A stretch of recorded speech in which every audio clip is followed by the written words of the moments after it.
Hevalên hêja û xêratên Pêrga Kurdî, îro mijara me daçekên tevgerî ne, me di astayeken di daçekan bi berfirehî dîtibû, divê wanê de jî heke daçekek tevgerekî nîşan bide. Yani hareketek hebe burada em ê çawa bikarbînin, em ê hînî vê bibin. Arkadaşlar 5. dersimize hoş geldiniz. Bugünkü konumuz çok güzel bir konu. Daçek konusunu daha önce görmüştük. Edat demekti. Daçek'in tevgerin ise arkadaşlar hareket bildiren edatlar demek. Tevger zaten kendisi hareket demek. Bu konu güzel bir konu ve karşılaşabileceğimiz, aslında mantık kurabileceğimiz bir konu. Böyle çok Türkçe karşılığı olmayan bir konu yine. O yüzden dikkatlice dinleyin siz de. Şimdi ilk dersimize geçelim. Hevalên hêja me di astayekêm de me ji xwe daçeka dîtibû. Du de daçekekê bingehîn me dîtibû. Çi bû di de. Wek mîna pisîk di pacê de ye. Ez ji vir çi fehm dikim? Pisîk di pacê de li wir sekin ye. Yani tevgerek, hareketek tune dur de. Lê heke derbasbûnek hebe. Heke pisîk ji wê pacê derbas bû bezê çawa bêjim. Pisîk di pacê re derbas dibe. Heke ez êdî bireyî çêkim vîneka, ez çi watê didim? Êdî hareketekê. Ji derva ketiye hundir, an jî ji hundir derketiye derve. Yani hareketekê êdî bide, cihê xwe guherandiye. Cudahiya wa ev e. Cudahiya di de û di re. Heke em bêjin pisîk di pacê de seknek, heke em bêjin pisîk di pacê re, em ê fehm bikin ku dur de tevgerekê ye. Arkadaşlar, Daçek konu dersimizde dı'ni çok ayrıntılı görmüştük ve dı'nın böyle İngilizce'deki et gibi, Türkçe'deki dade gibi anlamları olduğunu, bulunma haleki olduğunu görmüştük. Eğer duruyorsa, örneğimize bakalım, pisik de pacede. Eğer bu örnekte kedi ya da normalde bir şey öyle yerindeyse dı'de diyebiliriz. Hatta demiştik ki dı'de sınırlar çok önemlidir bizim için dı'dan farklı olarak. Yani bulunduğu yer işte ya küçük bir yerdir ya da işte özellikle belirtiriz nerede olduğunu. O zaman dı'de kullanırız. Kedi işte pencerede diyoruz burada. Ama kedi pencereden girdi ya da kedi pencereden geçti ya da kedi pencereden çıktı. Bakın bu fiillerin hepsi bir hareket bildiriyor. Yani yer değiştirme belirtiyor bize. Eğer bu şekilde bir yer değiştirme varsa artık the deyip kullanamıyoruz. Peki ne kullanacağız? Örneğimize bakalım. Pisik the pacere derbastı be. Artık ben burada ne dedim? Kedi pencereden geçiyor dedim. Pencereden geçiyor. Biri kedi pencerede, diğeri kedi pencereden geçiyor. O geçiyor bize hareket verdiği için, bir yer değiştirme verdiği için artık pencerede geçiyor diyemiyoruz. Türkçe'de de bunu diyemiyoruz. Ama bunu belirtirken ne yapıyoruz artık? D'yi atıyoruz, yerine R getiriyoruz. Yani şöyle söyleyebiliriz. Artık o hani de ile olan bir sürü edatımız var diye işte de temelinde. Dibinde örneğin altında demekti. Diserde üstünde demekti. Dınavde içinde demekti. Artık bunların hepsinde D'yi kaldırıp yerine R'yi getirirsek hepsinde bir hareket katmış oluruz. Bir hareket belirtmiş oluyoruz. Yani D derken second yani bir duraklama, duraksama var. Ama R derken artık tevger yani bir hareket var artık. Dedik ki de bulunma veriyor. Re daha çok dan ama ayrılma haliki olan değil. Oradan geçme anlamı olan dandeni veriyor. Peki dibin de altındaydı. O zaman dibin re dersem böyle altından geçiyor, altından gidiyor diyebilirim değil mi? O zaman böyle altından olarak çevirebiliriz bunu. Ya da dışarıda üstünde demekti. Ama orada bir hareket varsa, yer değiştirme varsa artık dışarı kullanmam gerekiyor.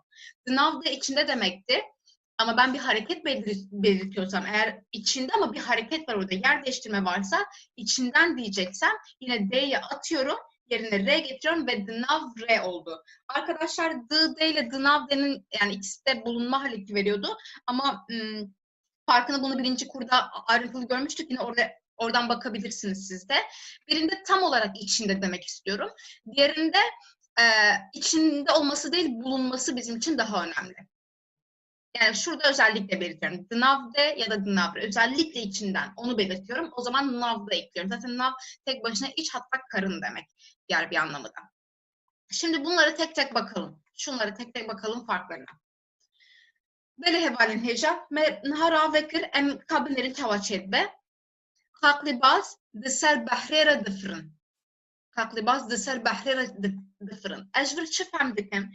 Diser bahrene lelvur nasekne. Edilur naseknin cê xwe digihînin. Ji ber vê jî ez çawa dibêjim? Di ser behrê re. Ev re vataya tevger edbemin. Hemen şekilde zeyt karım hemlan bikarbinem.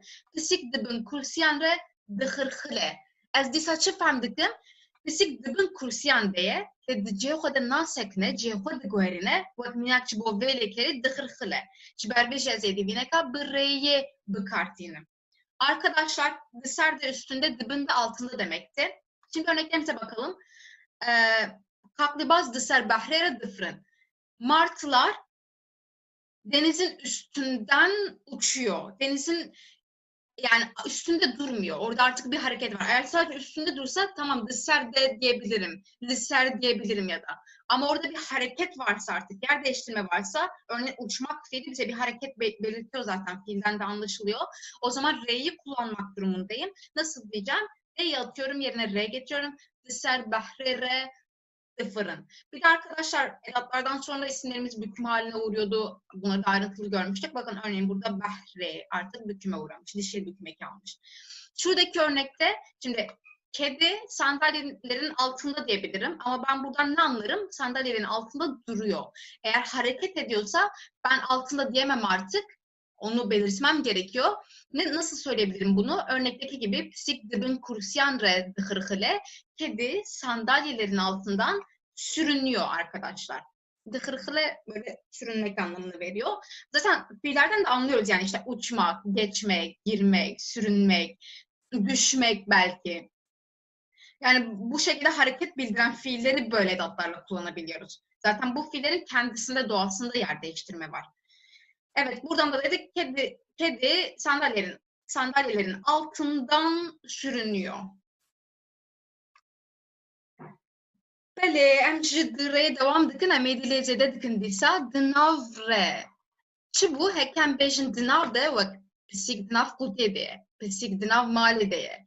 Em dikarin wisa bêjin, lêze çi fem bikin, pisîk dûr disekine. Heke pisîk li cê xwe nesekine. Hareketek bike, cê xwe biguhe nêze çawa bêjim, wek mînakê, pisîk di nav qutiyê re derbas dibe. Di nav qutiyê re derbas dibe. Çima re ji ber ku êdî cê xwe de nasekine. Heke cê xwe de bisekine. Heke qutiyek hebuya, tê de pisîk hebuya, min ê çi bigota? Pisîk di nav qutiyê de ye. An jî pisîk di nav qutiyê de disekine. An jî pisîk di nav qutiyê de radize. Ferq nake. Lê heke tevgerek hebe cê xwe guheran dibe wek mînaka vê derê, ez ê çi bêjim? Di nav qutiyê re derbas dibe. Bi heman şeklî li ber an jî di ber de seknek heye. Mesela ez li ber darê me. Ez di ber darê de me. Wek vê. Li ber ji bo vî zaptir tê bikarin. Lê heke seknek tune be, tevgerek hebe. Heke ez cê xwe de neseknim ez derbas bibim şûr. Wek vê mînakê pisîk di ber dîwer re derbas dibin. Ez ê çawa bêjim? Dîsa zêdî rêyê bikarbînim û ev re wateya tevgerê bide min. Pisîk di ber dîwer re derbas dibe. Me gotibû piştavçek hertin didewin em dikarin bêjin dîwarî, an jî em dikarin bêjin dîwer, ev jî şikleke tewangê. Em ê dersa dawî avê astê de em ê vê miçarî bibînin. Yani tewanga bi vê şeklî em ê bibînin. Evet arkadaşlar, the ile oluşan edatlardan devam ediyoruz şimdi. The now de içinde demekti. Bunu öğrenmiştik. Ama içinde durmuyorsa, içinden anlamını vermek için yani hareket varsa, tıpkı bu örnekteki gibi ne yapıyorum? D'yi atıyorum, yerine R getiriyorum. Bisik nav kutiye der bastı be. Kedi kutunun içinden geçiyor demiş oldum. Zaten geçiyor fiili anlaşılacağı üzere bir hareket belirtiyor, yer değiştiriyor. Böyle fiillerle R kullanmak durumundayım. Örnekleri de görüyorsunuz zaten değil mi? Yerinde durmuyor, oradan geçiyor. Eğer ben yanında demek istiyorsam daha çok liber kullanılıyor aslında yanında için. Liber'de de belki kısmen kullanabilirsiniz. Ya da bazı yerlerde kullanılıyordur. Ama durmuyorsam ben yanında, örneğin ben ağacın yanındayım diyebilirim ki ez liber dareme. Ama eğer ben geçiyorsam oradan, ağacın yanından, orada durmuyorsam ama duvarın yanından ya da ağacın yanından, bir şeyin yanından geçiyorsam, yer değişiyorsam bu örnekteki gibi diyeceğim. Pisik liber diver derbas dibin. Kediler duvarın yanından geçiyor. Bakın yanından geçiyor. Yine burada artık ben hareket bildirdim arkadaşlar. Bir de arkadaşlar az önce de söylediğim gibi edatlardan sonra isimlerimiz büküm haline uğruyordu. Şurada görüyoruz zaten dişil büküm eki. Burada diver de aslında büküme uğramış. Ama bu bükümün bir küçük bir nüans, farklı bir şekli. Bu kurun son dersinde buraya da değineceğiz. Her zaman edatlardan sonra büküme uğrar. Bunu unutmuyoruz. Bəli, ən bərdavam bükün. B-V-T, B-V. Şuan edin zanen F-C nokta edin navanjı tiştek develeri. Vataya çiğdi de, vataya da Türkiye'de doğru. B-V-T'di de. Em bu xuyinin de bece tevger berbi aliye gibi. Tevger berbi aliye gibi. Yani ez ceki de çim ciheki ez yüve nişan dedim. Em minaken xo binerin tu bi kuvvedici, tu bi kuvvedici. Kabinerin disa tevger ekiye. Ama tene aliye tene ez berbi aliye gibi tene diçim. Ne her du aliye. Anji ez bi aliye jor vediçim. Ez bi aliye jor vediçim. Disa her du yandışı tevger hene. Arkadaşlar B ve bunları tek tek Türkçe açıklayayım çünkü kullanımları önemli ve yine mesela sınav kağıtlarında öğrencilerimizin bu konuyu karıştırdığını görüyoruz, kafalarını karıştırdığını. O yüzden böyle güzelce anlayalım. B ve Türkçedeki doğruya karşılık geliyor. Bir yere doğru gitmek arkadaşlar. Örnekte de diyor, cümlede de diyor ki tevger berbi aliye gibi, yani hareket bir yöne doğru arkadaşlar. Bir yere doğru gidiyorum, eve doğru gidiyorum, çarşıya doğru gidiyorum. Bu o doğru anlamını vermek için bu ve'yi kullanıyorum. Artık neresiyse onu ortaya getiriyorum. Tu kuvvetici nereye gidiyorsun? Motomot çevresini çevirecek olsam nereye doğru gidiyorsun? Zaten ama bir yere doğru zaten gidiyoruz. Onu özellikle belirtmemize gerek yok. Kısaca nereye gidiyorsun diyebiliriz. Ama dediğim gibi nereye doğru gidiyorsun?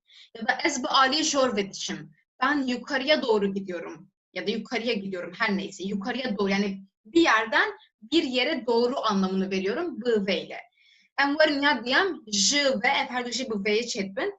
J ve hevano ço j tane o atya derketin edida. J ve herkes bir şekli bir karbinem. Tevgeraj derketna c heki diğer dige. Tevgeraj derketna c. C ki derkevim u j ve diğer dikim. Tuş kuvveti, tuş kuvveti, tuş c ki derketni tu hatiye vediri. Tuş kuvveti, ez j aliye jor vetim. Ez j jor derketime bejer bumez bejim. Ez j aliye jor vetim. Bala xo bidin her du berevajı hevdune. Her du vekvate her du berevajı hevdune. Heke ev ji ve ne bocu, bo demam öyle, bo deman cem bikardine. Bak minaka vedere ez bejim ez doh ve dixabtim. Ez doh ve dixabtim. Anji ev doh ve dixabite. Disa vak dem ji vataya Türkiye'de dem berid de. İngilizce vataya since heye ya. Aynı bir vataydı deçmere. Arkadaşlar j ve iki anlamı var. Bunu hem yer için hem zaman için kullanabiliyoruz. Önce yer için olan anlamına gelelim. Evet, Türkçesi den beri gibi çevrilebilir.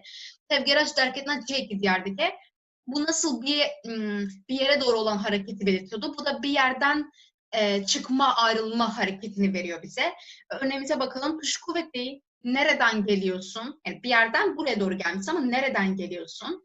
Ez aliye jorvetim. Yukarıdan geliyorum. Yukarı taraftan geliyorum. Dikkatinizi çeksin. Birbirinin tersi bunlar. Tuş kuvveti için nereye doğru gidiyorsun? Tuş kuvveti nereden geliyorsun? Nereden buraya doğru geliyorsun? Belki bu şekilde düşünebiliriz. Ez bi aliye jorvetim, yukarıya doğru gidiyorum. Ez aliye jorvetim, yukarı taraftan geliyorum olmuş oldu. Bunlar bize yer belirtiyordu. Eğer ben zaman için kullanmak istiyorsam bunu, arkadaşlar, şivo deman vataya dem beridi de. Zaman için kullanacaksam dem beri anlamını veriyor. Dünden beri çalışıyorum. Geçen seneden beri Ahmet'teyim. Bu şekilde düşünebiliriz. Ev şidduh ve dıhabite o dünden beri çalışıyor. İngilizce'deki since'e benziyor. Türkçedeki den beriye benziyor. Zamansal olarak. Bəli, em devam bikin. B-R, J-R. Em neka her du B-V'ye çedbin. Naha ev her du J R'ye çedbin. Le em divan de balava bikşem gotiye daha çekin. Ne gotiye daha çekin tevgerin vakvan. Çvelko tenek cudaye. Le em disa binerin disa zaften bikaranin. Kam bu xuynin dibêje B-R ji bo kesan wate bihevrebûnê dide hevano. Ji bo kesan, em ev derbarê me bikşine ji bo kesan. Wate bihevrebûnê dide. Yani ne ji bo tiştendin, ne ji bo masê, ne ji bo kursiyê. Ji bo kesan. Ez bi te re pir kêfxweşim. Ez bi te re. Wate bihevrebûnê dide. Tu çima bi min re xeber nadî? Wate bi min re dîsa wate bihevrebûnê dide. Ev jî bi me re tên. Dîsa wate bihevrebûnê dide. Arkadaşlar, B-R ve J-R'ye geçtik. Bunlar R ile oluşan edatlar ama şu anda şey belirtmiyoruz. Bakın daha çekin tevgeri demedim başlıkta. Bu ikisinin farklı kullanımları var. Kişiler için olan kullanımları var. Onları göreceğiz. Böyle arkadaşlar kişiler için birlikte anlamını veriyor bize. Şimdi daha önce sadece b'yı görmüştük ve b'nın ile with anlamına geldiğini görmüştük. Örneğin ez b'kere hurdikim dediğimizde ben işte bıçakla doğuruyorum ya da ez b'bala Fred için ben uçakla gidiyorum. O birliktelik anlamını veriyor ama bunu kişiler için kullanacaksam b-re şeklinde kullanırım. Ez b'tere pır hoşum. Ben seninle çok mutluyum. Bakın sen kişi olduğu için re ile kullandım. Uçma bımın habernadı. Sen neden benimle konuşmuyorsun? O ileyi arkadaşlar re ile veriyorum artık eğer kişi ise. Benimle neden konuşmuyorsun? Evcib maratin. Onlar da bizimle geliyorlar. Bir de arkadaşlar yine dikkat ediyoruz hepsine.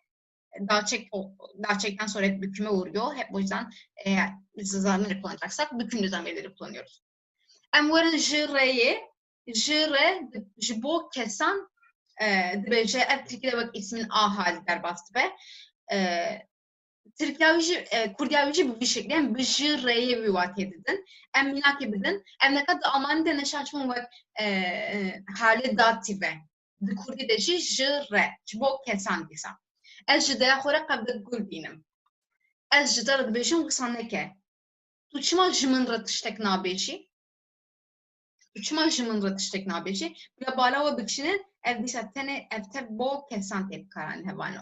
Arkadaşlar ji re de kişiler için, yine yer için değil, kişiler için ismin a hali, işte sana, bana, Ayşe'ye, Ahmet'e o a hali vermek için kullanıyoruz.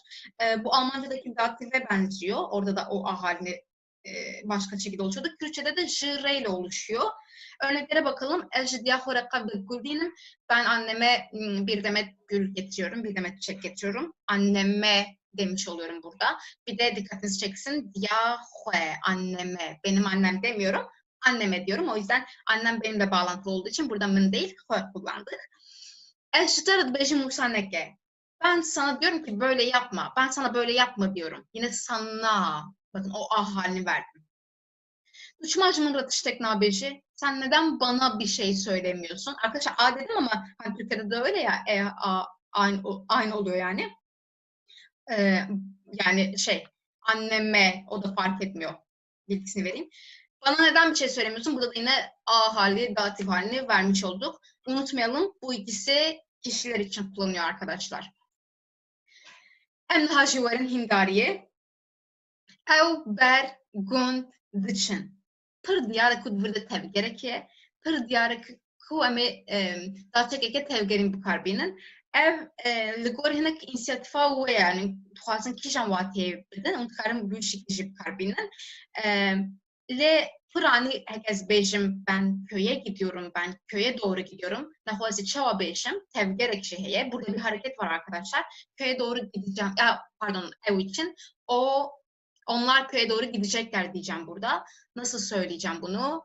Ev ber begund ve için. Ya diyem eze te vegerim. Eze te vegerim.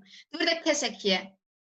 Divırda kesekiye. Ve ez jbo datekin jbo kesan tem karbinim. Em çoğat karın beşin. Em çoğat karın beşin var. Hınek bir fikrin. Arkadaşlar şimdi burada ben sen var bir de dönmek fiili var. Nasıl diyeceğiz? Mesela seninle döneceğim diyebiliriz değil mi? Peki o birliktelik anlamını bir önceki saatte görmüştük. Nasıl vereceğiz?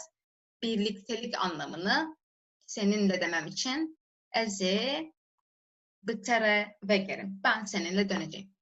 Çok daran dıfırın. Em burada karın gelek dışan beşin. Le divem tevgen içam dinç berku fırın heye, le kereke tevgerin heye. Em karın beşin liser vak ev necbo bersvabi. Mesela liser belki ani ser, ber, bin. Em her çeşit karın bu karbinin. Goring siyatifa meye em tuhazın kijan vatiye bidin. Arkadaşlar kuş, İşte ağaçlar, uçmak var. Burada ağaçların üstünden diyebiliriz, yanından diyebiliriz, altından diyebiliriz. Bu sizin hani hangi anlamı vermek istediğinize bağlı. Bu örnek için ama çok dışarıdan rıdıfrın kuşlar ağaçların üstünden uçuyor demiş olduk. Gördüğünüz gibi R'den anlıyoruz ki bir hareket var ya da zaten frin, uçmak bir hareket belirtiyor bize. This pace ketye mali.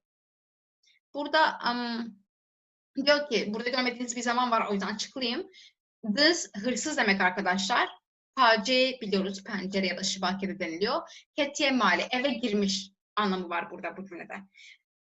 Pencereden diyebiliriz ya da pencerenin içinden diyebiliriz. Her ikisi doğru. Eğer ben pencereden diyeceksem de pencere demem lazım. Çünkü hareket belirtiyorum burada. Eğer pencerenin içinden özellikle belirtmek istiyorsam sınav pencere demem gerekiyor. Zaten burada 3 boşluk var. Sınav pencere.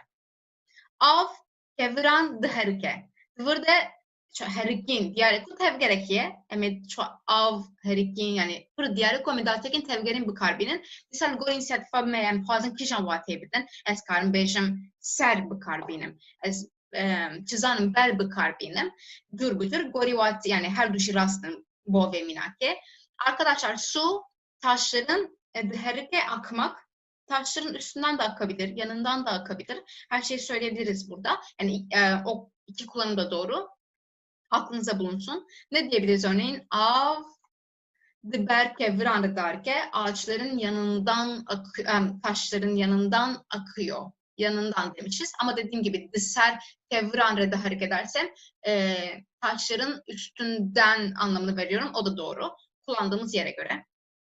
Dur priniyekte. Arkadaşlar, şimdi diyor ki uzak, periniyek çığlık, bir çığlık geliyormuş. Arkadaşlar şöyle bir mantık yapalım. Bir yere gitmek varsa, eğer gitmek varsa zaten o bir yere doğrudur. Eğer gelmek varsa o bir yerdendir. Bir kere gelmek fiiliyle, odan çıkma haliyle kesinlikle ışı kullanmam gerekiyor değil mi? Kesinlikle ışı kullanmam gerekiyor.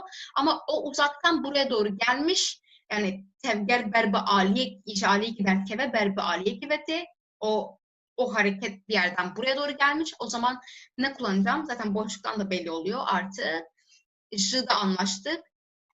Dur ve periniyekte uzaktan bir çığlık geliyor demiş oldum. Tuçma ve derevan diki. Disa keseye. Şu kesçi bun bire behevre bun jire ev dati vate dati vedida. Dıvırda diyare ku ne behevre bune. Derev kırın u behevre bun alaka vantuneye. Nefami adım bir karbinin. Arkadaşlar şimdi çevirelim. Sen neden o yalan söylüyorsun. Şimdi kişilerle birlikte kullanılan 2 tane vardı. Bire şuradaki gibi bire birliktelik anlamını veriyordu. Jire de ismin A halini veriyordu. Burada yani ona yalan söylüyorsun dememiz gerekiyor. Onunla yalan söylüyorsun. Aslında o da oluyor mantık olarak da burada söylemek istediğimiz o değildi. Yine yani mantığa göre tabii ki istediğinizi kullanabilirsiniz. Şimdi ben diyeceğim ki ona neden yalan söylüyorsun? O zaman nasıl söyleyeceğim? Tuçma Şuvere deravandiki. Bu da zaten kişiler için kullanılan ikinci edatımızdı. Evet arkadaşlar dersimizin sonuna geldik. Bu konu benim çok sevdiğim bir konu. Bence çok zevkli bir konu. Umarım siz aradaki farkı iyice anlamışsınızdır. Unutmuyoruz. Eğer hareket varsa o D'ler gidiyordu. Sonunda yerine R geliyordu. İkinci önemli nokta ise edatlardan sonra her zaman ismimiz büküm halinde kullanılır. Bazı istisnalar var büküme uğramayan. Onları zaten derslerde oldukça işte üstünü çizdik. Mesela hue artık öğrendik. Hue Cinapka göre hue büküme uğramıyor. Eğer isimse büküme uğruyor, sıfatsa büküme uğramıyor. Onun dışında isimlerimiz hep büküme uğruyor arkadaşlar. Bu bilgiyi de verelim. Bir dahaki derse kadar kendinize dikkat edin. Geli hevalin heja bu hatire ve seviyedeki muaneme şibo ve şiisuda var bu. Vaneyki hoş ve dar baskır. Behavior halletine hatta vaneyki edin. Da hoş yedim yine.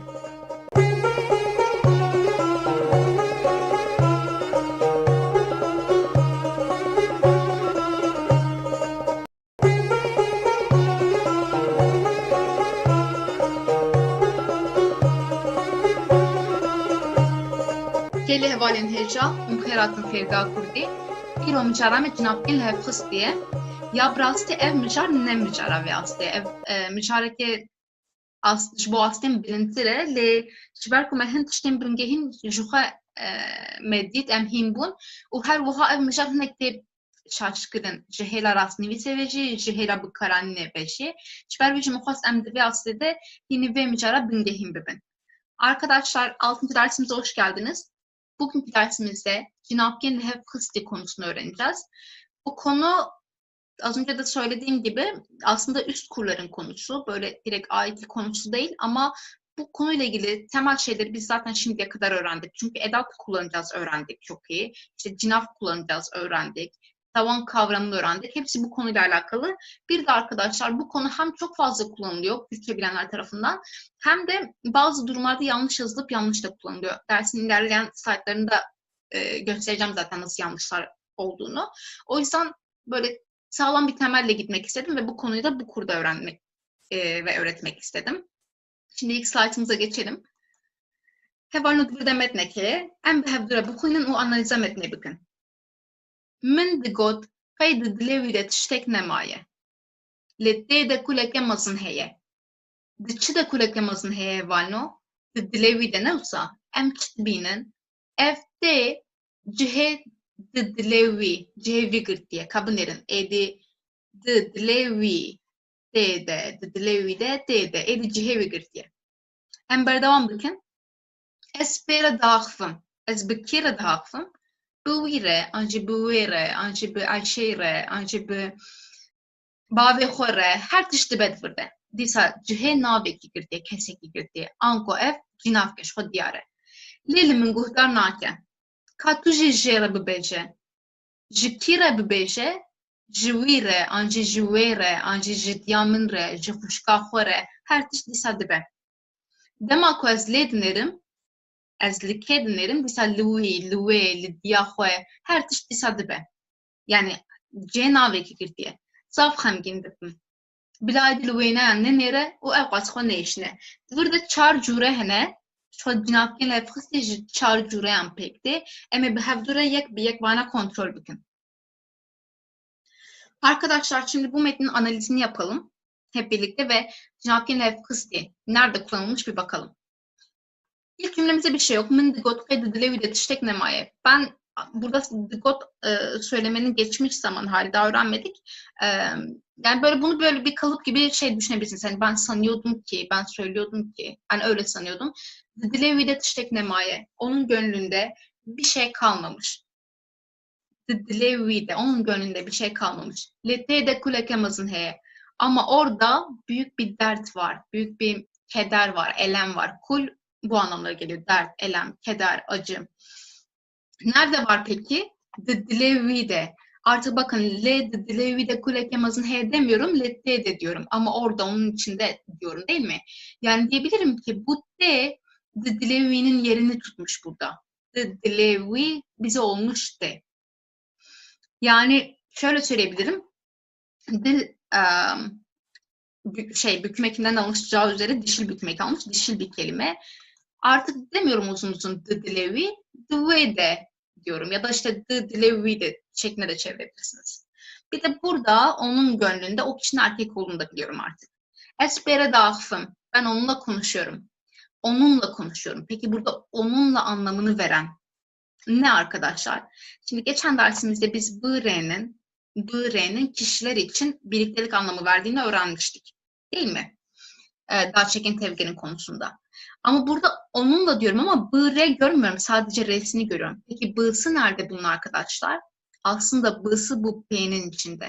Yani bu p, b, we'nin yerini tutmuş. Bakın hem b'nın yerini tutmuş hem de onun anlamına gelen we'nin yerini tutmuş ve ez b'wire dağfım yerine ez b're dağfım demişiz. Lelimin guhtarnaki ama beni dinlemiyor. Katu jere bebeje.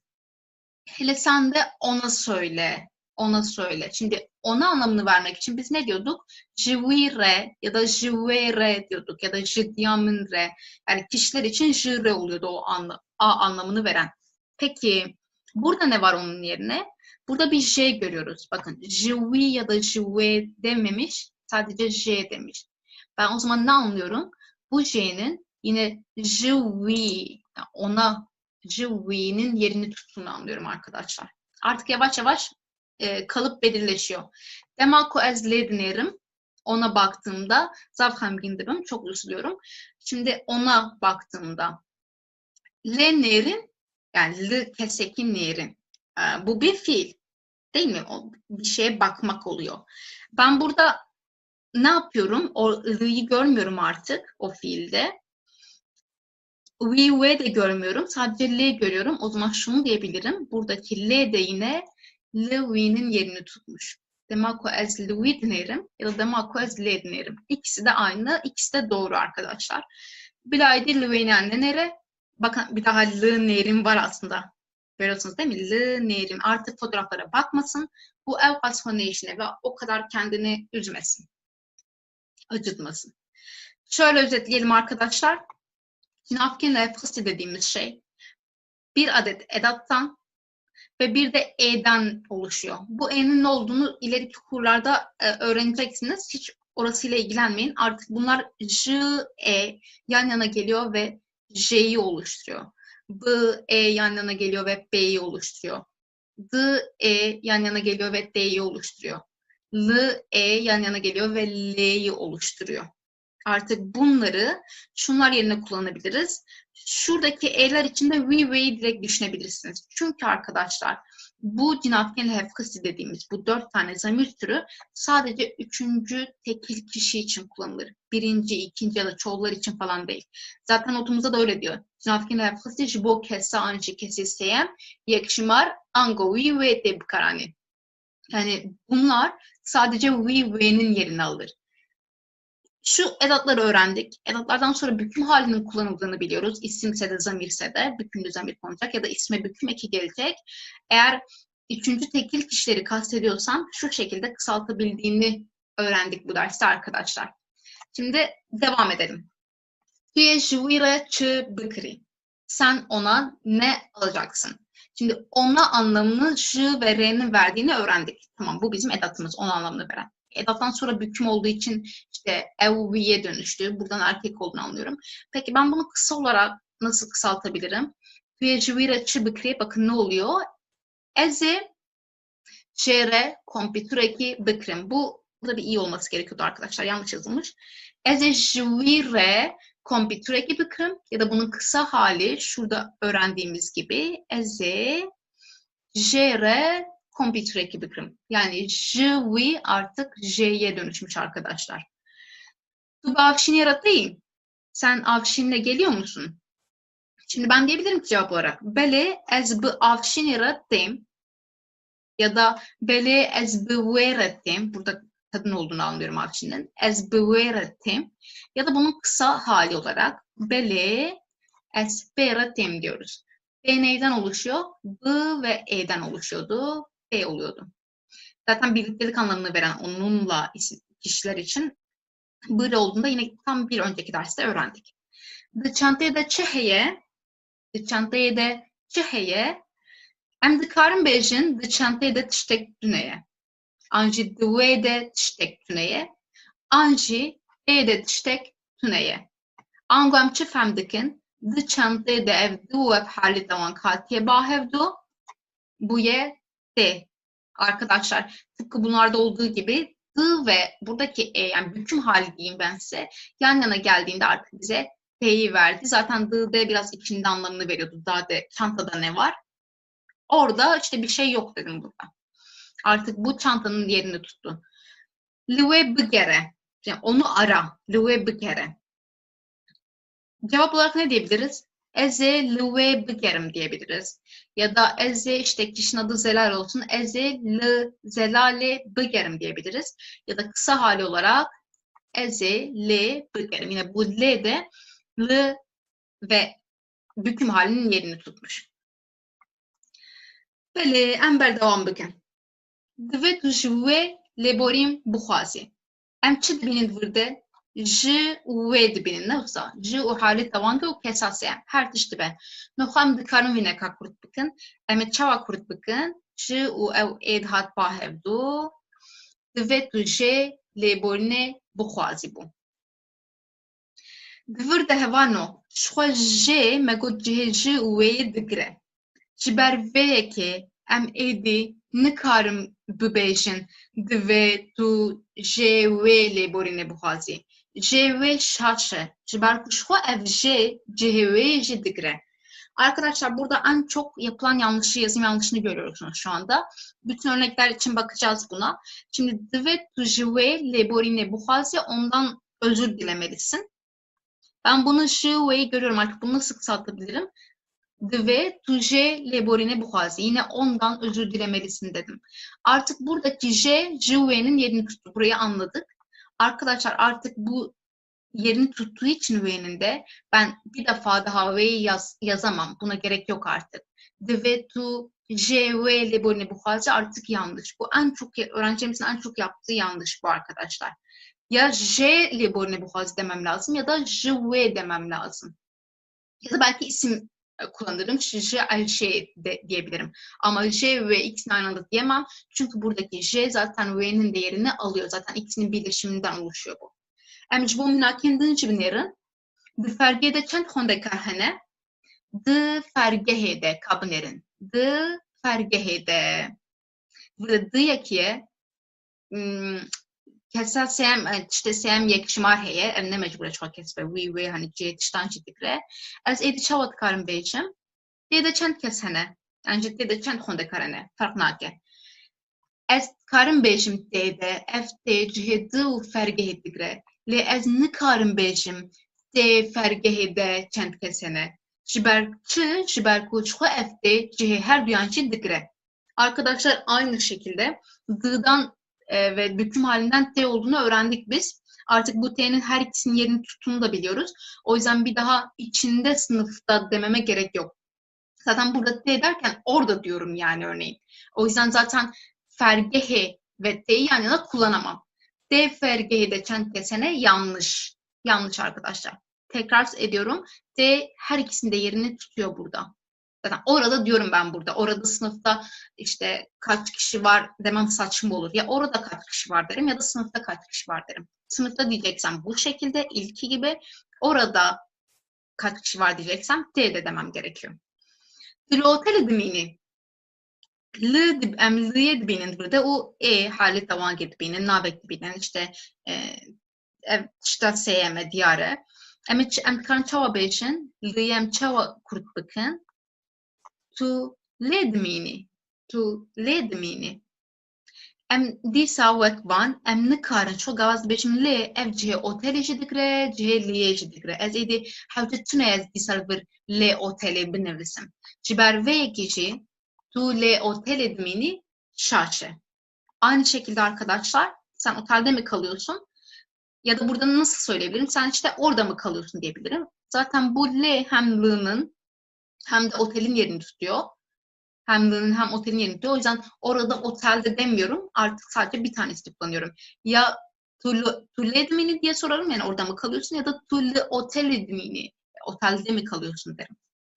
Ev bu balafre na İstanbul'e. Yine burada bir bu görüyoruz. Bir de üçüncü tekil şahsın kullanıldığı bir yer görüyoruz. Zaten bunu söylememe gerek yok. Çünkü tekil kişi sadece kişi olmayabilir yani. Herhangi tekil ve o dediğimiz her şey olabilir.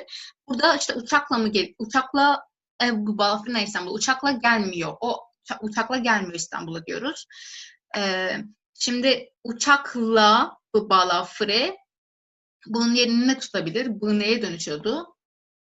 Ev ve na İstanbul'u. O onunla İstanbul'a gelmiyor dedik burada da. Zaten onunla dediğim şey uçakla, uçak ile. Ben bu anlamı B ile verdim. Hem B'yi içeriyor ile anlamını hem de uçak anlamını şuradaki ev sayesinde içeriyor. O yüzden bir daha onunla uçakla dememe gerek yok. Yani eğer ben ev B balafrena İstanbul dersem yanlış olur. O onunla uçakla İstanbul'a gelmiyor demiş olurum. Bu da gramer olarak yanlış. Hin lêkerin ku bi cinakên lêxistî çêdibin.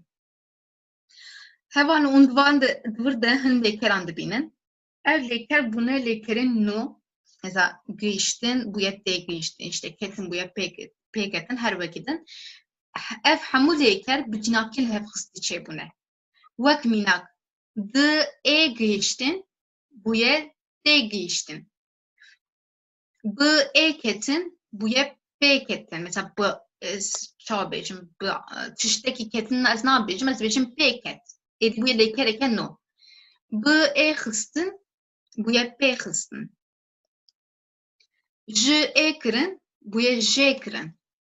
Ser j kirin, bu ya ser j kirin. J birin, bu ya j birin. L kirin, bu ya l kirin. Arkadaşlar burada bu aktif lefkasıyla oluşan bazı fiilleri görüyoruz. Şunun bilgisini vereyim. Bu fiiller asıl anlamını kaybetmiş fiiller. Aslında türemiş fiil gibi düşünebilirsiniz. Örneğin giyiştin, yetişmek, daştın da deniliyor. Yetişmek ama t, giyiştin artık anlamak, kavramak. Bakın buradaki t nereden geliyor? D ve e'den geliyor arkadaşlar. Bunlar yan yana gelmiş. Artık yeni bir fiil olmuş diye giyiştin. O da bize anlamak, kavramak anlamını veriyor. Ya da ketin normalde düşmek, girmek anlamı vardı. Ama şunların yan yana gelmesiyle P ketin ise yanmak demek arkadaşlar. Bir şeyin yanması, tutuşması. Ateşin yanması. Ya da aynı şekilde hıstın, aslında hıstın işte koymak anlamı var ama P hıstın dediğimizde artık ateş yakmak anlamını veriyor bize. Kırın kesmek anlamında ama ben kırın dersem kırın yapmaktı ama kırın dersem artık kesmek anlamı var. Hatta şurada varmış zaten. Cebrin de öyle. Ser kırın, ser kafa demek, kırın yapmak demek. Ama bu yani e'den oluşmuş hepsi yan yana geliyor. Ser kırın yeni bir fiil oluyor. Canlı hayvanı kesmek diye çevirdim ben. Çünkü ya aynen bu kurbanlarda kesiyoruz ya biz. Onun için kullanılıyor sadece. Yani ser kafa demek ama bu kafa kesmek yerine kullanılmıyor yani. Direkt canlı hayvanı kesmek anlamında kullanılıyor. Yine bir'in silmek. Bir'in bir'in yan yana geliyor. Bir'in normalde götürmek arkadaşlar. Bir'in silmek oluyor. Yepyeni bir fiil oluyor. Kırın yine yapmak, etmekti. Kırın. Kırın yani artık giydirmek oluyor. Tabii ki yine bunların hepsi üçüncü tekil kişi arkadaşlar. O yüzden giydirmeyi de çoğu kişiler için değil, tekilse kullanıyoruz. Bunun yerine mesela de diyebilirsiniz. İşte li keçahwe, işte ez li keçahwe, ez cile keçahwe li ve dikim de diyebilirsiniz. Bakın uzun hali o li ve kırın. Ama kısa hali li kırın. Ez li dikim, ben giydiriyorum. Anlamını veriyor direkt. Şimdi arkadaşlar burada çoğu artık kendi anlamlarını kaybetmişti ve yeni bir fiil oluşmuştu. Şurada da yine bu zamirlerle oluşan fiilleri görüyoruz ama burada anlamlarını kaybetmiyorlar. Sadece bunlarla oluşuyorlar. Şimdi burası önemli arkadaşlar. Siz de kullanıma dikkat edin. Jikeseki, jitişteki haskirin. Birini sevmek. Fiil bu. Jikeseki, jitişteki haskirin. Yani ben şuraya işte ez jide hazdikim diyebilirim. Ben seni seviyorum. Ez jide hazdikim diyebilirim. Ben annemi seviyorum. Ez jivi hazdikim diyebilirim. Ben onu seviyorum. Buraya o biri geliyor ya da bir şey geliyor. Eğer ben bir şey kullanmayacaksam, isim falan vermeyeceksem direkt ne diyebilirim? Cinaki nefesi kullanabilirim. J haskırın yine sevmek anlamı. Yine bir şeyi, birini sevmek anlamını veriyor artık. Şuradaki J keseki ya da J tiştekin yerini tutuyor. Yine bunun açılımı ne? Az önce de gördüğümüz gibi J neyden oluşuyordu? J ve E'den oluşuyor arkadaşlar. Örneklere bakalım. Ez havine hazdikim. Ben yazı seviyorum. Ben bunu kısa olarak nasıl söyleyebilirim? Ez direkt J hazdikim. Onu seviyorum diyebilirim. Ama ez J havine hazdikim diyemem. Çünkü J zaten havinin yerini tutuyor burada arkadaşlar. Bir daha ben onu yazı seviyorum dememe gerek yok. Dest bitişteki kırın. Ango dest bekir'in. Bu çok fazla kullanılan bir fiil arkadaşlar. Çok yaygın bir fiil. Her ikisi de öyle. Dest bekir'in başlamak. Aslında dest bekir'in nereden geliyor? Dest bitişteki, yani bir şeye başlamaktan geliyor. O bir şeyi biz buna yazıyoruz. Örneğin dest bikar, herhangi bir şey. Ez dest bikari dikim dersen ben işe başlıyorum demiş oluyorum örneğin. Yani buraya bir şey gelmek zorunda. Peki ben onun yerine zamir kullanmak istersem dest bekir'in diyebilirim. Ona başlamak gibi oluyor arkadaşlar. Peki bu P nereden geldi? Biliyoruz. B ve tiştek, yani B ve E'den geldi. Birleşti ve burada P olarak fiilimiz oluştu. Şimdi bunun açılımına bakalım. Ez dest bezanınge hedikim. Ben üniversiteye başlıyorum. Ya da bunu kısa olarak nasıl söyleyebilirim? B ve E'yi gördüm. Ez dest B dikim. Ben ona başlıyorum demiş oldum. Ama ez dest E zanenge dikim diyemem. Neden diyemem? Çünkü ben işte ona üniversiteye başlıyorum demiş olurum. Bu da yanlış olmuş olur. Tekrar dediğim gibi arkadaşlar buradaki çoğu yüklem yani yeni bir anlam kazanmış. Örneğin işte yetişmekle anlamak çok aynı fiiller değil. Ya da girmek, düşmekle yanmak da değil ama bakın yepyeni fiiller oluşuyor ama şunlar da aslını kaybetmiyor. Haşem verin hindarya xwe. Ka onu binêrin onu pêçî tahmin bikin. Em wisa yek bi yek biçin. Ez tiştekê edivir de. Re dibêjim ew jî dinivîse. Çi were vê valahiyê ez jê re dibêjim ew jî dinivîse. Ev jê çi digre? Ez ji wî re, ez ji wê re, ez ji xwendekara xwe re. Cê kese sêyem digre. Li ser maseyê sindoqek heye. Nokta nokta de fêkî hene. Di çi de fêkî hene? Di sindoqê de fêkî hene. Ne wisa? Nixwaze çawa bidim bi cînavkê lêvxistî dê de fêkî hene. Ew ji metrobûsê hez nake. Lê dîsa ji metrobûsê hez nake, lê dîsa tê kargehê. Çi were cêwî de? Lê dîsa bê tê kargehê. Ango em dikarin cêwî de binivîsin. Lê dîsa bi wê tê kargehê. Yani bi metrobûsê tê kargehê. Arkadaşlar bu örneği Türkçe'de anlatayım. O metrobüsü sevmiyor ama yine de onunla geliyor. İşe onunla geliyor diyeceğim. Onunla anlamını nasıl veriyorduk biz? İşte bu ile veriyorduk değil mi? Birliktelik anlamını nesneler için. Bu metrobüse diyebilirim burada. Ya da bu ve metrobüsenin kısaltılmış hali ve zamir kullanarak oluşmuş hali P diyebilirim. PT karge. Onunla demiş oldum burada da. De avahiye de dehhani hene le de kaddikan tunene. Çi were burada? Lê di çi de qed dikandine di avahiyê de ne wisa ez çawa dikarim kurt bikim lê de qed dikan tunene. Burada da dedik ki arkadaşlar binada 10 ev var ama nokta nokta hiç dükkan yok dedik. Neyde dükkan yok? Binada değil mi? Peki ben bina yerine onda anlamını nasıl verebilirim? The avahiye'de binada diyeceğime de diyorum. The ve e'nin yan yana gelmiş hali de'yi veriyordu bize. Kenge des bikaridiki kenge des de tişteki kırın. Kabinet burada kare ev. Es pencemehe dest emeçi beşin. Desnan beşin kari. C bu tavan geçidikre dest beydikim. Tu ji werzîşê hez dikî? Ji werzîşê. Na ez em ê çawa kurt bikin? Ez jê hez nakim. Ya dawîn ez nokta noktayê hez dikim lê belê ez nokta nokta nakerim. Em çawa dikarim vî çekim. Arkadaşlar şimdi son örneğimizde ben sevmek ama Kürtçedeki mantığı anladık artık. Bir şeyi sevmek olur o. Hani böyle bakmamız lazım. Bir şeyi seviyorum diyeceğim. Yani onu seviyorum diyeceğim örneğin o bir şey neyse. Nasıl söyleyebilirim bunu Tünafkin lehfısiyle? Ez, je, hezdikim. Ben onu seviyorum. Lebeli ama ben şimdi burada gerin görüyoruz. Gerin aramaktı. Ama bu fiil bir edatla oluşuyordu. Arkadaşlar bu edatla oluşan fiilleri, tüm edatları biz zaten çokça diğer kurlarda gördük. Eğer eksiniz varsa önce onlara dönüp bakabilirsiniz. Gerin tek başına kullanılmıyordu. Daha doğrusu gerin tek başına kullanılırsa gezmek anlamını verir. Ama lı keseki gerin olursa bu artık aramak anlamını veriyordu bize. O yüzden nasıl söyleyebilirim? L'ın yerini ne alacak burada?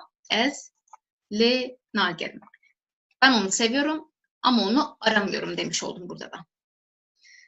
Pele hevalin heja, em hatin daviya vaneya xwe, hevi dikmiş bo wecî sûdewar bu ev wane. Hatta waneyekê xwe baş binerin, li xwe muqate bin, heke kemasyen ve hebin, hûn dikarin li astayeken binerin û li wan mijaran guhdar bikin. Ji ber ku tê de me gelek mijaran gelek bi berfirehî vegotin, hûn jî dikarin lê binerin. Arkadaşlar diğer derste görüşmek üzere. Eğer dediğim gibi eksiğiniz varsa edat konusuna ayrı bakabilirsiniz, büküm konusuna ayrı bakabilirsiniz, edatlardan oluşmuş fiillere bakabilirsiniz. Bunların hepsi birinci kurda yer alıyor. Zaten bir video en fazla 20 dakika falan oluyor. O yüzden şey yapmayın yani. Eğer eksiğiniz varsa onları giderip bir daha gelip dersi dinleyebilirsiniz. Teşekkür ederim dinlediğiniz için. İyi günler arkadaşlar.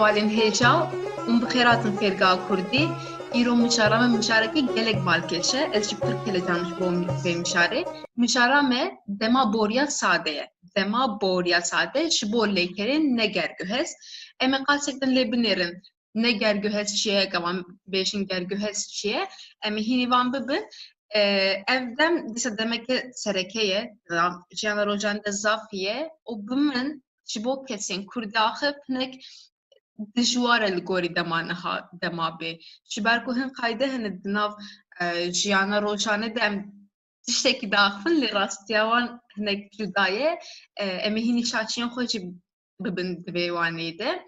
Arkadaşlar 7. dersimize hoş geldiniz. Bugünkü dersimizin konusu demaborya sade yani basit geçmiş zaman ya da dil geçmiş zaman diye çevirebiliriz. Bugünkü konumuzu Leyker'in negergühez başlığı altında inceleyeceğiz. Yani geçişsiz fiiller için işleyeceğiz.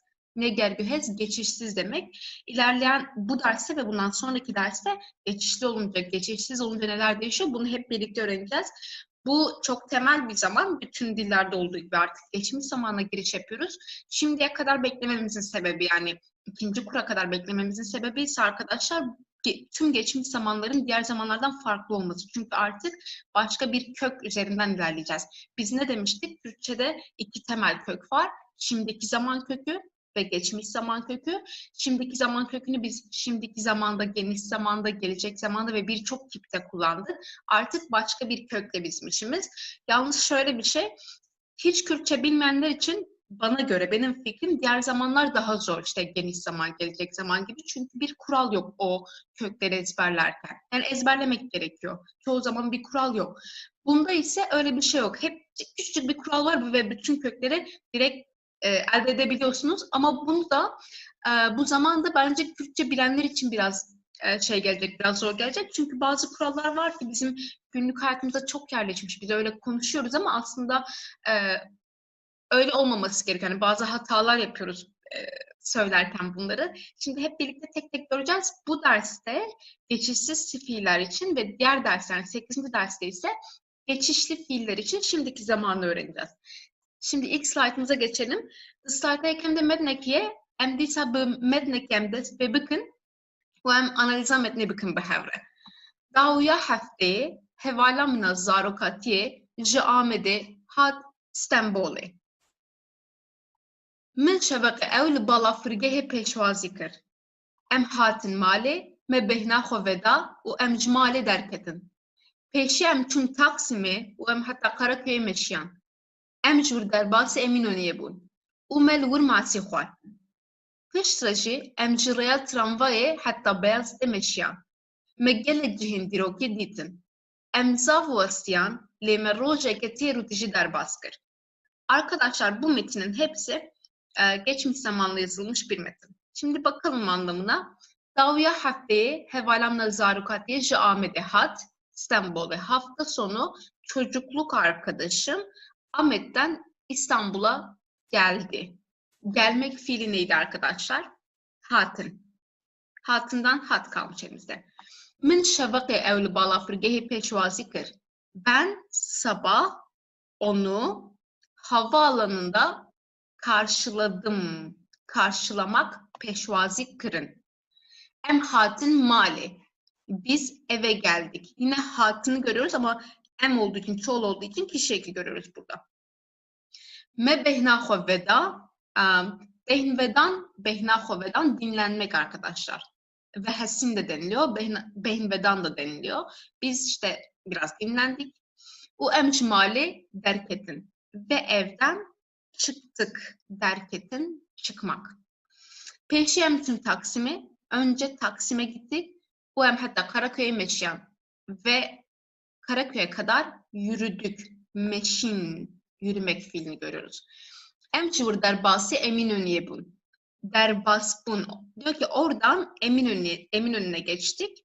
Derbas bun, geçmek arkadaşlar. Umedhur masihvar. Ve orada balık yedik. Pişsaşı emşiraya tramvaya hatta Beyazıt'a meşyan. Sonra da tramvay yolundan Beyazıt'a kadar yürüdük. Meggelek cihin diroki didin. Biz birçok tarihi yer gördük. Emza vostiyan, biz çok yorulduk. Yorulmak vastan fiili. Le merojeke terutişi derbaskır. Ama terutişi dolu dolu. Dolu dolu bir gün geçirdik. Yine geçirmek derbaskırın fiilini görüyoruz arkadaşlar. Şimdi bu fiilleri tek tek bir daha bakalım. Em yek biyek luan binerin li lekeran. Hevala minşi amede hat. Mekot efkijan lekera hatin. Min ev peşvazi kır. Mekot kijan lekere peşvazi kırın. Em cimale derketin. Kijan lekere derketin. Em çun Taksim'i.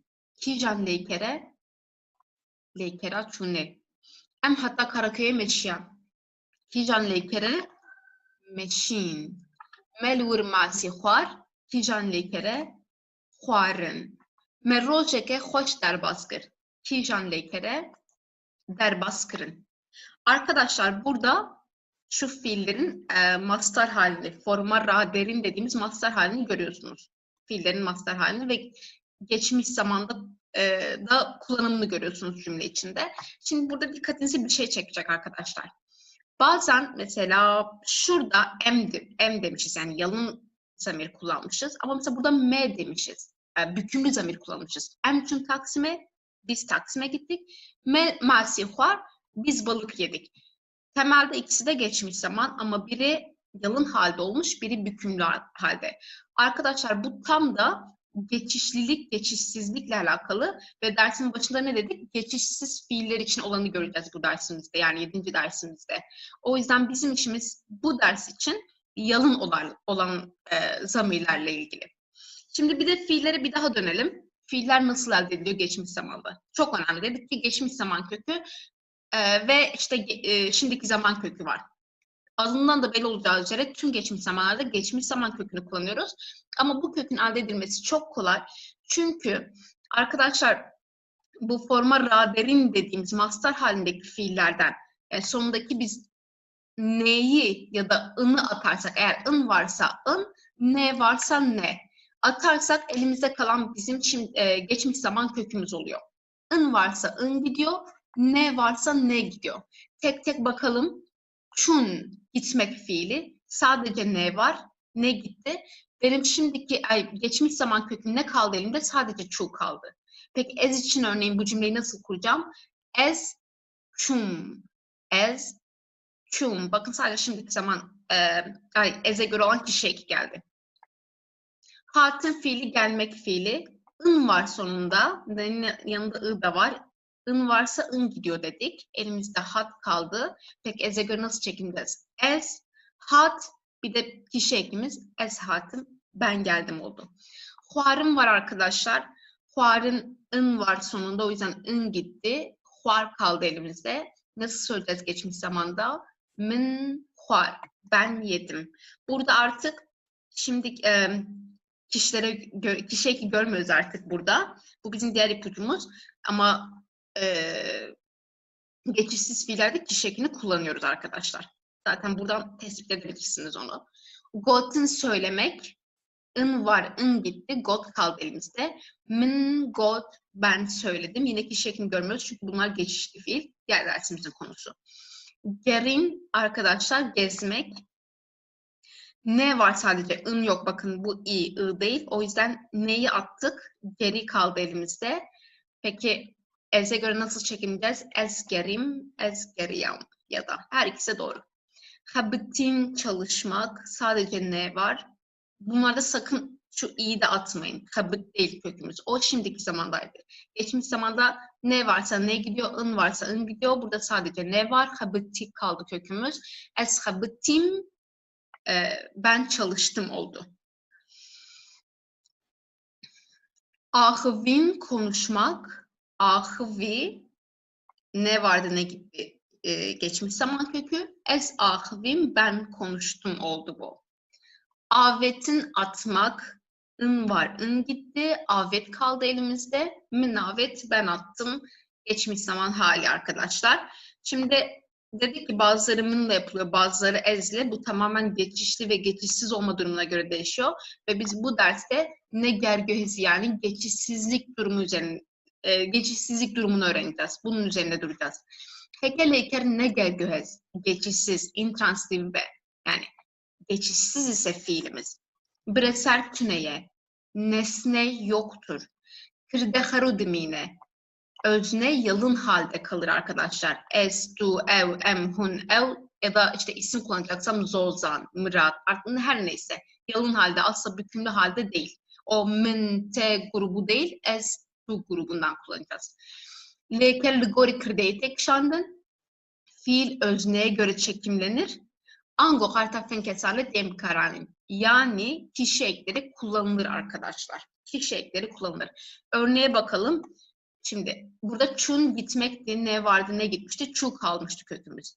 Peki sen gittin diyeceğim. Sen gitmek geçişsiz bir fiil.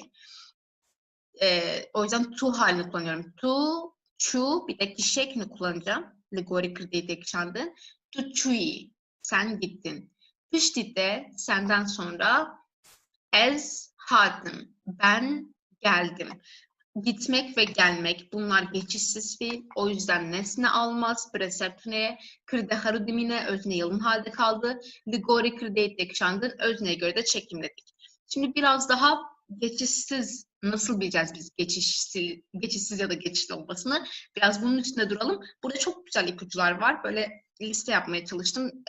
Sizin de daha kolay tespit edebilmeniz için. Şimdi birincisi dedik ki nesne yoktur arkadaşlar. Breser tüneye, ango bersiva çiye tüneye. Nesne yoktur. Yani ne'nin cevabı yok. Şimdi Türkçe'de biz bunu öğrenirken okullarda hep neyi ve kimi soruların cevabını yok diye öğreniyorduk. Neyi ve kimi sorularının cevabı yok. O zaman geçişsiz oluyor. Örneğin es hatim, ben geldim. Şimdi bakalım çı yani ne'nin cevabı var mı? Ben ne geldim? Saçma oluyor değil mi? Ben araba geldim olmaz örneğin. Ben arabayla geldim oluyor. Yani ben neyi geldim, ben kimi geldim? Bunların cevabı yok. O yüzden geçişsiz kabul ediliyor. Cevap yok. Versif ne? Peki geçişsizse ne yapıyorduk arkadaşlar? Şuradakileri yapıyoruz. Geçişsizse eğer kırda harudumine özne yalın halde ve fiilde özne göre çekimleniyor. Bu kadar.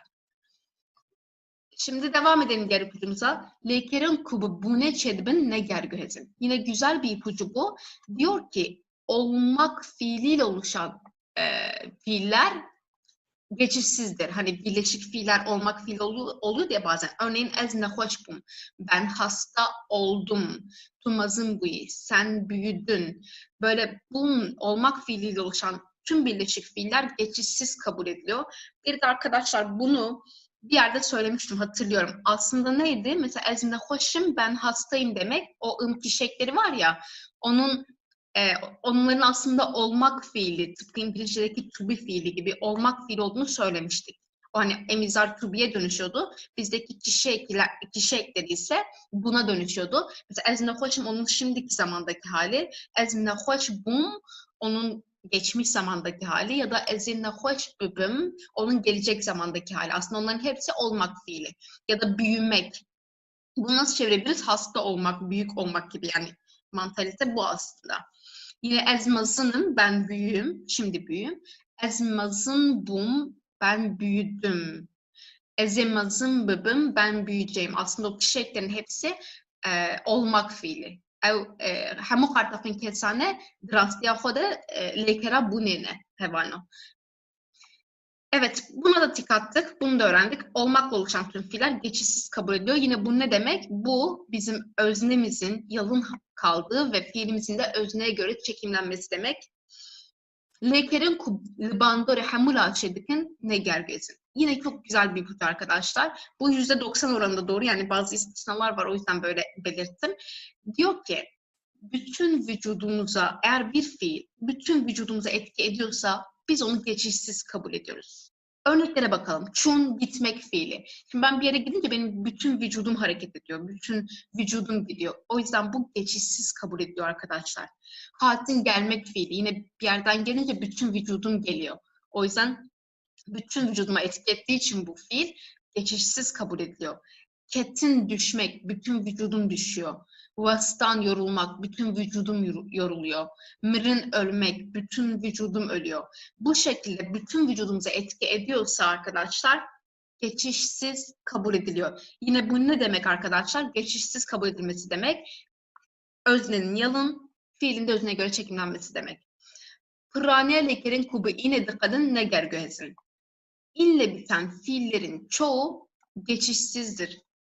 Bunu zaten şeyde görmüştük. O fiilleri öğrenirken, türemiş fiilleri öğrenirken söylemiştik. İnli oluyorsa hep kendi kendine olma anlamı var. Yani kendi kendine oluyorsa ne demek? Arkadaşlar nesnemiz yok demek zaten. Bir nesnemiz yok orada. Bu anlama geldiğini de söylemiştik. Hatta o zaman demiştik bunlar geçmiş zamanda işimize yarayacak.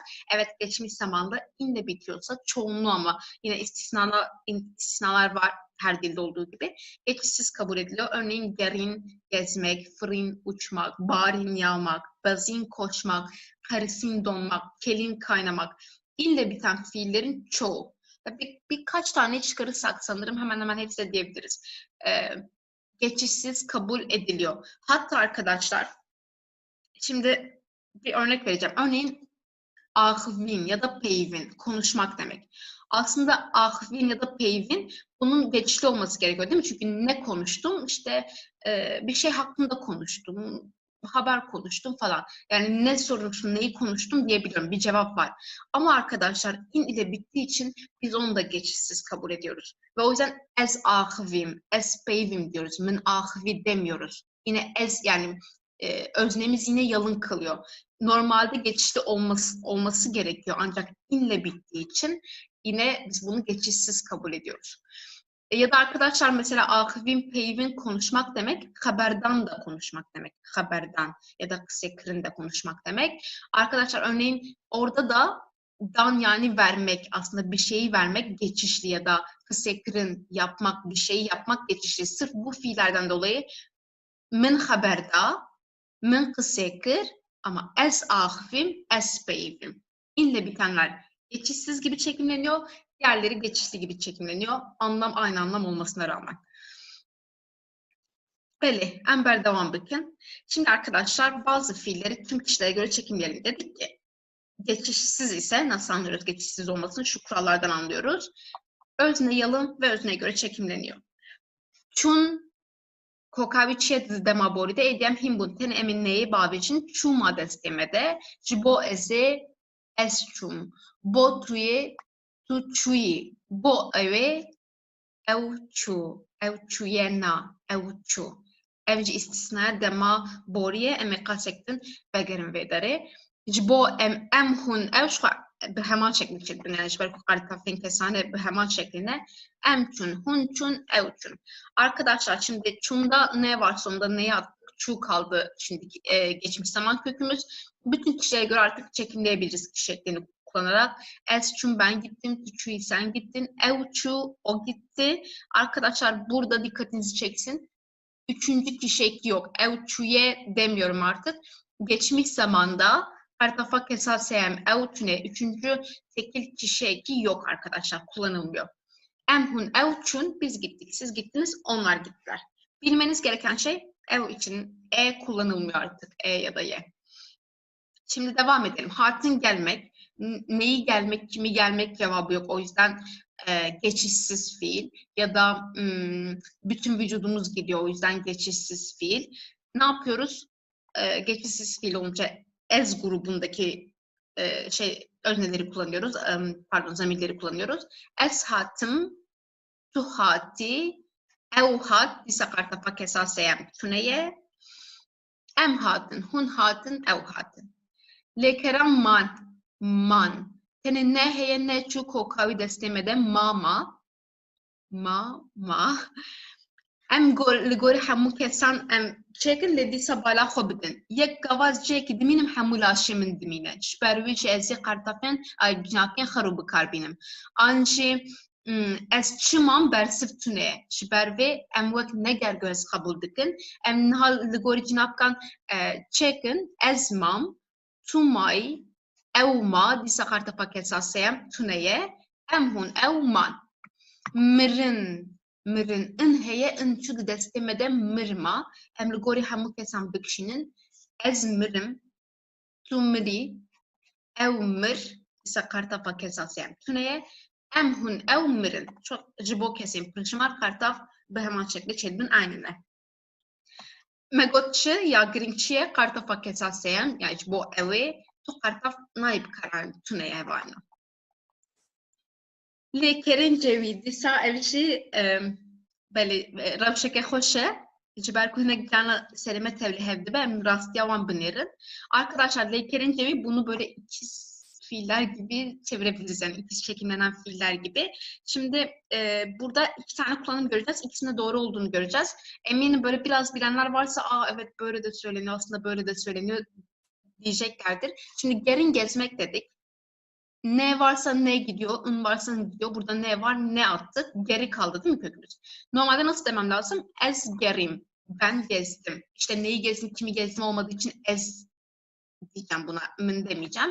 Ez gerim, ben gezdim. Peki biz bunu daha çok nasıl söylüyoruz ya da nasıl duyuyoruz? Ez geriyam gibi duruyoruz. Ez geriyam. Bu şekilde duyuyoruz. Neden arkadaşlar? İşte bu lekerin cevi formatına giriyor ve her iki kullanımda doğru. Her iki kullanımda doğru. Bunu da söyleyebilirsiniz, bunu da söyleyebilirsiniz. Asla yanlış değil. Bazin koşmak. Ne var ne gitti. Ez bazim, ben koştum. Ez baziyan, yine ben koştum. İkisi de doğru. Barin yağmak. Ne var ne gitti kökten. Bar kaldı kökümüz. Pardon, bari kaldı kökümüz. Baran bari, yağmur yağdı. Ya da baran bariya, yine yağmur yağdı demek. Kelin kaynamak. Ne var ne gitti. Af keli su kaynadı. Af keliya su kaynadı. Aynı şey. Kenin gülmek. Ev kenin onlar güldüler. Bakın keni kökümüz değil mi? Ne var ne gitti. Bir de çoğul kişi kullanılmış. Üçüncü çoğul kişi. Ev kenin onlar güldüler. Ev kenyan yine onlar güldüler. Vastan ya da vastin ikisi de yorulmak demek. Sözlükte böyle de görebilirsiniz. Böyle de görebilirsiniz. Şimdi ne var ne gitti. Ya vasta ya da vasti her ikisi kaldı kökümüz. Ez vastan ben yoruldum. Ez vastin ben yoruldum. Ya da ez vastiyam yine ben yoruldum demek. Her iki konumda doğru. Dikkatinizi bir şey çeksin. Bu hangi durumda oluyor arkadaşlar? Bu inle biten fiiller için oluyor. Yani her iki kullanımda duyabilirsiniz. Çoğunlukla bunu duyarsınız ama. Şu formu daha çok duyarsınız. Hatta sanırım böyle dile daha güzel mi geliyor? Belki o yüzden artık bu şekilde yerleşmiş. Neyi nerede ma boruya sade. Neyin ya hemu demin bori bneyi çedbin. Hevano hemu demin bori. Bili ve deme se demin bori dinjene yeni sereke. Neyin ya hemu yan bneyi çedbin. Emel Begar Mina Kançı Biner'in çava çedbe. Arkadaşlar şimdi olumsuz formunu görüyoruz. Burada diyor ki bütün geçmiş zamanların olumsuzu ne ile yapılır? Yani fiilin başına ne getirilerek yapılır. İşte bu neye benziyor? Gelecek zamanda da ne yapıyorduk değil mi? Bu yatıp yerine ne getiriyorduk? Burada da öyle. Sadece bir şey atmamıza gerek yok. Çünkü geçmiş zaman eki yok aslında arkadaşlar. Sadece geçmiş zaman köküyle bir zaman oluşturuyoruz. Artık bir ek olmadığı için sadece hiçbir şey atmıyoruz. Asıl fiilin önüne getiriyoruz. Hep yaptığımız gibi. Es hatim mali le huşkamın biminde nehat. Es hatim ben geldim. Es hatim mali ben eve geldim. Le hoşkamın biminde nehat ama kız kardeşim benimle gelmedi. Eğer ben olumlu yapmak isteseydim ne diyecektim? Biminde hat diyecektim. Benimle geldi. O benimle geldi. Üçüncü kişi olduğu için üçüncü tekil eki yok. Hatından sadece hat kaldı elimizde. Ama olumsuz yapıyorum. Ne yapıyorum? Sadece başına neyi getiriyorum? Emneketin azmine. Biz sınava girmedik. Eğer ben bunu olumlu yapmak istersem emketin azmine. Biz sınava girdik. Olumsuz yapacaksam sadece fiilimin önüne ne getiriyorum? Neketin azmine girmedik. Evduhşev zu raneza. O dün gece erken uyumadı. Arkadaşlar siz kendinize düşünün. Burada ne niye başta değil, niye ortada? Çünkü tık bizim işte şimdiki zamanda ya da gelecek zamanda da böyle üstünü çizdiğimiz gibi eğer bir fiil ön ek alarak türemişse, örneğin burada razan, ra ön ekini görüyoruz. Böyle zamanlarda neydi? Hep eklerimiz ortaya geliyordu. Çünkü ne demiştik? Bizim için her zaman asıl fiildir. O yüzden olumlu zaman ekleri, olumsuzluk eki hep böyle asıl fiil kökünün önüne geliyor demiştik. Aynı kural burada da geçerli. Artık bir daha özellikle bunun için bir sayfa oluşturup böyle açıklamaya gerek yok. Çok fazla üstünde durduk. Üçüm anne çiğ seyrani. Sen neden pikniğe gitmedin? Şimdi çiğ seyrani dersem sen pikniğe gittin. Ne çiğ dersem başına ne geçirsem artık onu olumsuz yaptım. Zilan he ve ne gerya mali. Yine ne görüyoruz? Gerinden ve gerin. Gezmekten dönmek. Zilan hala eve dönmedi, varmadı. Bir örnek alarak türemiş bir fiil görüyoruz burada. Böyle fiillerde ne oluyordu? Ne hep ortaya geliyordu arkadaşlar. Yani asıl fiilin önüne geliyordu. Burada da asıl fiilimiz gerin. Gerinde ne var? Ne gitti? Geri kaldı elimizde. Bu işte inle biten az önce gördüğümüz şey. Lekerin cevi ikiz şekillenmiş bir fiil. Vene gerimale ya da vene gerimale her iki formda doğru. Belin hal vermet neke min evmetin hinkerasa diye min vergirt. Yani ne min nevisan. Arkadaşlar burada Hinter'den aldığım bir metin var. Buradaki örneklerle biraz daha oturtalım geçmiş zamanı. Rokan felat keshene u evne kadına berahoda dağıttın kampinerin çıdıbeşin. Felat tudo likudere buyi. Megoçı lekerin kubu bune çedbin. Hamu neger gözün. Şbervişi evvek tumaye. Edinette tumaye. Tudo likudere buyi. Felat sen dün neredeydin? Neredeydin? Şimdi tulkudereyi dersek sen neredesin? Ama ne demiştik? Kişi eklerinin geçmiş zaman hali aslında bun olmak fiili. Bununla olan bütün fiiller de her zaman zaten geçişsiz kabul ediliyor. O yüzden özne sade kaldığı, özne göre çekimlendi. İyi almış burada kişi ekini. Ezlite gerim, ben seni aradım. Bakın gerim, bu gerim fiili aslında bu le gerin yani birini aramak bu gezmek değil. Çünkü l ile kullanıldığını görüyoruz. Yine inle bittiği için ama neyle bittiği için neyi attım geri kaldı elinde. Ben seni aradım. Arkadaşlar bu da yine bir fiil aslında. Ben neyi aradım, kimi aradım aslında geçişli olması gerekiyor ama ne demiştik? İnle bitenlerde böyle bir şey var. İnle bitenler çoğu zaman yine geçişsiz kabul ediliyor. Bu da onlardan bir tanesi. Bes ez ne göçtüm de yine bunu ne giyiştim ne gıhaçtım ikisini de söyleyebilirsiniz. Ama bu ama yerine kullanılıyor. Le de diyebilirsiniz. Sana ulaşamadım. Gıhaçtın ulaşmak ya da giyiştin her iki formda doğru.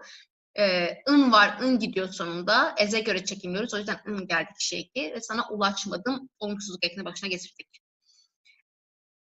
Do ez çum guntro kancan. Ferhat Beçe do ez çum guntro kancan. Lekera tüneye pır heysanet gore ezihat yakşandın. Ez çum ez bersif tüneyeş bervişi neger göze li gore ezet yakşandın. Anca hamula şimin diçe li gore ezet yakşandın. Xeyr bu. Disem forma bori dibinin. Çima hevano çi berko ez beçim xeyre ev daman haye leme çi got me got kartafên kesane girt lekera bunene çi bo wî jî gavan werdigerinin dema borî êdî wek forma bu em dibînin forma bu iç bune dişi neçû. Arkadaşlar dedim ki şimdi ben xeyre dersem hayırdır xeyre yani şimdi hayırdır aslında şimdiki zaman ya da geniş zaman cümlesi. Ama hayır böyle nasıl çevireyim? Hayırdı yani ne oldu gibi söyleyeceksem artık ne dedik? Kişi eklerinin hepsi aslında bun olmak fiili dedik. O yüzden geçmiş zamanda bu ile olan formu görüyoruz. Zaten bunu da söyleyecek bir şey yok yani zaten olmakla oluşursa ne gergez falan. Bir de bun neyle bittiği için neyi attık? Artık geçmiş zaman halini kullandık. Da biramın ne hoş bu. Aynı şeyi görüyoruz. Diyor ki büyük annem hastalandı. Şimdi nehoş edersem şimdi hasta. Nehoş o hasta. Ama hastalandı artık o kişi ekini bu olan formunu görüyorum. Geçmiş zamana çeviriyorum çünkü. O hastalandı. Nehoş bun. Yine bununla oluştuğu için burada öznemimizin büküme uğramaması gerekiyor. Ama burada bir tamlama var. Da piramın büyük annem diyoruz. Benim büyük annem. Eğer ben burada isim kullansaydım, örneğin Da piramın ismi Navi Da piramın biraz çılbe, biraz Fatih bebe. Yani bir isim kullanacaksam ben, eğer büyük annemin ismini kullanacaksam artık orada büküm halini kullanmama gerek yok. Zaten bunu öğrendik geçişsiz fiillerde. Çünkü özne hep yalın kalıyor. Ez çüm Serdanavi. Ben onu ziyarete gittim. Serdan şey demek böyle. Aynen ziyaret gibi çevirebiliriz. Onun ziyaretine gittim. Gitmek fiili, geçişsiz bir fiil. Neyi gittim, kimi gittim cevap yok. Ya da bütün vücudumuz gidiyor. O yüzden yine geçişsiz. Özne, yalın, fiil özneye göre çekimlenmiş. Hevi dıkım kunne ne hoşçaka grambe. Pardon arkadaşlar. Umuyorum ki ağır bir hastalık değildir. Yani aynen ağır bir hastalık değildir. Böyle çevirebiliriz. Arkadaşlar bir şey söyleyeceğim. Biraz alakasız konuyla. Burada ne hoşı gibi görüyoruz. Şimdi önceden bunu bazen yorumlarda da soru olarak soruyorsunuz. Ben hepsini aslında i ile yazıyorum. Önceden y'nin önündeki i'yi biz ı formunda yazıyorduk. Yani bu bizim i'miz ya. Çünkü işte şey deniliyordu. Çünkü o y'den dolayı bir yarım i sesi zaten çıkıyor. Bir daha i yazmamıza gerek yok falan deniliyordu. Ama sonradan bu kural değişti. Son 3 senedir, 2-3 senedir hatta değişmeye başladı. Şimdi biraz daha oturdu. Artık i'yi i olarak yazıyoruz. Çünkü diyoruz ki kökün asla değişmemesi gerekiyor. Bu kuraldan dolayı bazen kelimelerin kökü değişiyordu. O yüzden değişti bu kural. Hala böyle yazan var. Şimdi iyi gibi yazan var. Ben çoğunlukla iyi gibi yazıyorum. Tercihi de size bırakıyorum. Kitaplar yanlış diyor ama onu söyleyeyim. Ben demiyorum ama ben de iyi gibi yazıyorum artık. Bu da kitabın eski çapı olduğu için. Türkçe'de çap deniliyordur umarım. Jiber çapak yerine jiber bir şey heji ve ı der bastı be. Naha çavaya şimdi nasıl? Naha baştıra şimdi daha iyi. Bakın buradaki her şeyi biz gördük. Baştır daha iyi. Yani eğer eksikleriniz varsa mutlaka birinci kura bakın. Bir de arkadaşlar birinci kurda 29 tane konu verdik biz. Aslında birinci konu konusu o kadar fazla değildi. Ama hem işte o Covid dönemi herkes evdeydi, çıkamıyoruz dışarı. Sizin de çok iyi faydalanmanızı istedik. O yüzden aslında ikinci kur konularının çoğunu da orada vermiş olduk. O yüzden güzel konular var. Eğer böyle kafanıza koyduysanız, çalışmak istiyorsanız teker teker başlayarak gidebilirsiniz. Sıralaması güzel. Hepsi birbiriyle alakalı ve hepsi birbirinin üstüne eklenerek devam ediyor. O yüzden mesela bir derste gördüğünüz bir kelimeyi işte 2 ders sonra da görebiliyorsunuz ya da bir kalıbı. O yüzden eksikleriniz varsa öyle işte baştır, daha iyi. Yani bu tür şeyler varsa dönebilirsiniz o derslere. Derbasibe geçmiş olsun. Spastikim ve doçıkır. Teşekkür ederim. Sen dün ne yaptın? Burada ne görüyoruz? Sen ne yaptın? Şimdi bu bir diğer dersimizin konusu ama yapmak fiili, neyi yapmak, kim yapmak geçişti. Böyle söyleyip kapatmış olalım şimdilik bu konuyu. Tu beştar civini bu. Sen toplantıya katıldın mı?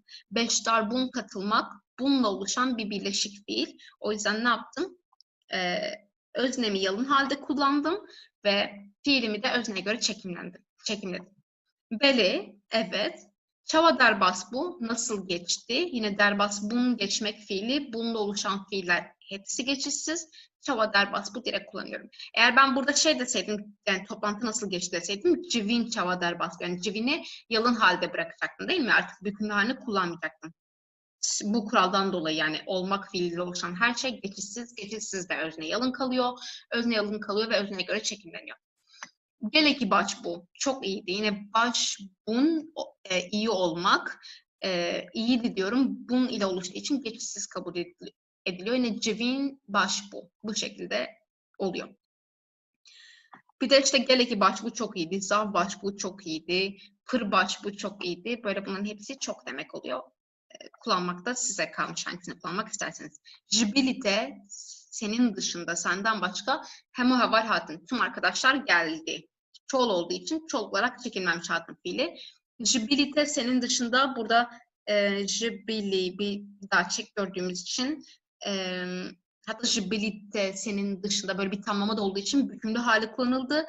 Bunu da bir şeyde görmüştük. Kahanek dersimizde görmüştük. Yani bağlaç dersimizde görmüştük bu bağlacı. Bunu da söylemiş olayım.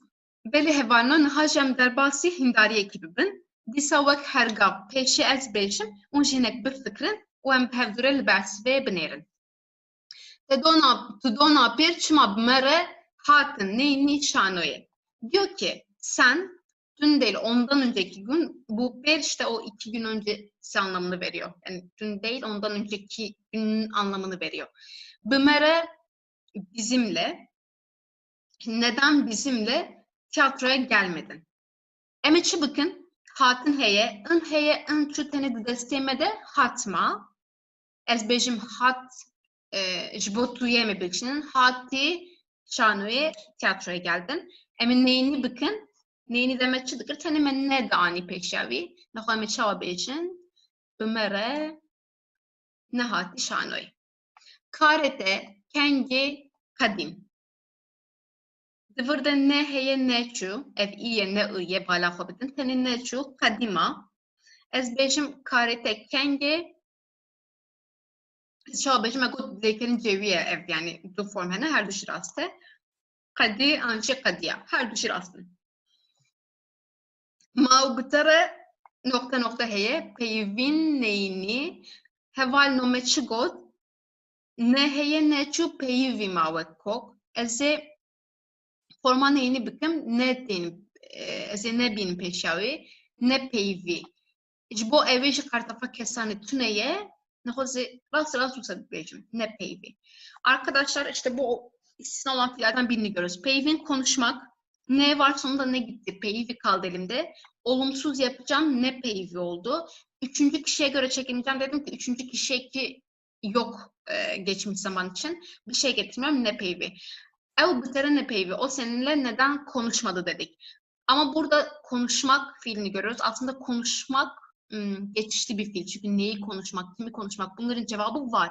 Ama inle bittiği için geçişsiz kabul ediliyor arkadaşlar. O yüzden öznemiz yalın halde, sade halde kullanılıyor burada. Ez li semsure ji dayık bun. Lekera ji dayık bun. Lekera ki heve dudaniyem dibinin. Ya da bun heyeç, bu iş bersivame hesane bun hebe neger göz. İşte kırda harumaye, ligori kırda verek çandın. Ligori ezeji ne heyemin ne abi. Ez li semsure ji dayık bun. Ji dayık bun doğmak arkadaşlar. Doğmak. Bun var o yüzden geçişsiz. Ez'e göre çekimleyeceğim yani özneme göre çekimleyeceğim. İşte özlem sade yalın halde kalıyor. Ne yapıyorum? Ne var fiilinde neyi atıyorum. O yüzden ez'e göre de çekimlersem me getiriyorum. Ez için olan kişi şeklini. İşte dayık bun. Ben Semsur'da Adıyaman'da doğdum. Oldu. Parna perar. Yine bir per görüyoruz burada. Burada arkadaşlar parna perar bir kalıp geçen sene değil ondan önceki sene. Yani yine o bir önceki anlamını verdi. Emdi batlani de biz tatilde, batlani tatil demek. Lekera çuneheye ezigori emi bikşinim. Naho em çun vane biz tatilde Van'a gittik. Arkadaşlar şimdiki zaman geçmiş zaman kökü sadece çu ya çok fazla şimdiki zaman kökü diyorum çünkü hep ağız alışkanlığı ya onu bir sürede kullandık. O yüzden kusura bakmayın umarım kafanızı karıştırmamışımdır. Geçmiş zaman kökü sadece çu ne var ne attık. Em'e göre çekimledik. Em için olan kişi şeklini getirdim. Neyi getirdim? Em için gittik oldu. U ave disaz ligori emi bükşini ketin in heye in çu ket maddestiminde ligori emi em ketin ave. Ez irozu jikar derketin ez çi derketin bersirtine anca hamula aşemi dertkeve ji bervêjî neger guheze ji bervêjî gorî ezî were kişandin in heye in çû di cêwî de jî li gorî ezê qartefa kesane hat derketin. Ew saat dişeşan de gaçtin hevpeyvîne. Gihaştın, ez çi gaçtım tüneye, anja hemû lacê min digîje, hemû laçê min digîje, ji ber vê jî neger guheze, li gorî ew ê were kişandin, heke yek jimar be yek jimar, pir jimar be pir jimar, ez çawa bêjim, in çû kokma destê me de, ew gihaştin. Wek min got, diyarek ku pir jimar e. Belê hevalên hêja, دوانه me bi dawî bû, hevkadin wek min got em ê êdî ji bo lêkerîn gerguhez em ê li dema borya sade anji li dema borya dedeyi binirin. Her du form çirasın yani dema borya sade dema borya dedeyi hemen mücadele ko em iro himbun. Hevi dikim ji bo wejî suda var bu. Ya brastit tiştekî niha ji ber bikin tune wek min got yani ne wek lê dema niha dema fireh dema bihê yani tenê in hebe in diçe ne hebe ne diçe işte kirde xero dimîne gorî kirdeyê tê kişandin. Tenê ev rêge senet birde. Li xwe baş binirin. Arkadaşlar dersimizin sonuna geldik. Güzel bir dersti. Çok önemli bir konuydu. Ben de bu materyali hazırlarken böyle sizin işinizi kolaylaştırmaya çalıştım o kurallarla. Umarım anlayabilmişsinizdir. Faydalı olmuştur sizin için. Unutmuyoruz. Ne var arkadaşlar? Sade geçmiş zamanda yani görülen geçmiş zamanda sanırım böyle çevriliyor. In varsa in gidiyor, ne varsa ne gidiyor kökünde. Bunu öğrendik. Öznemiz yalın halde kullanılıyor. Özneye göre çekimleniyor. Bunu öğrendik. Bir de üçüncü tekil kişi için herhangi bir ek olmadığını öğrendik. Yani kişi ekinin kullanılmadığını öğrendik. Bu kadardı bugünkü dersimizin konusu. Diğer derste geçişli fiiller için geçmiş zamanda görüşmek üzere arkadaşlar. Dikkat edin kendinize.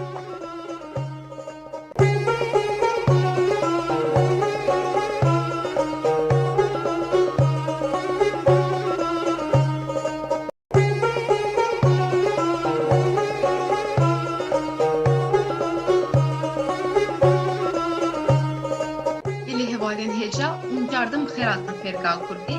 İro emek dema borya sade, anjij dema borya dedeyi berdevam bikin. Li vê carê em ê li ser lêkerên gerguhez bisekin. Diwaneye borî de ji bo lêkerên negerguhez dema borî çawa çêdibe, em hîn bûbûn. Niha jî heke lêker gerguhez bi çawa çêdibe, em ê hînî vê bibin. Arkadaşlar 8. dersimize hoş geldiniz. Yine basit geçmiş zamandan devam edeceğiz. Ya da görülen geçmiş zaman ya da dili geçmiş zaman her ne diyorsanız. Ancak bu 8. dersimizde artık Türkçeden ayrılan kısmını göreceğiz. Türkçeden farklı kısmını göreceğiz geçmiş zaman için. Çünkü bu dersimizde eğer fiil geçişli ise geçmiş zaman cümlesi nasıl kurulur? Hep birlikte bunu öğreneceğiz. Diğer derste ne dedik? İşte geçişli değil ise yani nesne almıyorsa ne oluyordu? Özne hep yalın halde kullanılıyordu ve biz fiili özneye göre çekmiyorduk. Fiil kökünü bulmak çok kolaydı. Bunların hepsini öğrenmiştik. Şimdi bu dersin ayrıntılarına geçelim. Dîsa metnekê em bi hevdûre bixwînin. Merhaba hevalîzînar. Hêvî dikim rewşa te baş e. Bibore, min nameya te dereng bersivan. Min dest bi karekî nû kir. Lewma min derfet nedît ku ji te re binivîsim. Te di nameya xwe de gotiye ez nexweş ketim. Li xwe miqatebe. Heke pêwîstiyekî te hebe min haydar bike. Digel silavan berîtan. Bila bala weşî bikişîne divir de min heye, te heye. Ango cinavkên tawan dihene, cinavkên xero tunene. Tev jî hevokên dema borîne. Lê cinavkên me ne xero ne, tawan dîne. Arkadaşlar şimdi burada bazı geçmiş zaman cümleleri geçiyor. Bunların hep birlikte tek tek analizini yapalım. Burada dikkatimizi çekmesi gereken şey kullanılan zamirlerin bükümlü zamir olması. Şimdi o cümleler burada ayrıntısıyla yazıyor. Tek tek analiz edelim. Min nameyatta bersivand. Ben mektubunu cevapladım. Bakın tipik bir geçmiş zaman cümlesi ama ez yok, onun yerine min var. Ya da min dest bikare kir. Ben bir işe başladım. Yine tipik bir geçmiş zaman cümlesi ama bükümlü zamir var. Min derfet nedir? Derfet değilken böyle fırsat bulmadım. Böyle çevirince böyle düşünebilirsiniz. Ben fırsat bulmadım ya da te nameya hodegot. Ez nehoş ketim. Te dinamaya hodegot. Sen mektubunda söyledin. Arkadaşlar burada dikkatimizi çekmesi gereken şey buradaki fiillerin hepsinin nesne alması. Şurada kırmızıyla belirttiklerimin hepsi nesne. Örneğin min nameyate bersivan dediğimde ben mektubunu cevapladım. Ben neyi cevapladım? Mektubunu. Bakın neyi sorusunun cevabı nesne olarak karşında. Ya da min dest bikare kir. Ben bir işe başladım. Ben neye başladım? İşe arkadaşlar. Min derfet nedir? Ben fırsat bulmadım. Ben neyi bulmadım? Ben fırsat bulmadım. Ya da ted namaya hodegot. Sen mektubunda söyledin. Neyi söyledin? Ez nehoş ketim. Hasta olduğunu söyledin. Bunların hepsi bize neyi cevabını veriyor? Neyi sorusunun cevabını veriyor?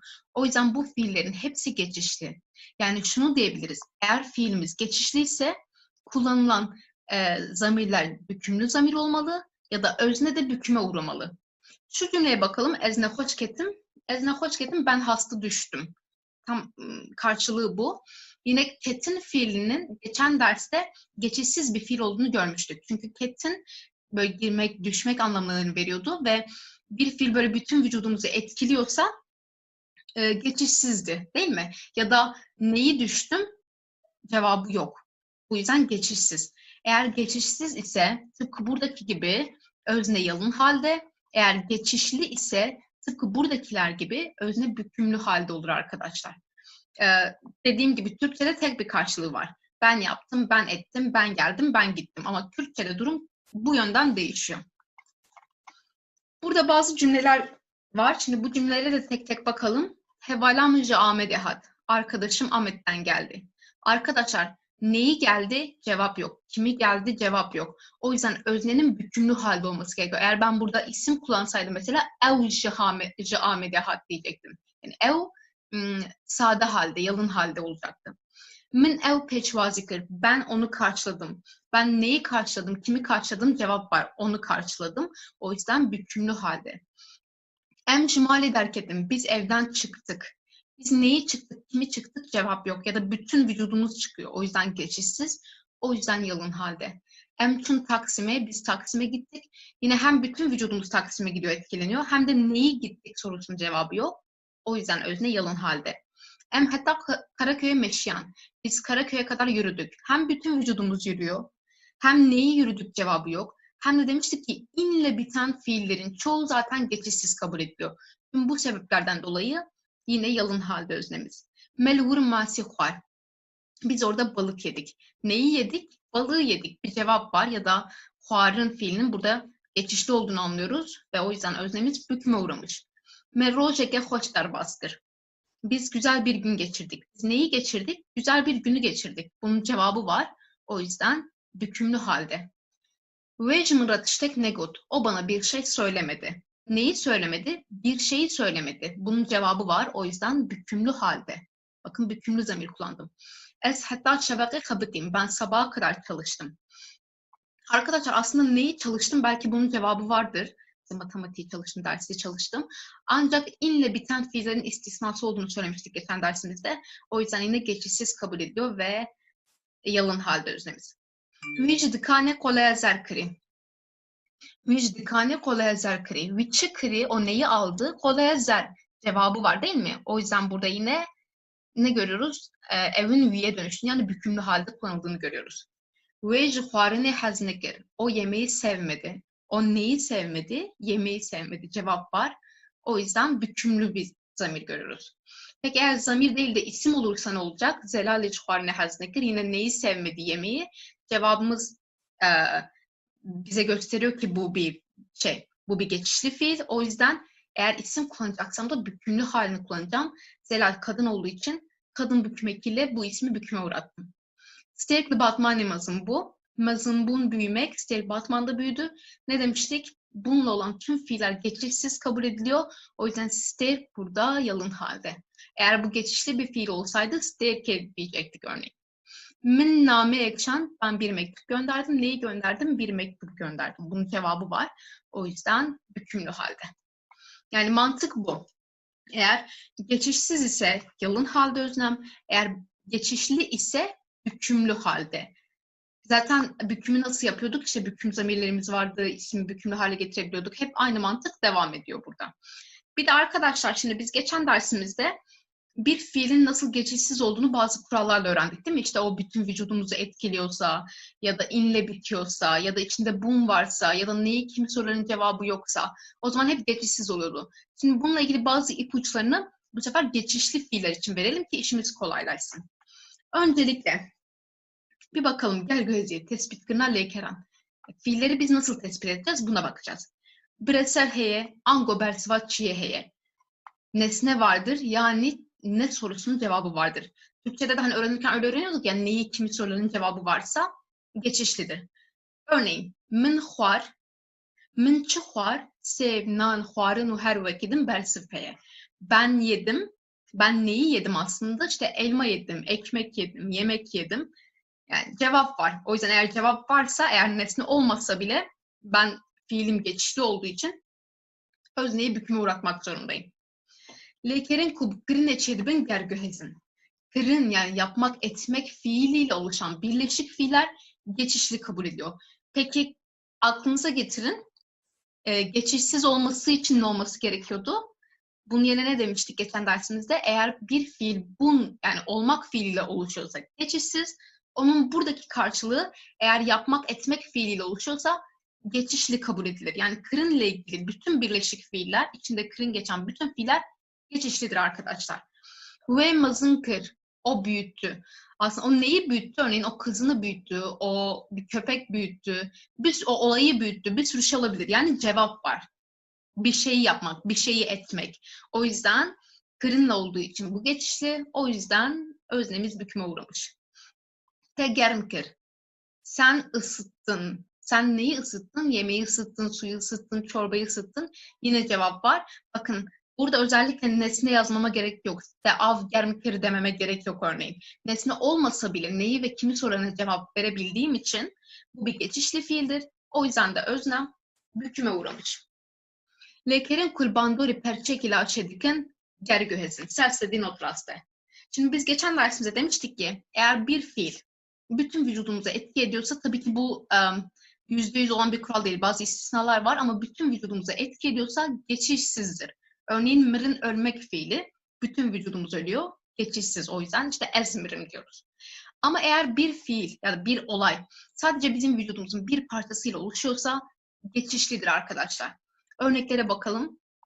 Huar'ın yemek fiili sadece ağızla oluyor. Ya da neyi yedim cevap oluyor. Got'un söylemek sadece ağızla oluyor. Ya da neyi söyledim bunun cevabı var. Bihistin duymak sadece kulakla oluyor. Ya da neyi duydum cevabı var. Avet'in atmak elle ya da ayakla oluyor. Ya da neyi attım cevabı var. Dit'in görmek sadece gözle oluyor. Ya da neyi gördüm bunun cevabı var. Yani vücudumuzun bir parçasını kullandığımız fiillerde eğer yani o fiil vücudumuzun bir parçasına etki ediyorsa o zaman o geçişlidir. Bu da güzel bir ipucu ama dediğim gibi %90 yani tabii ki istisnalar olabilir. Devam edelim. Franya lekerin kubu andın edi kadın gergühezin.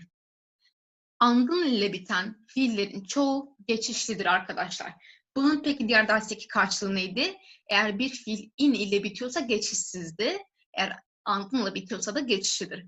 Bu biz inle biten fiiller, andınla biten fiiller bu birinci kurda sanırım şimdiki zamandaydı. Bu fiiller üzerine bir ders yapmıştık. Orada aslında biraz ipucusunu vermiştik. Hani birinde inle bitiyorsa kendi kendine olma anlamı var.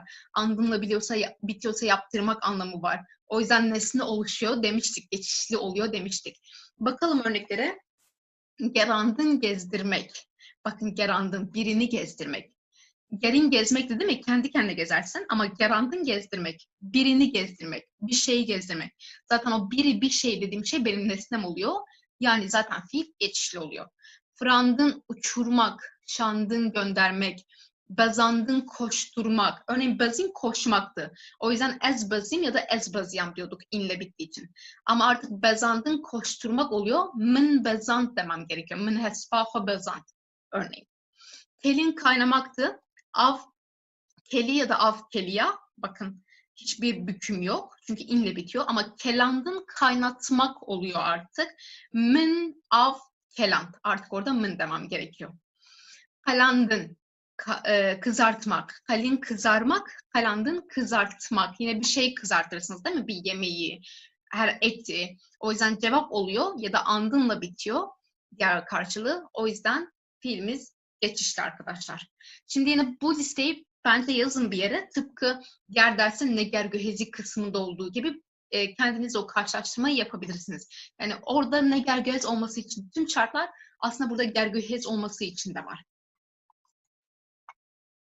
Peki eğer fiilimiz gergöhez yani geçişliyse biz hangi sıralamayı takip edeceğiz?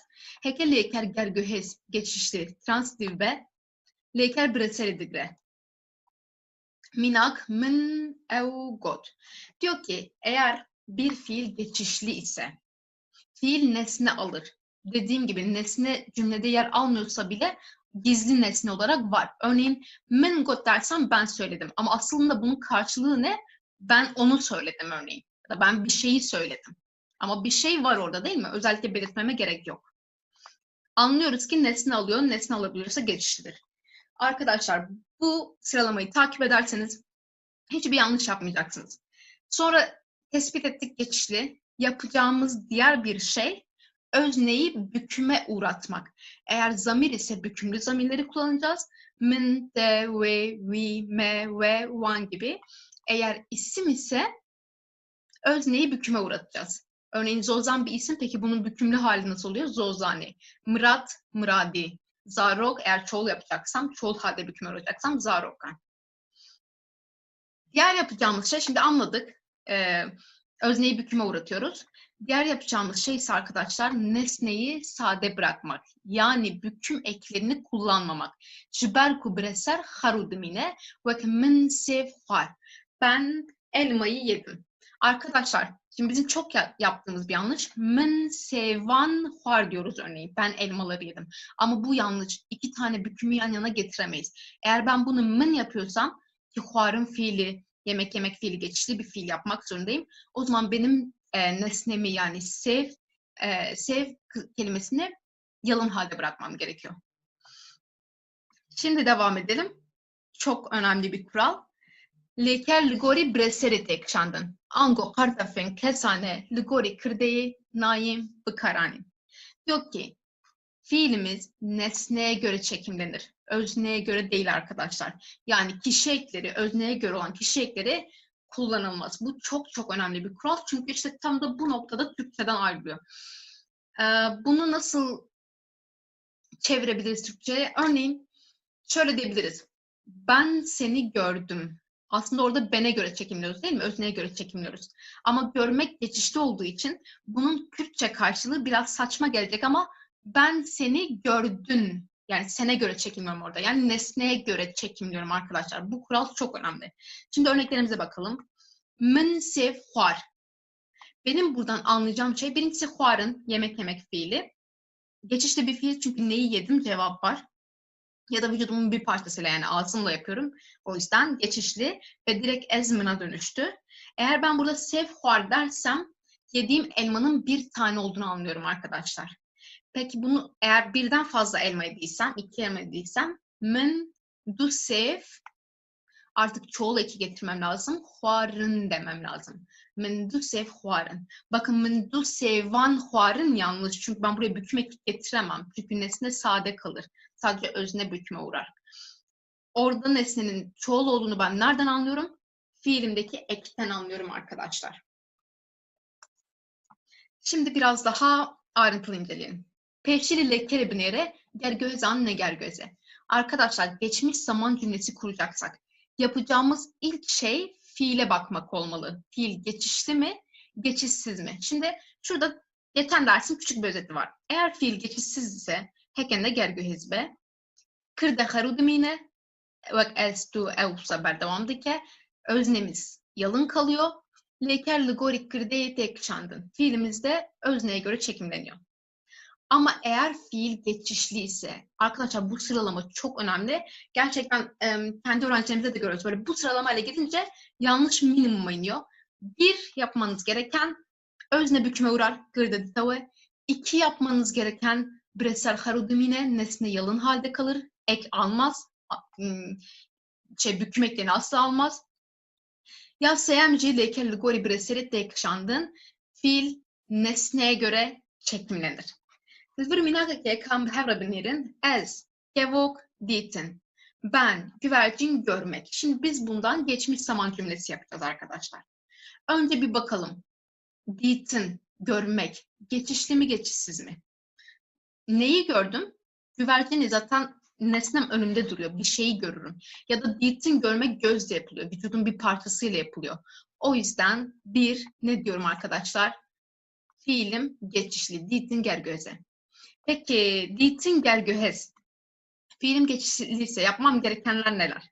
Kırdedı teve. O yüzden ez neye dönüşecek arkadaşlar? Bunu artık büküme uğratacağım. Ez min olur arkadaşlar. Artık min kullanmam gerekiyor yerine. Bireysel harudumine kevok yani güvercin sade halde kalacak. Hiçbir yer gelmeyecek. Breser kevoke. Yani breser amca şuhaye. Leker ligori breseri tekşandın. Şimdi de fiilimi nesneye göre çekimlemek kaldı.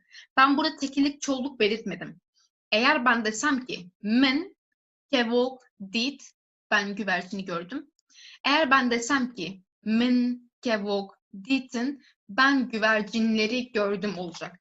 Yani tamamen ben burada fiile gelen ekten anlıyorum nesnemin tekil ya da çoğul olduğunu. Asla özneye göre değil, nesneye göre çekimliyorum arkadaşlar. Şuradaki, şu dit'indeki ından da anlıyorum ki kevok orada pırıcım var yani çoğul. Min kevok dit, ben güvercini gördüm tekil. Min kevok ditin, ben güvercinleri gördüm çoğul. Şimdi arkadaşlar dedik ki geçişli fiiller her zaman nesneye göre çekimleniyor.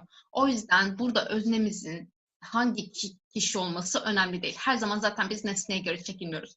Yani tamam kırda tave özne büküme uğruyor. Örneğin min kullanabiliriz, tek kullanabiliriz, ve kullanabiliriz. Ya da eğer isim kullanacaksak zilan diyeceksek zilane demeliyiz. We diyebiliriz ya da barani eğer isim kullanacaksak. Me diyebiliriz, ve diyebiliriz, one diyebiliriz. Yine üçüncü çoğul kişi için isim kullanacaksak, örneğin misafir edeceksek meyvannan deriz. Bunlara bağlı olmaksızın nesneye göre çekimleniyor arkadaşlar.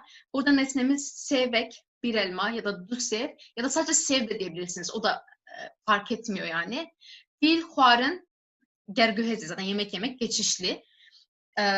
Çekimleyelim huarını seve göre. Eğer bunların hepsi ve sevekse huar, tekil. Zaten olumsuzun neyle olduğunu söylemiştik bütün geçmiş zamanda. Münte, ve, vi, me, ve, van, sevek, huar, an için ne huar? Yedik ya da yemedik. Yine aynı zamirler heke du sevbe, huarın, an için ne huarın. Evci, dravşa, pırcımaride tep karanin. Yani arkadaşlar tekrar söylediğimiz gibi bunlardan bağımsız olarak nesneye göre çekimliyoruz. Nesne çoğulsa çoğul, tekilse tekil geliyor bu kadar. Şimdi o örneklere bir daha bakalım. Dersin başındaki örnekler burada. Burada nesneyi tespit etmeye çalışalım arkadaşlar. Bir de nesne yönünden bakalım. Bir de az önce bir sürü kural verdik ya işte vücudun bir parçası falan. Hani hangi durumda geçişli oluyor. Hevalam came deha tatin artık bunda duracak bir şey yok. Geçişsiz. Minev peşvazikir. Arkadaşlar peşvazi kırın yani karşılamak fiili kırın ile oluşan bir birleşik fiil. O yüzden yine büküme uğraması gerekiyor. Ya da neyi karşıladın cevabı var. Ama ne dedik az önce? Kırın ile oluyorsa geçişlidir arkadaşlar. Heke kırın içe belekerek evleker gergüheze. Em cumali derketinin em tüm taksime burada artık bir daha aynı şeyleri söylemeye gerek yok. Ya da meşinin işte geçişsiz olduğunu söylemiştik. Ama melgur masik var. Biz orada balık yedik. Ya da balığı yedik. Aslında böyle çevirirsek daha doğru olur. Yemek arkadaşlar hem neyi sorusuna cevap veriyor tamam ama hem de ne dedik? Vücudun tek bir parçasıyla oluşuyorsa o şey. Örneğin huarın ağızla oluştuğu için yine geçişli arkadaşlar ve neyi sorusunun cevabı zaten masi balık olarak önümde duruyor. O yüzden büküme uğradım. Merol şeke hoş derbaskır. Yine bakın derbaskırın. Bu bir geçirmek. Güzel bir gün geçirdik. Yine kırın ile oluşan bileşik fiil.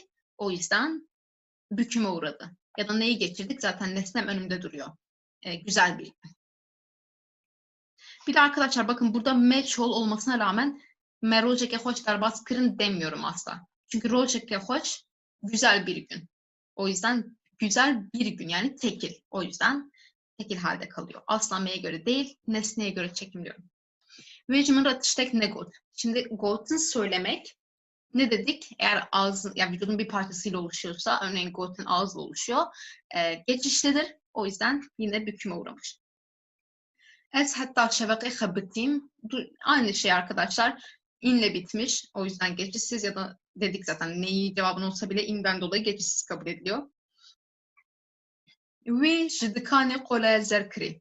Arkadaşlar aslında burada bir istisna görüyoruz. Şimdi dedik ki inle bitenlerin hepsi, yani inle bitenlerin çoğu. Aslında o zaman tam hepsi demedik. Bazı istisnalar var dedik. Krin, satın almak bunlardan biri. İnle bitmesine rağmen zaten neyi aldım cevap da var. Ama hani bazılarında cevap olduğu halde inle bittiği için geçişsiz kabul ediliyor.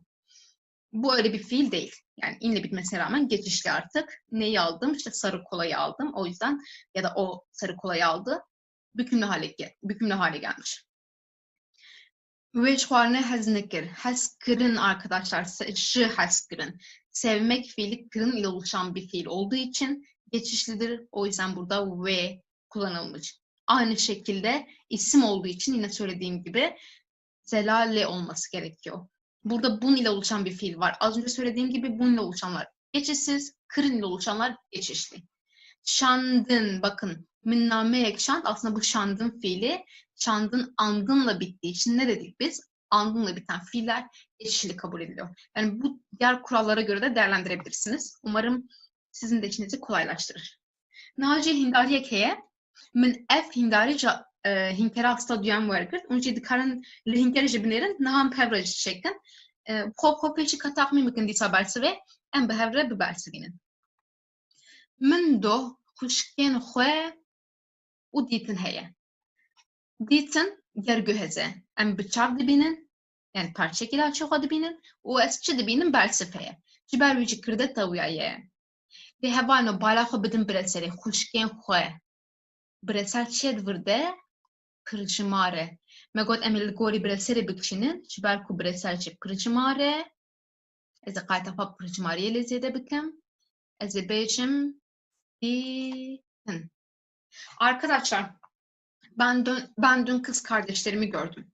Şimdi görmek geçişli. Çünkü hem vücudumuzun bir parçasıyla görüyoruz hem de neyi görmek, kimi görmek cevap var.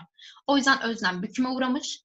Ama kız kardeşlerimi, burada benim nesnem çoğul arkadaşlar. Çoğul olduğu için de ben fiil köküm dit burada ını attık. Bunları geçen derste yaptık zaten. Hani ın varsa ın gidiyordu, ne varsa ne gidiyordu. Attık dit kaldı kök.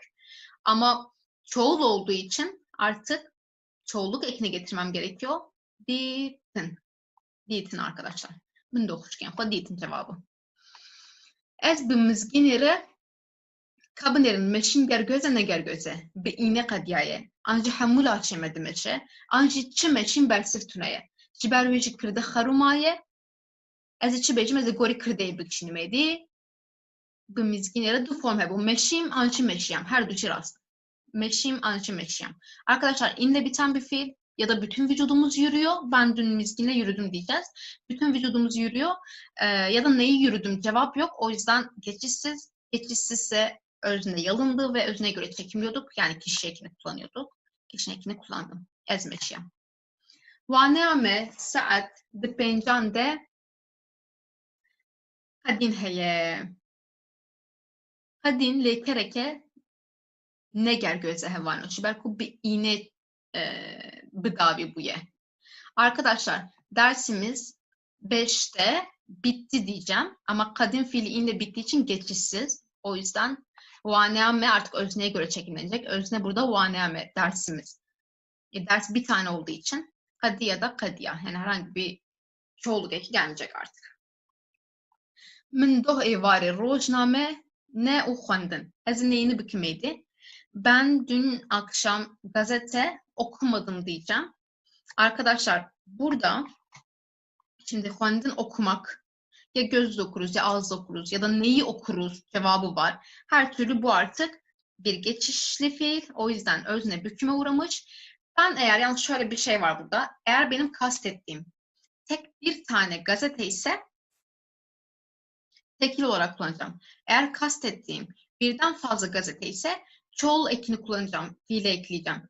Fiilden anlıyorum artık arkadaşlar onun nesnenin tek ya da çoğul olduğunu. Asla buraya rojnameyan demiyorum örneğin. O çoğul bükmetini getirmiyorum. Yani dediğim gibi her ikisi doğru. Eğer nehuand de diyebilirsiniz, nehuandın da diyebilirsiniz. Eğer nesnemiz tekil ya da çoğulsa arkadaşlar. Zozane dohcilên xwe û şuştin. Min çi şuşt bersiv hene ji xwe bersiv diyar ber çavê min e cilên xwe. Ji ber wê jî gerguheze. Ji ber wê jî kirdê dibe bita we.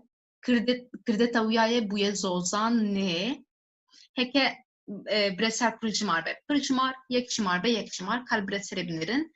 Cilên xwe, elbiselerini, kıyafetlerini yıkadı. Burada nesneye göre çekimliyorum. geçişli olduğu için zaten şuradaki bükümden de anlıyoruz artık. Geçişli bir fiil. Nesneye göre çekimleyeceğim. Nesnem elbiselerine olduğu için, yani çoğul olduğu için şu işte. Mesela dinahan de şif bu xwarin heye. Hevan xwarin gergöze idem vid zanen. Em devim xwe dixun, yani perçek ilaşı xwe dixun. Anjı işte ez çi dixun bersif heye. Çi ber wî gergöze, çi ber wî kirde tewyaye.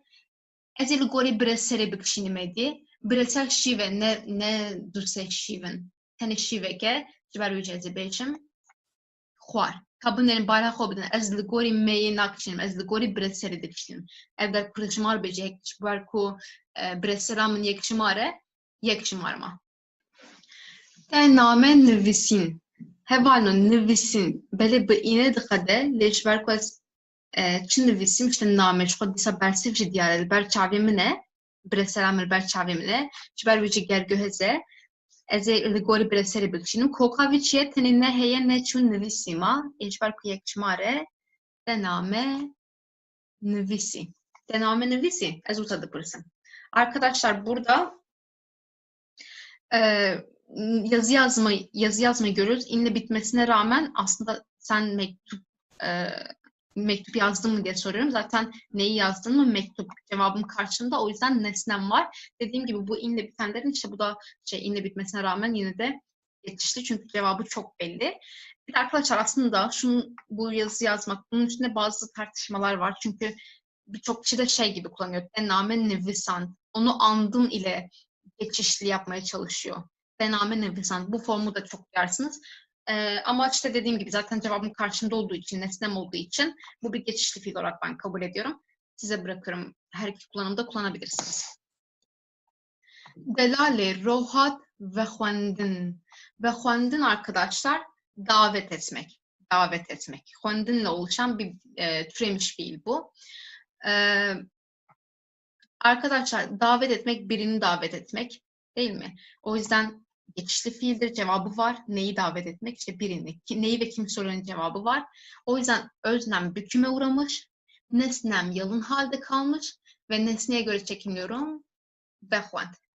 Yani sadece tekli olarak kullanıyorum. Mecbo taşte hekerun çekirin. Biz kahvaltı için yumurta yaptık. Kırın ile oluştuğu için arkadaşlar geçişli bir fiildir. Yapmak, etmek varsa, kırın varsa bir fiilin içinde o fiil geçişli fiildir. Öznem büküme uğramış. Şurada öznem büküme uğramış. Şimdi eğer kastettiğim tek bir yumurtaysa çekir. Eğer birden fazla yumurtaysa çekirin. Yani size kalmış. Hangisini kastetmek istediğinize kalmış.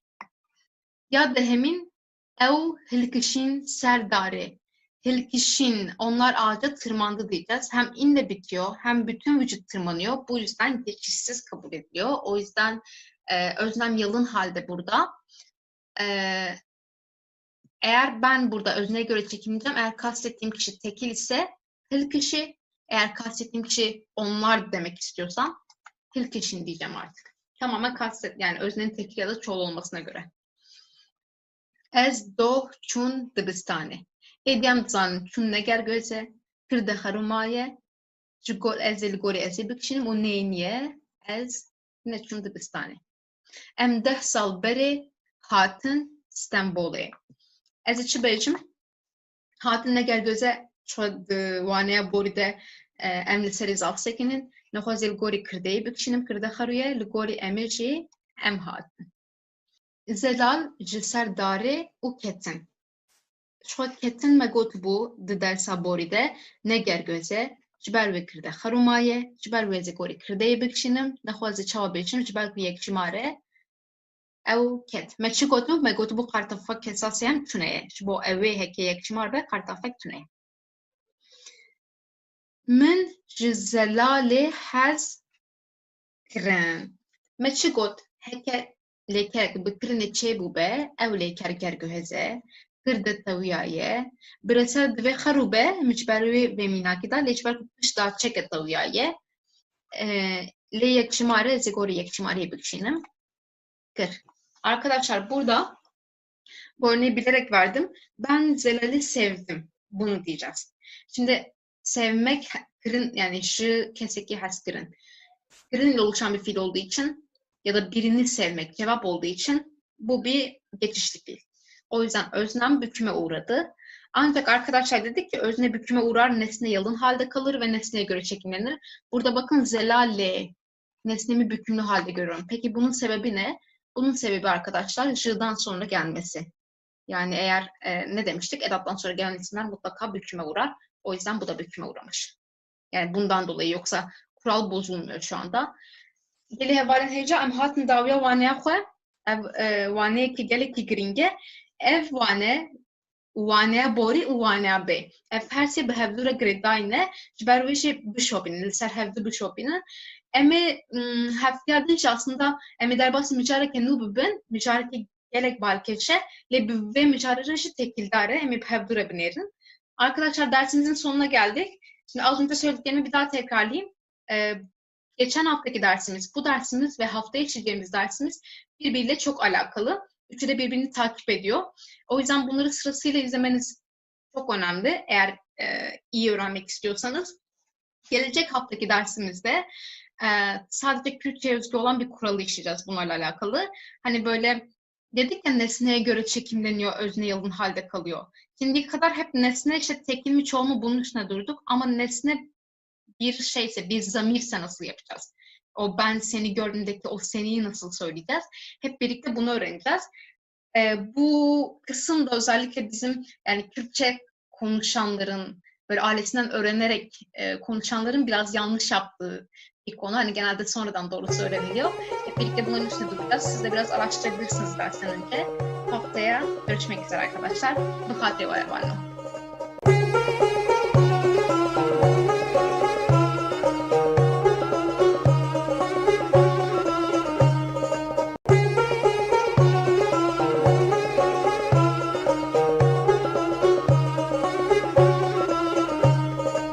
Geli hevalên hêja û xeratin pêrga Kurdî em hatin waneya nehemîn û îro miçara me di kurmancî de ergativî.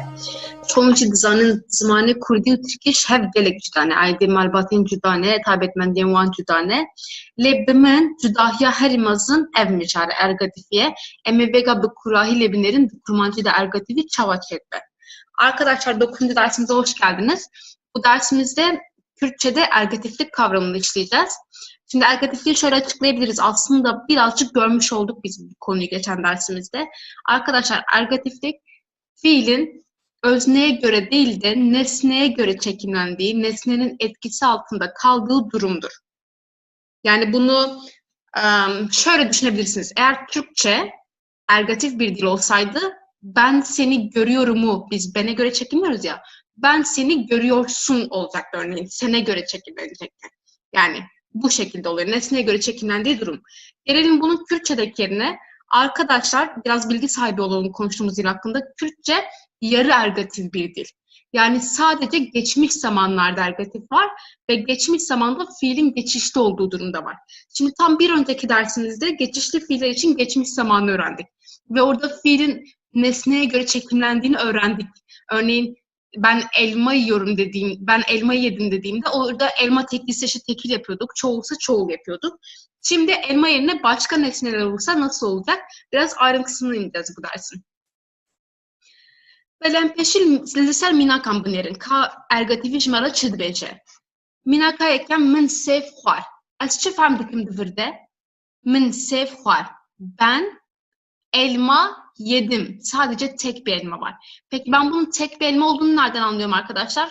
Çünkü bakın geçen dersimizde dedik ki işte xwarın geçişli bir fiil. Çünkü hem neyi yedim bunun cevabı var hem de vücudumuzun tek bir parçasıyla yapıyorduk. Bu da diğer ipucumuzdu. O yüzden geçişli ise özne büküme uğruyordu. Nesneye göre çekiliyorduk. Nesne tek ise herhangi bir ek yok. Burada ne anlıyorum? Elmanın tek bir elma olduğunu anlıyorum.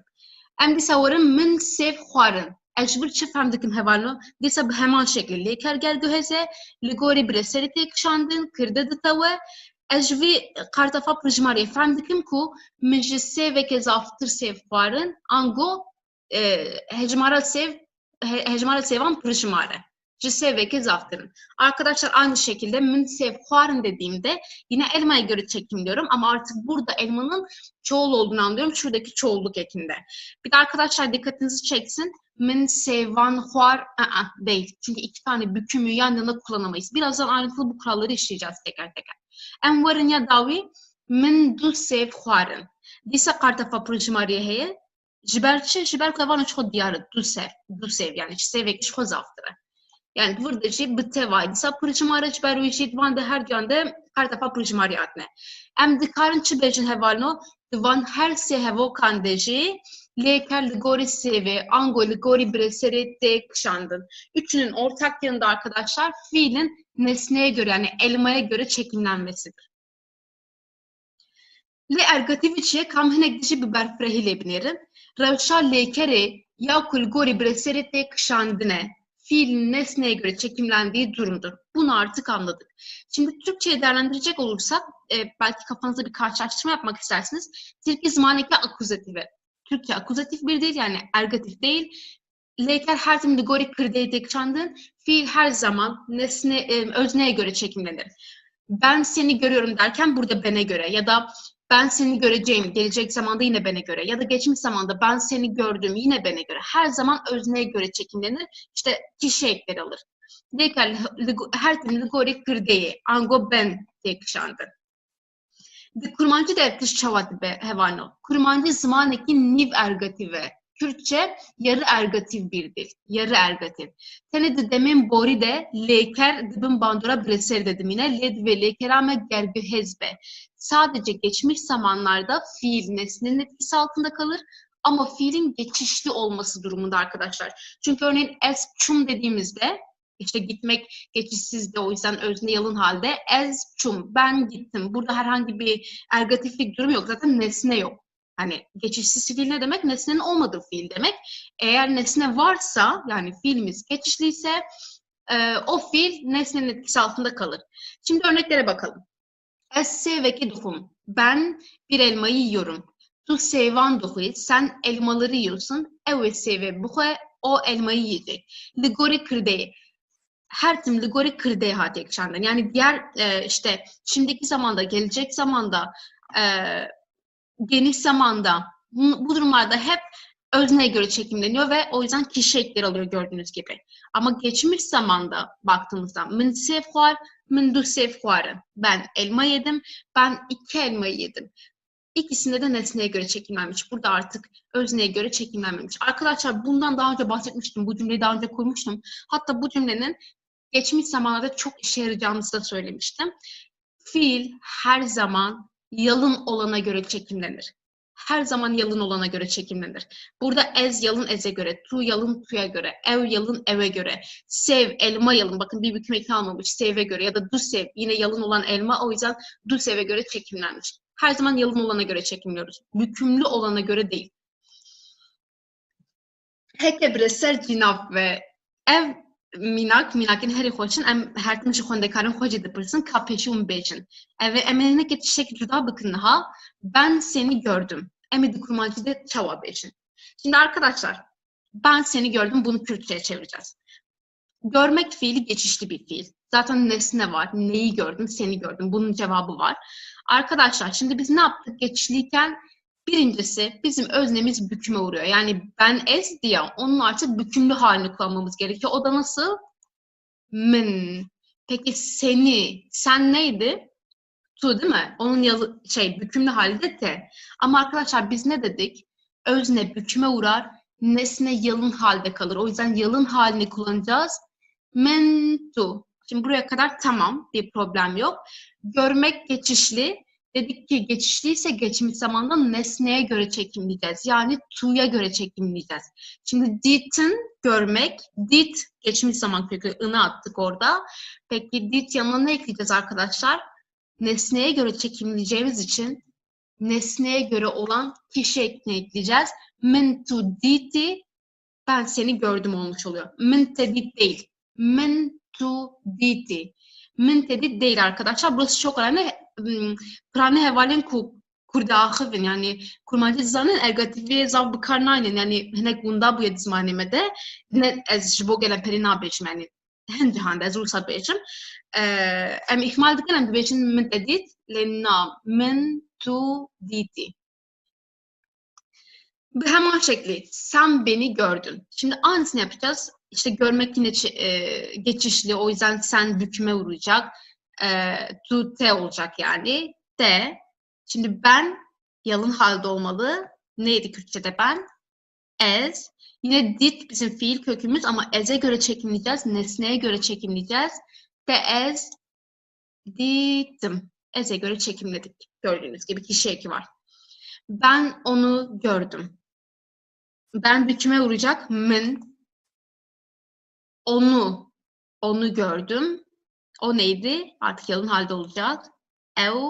Peki görmek did değil mi? Görmenin kökü. Ama biz ne dedik? Geçmiş zamanda üçüncü tekil kişi için olan ek kullanılmıyor. Kişi eki kullanılmıyor. Min ev did. Min ev did. O bizi gördü. Şimdi o nedir? Ev. Peki bükümlü hali we ya da we. İkisinden birini kullanmamız gerekiyor. Biz neydi? Yalın halde am, we, anji we, am ve gazi ditine görmek ango ditine ligori eme bükşinin we am ditin. Kartafa pırıcmar yazış var. Am pırıcmar. Yani kartafa kesalardır burada. Biz sizi gördük. Biz am bükümlü hali me, siz hun ama burada artık yalın halde kullanacağız. Nesne her zaman yalın olur. Me, hun, ditin. Yine hun'a göre olan kişi eki geldi burada. Siz onları gördünüz. Siz onları gördünüz. Nasıl olacak bu? Bükümlü halde ve yalın halde ama çoğul olan yalın. Ev. Şimdi onları gördüğünüz gibi burada bir çoğulluk var. O yüzden fiile de çoğulluk eki gelecek. Ve ev ditin. Yani şöyle bir toparlayalım. Ne oluyordu? Özne büküme uğruyor. Nesne yalın halde kalıyor. Ve her zaman yalın olana göre çekimleniyor. Burada nesne yalın olduğu için fiil nesnenin etkisinin altında yani nesneye göre çekimleniyor. Ember devam bakın. Kurmancı da ergativi. Daha pregezin gele kubu kerime vere henedvirde. Ya yekemin duhab tavang naim bahevdu. Kurmancı da duhab tavang naim bahevdu. Ya diyem ki kurmancı da leker her gün gorya harut ekçenden. Gerçekten meşgul meftişt koydun. Arkadaşlar birinci kuralımız eğer bu iki kuralı iyi bilirseniz hata yapma payınız çok aza düşüyor. Birinci kuralımız Türkçe'de 2 tane bükümlü yan yana gelmez. İkinci kuralımız ise fiil her zaman yalın olana göre çekimlenir arkadaşlar. Bükülme hale göre değil, yalın olana göre çekimlenir. Şimdi önce şuradaki bir şeyi hatırlayalım. Diğer şimdiye kadar gördüğümüz zamanları bir hatırlayalım. Sonra örnekler üzerinden şu iki kuralı değerlendirelim. Dema naha, dema be, dema beyan nezikte, kırda hariye, bresel bitave. Şimdiki zamanda, gelecek zamanda, yakın gelecek zamanda özne yalın haldedir. Nesne büküme uğruyordu. Demin burada hekeliker ne gergehezbe disakırda haruye bireysel kıneşve. Eğer geçmiş zamanda eğer fiilimiz geçişsizse işte ez şum ben gittim gibi orada kırda yani ez yalın halde kullanılıyor. Zaten geçişsiz demek nesnenin olmaması demek. Eğer fiil geçişliyse bu da geçen dersimizin konusu kırda dıtave tıpkı min dit gibi. Ancak min sev var gibi. Min orada büküme uğradı öznemiz. Bireysel karudimine sev orada hep yalın kalıyordu. Şimdi bunu bir hatırladık. Bir de arkadaşlar bundan bir sonraki dersimiz yani son dersimiz tamamen bu şimdiye kadar gördüğümüz tüm büküm konularının özeti olacak. Yani biz bunların hepsini zaten gördük ama son bir toparlama amacıyla son dersimiz de bunun üzerine olacak. Tam oturtacağız bu kavramları. Şimdi burada bunların açılımını bir yapalım. Este bizim ben seni duyuyorum. Bu bir şimdiki zaman cümlesi. Şimdiki zaman cümlesinde gördüğünüz gibi öznemiz yalın halde, nesnemiz büküme uğramış ve birincisi 2 tane büküm yan yana gelmemiş, 2 tane yalın da yan yana gelmemiş. Aynı şey. İkincisi fiil yalın olana göre çekimlenmiş, ez'e göre çekimlenmiş. Ez dedi bizim. Tüyeme bebeğini sen bizi göreceksin. Bu bir gelecek zaman cümlesi. 2 tane Yalın yan yana, iki tane yalın ya da iki tane bükümlü yan yana gelmemiş. Biri yalın, biri bükümlü.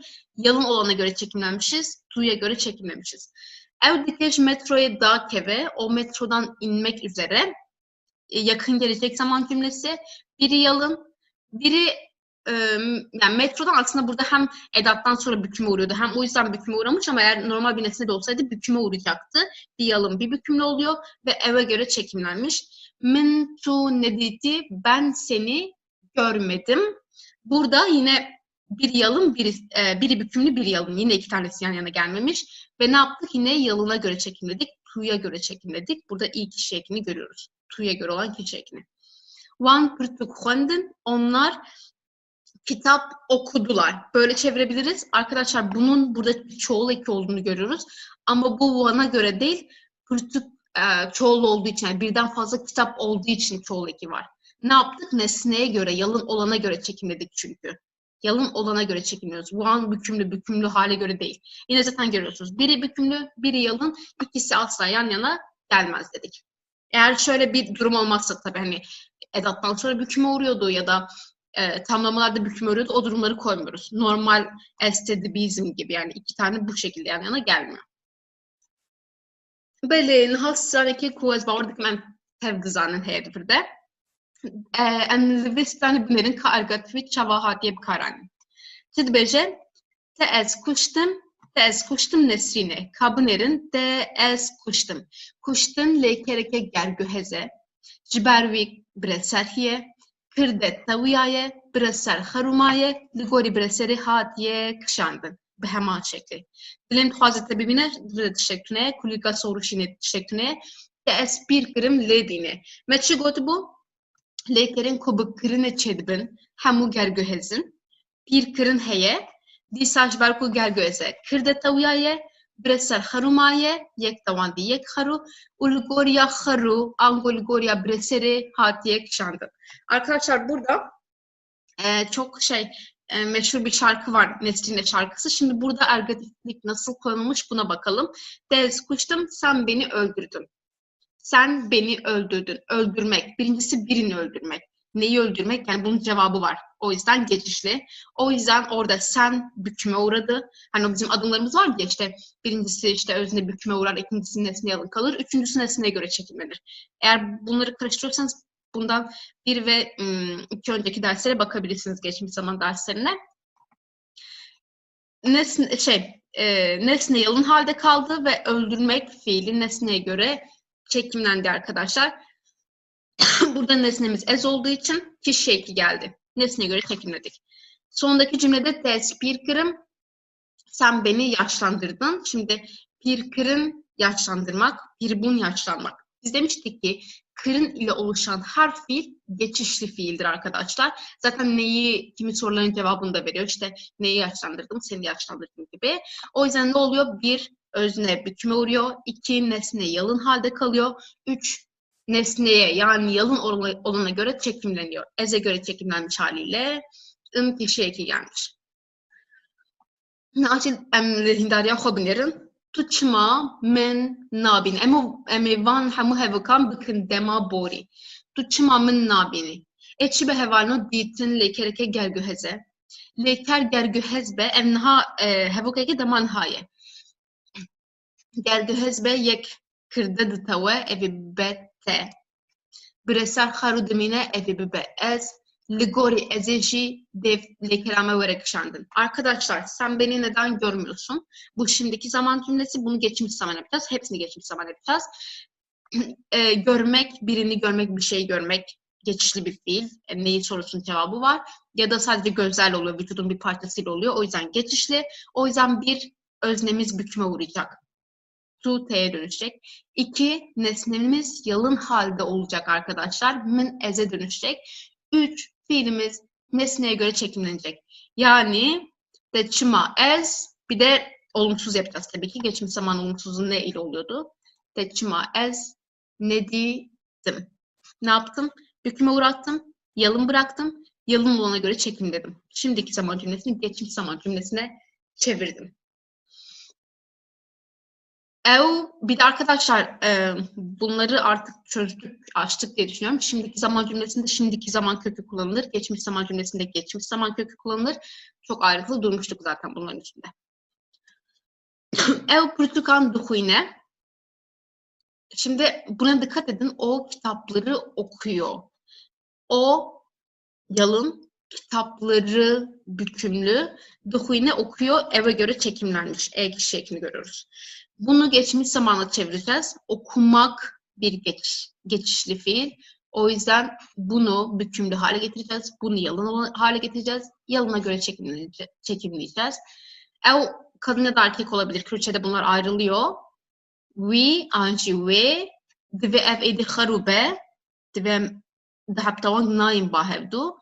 We, ve, kartafa tawang bavicim, pırtuk, huendin. O kitap okudu. Daha sonra yine kitapları okudu ama burada artık Portukan diyemem. Çünkü iki tane büküm yan yana gelmiyor. Ben şuradaki ''ından'' zaten çoğul olduğunu anlıyorum. Birden fazla kitap okuduğunu anlıyorum. Zozan helbestan naxuyne. Kabinerin yek haruye, yek davan diye. Tam hevokeke daman hayan dema fre. Emi vineka vergerinin dema bori xwendin dîsa wek vî. Xwendin gerguheze divê ev bitawe. Çawa bitawe? Ev meye, zozan meye. Emi çi bêjin? Zozanê helbest nexwendin. Arkadaşlar aynı cümle. İşte bir kitap yerine şiir var sadece. Şimdi biz özneyi bükümlü hale getiriyorduk ya. Eğer tamam zamir ise bükümlü zamir kullanıyoruz. Peki isimse ne yapıyoruz? Büküm ekini getiriyoruz. Zozane oldu. Dedik ki iki tane bükümlü yan yana gelmez. Zozane helbestan yanlış olur. Zozane helbest. Şimdi helbeste göre, şiire göre çekimleyeceğiz bunu. Eğer yalın olsaydı nehwend ama çoğul olduğu için burada çoğul olduğunu görüyoruz zaten. Nehwendin yaptık. Ez van da'acbinim. Dîsa hevokeke dema nihaye. Ez van da'acbinim. Ez evîneka bikim dema borî. Acibandin bi andinê diqede. Bi andinê biqede gerguheze. Gerguhez be. Kirde ditewe bi reser xero dimîne. Li gorî bi reserê têkişandin. Ez dibe min. Wan dibe ew. Min ew acibandin. Dîsa ji ber ku pircimar qartefa pircimarî hatiye dibirde. Ew firavînê dixwin. Hevokeke dema nihaye. Xwarin gerguheze. Dîsazê ev çi ye? Ev pircimar ne? Ji ber ku dixwin. Onlar öğle yemeği yiyorlar. Burada artık bükümlü hale getireceğim. Yalın hale getireceğim. Yalına göre çekimleyeceğim. Çoğul olduğunu görüyorum şuradaki ekinden. Çoğul kişi eki almış. O yüzden wan, firavîn, xwar. Burada tek bir öğlen yemeği olduğu için buraya çoğulluk getirmiyorum. Belê em hatin ya dawî mêvan fêkiyan dînin. Hevalno balaxwe bidin ev hevokeke dema nihaye diînin ew dînin ango mêvan pirjimare ez ê dîsa tewang bikim lê tewanga pirjimariyê lê zêde bikin. Divê ev xerû bimîne di dema borî de. Çawa bibe mêvanan fêkî anîn. Mêvanan fêkî anîn. Arkadaşlar şimdi misafirler meyve getiriyorlar. Meyveleri getiriyorlar. Bunu geçmiş zaman yapacağım. Birincisi getirmek, neyi getirmek cevabı var. O yüzden geçişli bir fiil. Meyvanı bükümlü hale getirmem gerekiyor. Çoğul büküm eki neydi? Çoğul büküm eki meyvanan. Artık işte demiştik ya şimdiki zamanda nesne bükümlü halde kullanılır ama geçmiş zamanda yalın halde olmalı. Yalın hale getirdik. Büküm ekini attık. Feki. Bunu fake'ye göre, meyveye göre çekimliyoruz. Birden fazla meyve getirdikleri için çoğul ekini ekledim. Şuradaki çoğul eki meyvandan dolayı değil, fake'den dolayı arkadaşlar. Yani yalın olana göre, nesneye göre çekimledim. Evet arkadaşlar dersin sonuna geldik. Umarım siz de faydalanmışsınızdır bu dersten. Bundan bir sonraki hafta tawang büküm kavramını bir özetleyeceğiz. Hep birlikte tek tek öğreneceğiz. Zaten şimdiye kadar bütün dersleri topladığımızda aslında her şeyi öğrendik bükümle ilgili ama bir özet geçelim, daha iyi oturtalım istiyorum. Bir dahaki dersimizde görüşünceye kadar umarım anlamışsınızdır bu konuyu da. Dikkat edin kendinize. Bi hatire ve hevalin heca hatta vanaya be bi xwe mukatebin li xwe baş binerin.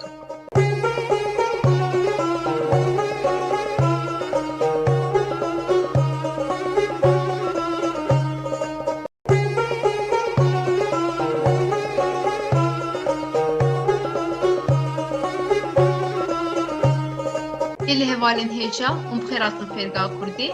Em hatim vaneya dehem u kesin bu Twitter demedi şopinin bizanın vaneya dehem vaneya davine bu hasta diyemin. Edi büve vaneyi em mücadele rezmani dikkatinin. Ama bu hasta diyemin. Em hasta sevmin berdavan bıkındıysa. Mücadele mea iroji kurmancıza tavange ya brasti me mücadele tavange me kadat me biber frehidit. Le me perçe bir mücadele tekildar medit. Naha ez duhazım sawane ki davi de em hamut tavange bitin hevdu u em tene duane ki de em hini ve mücadele bibin. Şiber ku mücadele ki gelek zande dersi ve peşyame. Arkadaşlar 10. dersimize hoş geldiniz. Son dersimize geldik. İkinci kurun son dersindeyiz. Bununla birlikte gramer konularımız bitiyor. Başka derslerle yine karşınızda olacağız. Artık ikinci kur için gramer konuları yok ama bugünkü dersimizin konusu ise kurmancıda tavan yani Kürtçe'de büküm kavramı. Şimdi derslerde çok söyledik. Bükümlü hal, büküm eki, bükümlü zamir. Bunu bir dersi toparlayalım istedim. Bu konuyu geniş olarak gördük. Konularla ilişkili olarak gördük. İşte birinci kurda örneğin işte bir derste zamir halini gördük. Başka bir derste bazı eklerini gördük. Diğer bir derste başka eklerini gördük. Bu derste hepsini bir toparlayacağız. Çok fazla karşımıza çıkan bir konu ve böyle büküm deyince biraz aslında Türkçe karşılığı olmadığı için kafa da karıştırabiliyor. O yüzden genel olarak toparlayalım istedim. Şimdi ilk slaytımıza geçelim. Hevanu dvirde pençap minakene, emi jisser van minakan ve derse bidomine. Yek biyek emi buxuinen, pişta yek biyek emi slaytın davide emi vanaka dubare dikin. Em buxuinen nave ve arine xoşe. Nave arine xoşe. Un çıt binin dvirde dihab tavan ke yek cinafken tavan dihe, yek çi kartafat tavan geye, me çi gotu bu, rave kande tavan, teyp karanin, peyva davi dıtave. Eme kasektin berfreyi lebnerin. Lebnerin, cek de cinafkeye, herkes bu xazın nav bıkarbinim, ve ez nav veji bıtavinim. Ya diyemin, pırtık liser maseye, pırtık liser veye, herkes bu xazın cihe masede ez cinafkek bıkarbinim, ez disa cinafka tavan di bıkarbinim, ez bejim liser veye. Ya semin, ez şive duxum, anca ez buxazım cih şivde cinafkeki bıkarbinim, ez disa cinafka tavan di bıkarbinim, ez bejim ez ve duxum. Ya çaremin min do pırtukek xwant, beritane do pırtukek xwant. Her ducu hale tavan dine, diyeki de cinafkeye, diyeki de naftaviyaye. Me ev her çarminaka me beredit letene me yek nedit ya pencemin, ez çum male, ez çum ve dere. Yek de maltaviyaye, yadın deşi me disa cihe maride me cinafkek bıkaraniye. Arkadaşlar burada 5 örnek görüyoruz. 5'inde de bükümün hem zamir halini hem de ek halini görüyoruz. Yani zamirse işte ve ama ben bunun yerine isim kullanacaksam yine onun bükümlü halini kullanmak zorundayım büküm ekleri sayesinde. İşte biz şimdiye kadar ne dedik? Tamlamalarda son kelime büküme uğrar dedik. Edatlardan sonra kelimemiz büküme uğrar dedik. Ya da şimdiki zamanda örneğin nesne büküme uğrar dedik. Şimdi ayrıntılı olarak tek tek bunları göreceğiz arkadaşlar.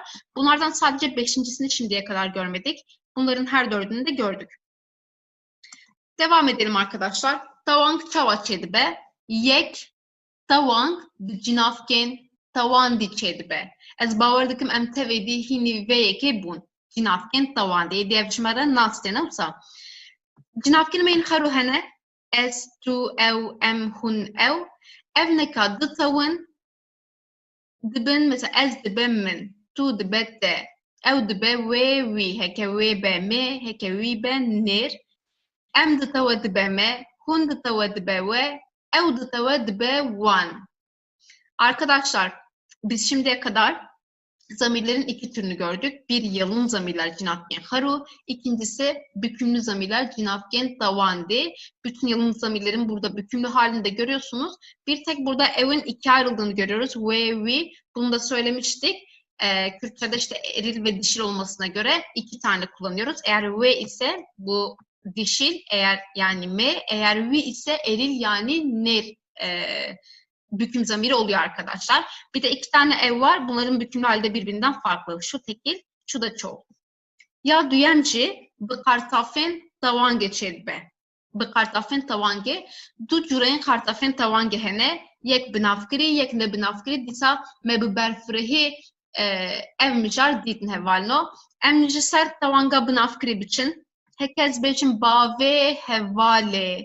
Vir dest fem dikim ku ew heval mê ye ji ber ku ê tewanga mê bû hevalno. Heke ew heval nêr be wek elî be hozan be zê çi bêjim bavê hevalê. Heke pirjimar be bavê hevalan. Bi her sê hevokan de jê ez çi dikim? Ez peyva dawî ditewîne û li gorî zayen de an jî yek jimariyê pir jimariyê ditewînim hevalno. Bi van qartafan. Heke ev ne qartaf bûna wek cînav bûna min ê gota bavê wê, bavê wî, bavê wan. Lê ez çi dikim? Ez dixwazim nav bikarbînim, lê divê ez van navan qartafên tewangê zêde bikim hevalno. Pêşî ew kê bifikirin. Mesela hûn dibêjin bavê wê an jî bavê te an bavê wek ez tu. Na, em dibêjin bavê te, bavê min, bavê wî ne wisa cihên ku em cînavka tawan de bikartînin, gavan nav bikarbînin divê em qartafên tewangê lê zêde bikin. Em werin yên ne binavkirî. Heke heval ne diyar be ew heval kî ye? Ez ê bêjim bavê hevalekê. Heke heval mê be. Heke nêr be? Ez ê bêjim bavê hevalekî. Heke pirjimar bin ez ê bêjim bavê hevalnan. Arkadaşlar büküm eklerini ayrı derslerde gördük ve bir belirtili büküm ekleri bir de belgesiz büküm ekleri olduğunu öğrenmiştik. Şimdi bunlar da neye göre ayrılıyordu? Dişillik, erillik, işte tekillik, çoğulluğa göre ayrılıyordu. Farkları neydi arkadaşlar? Dediğim gibi biri belirtili, biri belgesiz. Bavê heval edersem arkadaşım babası ama o arkadaş dişil. Bavê heval dersem yine arkadaşın babası ama arkadaş eril yani erkek. Bavê hevalan dersem arkadaşların babası, o arkadaşlar çoğul oluyor artık. Eğer belgesizse yani herhangi bir anlamı varsa ya da bazı anlamı varsa o zaman bavê hevalê diyemem. Örneğin eğer dişil ise bavê hevaleke. Artık bu ne oldu? Herhangi bir arkadaşın babası. Bavê hevalekî herhangi bir arkadaşın babası ama o arkadaş erkek. Bavê hevalnan bazı arkadaşların babası. Yani şuralarda belgesizlik var. Arkadaşlar kafanızda şöyle tutabilirsiniz. Örneğin bunu eğer isim değil de zamir kullansaydım bavê ez demezdim, bavê min derdim değil mi? Benim babam demek için. Bavê min derdim. Ya da bavê te senin baban. Ya da bavê wî onun babası örneğin. Benim bükümlü zamir kullandığım tüm durumlarda eğer ben zamir yerine isim kullanacaksam yine bükümlü halini kullanmam gerekiyor. Peki o bükümlü hali nasıl sağlayacağım? Büküm ekleriyle sağlayacağım. Burada da görüyorsunuz zaten hem belirtili büküm eklerini hem belgesiz büküm eklerini. Böyle hevalno disa me ev tişi hatta namen ne diydi bu? Gelek birşi hatınca serve u gelek derkeve peşameci vereme gotu bu. Kartafa ner a binafkiri ne terkaz bu yani vakregez zavnet hat bu karani u ne mecburi bu. Le pişre ev regez guheri u gotin edi mecburiyeti. Ben bejim bavê hevalî. Em nikarin bejim bavê heval. Li dihin cihande ev tiş diguhere. Ev qartaf peyvê diguherine u her du bikaranîncî dinav gelde zafeye her du jî rastin. Kambı nerin çawaçêt be. Bavê hozanî dibe bavê hozên. Ve hatta na bawer dikim bîstiye. Em dibêjin bavê hozên. Ancak qewmê ji agirî qewmê ji êgir. Ev î ve ayê diguherine dike ê. Î ayê diguherine dike ê. Ava cemî. Î êyê diguherine dike ê û dibe êdî ava cem. Berfa çiyayî. Ev î ayê diguherine dike çi? Berfa çiyê. Her du jê halên tawan dîne. Behna nanî. Î dîsa ayê guheran bu behna nên. Denge şivanî. Î dîsa ayê guheran bu denge şivên. Bêrîkirina welatî. Î dîsa ayê guheran bu bêrîkirina welêt. Ji bajarî î ayê guheran bu ji bajêr. Deriyê xaniyî î ayê guheran bu deriyê xênî. Hûn çi dibînin gava a an jî e hebe di peyvê de. Carna ev qartafan nêr wê peyvê diguherine u van divan dike e hevalno. Her du bikaranın jî rastın, her du bikaranın jî nav gelde zaf hene. Hatta ez dikarim bêjim ev neka zaftır hene, ev halin guheri zaftır hene. Arkadaşlar şimdi daha önce iyi büküm ekinin mecburi olmadığını ama artık mecburi olduğunu söyledik. Hatta dedik ki bir sürü metinde görmeyebilirsiniz de bu hali. Ama eskiden mecbur değildi. Güncel metinlerde artık görürsünüz. Arkadaşlar sadece bu eril büküm ekine has bir kural var. Bu büküm eki bazen kelimenin kökünü değiştiriyor ve karşımıza yeni bir form çıkarıyor ve her iki form da doğru. Örneğin hozani, hozen oluyor. Aslında ikisi de bükümlü hal. Ya da agri, egir oluyor. Çemmi, cem oluyor. Çiyayı, çiye oluyor. Nani, nen oluyor. Her ikisi de aynı. Buradaki mantık şu.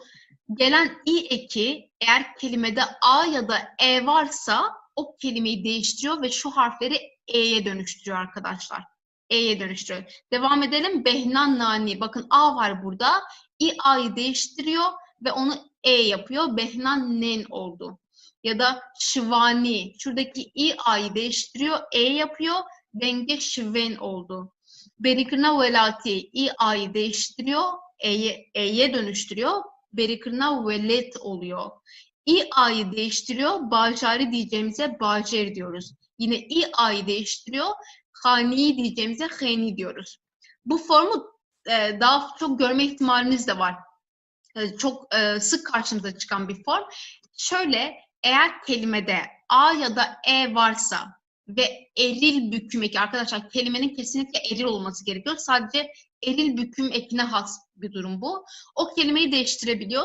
Sanıyorum ki yani %90'ın zaten bu formun bunlar. Birkaç tane daha görürsünüz ama öyle çok da yok yani. Her iki formda doğrudur. Her iki formda karşımıza çıkabilir. Em ravekirine bu huyunun peyven ner en kudu xoda a anji e dihawinin heke qartafaiye tawanga nera binafkiri bigrin ev tip diguherin u dibin e. Kalsektin tişte kumegot yani. A u anji e hebe e dev diguherin dibin e. A anji e hebe e dev diguherin dibin e. Her du bikaranji rastın. Ne beşin yek şaş yek rast. Her du şey hemen şekli rastın. Arkadaşlar tekrar söylediğim gibi önemli olan şu eril büküm eki olması. Yani kelimenin eril olması. Eril kelime büküm eki aldığı zaman eğer a ya da e varsa bazen değişiyor ve şu forma dönüşüyor. Her iki kullanımda doğru, istediğinizde tercih edebilirsiniz. Eğer diyorsanız ki ezberleyemem ya da aklımda tutamam, şu formu çok rahatlıkla kullanabilirsiniz. Belli, nihal hatın seriwani deme çi got penç hap hevokene emi ji servan penç hevokan emi wani yafara ve bikin. Hevoke yekem çi bu? Nave ve arine, nave arine hoşe. Hevalüme çi gotu bu? Drave kande, raveker dıtave. Ango, tirkavici eve isim tamlamalarında tamlayan büküme uğrar.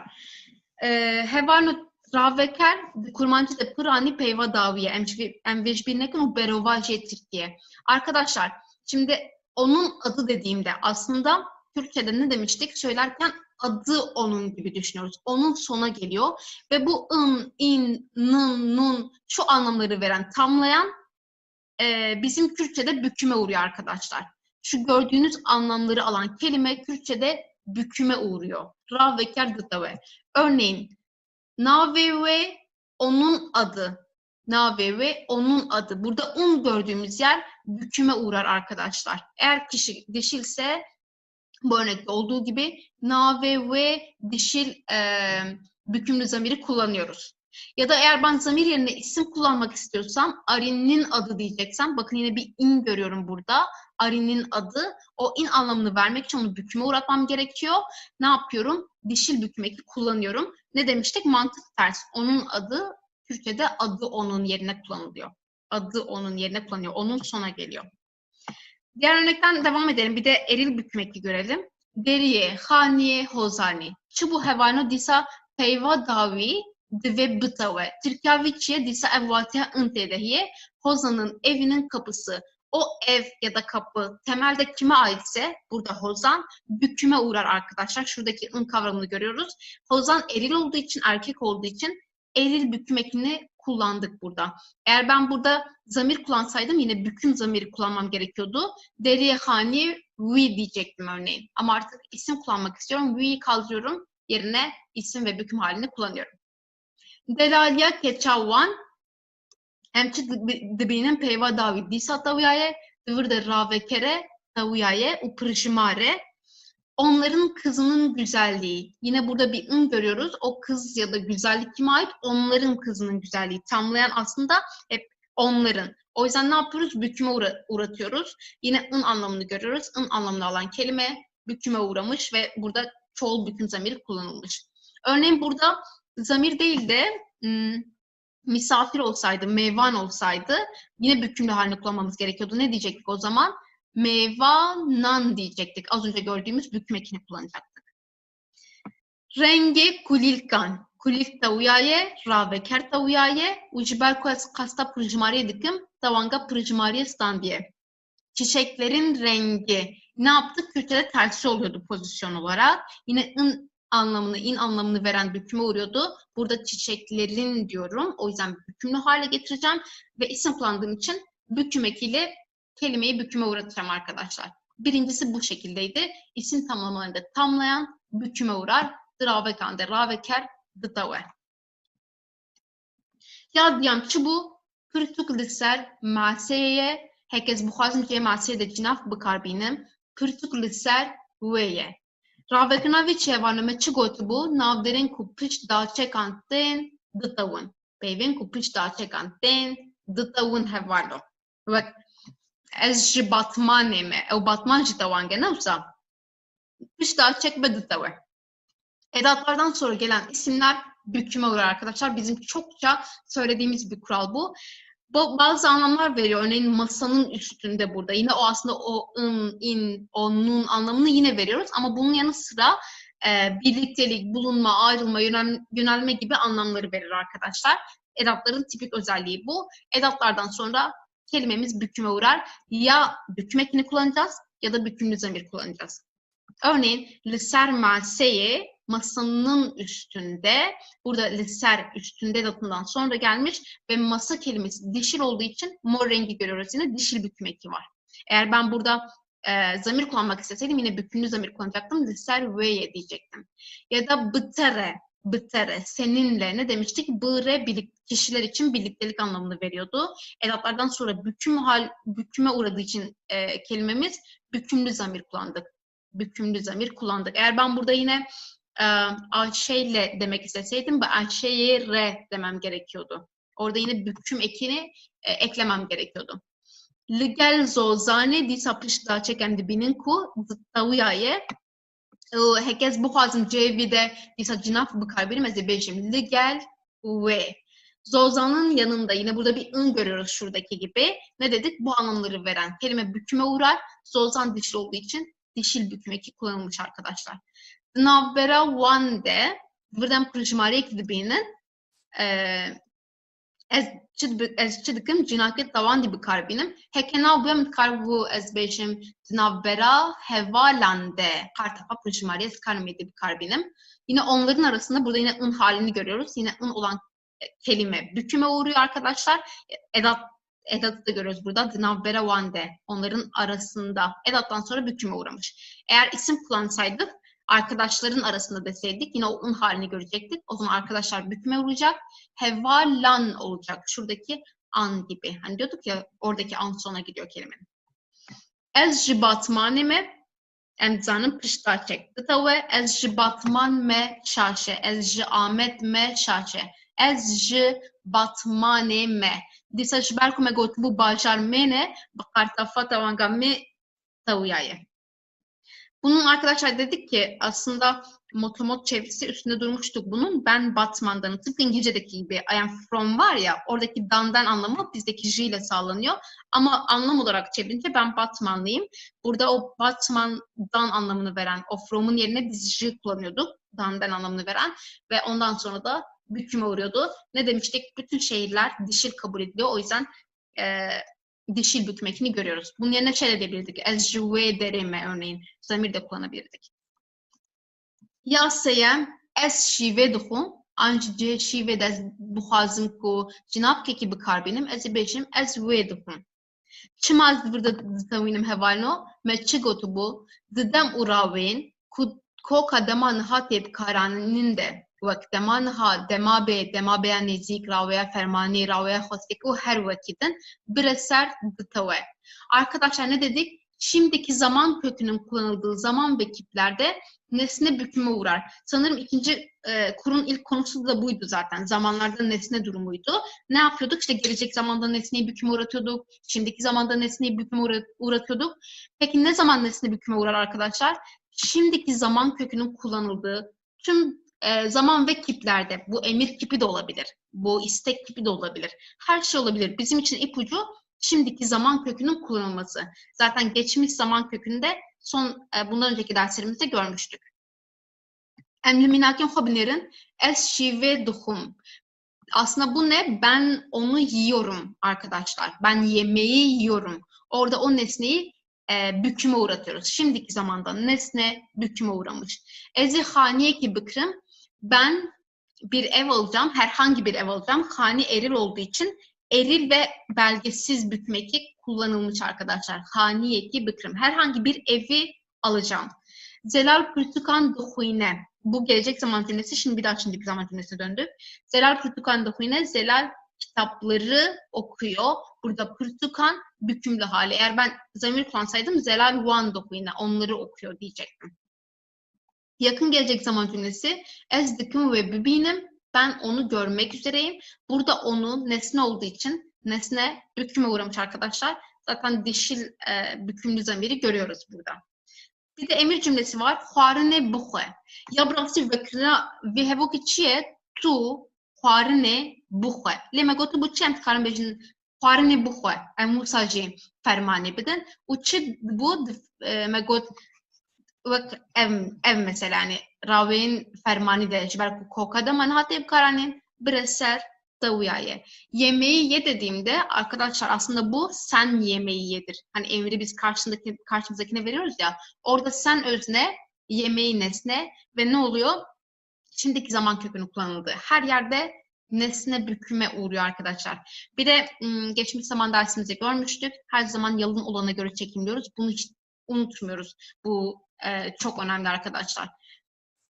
Örneğin burada ez, zelal, ez hep bunlara göre çekimlendi. Bir tek emir kipinde durum farklı. Onda zaten emir kipini anlattığımız Rabia Fermani dediğimiz derse dönerseniz görürsünüz farkı. Şimdi dördüncüsüne geçelim.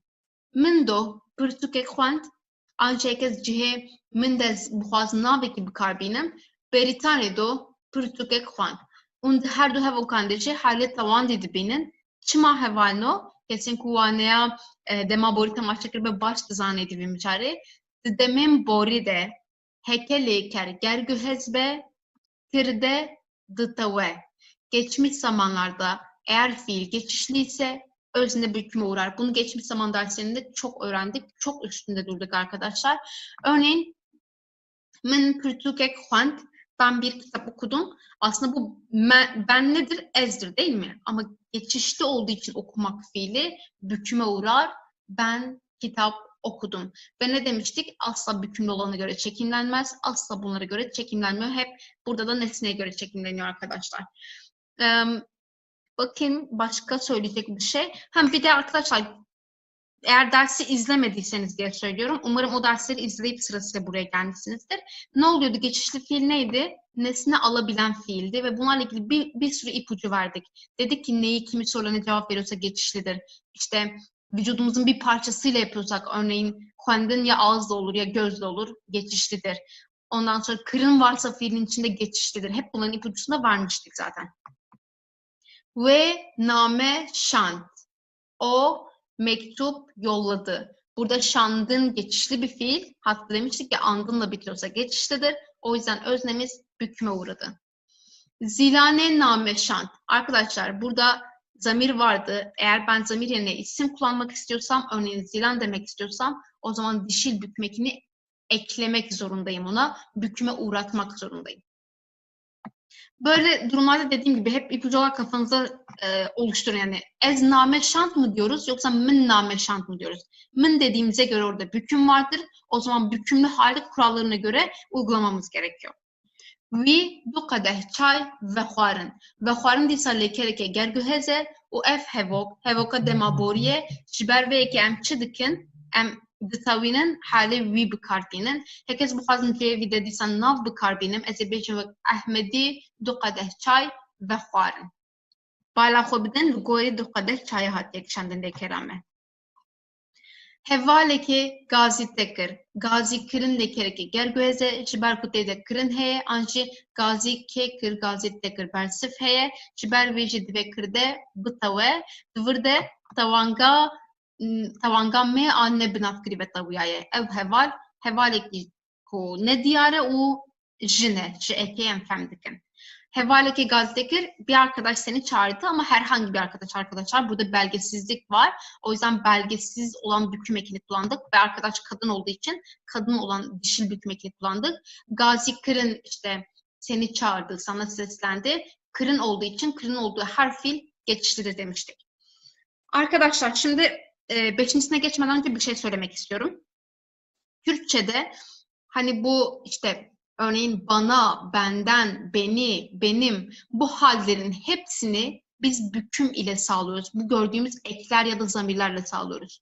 Yani ben dediğim dışındaki bütün durumlar ya da masa dediğim durumdaki bütün durumlar, örneğin masaya, masayı, masada, masadan hepsinde büküm eklerini kullanıyoruz. Bu anlamların hepsini büküm ekleriyle veriyoruz. Tek bir durum hariç arkadaşlar, o da geçmiş zaman. Çünkü örneğin min huant dediğimde ben yedim oluyor. Direkt artık beni, bana, benden gibi bir şey yok. Direkt ben oluyor. Ama bunu da çok ayrıntılı zaten gördük arkadaşlar geçmiş zaman dersinde. 7 ve 8. derslerimiz bunun üstüneydi. Onlara bakabilirsiniz. Bu güzel bir ipucudur. Dediğim gibi ben dediğim tüm durum dışında ya da masa dediğim ya da kalem dediğim yalın halin dışında hani burada Türkçe'de işte yönelme haleki var, bulunma haleki var. Bunların hepsini biz Kürtçe'de büküm ile sağlıyoruz arkadaşlar. Enver'in yap Benjamin. Vak min seri ders vane de şigot me ev tiş nedit hattenha es çum male es çum vedere. Arkadaşlar şimdi biz geçmiş zamanı görünce işte geçişsiz ise ne oluyordu? Zaten nesne yoktu. Özne de yalın kalıyordu. Özne göre çekilmiyorduk. Es çum gibi. Ama burada es çum mali bir tane büküm hali görüyoruz. Peki neden burada büküm var? Arkadaşlar bu Kürtçe özgü bir kural.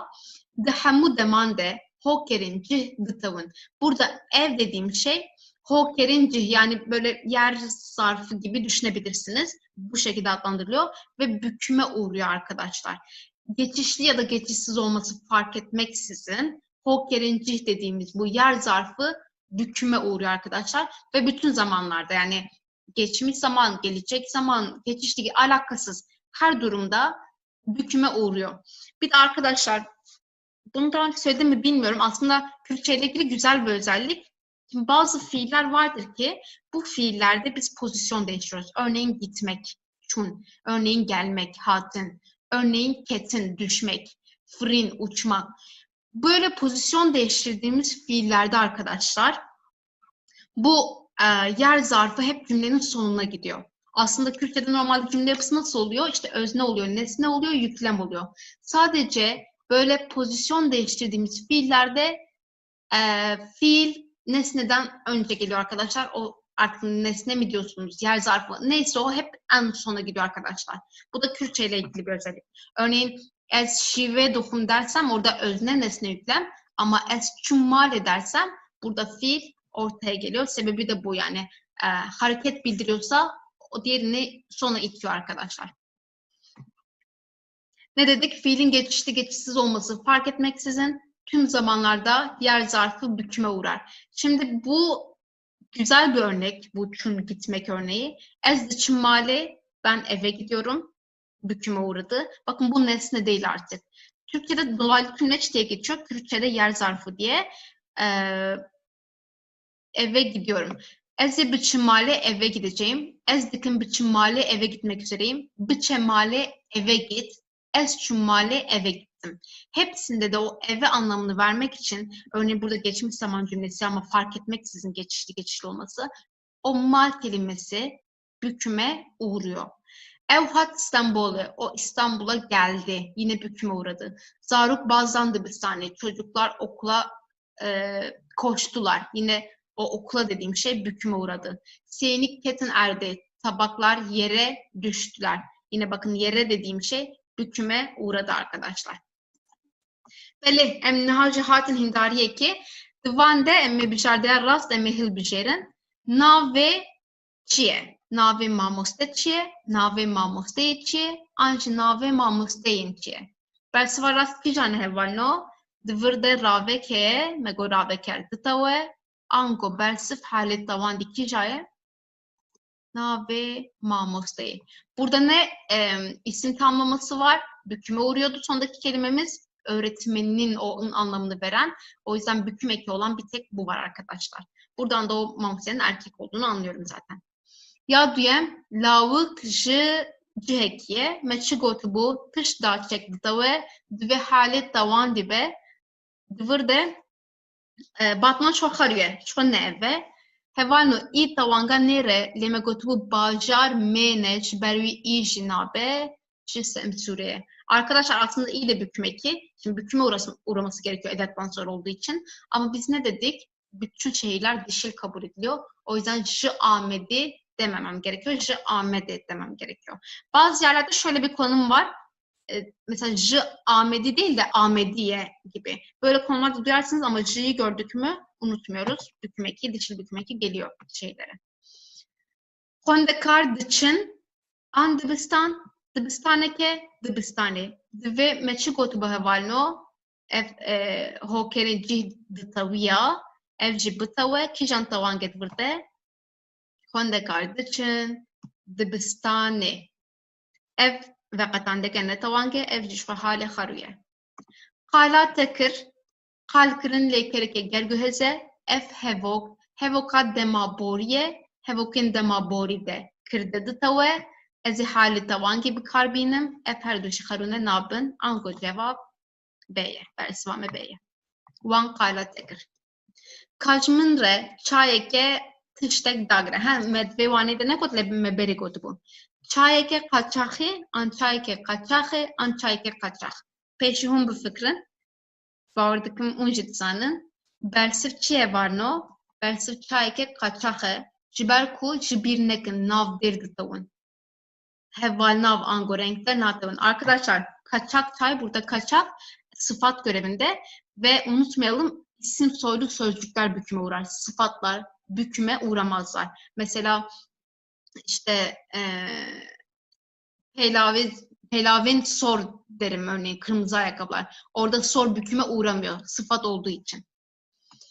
Emwarin yaşaşemin meyvan nahun tıvırda çiye hevokeke deman haye deman hade bresel detawe ezi halet tawangi bikarbinem fravin xaruye fravinen evvaqatandeke ne tawange fravine tawange bersiv aye. Hevokeki dema beheye ezi bibinim ezi hevala bibinim hevaleke bibinim an heval bibinim ki jan raste hevalno me çigot divi bresel bitawe dema bede. Newsa şu ev xaruye ev qatnabe hevalno hevala ev an netawanga dvez butawinem ev av vaqatandeke vakit diya min ev netawange naxo çibe ezi hevaleke bibinim. Arkadaşlar ben bir arkadaşı göreceğim. Burada belgesiz büküm ekini görüyoruz. Ne dedik? Nesnenin büküme uğraması gerektiğini öğrendik gelecek zamanda. Burada bir gelecek zaman cümlesi nesneyi büküme uğratacağız. Burada hevala, hevala bibinim. Bu yanlış hevalan derseniz yani sonunda ne varsa doğru. Hevalan arkadaşları göreceğim oluyor. Ama burada hevala diyor. A sadece büküm eki değil ve katandek dediğimiz diğer tamlama eki. Örneğin hevala baş, iyi bir arkadaş. Ama orası artık büküm değil arkadaşlar. Ez ne ditim? Disam emitçi bükün kırdeye bıtavinin دیتن لکرکی گرگوزه اف هوکا دما بوریه دورده جناف تونه نافه من نافه طوان دی بکاربینن آرین هیه آرین نافه می yani موسا قبول کر بکو مرجبن ل برسو ده من وقت می قبول کر و دوی ev nave mi bitawe ango bibe arine. Ne demiştik arkadaşlar? Geçmiş zamanda fiilimiz geçişli ise özne büküme uğrar. Öznemiz burada arin. Ben arini kadın kabul edip cevap verdim. O yüzden dişil büküm ekini kullandım. Arine. Beli hevalen heşa em hatin davya vanaya xwe hevi dikim ev vanec bo ve Sudevar bu ve Hindistan femkirin. Hatta vaneye gidin xwe baş binerin wek min got ev vane dawiye lê me hin waneyên din jê me çêkin bi hev re me hin micaran bibînin. Hatta vaneye gidin li xwe miqate bin hevarno. Arkadaşlar ikinci kurun sonuna geldik ve dersimizin de sonuna geldik. Başka dersi görüşünceye kadar dikkat edin kendinize.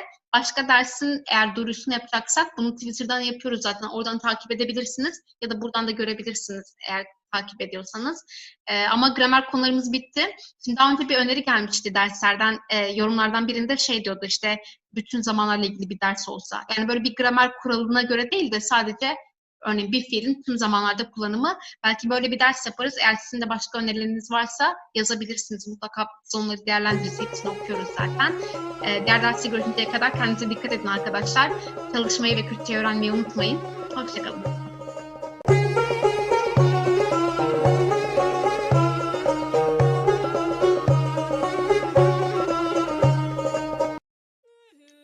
But yes, finally we بدأت مخرج رياض كده خكي سويت رجع سنين بيش قمة بدر خوش نقول يا بس إيش بيش تشتكي بود عليك yes, thank you for watching. It was the كان بس شاب يا تقدر yes بدر بتسابيش ما مس شاب I mean it's a good wish لا شنو جاردن بدر جاردن Mrovenjus pardon arkadaşlar okuyamadım. Mrovenjus Ez vedere disam okuyayım. Kendimi harcıbar kumen botte vedere sem Türkçe bu. Tamam vedere şey acaba bu gönlüm benim şifatma disam var. Tamam. O flüt çalmayı biliyor. Şimdi diyeceğiz ki evvela dengemi çal. Ay. Şimdi quindi sabecim ha. Ez vedere sabecim. Ah. Bu gol. Hediye edici o zaman farklı edeceğim go. Taktırım hiç nektim ama. Nave kuş kekem. Hoşçakalın ya. Slav. Navemin alane. Ez biz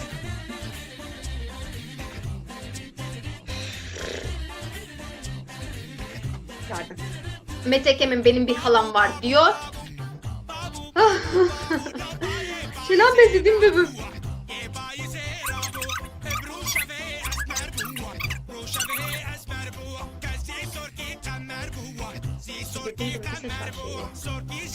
Endame kemeyi dinjeheye.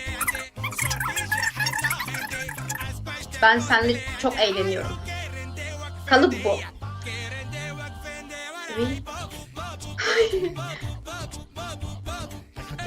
Tamam eziş çardı hindariye tespit ettim lanet öyle. Endameki meyedin şeheye.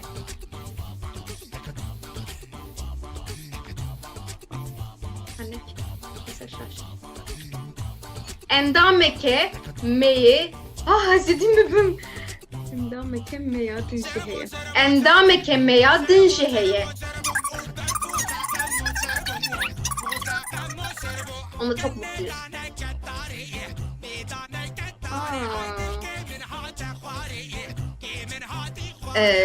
Hani siz biz farklı söylüyoruz diyebilirsiniz ya da burada böyle söylüyoruz.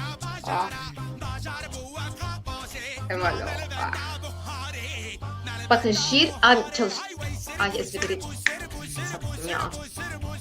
Aslında bu ne? Kırın fiili değil mi? Kırın إذا قتشنا بوديسا Bastian. Emme varın biz geleceğiz. Evanı bu medeniz büyüktür. Abi hiç büyüktür. Evanı müthiş kırıncı büyüktür ya. Sen önce bir kendiniz bulmaya çalışın. Sonra benimkinden kontrol edersiniz. Evanı böyle saçıyor. Gelî hevalên hêja bername me dawîn bû em jê cejna ve careke din pîroz dikin bi xatirê we. Hey axafna kردê ne bû ya. Tamam siz careke din bikirin. Gelî hevalên hêja li xwe baş binirin, li xwe miqate bin, bi hêviya hevdîtin. Evanı anaya girdin. Allah Allah.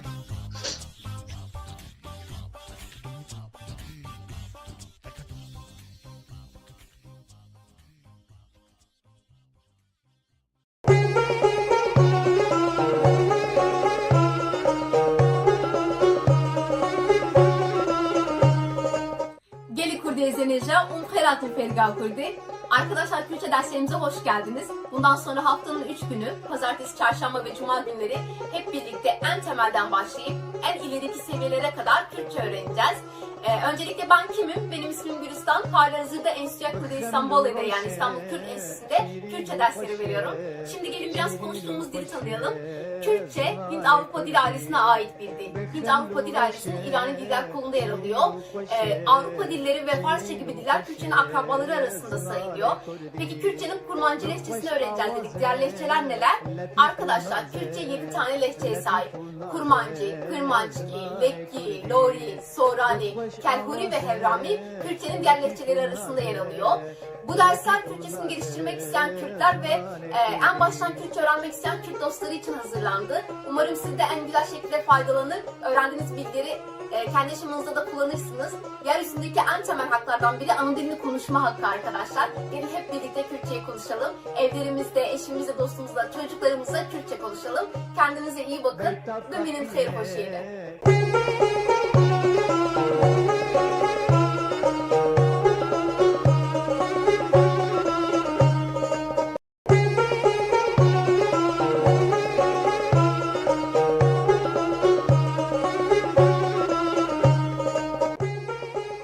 Gelî hevalên hêja Umkheratın Ferga Kurdî. Îro em dest bi asteke nû dikin, em dest bi asta duyem dikin. Ev wanê jî waneya yekem a asta duyem e. Em ê di vê waneyê de di dema niha û dema bê de analîza birêserê binêrin û her wiha em ê hînî mijareke nû bibin. Tewanga nebin avkirî. Ji xwe asta yekem de me dema niha û dema bê bi berfirehî me dîtibûn, niha em ê li ser birêserê bisekinin. Yani object, nesneyi bisekinin. Arkadaşlar ikinci kurun ilk dersine hoş geldiniz. Bu dersimizde ilk kurda ayrıntılı işlediğimiz şimdiki zaman ve gelecek zamanı bir tekrar edeceğiz. Ve biz bu zamanları görünce daha çok fiil çekimine ve özneye bakmıştık. Şimdi bu dersimizde ise nesnenin durumuna bakacağız. Şöyle açıklayabiliriz. Ben elma yiyorum ya da ben elmayı yiyeceğim diyoruz Türkçe'de. Ama bunu Kürtçe yazarsak ya da Kürtçe söylersek ben elmayı yiyorum ya da ben elmayı yiyeceğim demek zorundayız. Bu elmayı kavramını göreceğiz yani. Zaten artık yavaş yavaş mantığının oturması gerekiyor değil mi? Elma dediğimiz yani yalın olan her durum dışında elmayı, elmada, elmadan derken hep bükümlü halini kullanıyoruz. Peki ben herhangi bir elmayı yiyorum ya da ben bazı elmaları yiyorum. Yani o belirsizliği nasıl vereceğiz? O belirsizliği de Tawanga ne binafkiri konusuyla vereceğiz. Tawanga ne binafkiri. Şimdi ilk dersimize geçelim. Yalnız dersimize geçmeden önce şöyle bir bilgi de verelim. Artık ikinci kur olduğu için Türkçe ağırlıklı olacak. Özet olarak ya da önemli yerleri yine Türkçe açıklayacağız. Nihalji em derbasi dubaraya dema niha bibin. Hevano wek me got şxwe me berfirehî me dît dema niha. Lêker çawa çêdbû em pêşî ser minakekê biçin. Ez diçim. Burada dı yekeye kartefa dema niha. Çe heye koka dema niha.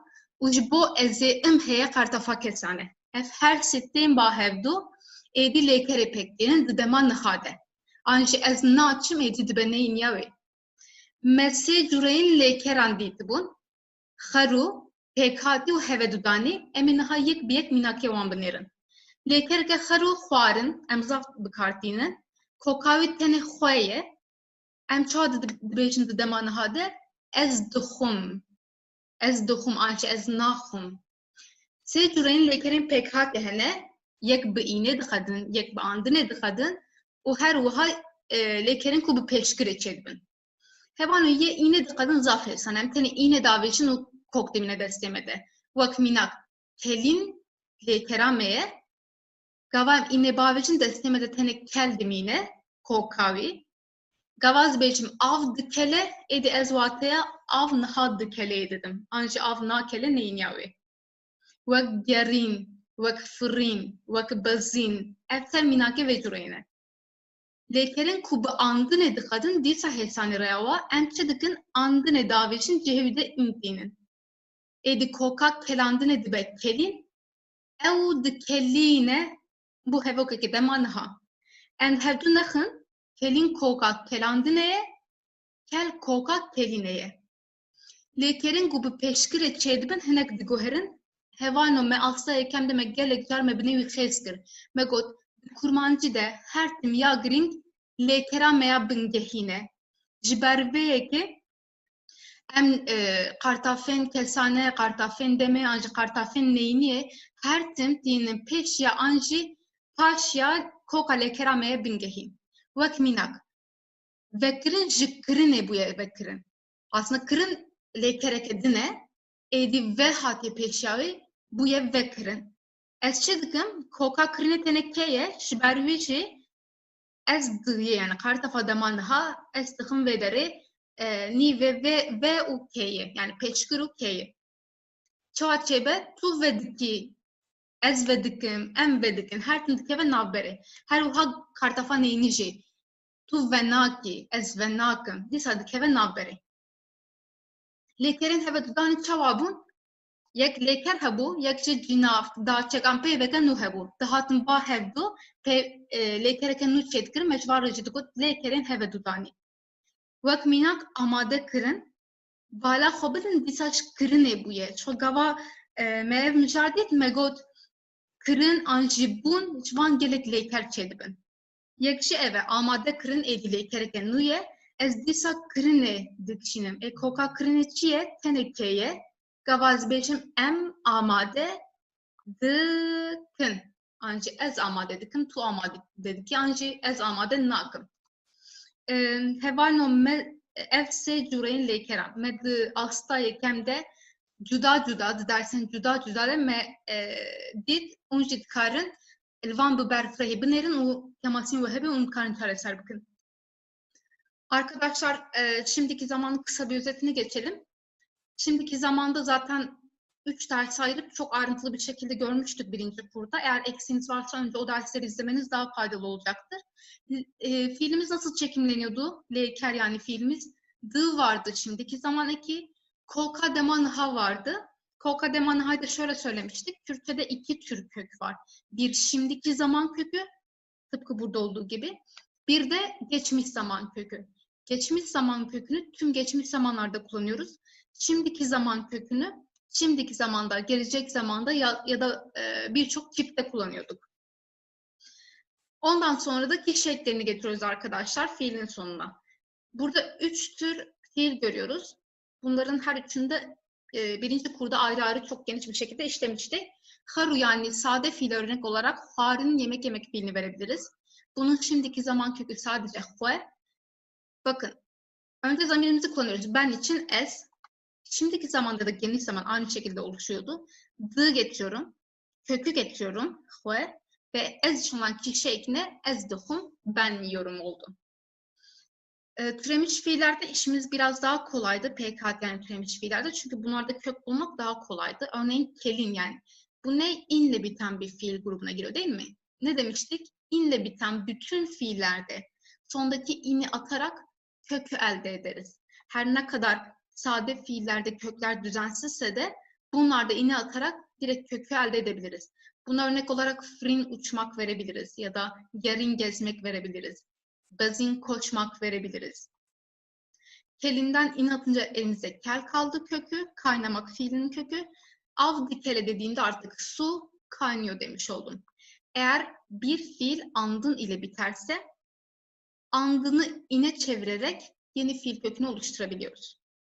Kelandığında kaynatmakta andını atıyoruz. Yerine in getiriyoruz. Kelin artık kelandın fiilinin kaynatmak fiilinin kökü oldu. Evdi kelin ne dersem o kaynatıyor olmuş oluyor. Bir de arkadaşlar şöyle bir bilgi verelim. Ne demiştik? Eğer bir fiil in de bitiyorsa işte kaynamak, kızarmak, gezmek, uçmak, koşmak gibi kendi kendine olma anlamı var biraz. Eğer andınla bitiyorsa biz o fiili geçişli yapıyoruz. Kaynatmak, kızartmak, gezdirmek hep fiilin sonuna andın ekleyerek bu şekilde dönüştürebiliyorduk. Dediğim gibi bunları çok ayrıntılı görmüştük zaten. Örnek alarak oluşmuş türemiş fiillerde ise durum biraz daha değişiyordu. Çünkü ne demiştik? Kürtçe'de her zaman önemli olan asıl fiildir. O yüzden biz çekimlerken fiilleri asıl fiil kökünün önüne getiriyoruz eklerimizi. Ve kırından oluşmuş, yapmak fiilinden oluşmuş yeni bir fiil, açmak fiili oldu. Ben dedim ki her zaman asıl fiil önemli. Kırın fiilinin kökü, yapmak fiilinin kökü sadece ke. O yüzden ben zaman ekini ya da olumsuzluk ekini ya da kişi ekini hep k'nin önüne ya da arkasına getiriyorum. Benim için her zaman önemli olan asıl fiilim. Burada ve sadece bir örnek. Belli başlı örnekleri de görmüştük. Mesela ve kırın var. Ra vardı, ra kırın gibi. Hıl vardı, hıl kışın gibi. Bunları zaten artık aşina oluyoruz. Birkaç tane var, çok fazla yok. Yine dediğim gibi PKD konulu derste, birinci kurda bunların hepsini ayrıntılı görmüştük. O zaman ben tu ve the ki dersem sen açıyorsun demiş oluyorum. The'yi nereye getiriyorum? Asıl fiilimin önüne getirmiş oluyorum. Evet, dudani birleşik fiil. Bu da nasıl oluşuyordu? Bir fiil, onun yanında ya bir kelime olur ya bir edat olur ya da bir zamir ya da birkaçı birden olmuş oluyor. Ve bunların hepsi bir araya gelip yeni bir fiil oluşturuyor. Burada da kırından oluşmuş bir fiil var. Kırın yapmaktı. Amade kırın hazırlamak oluyor artık. Yine kırını çekin diyorum. Asıl fiil kırın olduğu için. Şuradaki mantık gibi. Em amade dikın dersem biz hazırlıyoruz olmuş oluyor. Hepsinin olumsuzunda ne yapıyoruz? D'yi kaldırıp yerine na'yı getiriyoruz. Ezduhum, nahum, avdikele, avnakele, evdikeline, evnakeline, tuvvediki, tuvvenaki, em amade dikin, em amade nakın gibi.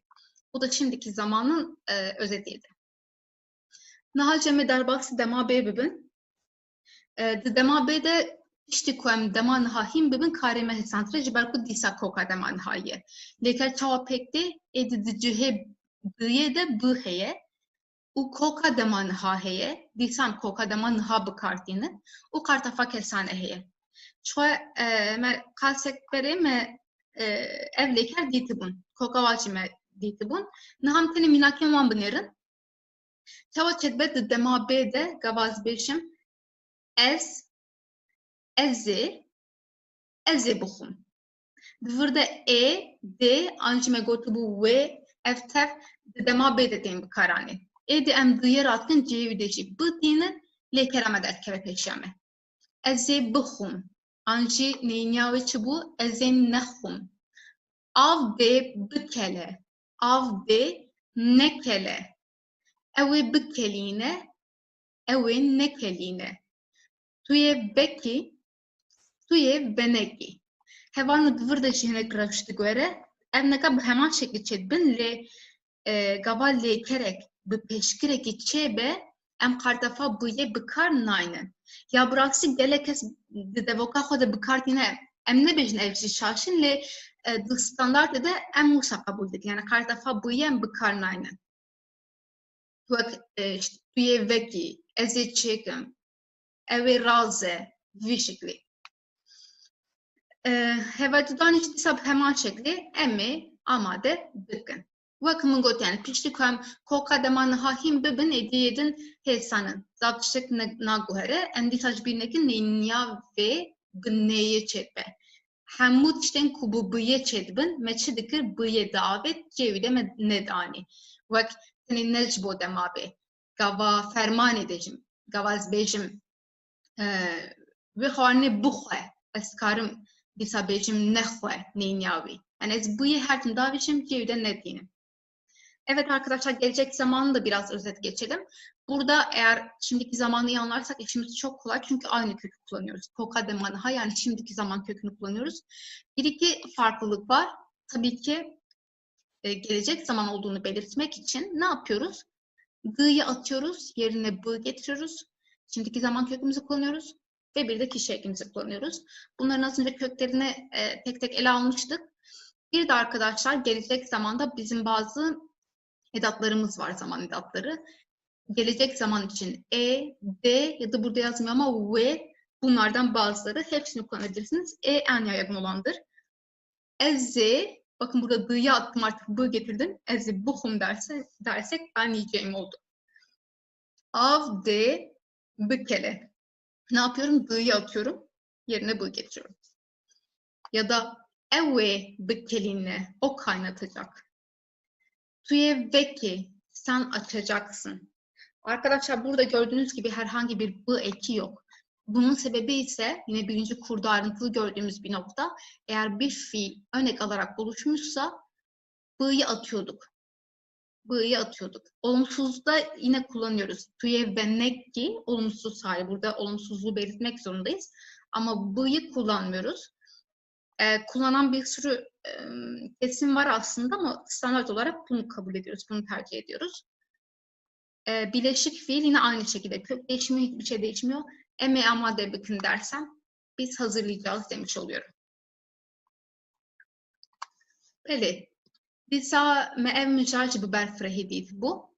Tavangan bnafkri. Em hinek jijyana xemmina kabidin. Ve kavaz beşim keçavi, bavi ez fem dikim ku evve keseke jine. Yani meye zayandavi. Bakılır. Meye. Herkes bu xwazim cihê wê de nav bikarbînim. Ez bêjim mesela wek mînak zozan. Herkes bêjim keça zozan ev hinek kêm dimîne. Ji ber ku divê vê derê bitewînim. Çima divê bitewînim? Me hev jî dîtibû ziravekan de ya duyem her tin ditewe. Nexwazî çawa bêjim ez ê zozanê bitewînim. Ez ê bêjim keça zozanê. Çima ez êyê bikardînim? Ji wêyê êdê edi bu keça zozani bi heman şekli herkes bisa jimbe yani mebe bave sultan na bave sultane herkes bejim keçavi anji bave vi ez vi fem dikim ku ev kes mere zayanda vi ner emuta bejim herkes bu xazım cinav nav bikarbînim. Yani ez nav bilim, ez ne bêjim wî. Ez diyar bikim ku ew kes kiye. Ez çawa bêjim? Keça adar na, keça adarî. Dîsa ji wîyê îdê û te heyvanêr ditewîne. Bi heman şeklê bavê hogir neraste, bavê hogirî de em bitewînin. Hevano me gotibû pêşî qartefa yani tawangan nêr ne mecbûriye. Peki ne mecburi bu? Le edim mecburi edem badar bun u em bikarbînin. Ji bo pirjimari dîsa mînakên xwe binêrin keça wan an jî bavê wan. Ez fem dikim ji wanê fem dikim ku ew kes pirjimar e. Ez qara du sê kesa dikim ez bêjim keça wan an jî qala bavê dîsa du sê kesan dikim dibêjim bavê wan. Herkes bu xwazim cihê wanê de nav bikarbînim. Wek ez bêjim mêvan. Keça mêvan na neraste divê ez bitewînim û bêjim keça mêvanan. Bavê zarok neraste divê ez bêjim bavê zarokan. Ev an ji kurtê dîsa ji wanê an tê. Em divir jî dibînin xwe. Tifir de mantıqeke wisa dikarin çekin. Wek gava em rû kesek hemberî me be em nabêjin keça tu. Em dibêjin keça te. An jî em dibêjin keça min. Divê em teqez bitewînin. An jî em dibêjin keça we. Ez ê vê tawange çawa diyar bikin di navan de? Pêşî bifikirin hûn ditewînin an na. Heke hûn bitewînin divê hûn Navê bıtavînin û hûn ê çawa bıtavînin bi qartafên tawangê bıtavînin. Evet arkadaşlar, yine birinci kurda çok geniş bir şekilde gördüğümüz bir konu var burada. Büküm kavramı. Büküm kavramının üstüne ayrı olarak bir ders yapacağız. Hatta 10. dersimiz, bu kurun son dersi bunun üzerine. Çünkü çok önemli bir konu. Şimdilik ipucu vermesi için bunu söyleyebiliriz. Eğer ipucudan fazlasını istiyorsanız yine bununla ilgili ders izleyebilirsiniz. Ne demiştik? Tamlamalarda son kelime hep büküme uğruyordu demiştik.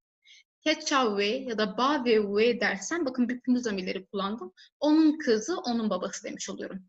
Burada onun dediğim o kişisi bir kadın. Çünkü kadın için olan bükümlü zamirini kullanmışım.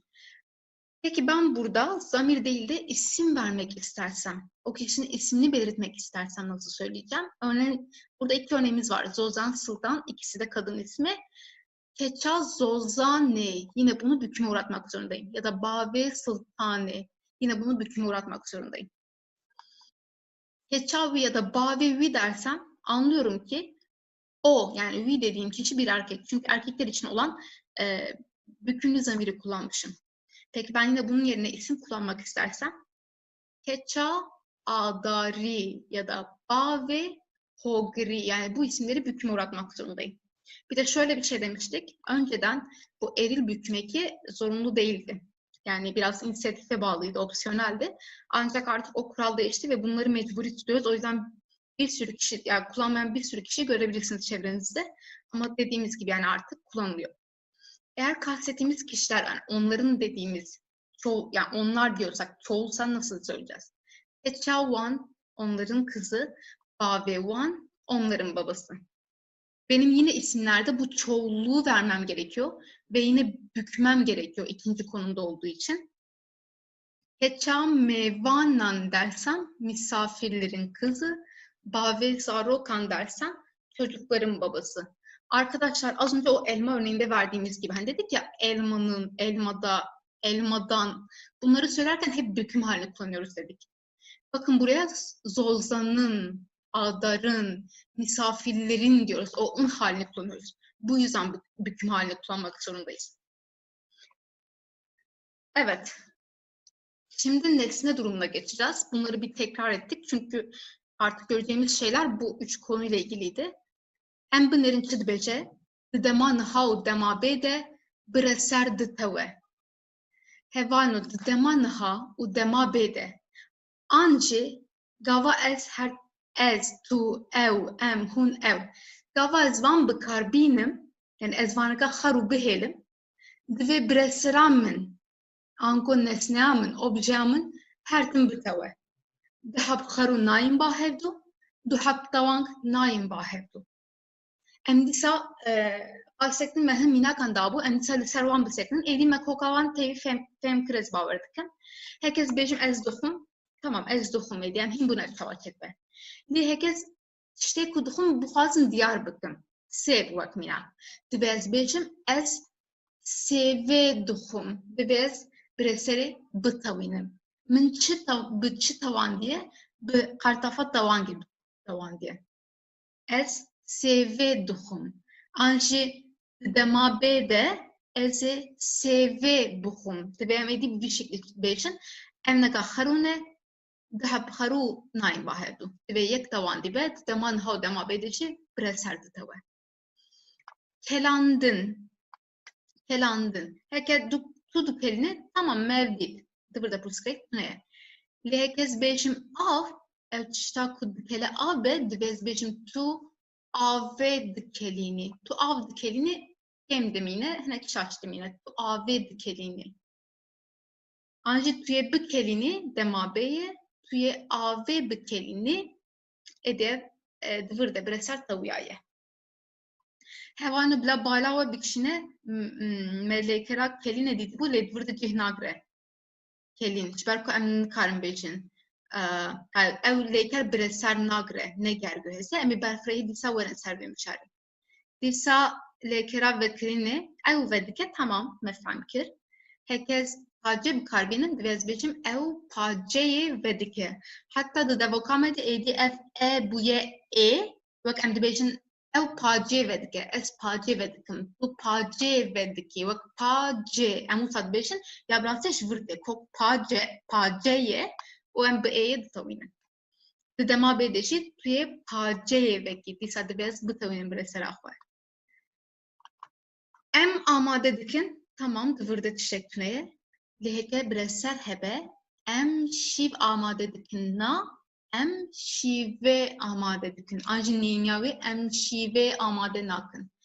Eme amade dikin, me evdit, leheke bresel hebe, eme şive amade dikin.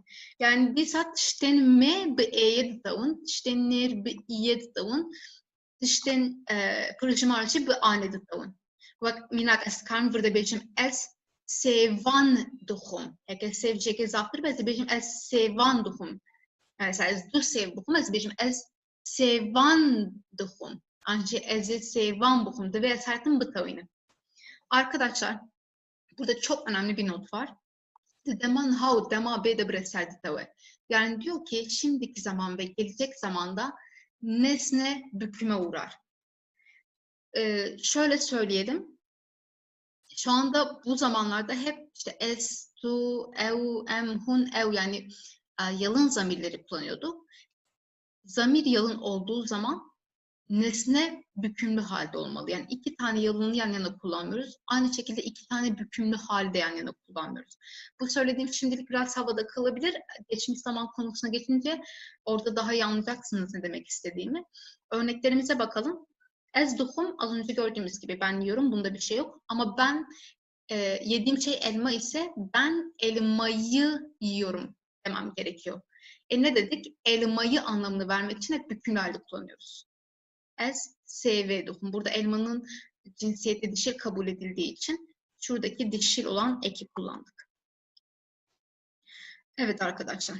Aynı şekilde gelecek zamanda yine büküme uğratmam gerekiyor. Eze, SV buhum. Ben elmayı yiyeceğim demem gerekiyor.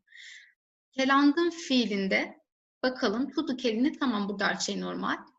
Ama o kaynayan şey su ise benim demem gerekiyor ki sen suyu kaynatıyorsun. Tu ave dikelini. Tu ave dikelini. Bakın biri sade biri bükümlü. Ya da tuye bikelini sen kaynatacaksın. Tuye ave bikelini sen suyu kaynatacaksın. Arkadaşlar ilk o fiil grubunda kelin kaynamak fiili de vardı. Ama mantığını siz de kurabilirsiniz. Kaynamak geçişli değil. Yani nesne almıyor. O yüzden ben nesneyi büküme uğratamıyorum o tür fiillerde. Şu anda elimde bir nesne yok. Kelin fiili için, kaynamak fiili için söylüyorum. Hani neyi kaynamak, işte kimi kaynamak, bu soruların cevabı olmadığı için onu geçişsiz kabul ediyoruz ve nesne almıyor fiil. Ama kelandın kaynatmak, neyi kaynatmak, suyu kaynatmak, çorbayı kaynatmak bunların cevabı var yani bu geçişli bir fiil. Vekirin açmak fiili evvedike. Yine bunda bir problem yok. O açıyor. Ama nesne kullanacaksam ev paceye vedike. O pencereyi açıyor. Tuye veki sen açacaksın. Tuye paceye veki sen pencereyi açacaksın. Em amadedekin biz hazırlıyoruz. Eğer orada yine nesneyi belirteceksem em şive amadedekin biz akşam yemeğini hazırlıyoruz. Ya da emi amadedekin gelecek zaman cümlesi biz hazırlayacağız ama emi şive amadedekin biz akşam yemeğini hazırlayacağız demiş oluyorum. Arkadaşlar şimdi el seve duhum dersek az önce söylediğim şey ben elmayı yiyorum. Burayı anladık artık. Ancak burada elmayı dediğim şey belirli değil mi? Hangi elmayı yediğim belli. Çünkü çok spesifik konuşuyorum. Ben elmayı yiyorum diyorum. Ne bnafkri, tavanga ne bnafkri değilse artık o herhangi bir elmayı ya da bazı elmaları o belgesizlik haline vereceğim. Yani bu slaytımıza o belgesizliği vermeyi öğreneceğiz. Zaten yine ilk kurda artık çok üstünden geçmiştik bu bnafkri ne bnafkri.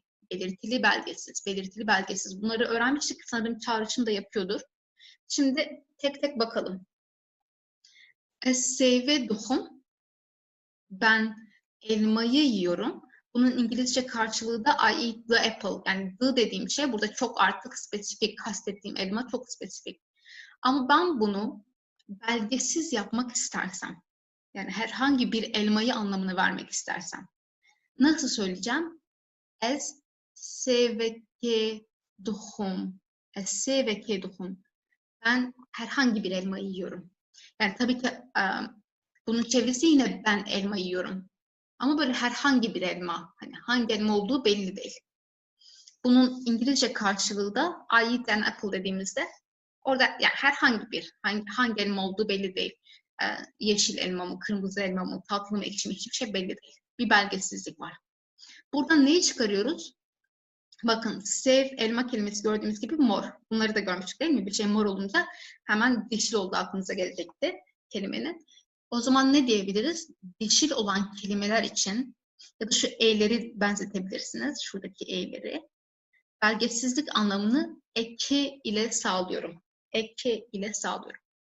Eğer nesnem erilse bunu nasıl yapacağım? Ezi hani bıkırım dersek ben evi alacağım. I will buy the house. Ben evi alacağım. O ev çok belli. Ancak ezi haniye ki bıkırım dersem o evin hangi ev olduğu belli değil. Ben bir ev alacağım ama hangi ev, nerede, büyük mü, küçük mü hiçbir şey belli değil.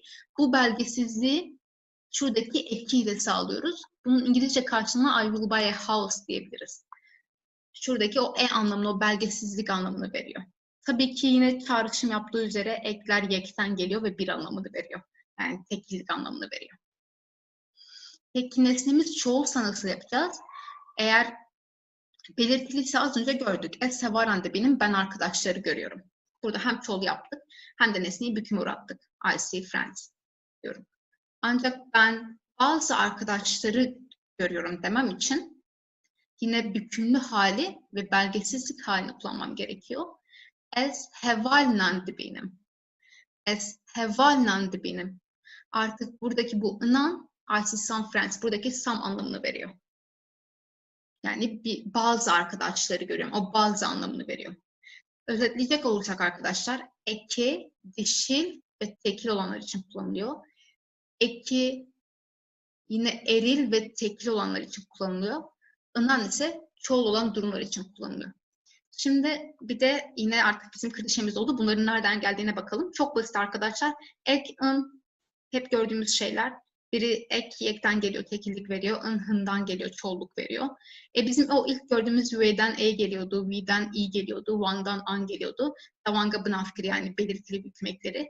Bunlar yan yana gelerek belgesiz bükmeklerini veriyor. Ek ve eke, dişil ve tekil için.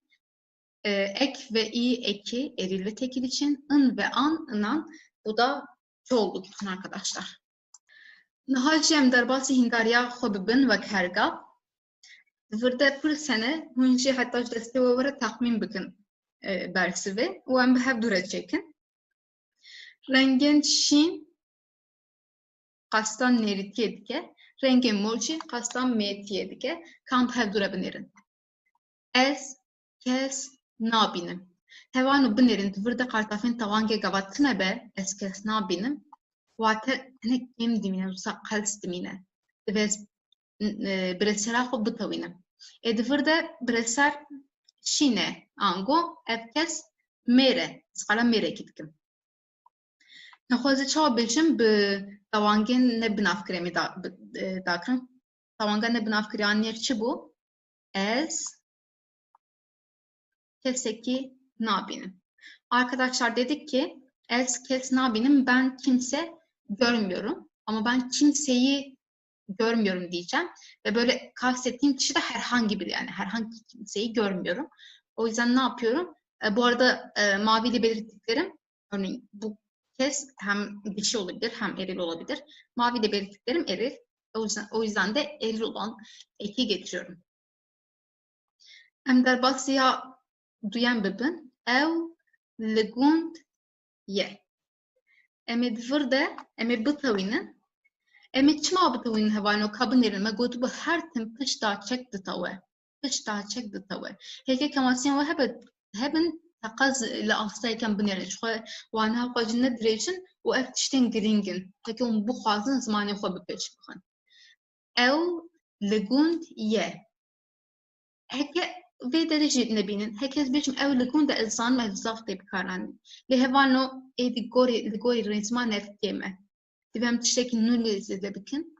Tam binerim bersivçiye. Ew li gundekî ye. Ew li gundekî ye. Ez çi didim wateya li gundekî ama ew gund kîjan gund e em nizanin. Arkadaşlar burada yine ne demiştik? Edattan sonra mutlaka büküme uğruyordu. Ben büküme uğratacağım. Burada eril bir kelime görüyoruz. Mavi renkte belirtilmiş. Ev ligund, eğer ben ligundeki dersem o herhangi bir köyde. Daha doğrusu o bir köyde ama o köy herhangi bir köy. Karşıdaki bunu anlar yani o köyün belirsiz olduğunu. Em derba siyasiyen bibin li malekemizin li ser paldank rudnim. Li malekemizin li ser paldank rudnim. Emi çi bikin paldank bitawînin. Ve emi dawanga nebin navkirî bitawînin. Şo ji rengê wî jî diyar e zayin dawê emi çi bêjin li ser paldankekê rudnim. Min ev mînak ji ber vê da hevano malekemizin divir de veqetandeke em vana ji bîr nakin. Divir de pişta çek tawîya ye. Ji ber wî jî qartafat dawangiya diye. Eke û ekê li hevdû nexin. Evet arkadaşlar, burada bu örneği vermemin sebebi iki tür ek görüyoruz burada. Birincisi şurada vekatandek dediğimiz o tamlamalarda ilk kelimenin aldığı, hatta burada da vekatandek ne binafkiri, malekemazın yani herhangi büyük bir evde. Ama bakın bu tamlamada ilk kelime. Ne dedik? Büküm hali her zaman ikinci kelimede olur. Ve edatlardan sonra da kelimelerimiz, isimlerimiz büküme uğruyor. O yüzden liser haldan keke dediğimde herhangi bir koltuğun üstünde oturuyorum. Büyük bir evde herhangi bir koltuğun üstünde oturuyorum. Bunları birbirine karıştırmıyoruz. Büküm ya tamlamalarda ikinci pozisyonda ya da edattan sonra geliyor ve geldiği başka durumlar var. Bunu da büküm konu derse çok ayrıntılı göreceğiz. Brahim'in dejmire kras bikre. Ev diyare ku bresere çi bikre kras bikre. Bersif heye. Le tiştek yemedi fırda devem bresere bitavinin. Jibar ku dema b'ye, dema b'de breser bitavı. Brahim'in dejmin re zayende krasi diyare nexwaz şava bejim kraseki bikre. Ronahi dike tiştek bixwîne. Dîsa divê bitave pozisyona bresere de dîsa. Ev jî dema beyan nêzik e. Ronahî dike zayenda pirtûkê diyar e. Pirtûkekê bixwîne. Me bresere tamam dîsa. Zilamekî xemgîn ji welat vedigere. Em hîn bûn pişta çekişi ditawe. Em ê divir ditawanga nebin afkirî bikarbînin. Xwe welat ew nêrî bersivê jî dizanin wek van beyanî. Ez ê bêjim çi zilamekî xemgîn ji welatekî vedigere. Min ev mînak ji bo vê da hevano zilamekî welatekî. Em du hev ekî dibînin lê li hevdû nexin. Zilamekî xemgîn divir de veqetandeke ji welatekî divir de tawange. Arkadaşlar burada iki tane eki görüyoruz. Yine bir tanesi o zilamekî xemgîn üzgün bir adam ama burada ilk pozisyonda olduğu için veqetandek almış. Burada ise edattan sonra geldiği için büküm eki almış. Jivelateki vetkere. Bir ülkeden dönüyor. Üzgün bir adam bir ülkeden dönüyor, herhangi bir ülkeden. Burada yine belgesizlik var.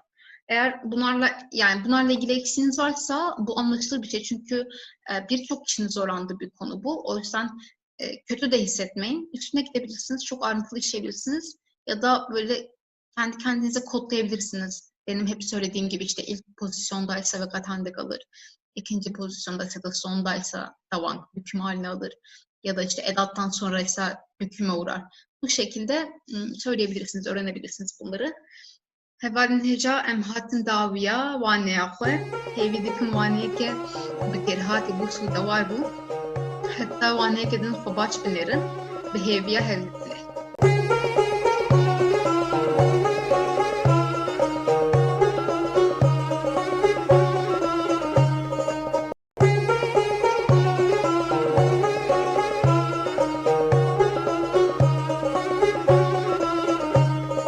Gelê hevalên hêja û xêratên fêrga Kurdî ev waneya duyem a asta duyeme vê waneyê de em ê hin gihanekên bingehîn bibînin. Gihanek çi bû pêşiyan bersiva vê pirsê bidin. Gihanek hevalno hevokan an jî peyvan bi hevdûre girê dide. Yani em tiştên kin em bi saya gihanekan êdî dirêj dikin, hevokên dirêj kompleks saz dikin. Di vê waneyê de em ê gihanekên demkî binêrin. Yani aliyê demê ve em ê bi hevdûre girê bidin. Arkadaşlar ikinci kurun ikinci dersine hoş geldiniz. Bu dersimizde bazı temel bağlaçları öğreneceğiz yine. Bu bağlaçların görevi zamansal olarak bir mantık kurarak cümleleri birleştirmek. Birazcık özet verecek olursak arkadaşlar, örneğin piştiku, piş zaten bunu bağlaçlarda da edatlarda da görmüştük. Piş tek başına hem sırt demekti hem de sonra anlamını veriyordu. Sonra, arka anlamını veriyordu. Eğer ben piştiku dersem artık konum olarak değil, zaman olarak sonra anlamını veriyorum. Bu İngilizce'deki after'a karşılık geliyor. Aynı şekilde beri önce anlamını veriyor. Önce anlamını veriyor. Ben beriku dersem artık zamansal olarak önce anlamını vermiş oluyorum. Bu da İngilizce'deki before'a karşılık geliyor. Demaku ise arkadaşlar, dem zaten zaman demekti. Aynı anda olan eylemleri birleştirmek için kullanıyoruz. Yani aynı anda oluyor. Biri önce, biri sonra değil. Bu da İngilizce'deki when'e karşılık geliyor. Hani biz Türkçe'de diyoruz ya, sen geldiğinde ben gidiyorum. O dığında, diğinde biraz bu anlamı veriyor. Niham derbasi waneya xwe bibin. Pêşî piştîkûtê em li hevoka xwe binêrin. Ez ê biçim malê, ez ê şîvê bixwim. Binêrin. Ya yekem çi ye? Çûna malê. Ya duyem çi ye? Xwarina şîvê. Ez ê niha waneka bi hevdûre girê bidim. Pêşî çûna malê çêdibe ne wisa? Ez ê bêjim piştî ku ez biçim, piştre çi çêdibe? Xwarina şîvê çêdibe. Ez ê şîvê bixwim. Pêşî diçim, piştre dixwim. Piştî ku ez biçim malê, ez ê şîvê bixwim. Ew kê binêrin bala xwe ji aliyê rêzimanê ve bidin, divir de ê tuneye, divir de ê tuneye ji ber ku ev ne demeydi. Ev ne deme. Piştî ku ez biçim malê. Dur de ez dîsa referansek diyar dikim. Kîjan deme, ez ê şîvê bixwim. Ev deme. Ji ber vê ez divir de dema bê bikartînim. Arkadaşlar piştiku dedik ki zamansal olarak sonra anlamını veriyor. İlk cümlemize bakalım. Ez ê biçim malê. Ben eve gideceğim. Ez ê şîvê bixwim. Ben akşam yemeğini yiyeceğim. Önce hangisi oluyor? 1 numaralı eylem eve gitme durumu oluyor. Daha sonra da 2 numaralı eylem olan yemek yeme durumu oluyor. Yani birden sonra 2 geliyor.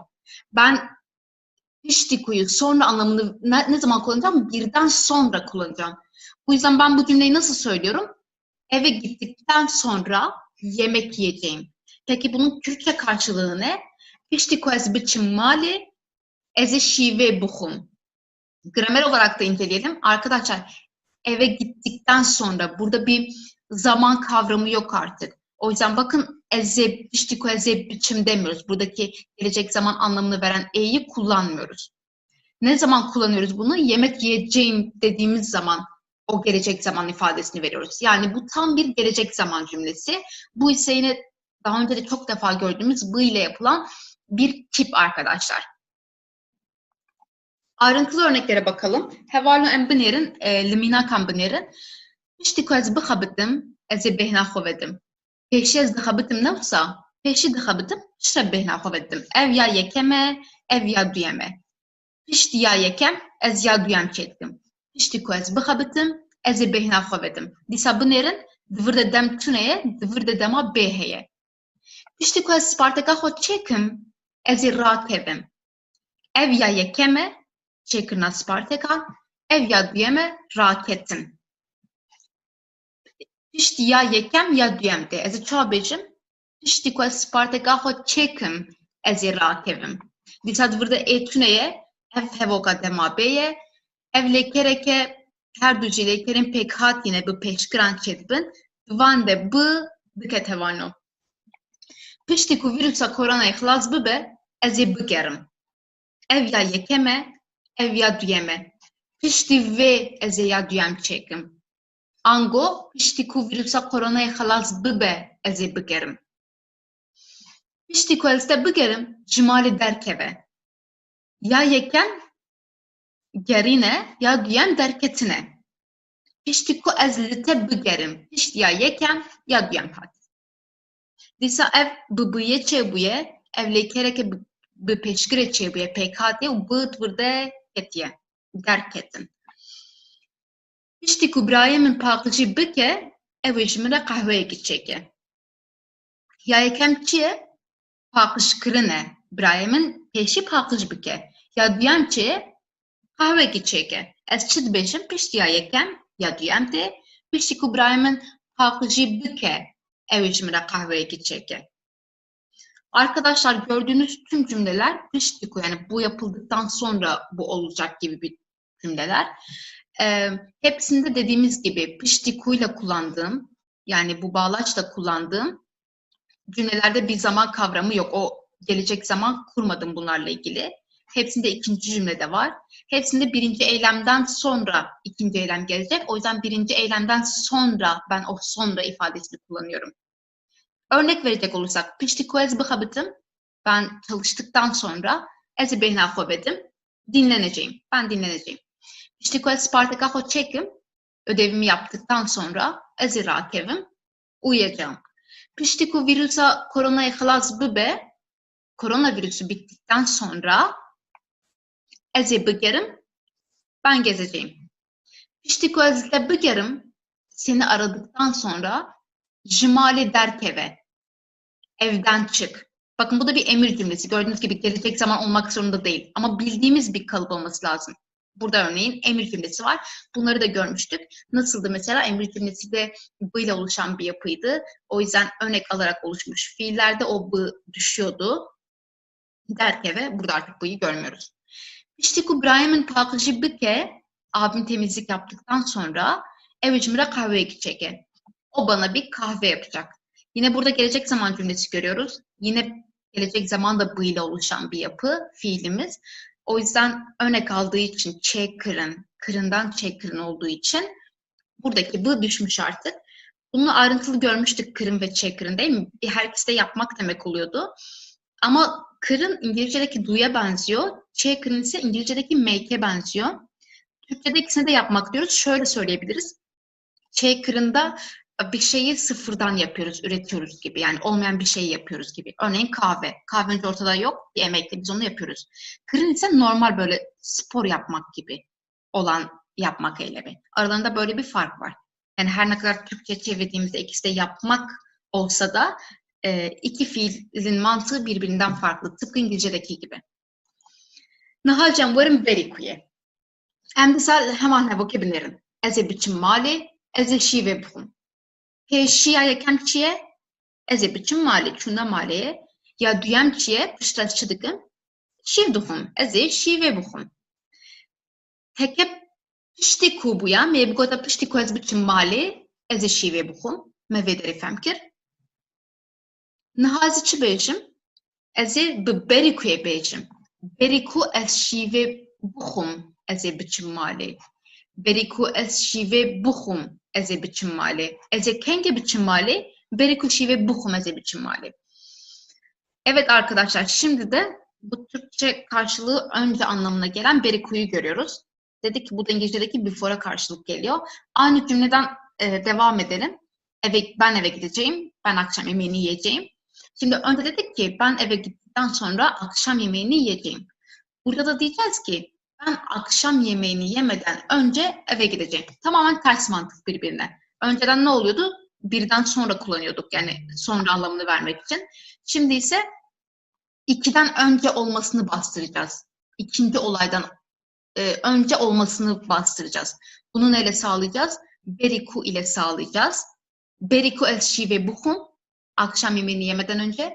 Ez ê biçim malê, ben eve gideceğim. Yine aynı şekilde görüyorsunuz, burada zamansal bir kavramdan çok bir tip var. Burada ise gelecek zaman var. Akşam yemeğini yemeden önce eve gideceğim.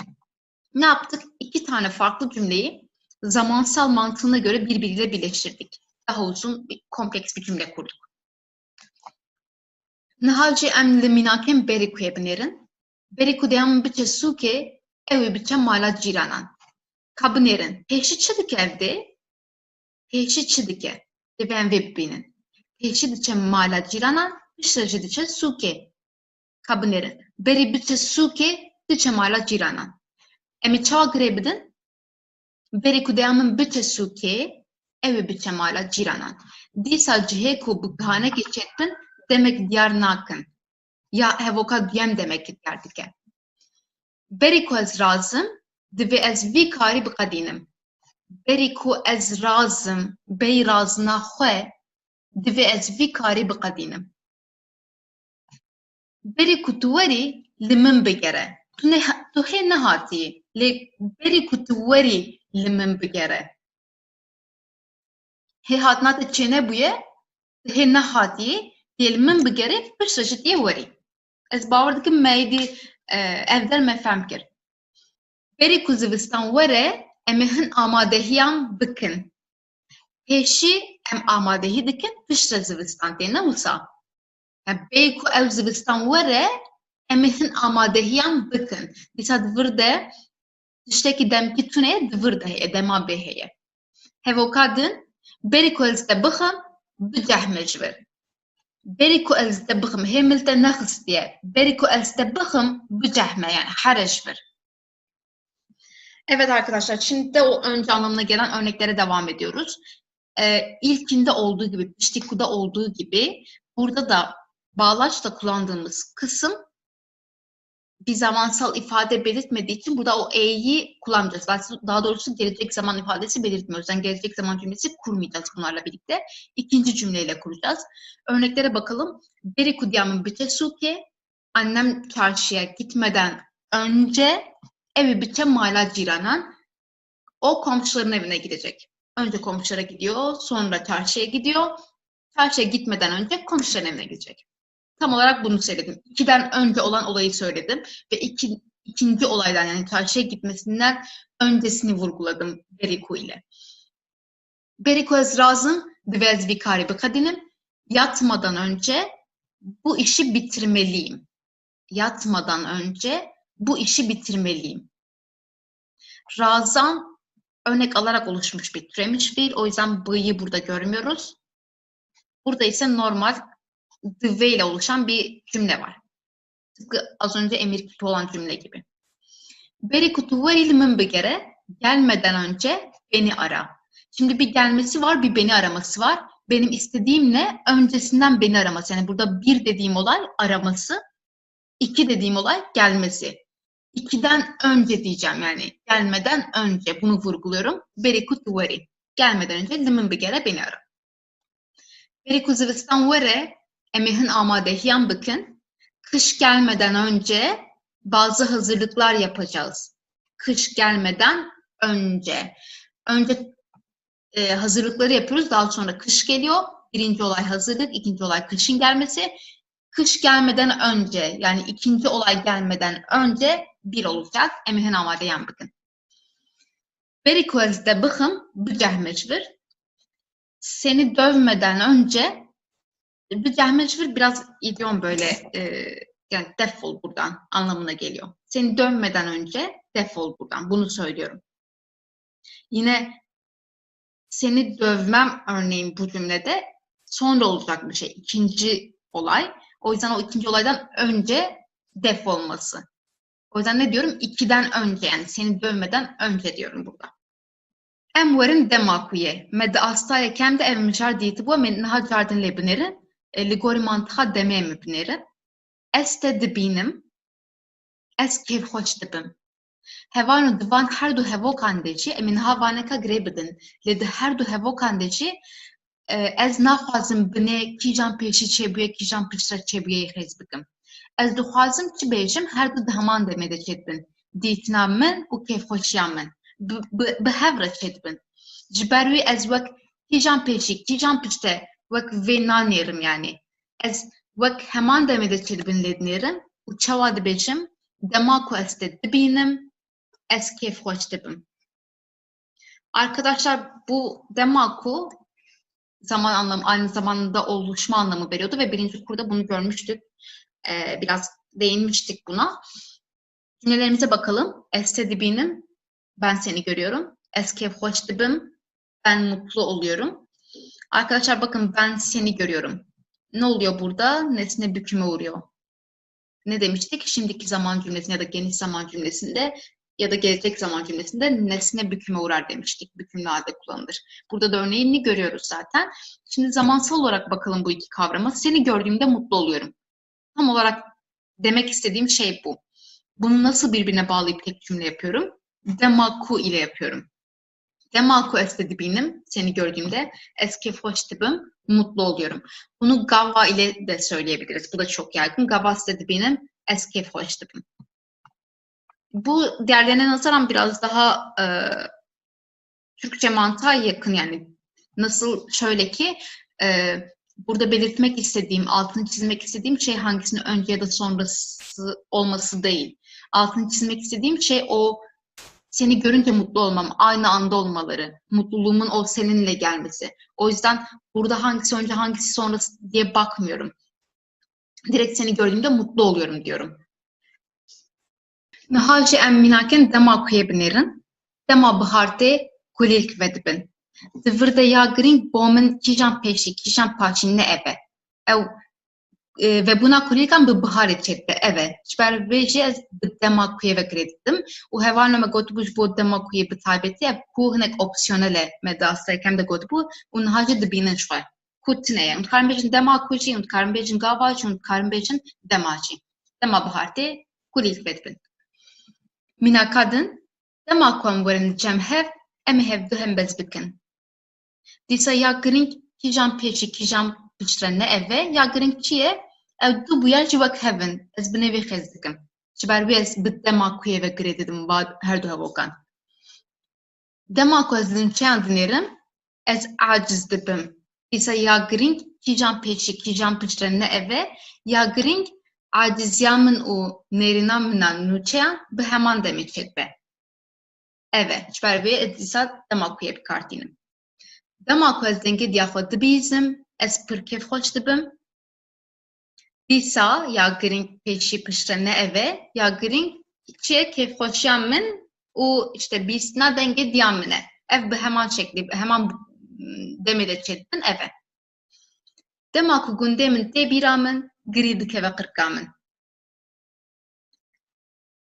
Disa ez naxwazim bejim peşi işte gri ket kırkamın ançı peşi gündemin hat biramın. Ez vanka naxwazim bejim. Ez naxwazim bejim yani heman demede çetin etişti. Ne giringe kijan peşi kijan pişre. Bu yer jibonmen giringin. Jiber vez disa bir demaku eve kreditim. Arkadaşlar şimdi demaku ile ilgili olan cümlelere bakalım. Dema bahar te kulilk vedbin. Bahar geldiğinde çiçekler açar. Böyle söyleyebiliriz. Bunu dediğim gibi Türkçe mantığa motomot çevirebiliriz. Yani o dığında anlamını verdiği zaman kullanabiliriz demakuyu. Burada ku'nun olmadığını görüyoruz. Çünkü bunu birinci kurda söylemiştik. Ku birçok yerde opsiyonel aslında. Demaku'da da hem dema diyebilirsiniz, hem demaku diyebilirsiniz, hem gava diyebilirsiniz. Hep aynı anlamı verecek. Demaku'm varın cemhev, emhevde hem bezbikin. Yan yana geldiğimizde birbirimize sarılacağız. Bunu söylüyorum. Biz yan yana geldiğimizde birbirimize sarılacağız. Burada öncesi hangi olay, sonrası hangi olay önemli değil. Önemli olan o, yani hemen hemen aynı anda oluyorlar. Önemli olan bu. O yüzden önce ya da sonra diye altını çizmeme hiçbir şeyin gerek yok. Demaku ez nüçeyan dinerim, ez aciz dibim. Haberlere baktığımda aciz dibim nasıl çevirebiliriz? Sinirleniyorum gibi. Hem sıkılmak anlamı var, hem sinirlenme anlamı var. Yine mantık olarak bakarsanız diyebilirsiniz ki ben önce haberlere bakıyorum, sonra işte sinirleniyorum. Ama benim altını çizmek istediğim şey bu değil. Önemli değil. Burada vermek istediğim şey haberlere bakınca sinirli olmam. O yüzden demaku ile bağlıyorum.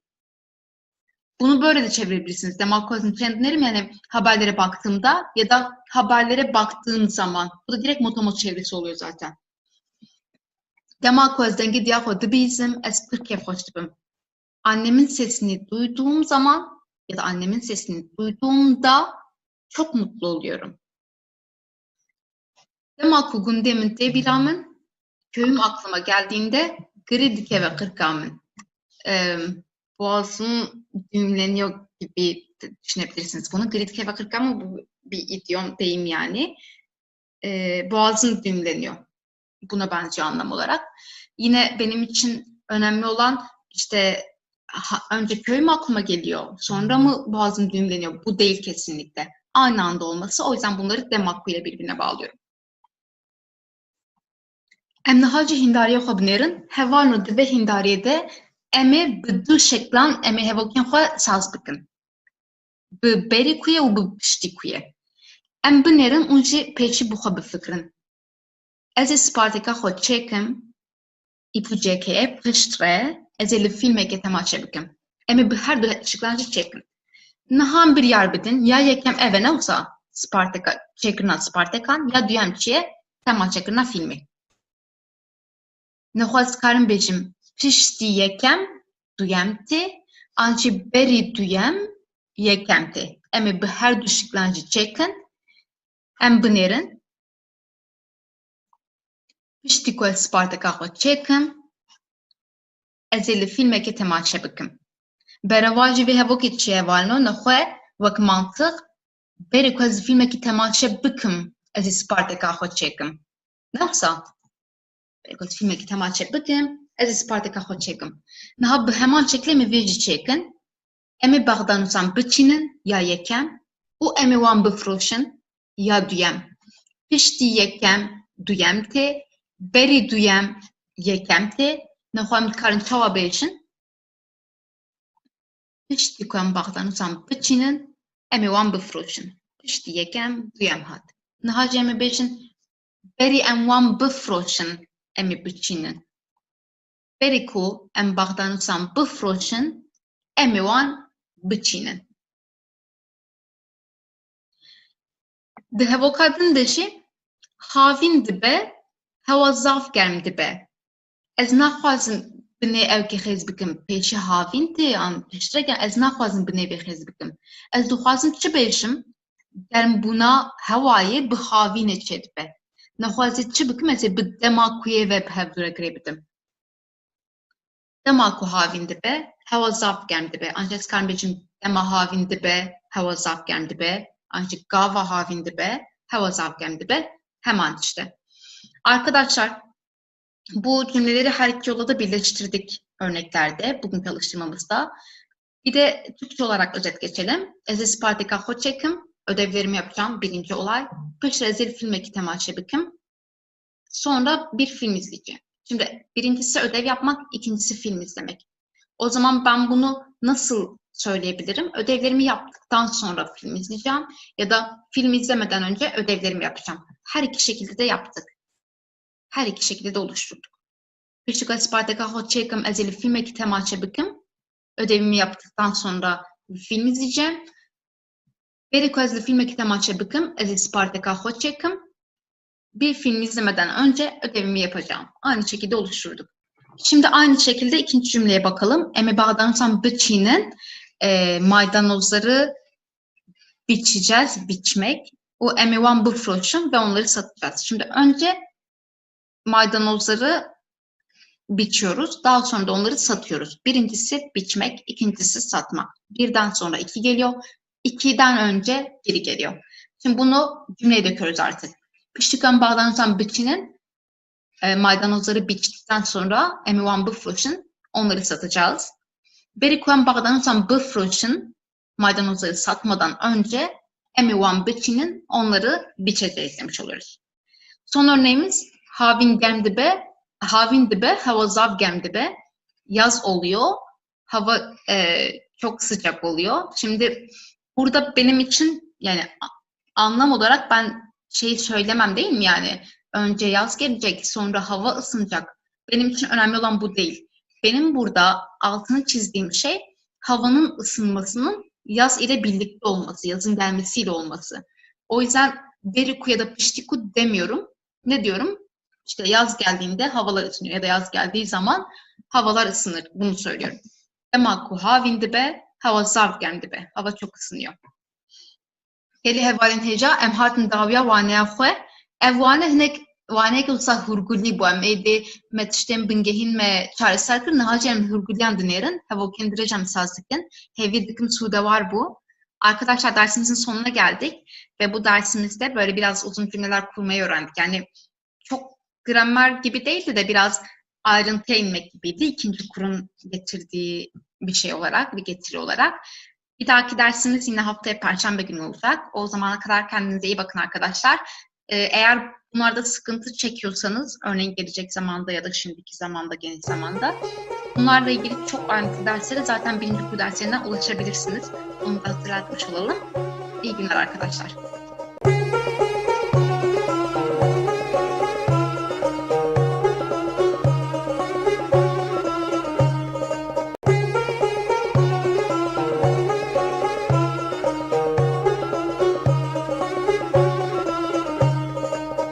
Hede hevalin heca xeratın ferga kurdi. İro micara me diveti u divetiye. Med asta ekem de divetiye bi berfrehi diti bu le ev her du zaftên tevli hev kirin. Ji hêla watê ji hêla rastnivîsê jî. Em bala xwe rastnivîsa bidin rastnivîsa wa. Hinek tên tevli hev kirin ji ber wê jî min xwast em bi hev du rehîn bibin. Arkadaşlar 3. dersimize hoş geldiniz. Bugünkü dersimizde diveti ve dibeti kavramlarını işleyeceğiz. Diveti tanıdık gelecek çünkü birinci kurda ayrıntılı bir şekilde görmüştük. Zorunluluk kipi olduğunu öğrenmiştik. Ancak bu iki kavram hem yazılış olarak hem de anlam olarak biraz karıştırılıyor. O yüzden ikisini birlikte öğrenelim istedim. Diveti dediğimiz gibi zorunluluk kipi, dibeti ise arkadaşlar biraz olabilite, ihtimal belirtiyor bize. Şimdi kullanımlarına bakalım. Em derbasi vanaya xwe bibin. Pêşî em hinek divê dubare bikin. Em mînakek bidin, divê ez biçim. Çi tê fehm kirin? Gavaz bêjim divê ez biçim, diyar e ku ez mecbûrim ku biçim. Ez hekez niçim tiştekî xirab bê çêbe. Divê ez biçim. Pêşî divê tê, piştre kirde tê ji bo hevoka me ez û piştre jî pêveber tê. Biçim. Ev êdî di hevokê de bû pêveber. Ev lêkera çûnê çawa tê kişandin? Bi heye ji bo erenî, ne heye bo neyni, rayeka deman ha heye çe, û xertefa kesane hiye, wek mînak divê ez biçim ji bo li gorî ez ê hatiye kişandin. Hevano bînin bîra xwe me çi got bû? Hemû dem û raweyên ku bi biyê çêdibin, em çawa neyniya wa bi dest dixin, gava em biyê radikin, cêwî de netînin, ew ê dibe neynî. Ev di dema bê de jî wisa ye, divêtî de wisa ye, ferman de wisa ye, gava ez dibêjim biçe. Ew dibe ferman neyniya wî çawa ye, dîsa ez biyê radikim dibêjim neçe. Her tim bi diçe netî dibe neynî. Em lêkera yekem binêrin çûn lêkereke ku zav tê bikaranîn, kokawî tenê çeye, divê ez biçim, divê tu biçî, divê ew biçe, divê em hûn ew biçin. Li gorî kesan, li gorî kirdeyê, qartafên kesane tê hevano. Wekî din cihê divê her tim aynî, kirde xerûye, lêker li gorî kirdeyê tê kişandin. Em li lêkereke din binêrin, xwarin, kokawî tenê xwe ye, em ê neyînî bikin vê lêkerê, em ê çawa bêjin? Divê ez nexwim, divê ez nexwim, divê tu nexwî, divê ew nexwe, divê em nexwin, divê hûn nexwin, divê ew nexwin. Tenê birabû cêwî de nehat. Ew qas. Em li lêkereke pêkhatê binêrin, rabûn ji bûnê bûye rabûn, diyare ku bi pêşkirê çêbûye, di waneya borî de jî me dubare kiribû heke lêkerek bi pêşkirek çêbe, ew bi naye bikaranîn. Ew bi êdî dikeve. Lê ne tê bikaranîn. Em mînakan binêrin, divê ez rabim, divê tu rabî. Binêrin di navber de rabibim, em nabêjin, rabim. Divê tu rabî, divê ew rabe, divê em hûn ew rabin. Hekez bixwazim neyînî bikim, divê ez diyar bikim ku ew lêker neyînî ye. Ez ê çi bikim? Ez ê neyê tênim bînim navbera ra û bêyê. Ra û koka deman ha. Divê ez ranebim, divê tu ranebî, divê ew ranebe, Divê em hûn ew ranebin. Ew qas hadi divêti ew qas bu. Arkadaşlar dive'yi zaten birinci kurda ayrıntılı görmüştük. Birazcık da özet geçelim burada. Kullanım olarak dedik ki zorunluluk gibi, örneğin gitmeliyim, gitmemeliyim, yemeliyim, yememeliyim. Bunu ifade ederken kullanıyoruz. Başta her zaman dive'yi kullanıyoruz. Dive, tuttuk bunu. Sonra kırde yani öznemiz geliyor. Örneğin ben için es, dive, es. Sonra da yüklemimiz gelecek. Örneğin çün gitmek fiili için dive es biçim, ben gitmeliyim oldu. Peki bu biçim, yüklemim nasıl oluyor? Yani fiilim hangi şekilde kullanılıyor, çekimleniyor? Diveti için bu geliyor başa. Eğer olumsuz yapacaksam b'yı atıyorum yerine ne getiriyorum? Şimdiki zaman kökünü yine kullanıyorum. As için kişi ekini kullanıyorum. Yani benim öznem için gelen kişi eklerini kullanıyorum. Bir de arkadaşlar bunun altını çokça çizmiştik. Sadece diveti de değil. B ile ilgili olan bir sürü biz kip de gördük, zaman da gördük. Bunların hepsinde olumsuz yaparken b'yı atıp yerine ne getiriyorduk? Örneğin emir kipinde böyleydi. Gelecek zamanda böyleydi. Ya da yakın gelecek zaman mesela as dıkın biçim gitmek üzereyim. Orada b'yı gördüğümüz her zaman b'yı atıp yerine ne getirerek olumsuz yapabiliriz cümlemizi. Şimdi fiil örneklerimize bakalım. Çün çokça kullanılan bir fiil. Kökü sadece ç, şimdiki zaman kökü. Arkadaşlar gördüğünüz gibi şimdiki zaman kökünü bir sürü yerde kullanıyoruz. Yani sadece şimdiki zamanda değil. Bunu da çokça belirttik. O yüzden bunu şu aşamada, ikinci kurda ezberlemeniz önemli. Zaten sıra sıra vermiştik. Çok kullanılanları liste şeklinde verdik. Onları mutlaka ezberleyin. Eğer onlara ulaşmak istiyorsanız da birinci kurun şimdiki zamanla ilgili 3 ayrı dersi vardı. Onlara bakabilirsiniz. Orada liste şeklinde var. Şimdi örneğimize bakalım. Ve ez biçim, ben gitmeliyim. Artık sadece özneye göre çekimleyeceğim fiilimi. Bu ve şimdiki zaman kökü aynı kalıyor. Özneye göre hartafa kesane çeşitli işte kişi eklerini getireceğim. Ve ez biçim, ve tu biçi, ve ev biçe, ve em hun ev biçim. Başka birçok kullanılan fiil, huarın yemek yemek fiili. Bunun şimdiki zaman kökü sadece hue. Şimdi burada olumsuz yapacağız. Ne yapıyoruz? Sadece b'yı atıp yerine ne getiriyoruz? Yine rayka demanı yani şimdiki zaman kökü, hartafa kesane kişi eki aynı kalıyor. Ve ez nehum, ben yememeliyim oldu. Şimdi bunu bütün öznelere göre çekimleyelim. Bütün zamirlere göre. Ve tu nehui, ve ev nehue, ve emhun ev nehun. Zaten çoğullar için olan kişi ekimiz aynıydı. In'dı sadece. In ve neydi? Şimdi de örnekle oluşmuş bir türemiş fiile bakacağız. Rabun fiili. Bu arkadaşlar bun, olmak fiilinin başına ra örnekli gelmiş ve rabun uyanmak fiili olmuş. Örnek alarak oluşmuş fiillerde ne dedik? Bu düşer dedik arkadaşlar. Olumsuzunda değil ama olumlusunda b'yı kullanmıyoruz yani. Ve ez rabım, ben uyanmalıyım dedik burada. Bakın bım değil. Ve ez rabım demiyoruz. Ve ez rabım diyoruz sadece. Ve tu rabi, sen uyanmalısın. Ve ev rabe, o uyanmalı. Ve emhun ev rabın, biz uyanmalıyız. Siz uyanmalısınız, onlar uyanmalılar. Arkadaşlar olumsuzluğunu belirtirken neyi kullanmak zorundayız? Yoksa onun olumsuz olduğunu anlayamayız. Ama neyi yine nerede kullanıyoruz? Örnek ve şimdiki zaman kökünün arasında kullanıyoruz arkadaşlar. Çünkü hep tekrar ettiğimiz bir şey var. Türkçe'de her zaman önemli olan asıl fiil. Burada da asıl fiilimiz bun olduğu için, onun da kökü B olduğu için B'nin önüne getiriyorum ben ekimi. Her zaman asıl fiilin önüne gelerekler arkadaşlar. O yüzden olumsuz yapacaksam nasıl söyleyeceğim bunu? Ve es ranebim. Ve tu ranebi. Ve ev ranebe. Ve emhun ev ranebin. Bu dvet yani zorunluluk kipinin özeti bu şekildeydi. Nihacem dervasi dibe kuyabilirim. Çoğuk vate dişbe belki ya Türkiye Kurdi de jiye belki. Yani neteni Türkiye. Dibe ku belki un karın her bir anci bir karbinin. Em li hevok yapabilirim. Dibe ku ez biçim amedi. Dibe ku ez biçim amedi. Em çi fehm dikin jibir? Dibe ku ez biçim amedi li dibe ku ez neçimji. Yani ne tekaze. Ne sersadi sad. Ez biçim amedi. Tişteki uzatınaya. Teni ihtimal ekeyed burada. Dibe ku ez biçim. Dibe ku ez neçim. Çava çedbe binerin. Dibe ku disa serideye, disa kırda hatiye, lekera meheye, leker jitçiye pekti disa bine, disa rayka demanha, disa kartafa kesene. Aynıye.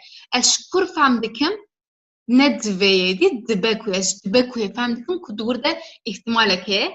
Hevano dibe tena seri xo dibe lekere jî, şo jvirte lekera bunete, lekera bunete, di kartafa demanha, be koka demanha, jî bo kesesem kartafa kesaneye, dibe kabinlerin cevap pekti. Gava kesek jwara beje wek minak em kahve gibi xun unutkarım bejin. Eri dibe. Disa wek evke ked burada. Yani ne teqaziye kev. Arkadaşlar şimdi Dibeku'yu inceleyelim. Dibeku dedi ki bu olabilir anlamını veriyor. Bilmek anlamını veriyor biraz. Ve belki, Türkçesi belki, Kürtçe'de de çok fazla belki kullanılıyor. İkisini de kullanabilirsiniz. Şimdi cümlemize bakalım. Dibeku ez biçim Ahmet'e. Ahmet'e gidebilirim. Ahmet'e gidebilirim. Ya da belki Ahmet'e giderim. Bu, yani anlam olarak ikisi aynı şey. İkisinde de ihtimal var. %100 değil. Ben Ahmet'e gitmeliyim gibi değil bu. Gidebilirim de gitmeyebilirim de. Burada sadece bir ihtimali konuşuyoruz. Nasıl oluşuyor? Dive'ye çok benziyor arkadaşlar. Dibeku geliyor dive'nin yerine. İhtimal belirtiyor bize. Öznemiz geliyor burada. Bu örnek için ez. Fiilimiz geliyor. Cümledeki yüklemimiz yani. Peki yüklem nasıl oluşuyor? Tıpkı dive'deki gibi. Olumlu için bu, olumsuz için ne? Şimdiki zaman kökü ve kişi eki geliyor arkadaşlar öznemize göre. Bir de arkadaşlar dibeku dedik ki bu bir olabilite veriyor değil mi? Olabilite olmak fiili. Buradan aklınıza kalsın. Bun olmak fiiliydi. Bunun şimdiki zamanda üçüncü kişiye göre çekimlenmesi dibe. Ben dibe dediğim zaman olabilir anlamını veriyorum.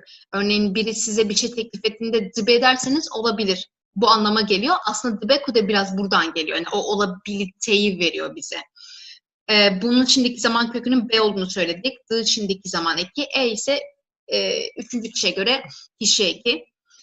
Arkadaşlar bunu belki ile oluşturacak olursak bu cümleyi. Belki ez biçim Ahmet'e. Bunu her durumda ikisi yerine kullanabilirsiniz. Şimdi örneklerimize bakalım. Nahalcem miyake xobinerin. İro hava bi avre dibeku baran bibare. Em havayı dinlerim. Dibecin İro bi avre. Dibeku bibare le dibeku ne bareci. Ne teqaze. Ne sadisa de. Dibeku azmin hesam bibe. Ama dibeku ne beci. Disa ne sadisa de. Tev ihtimale. Untkarın cihe dibekuye de belki eci bikarbinin vaktidir belki em ve havine biçim veled. Belki em ne çinci. Dibeku em ne çinci. Tevzi çedbin. Disa hamiyan da ihtimal ne var no. Dibeku az carek edin tebi binim. Le dibeku ne binimci. Tabın elin burada için neyin ye.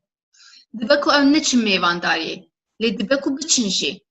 Ne yoksa? Dibeku biçinci. Gori evi hati yakışandın. Karimin zahfe. Dibeku ez derenk verim mali. Disa ne sersa disa de. Belki dibeku zu verim. Yani karimin heki bıkade ez zu verim. Ne sersa disa de. Arkadaşlar burada belki ve dibeku ile ilgili örnekleri görüyoruz. Şimdi tek tek bir bakalım. İro hava bi avre. Dibeku baran bibare. Bugün hava bulutlu. Yağmur yağabilir. Ya da belki yağmur yağar. İkisi de anlam olarak aynı.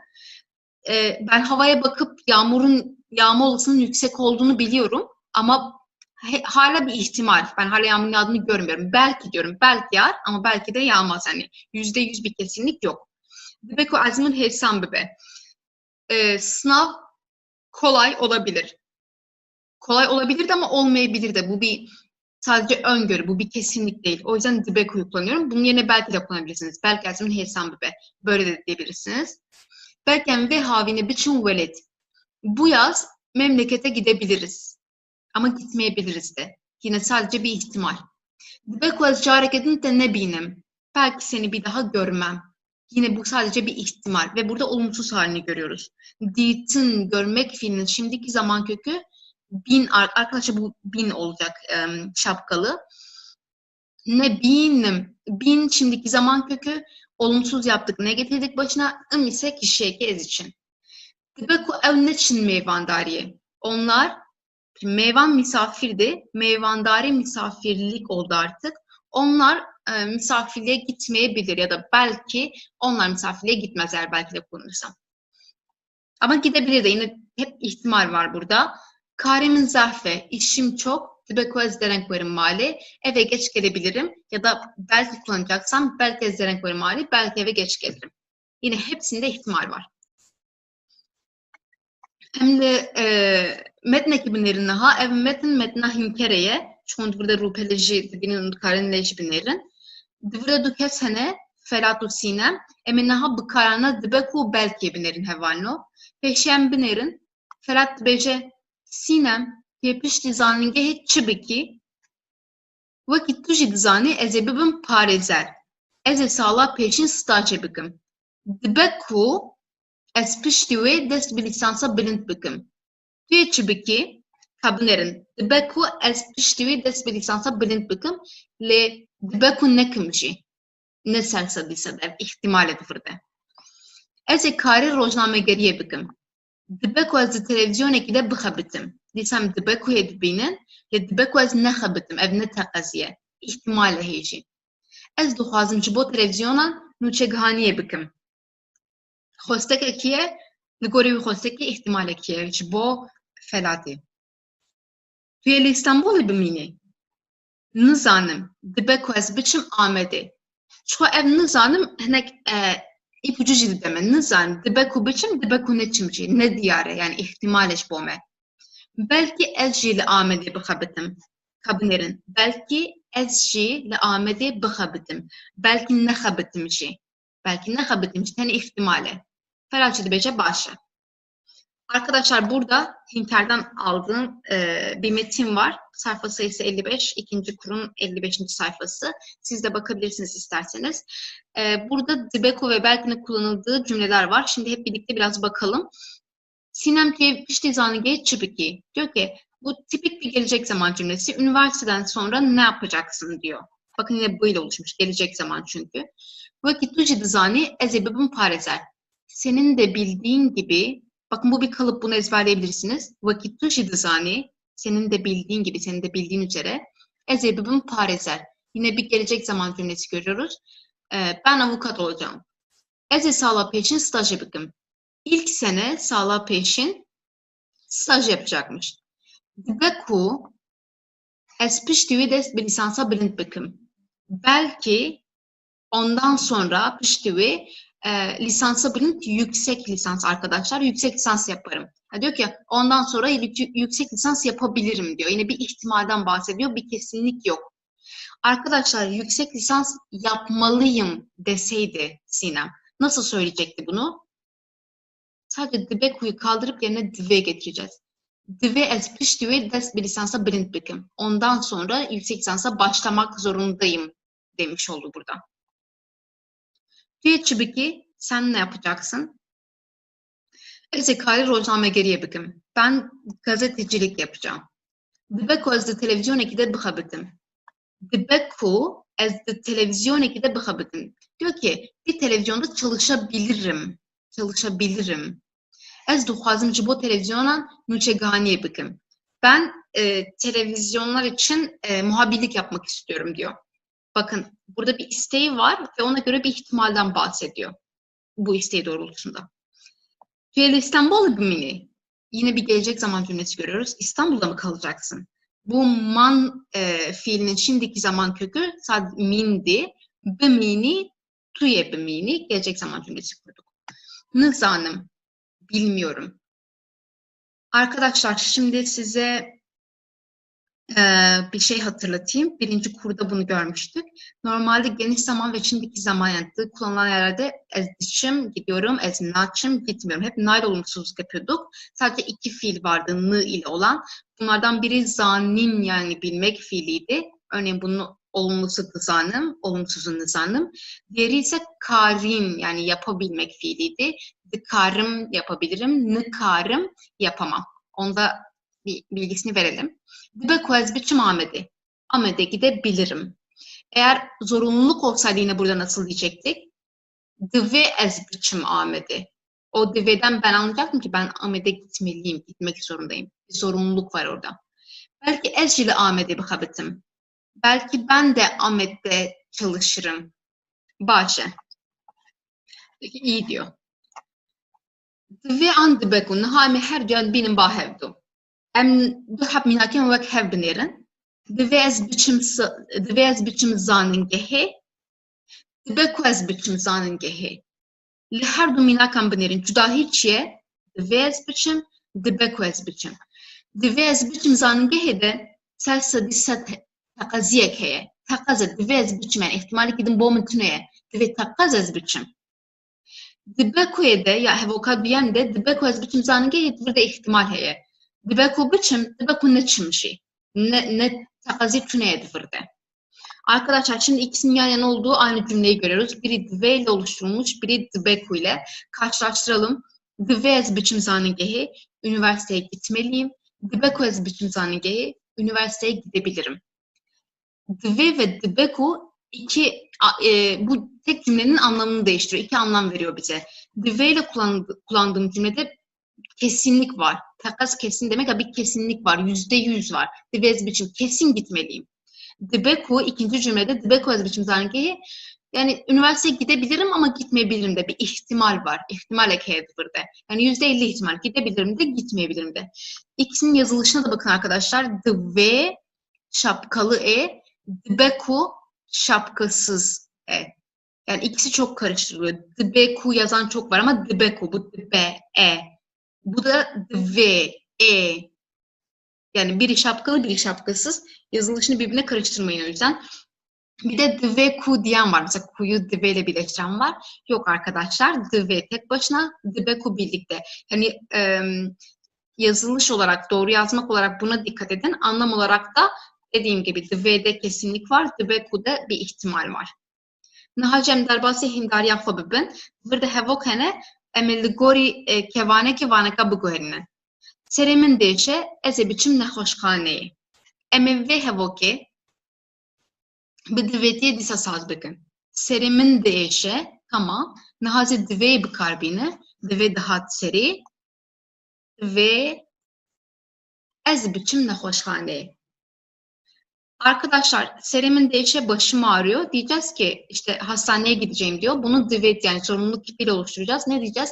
Başım ağrıyor. Hastaneye gitmek zorundayım. Serem'in değişe tamam başım ağrıyor. Şimdi hastaneye gitmek zorundayım. Zorunda anlamını vermek için dive başa geliyor. Ben için ezi kullanıyorum.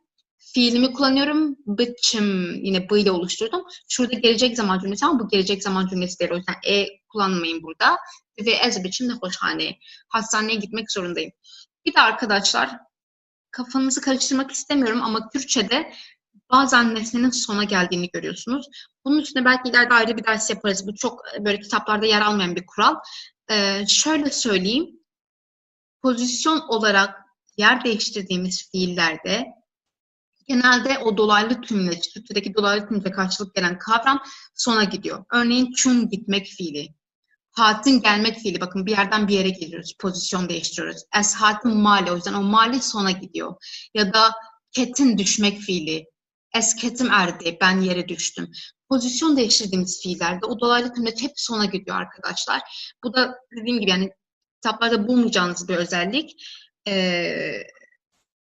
Aklınızda olsun eğer hani bazen derseniz niye ezi, şi ve buhum ben yemek yiyeceğim dediğimizde yemek niye sonda değil de eze biçim male dediğimizde male niye sonda? Bu yüzden arkadaşlar eğer bir fiil hareket belirtiyorsa, pozisyon değiştiriyorsa bunlarda dolaylı tümleç kavramına gelen o aslında biz bunlara da nesne diyoruz.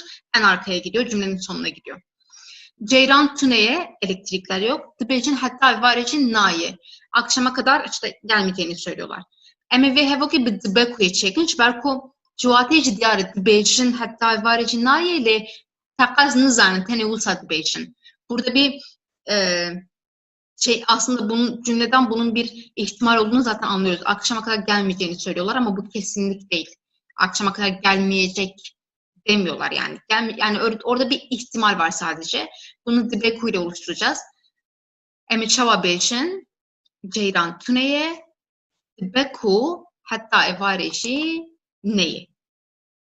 Elektrikler yok. Belki akşama kadar da gelmeyecek. Gazete dikin were vederi. Gazete dikin were vederi. Seni çağırıyorlar. Buraya gel. Şimdi bunu dvetil oluşturacağız. Zorunluluk kipiyle oluşturacağız. Parantezin içinde verilen kavram kip. Nasıl söyleyeceğiz bunu? Gazete dikin seni çağırıyorlar duruyor. Karşımızdakine sesleniyoruz ikinci kişiye. Bunu nasıl söyleyebiliriz? Gazete dikin dvetuveri vederi. Emir kipinde ne yapıyoruz? Vere. Bu artık gel demek oluyor. Ama dvetide nasıl söyleyeceğiz bunu? Dvetuveri. Her ne kadar emir verirken tu söylememize gerek yoksa da dvetide bu var. Hevale min duhazın hini kurdi bibin. Arkadaşlarım Kürtçe öğrenmek istiyorlar.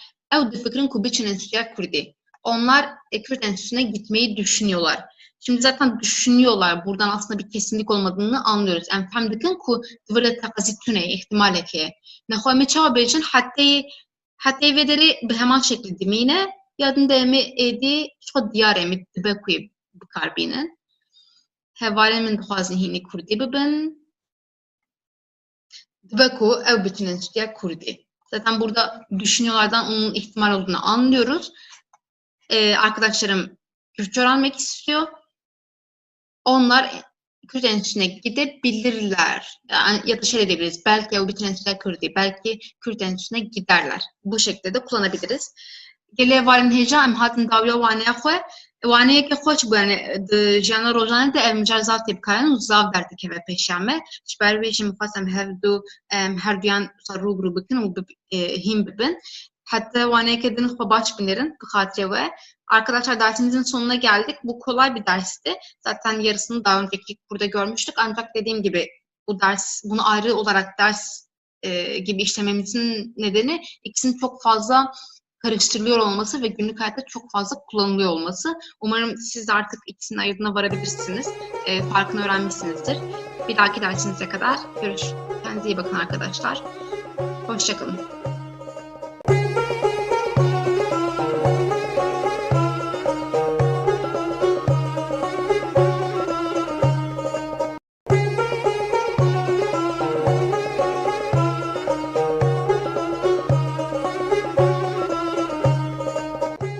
Havalên hêja û xêratin pêda Kurdî îro micara me cinavka vegerok xwe ye ez bawer dikim ku hûn ji wisa difikirin ev xwe zav tê bikaranîn. Di vê wanê de em ê hînî bikaranîna wê bibin ka di kîjan rewşan de tê bikaranîn. Gava çi dibe em dibêjin xwe. Arkadaşlar 4. dersimize hoş geldiniz. Bu dersimizde cinavka vegerok xwe kavramını işleyeceğiz. Artık cinav biliyorsunuzdur zamir demekti. Yani bir zamir türünü işleyeceğiz aslında. Peki hangi zamiri? Cinavka vegerok arkadaşlar dönüşlülük zamiri demek. Dönüşlülük zamiri. Veger zaten dönmek demekti. Oradan geliyor. Türkçe'de bunun karşılığı dönüşlülük zamiri kendi var. Ama Kürtçe'de bunun karşılığı hue. Yani dönüşlülük zamiri hue. Kullanımı ise Türkçe'dekinden farklı. Onun da bilgisini verelim. Çünkü Türkçe'de arkadaşlar işte kendi, kendim, kendisi böyle onu kişilere göre söyleyebiliyoruz ama hue asla ama asla hiçbir eki almaz. Hep böyle alındır. Hüküm eki almaz, kişi eki almaz, hiçbir eki almaz. Böyle sade olarak kullanılıyor. Şimdi ilk dersimize geçelim. Em peşimet nafa bıhının. Navimin sozları. Kuşkeke min heye. Navi huşkamın ruşene. Ezu huşkakı sıbıhan zuradbın. Ez buxa hişyar dibim û xuşka xwe jî hişyar dikim. Em piştî taştê spartekên xwe çêdikin û derdikevin derve ji xwe re dilîzin. Ez ji xuşka xwe zav hez dikim.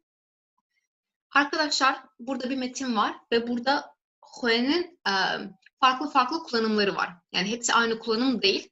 Şimdi biraz analiz edelim bu metni, inceleyelim. Benim adım Sözdar. Bir kız kardeşim var. Kız kardeşimin adı Ruşen'dir. Tamam, buraya kadar biliyoruz zaten. Ezu huşka xwe sıbahan zuradbin. Ben ve kız kardeşim sabahları erken uyanırız ya da erken uyanıyoruz. Bakın bir kullanımı burada. Ben ve kız kardeşim. Arkadaşlar şöyle bir ipucu vereyim. Bunu bizim öğrencilerimiz de çok soruyor. Hatta bu yanlışı da çok yapıyorlar. Benim kız kardeşim dersem huşkamın doğru bir kullanım. Ama kız kardeşim, yani mantık olarak direkt kız kardeşim böyle söylüyorsak huşka xwe daha doğru. Birazdan çok ayrıntılı bunun kullanımını göreceğiz. Ez bi xwe hişyar dibim û huşka xwe jî hişyar dikim. Bakın burada da bir xwe görüyoruz. Ez bi xwe hişyar dibim. Ben kendim uyanıyorum. Burada ne var arkadaşlar? Burada vurgu var değil mi? Biraz vurgu var burada. Huşka xwe jî hişyar dikim az önce gördüğümüz kullanım. Kız kardeşimi. Bakın yine benim kız kardeşim demiyorum. Kız kardeşimi diyorum. Bu kullanımda xwe kullanıyorum. Ve kız kardeşimi de uyandırırım ya da uyandırıyorum. Em pişti taşçı Spartak'ın xwe çedikin. Biz kahvaltıdan sonra ödevlerimizi yapıyoruz. Bakın yine tıpkı buradaki gibi benim ödevlerim demiyorum. Ödevlerimi ya da ödevlerimizi diyorum. O yüzden yine xwe kullandık.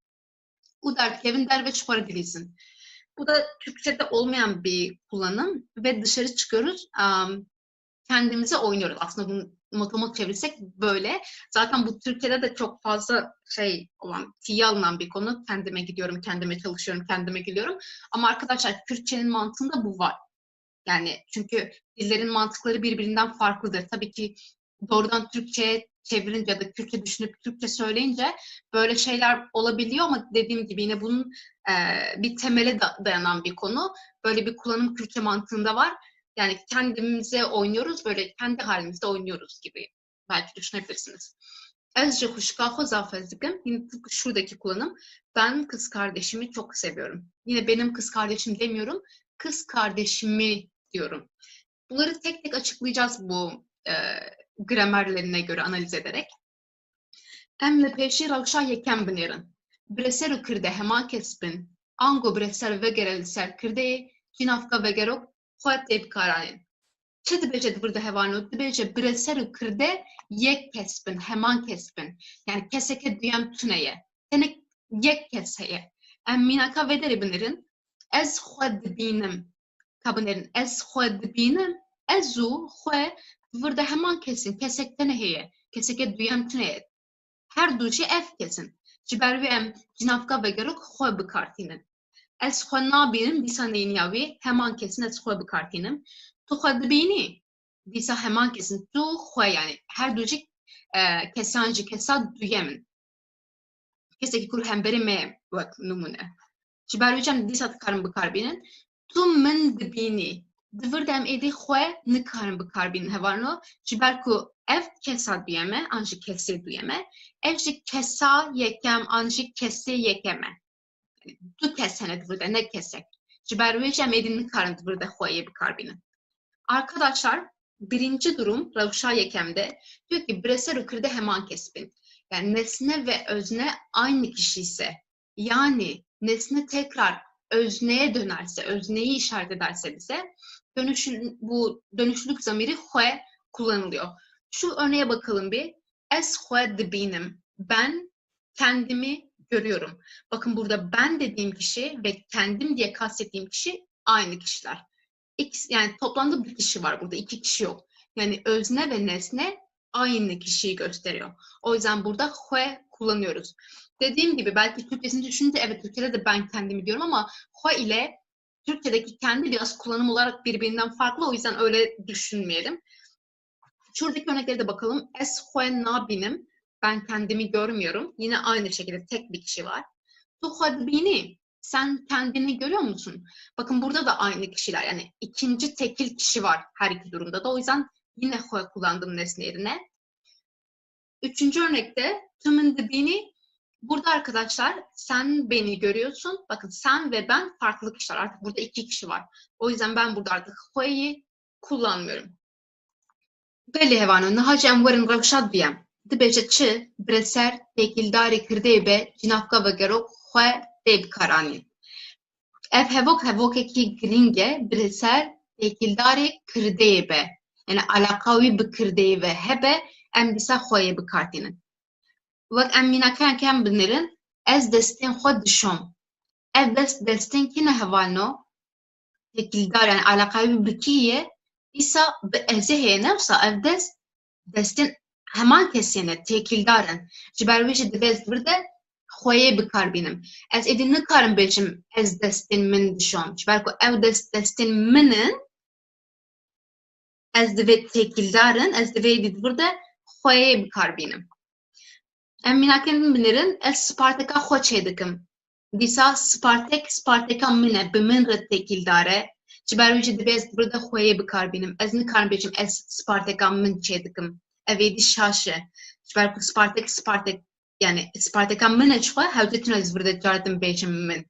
Divê ez bêjim ez Sparteka xwe çê dikim. Hevano ez vir de dikarim bêjim ez Sparteka wê çê dikim, ez Sparteka wan çê dikim, ez Sparteka te çê dikim. Ez her tiştê dikarim bêjim. Lê tenê nikarim bêjim Sparteka min. Ji ber ku ew êdî têkildarê kirdeyê heye dûr de. Em mînaka din binêrin, em Sparteka xwe çê dikin. Dîsa ka binêrin Sparteka xwe têkildarê em ye, em dikarin bikarbînin. Lê em bêjin em Sparteka me çê dikin, vir de êdî şaş e. Çima? Bi heman şeklî hevano. Çi Sparteka me ye, têkilî heye di navbera wan de. Êdî divê ez vir de xweyê bikarbînim. Ez bibêjim em Sparteka xwe çê dikin. Em mînaka din binêrin, em Sparteka min çê dikin. Ev jî rast e hevano. Çima rast e? Ha binêrin êdî ji ber ku têkilî tune ye. Sparteka min e, lê em çê dikin. Êdî ji ber ku têkilî tune ye, ez vir de xweyê bikar nayînim. Hewce tune ez xweyê bikarbînim. Arkadaşlar ikinci durumda diyor ki nesne özne ile alakalıysa dönüşlülük zamiri xwe kullanılıyor. Peki bunu nasıl açıklayabiliriz? İlk örneğe bakalım. Ez destên xwe dişom. Ben ellerimi yıkıyorum. O eller bana ait değil mi? Benimle alakalı. Benimle alakalı olduğu için şuradaki kuraldan ötürü benim xwe'yi kullanmam gerekiyor. Destên xwe dediğim aslında kendi ellerim olduğu için ben burada kullanmalıyım. Bir de arkadaşlar şöyle bir şey var. Mantık olarak bu ilk slaytta dediğimiz gibi ben ellerimi yıkıyorum. Bunun doğrudan çevirisi böyle. Ben ellerimi yıkıyorum. Şimdi şuradaki kullanıma bakın. Ez destên min dişom. Ben benim ellerimi yıkıyorum. Bu saçma olur değil mi? Eğer ben benim ellerimi yıkıyorum dersem. Yanlış olur. Eller zaten bana ait olduğu için, yani alakalı olduğu için, o yüzden benim burada xwe'yi kullanmam gerekiyor. Ez destên xwe dişom demem gerekiyor. Burada eğer benimle alakalı olmasa o eller başkasının elleri olsa ez destên wê dişom, ez destên wan dişom, ez destên te dişom her şey olabilir. Ama eğer alakalıysa xwe kullanmak zorundayım. Şöyle bir ipucu verebilirim örneğin. Buradan neyi çıkarabilirsiniz? Ezle min olmaz. Tu ile te olmaz. Ev ile we ve olmaz. Ya da em ile me olmaz. Hun ile ve olmaz. Çoğul olan ev ile one olmaz artık. Eğer alakalıysa arkadaşlar xwe kullanılmalı. İkinci örneğe bakalım. Ez Spartaka xwe çê dikim. Ben ödevimi yapıyorum. Ben burada ödev benim olduğu için xwe'yi kullanıyorum. Ez Spartaka min çê dikim. Ben benim ödevimi yapıyorum. Artık yanlış. Niye? Çünkü zaten o ödev bana ait olduğu için, benimle alakalı olduğu için xwe kullanmak zorundayım. Em Spartaka xwe çê dikin. Biz ödevimizi yapıyoruz. Ödev bize ait, bizim ödevimiz. Burada yine nesne ve özne birbiriyle alakalı. O yüzden yine xwe'yi kullandım. Ödevimizi yapıyoruz. Ama dersem ki biz bizim ödevimizi yapıyoruz. Bu artık yanlış olur arkadaşlar. Yani anlam olarak da saçma, gramer olarak da saçma olur. Eğer alakalıysa o kendi anlamını vermek zorundayız. O yüzden yine az önce söylediğim gibi işte ezlemin nasıl olmuyorsa emle me de olmuyor örneğin. Mesela şey de diyebilirsiniz. Tu Spartaka te çê dike. Yanlış. Tu Spartaka xwe çê dike. Ya da ew Spartaka wî çê dike. Bu eğer aynı kişilerse yanlış arkadaşlar, alaka varsa. Ew Spartaka xwe çê dikedir doğrusu. Em Spartaka min çê dikin. Biz ödevimi yapıyoruz. Bakın bu da doğru. Niye? Çünkü biz benim ödevimi yapıyoruz. Artık benim ödevim. Ama öznem biz. Artık birbirleriyle alakaları yok. O yüzden burada xwe kullanmak zorunda değilim. Yani bu alakalı olduğu kişi ve yani özne ve nesne alakası varsa xwe kullanmalıyım. Ama bakın burada artık ödev başka birinin ödevi. Öznem başka bir özne. O yüzden kullanabilirim. Bir de arkadaşlar şimdi ben size dedim ya işte ev Spartaka wî çê dike. Biri bana böyle söylerse, örneğin biri bana derse ki ev Spartaka xwe çê dike, ben anlarım ki işte İşte ev dediğim kişi Zelal olsun ve Zelal kendi ödevini yapıyor. Bunu anlarım. Ama ev Spartaka Viçedik derseniz, yani biri bana böyle bir şey derse ben şey anlarım. O başka birinin ödevini yapıyor anlarım. Aslında tam da söylemek istediğim bu. Eğer başka biri ise tamam, problem yok. Ama aynı kişiyi kastetmek istiyorsanız ho'yu kullanmak zorundasınız. Eminha liminakin ravşa duyan binerin diysa, me çi got bireser tekildarı kırdeye be cinavka ve gerek ho'ye deyip karanin. Em destin ho dişon dibe. Em destin min dişon dibe. Çiver koyu dit burada destin minin li kırdı tiştekidine ez edine mecburum ho'yu bikar benim. Ez o huşka ho dişin mali. Huşka min nefsa bimira tekildarı. Çiver vi havcetine ez bejim. Ez o huşka min. Ve minake Onda kaymet zav dinlevisin jijmara dibêjin lê wek bikaranîn ev rast re ez û xwişka xwe ji ber ku ew xwişka min e ji xwe hev cî tune cardim bêjim ez û xwişka min wek ez û xwişka min diçin malê qels dimîne hevano ji ber ku têkilî heye divê ez bêjim ez û xwişka xwe em yardım binêrin ez û xwişka wê diçin malê ka binêrin ev rast e çima ji ber ku êdî xwişka keseke din e êdî bi ezê re têkilî tune ye ji ber wî jî ne hewce ez xwe bikar bînim. Kabinêrin xwişka keseke din e. Ew û birayê xwe li zanîngehê dixwînin. Ez çi fehm dikim ji vê hevokê? Ew bila navê ew bila jinek be, bila Zelal be wek nimûne. Birayê xwe êdî birayê Zelalê ye. Bila navê jî Elî be, Zelal û Elî li heman zanîngehê dixwînin. Lê ez bêjim ew û birayê wî ez ê dibêjim Zelal û wek birayê keseke din li zanîngehê dixwin. Êdî têkilî namîne ez bikar bînim. Ez û birayê wê li zanîngehê dixwînin wek niha min vegot êdî birayê kesekî din e êdî bira ne birayê min e. Ez û birayê wî kabine birayê din ne birayê min. Heke birayê min bûye min gota ez û birayê xwe li zanîngehê dixwînin. Arkadaşlar burada tam oturtacağımız örnekler var. Bir tek tek bakalım. Em destên xwe dişon, biz ellerimizi yıkıyoruz. O eller bize ait, yani nesne ve özne alakalı. O yüzden kullanım doğru ve biz bizim ellerimizi yıkıyoruz demiyoruz. Biz ellerimizi yıkıyoruz diyoruz. O yüzden xwe kullandık ya da ikinci bir teyit etme metodu olarak. Em destên min dişon, biz ellerimi yıkıyoruz. Artık burada nesne ve özne birbirinden bağımsız. O yüzden xwe kullanmama gerek yok. Doğru bir kullanımdır. Ez û xwişka xwe diçin malê, ben ve kız kardeşim eve gidiyoruz. Bu doğru arkadaşlar ama öğrencilerimizin çokça kullandığı ez û xwişka min. Böyle derseniz ez û xwişka min diçin malê, ben ve benim kız kardeşim eve gidiyoruz oluyor. Bu da biraz gramer olarak yanlış oluyor açıkçası arkadaşlar. Eğer alakalıysa xwe dememiz daha doğru. Ez û xwişka wê diçin malê, ben ve onun kız kardeşi eve gidiyoruz. Bakın artık benimle alakası yok. Artık benimle bir alakası yok. O yüzden ben ne yapıyorum? Xwişka diyorum, artık burada xwe kullanmama gerek yok. Parantez içinde de zaten xwişka keseke din e. Yani kız kardeş başka birinin kız kardeşi. Şu özneden bağımsız birinin kız kardeşi.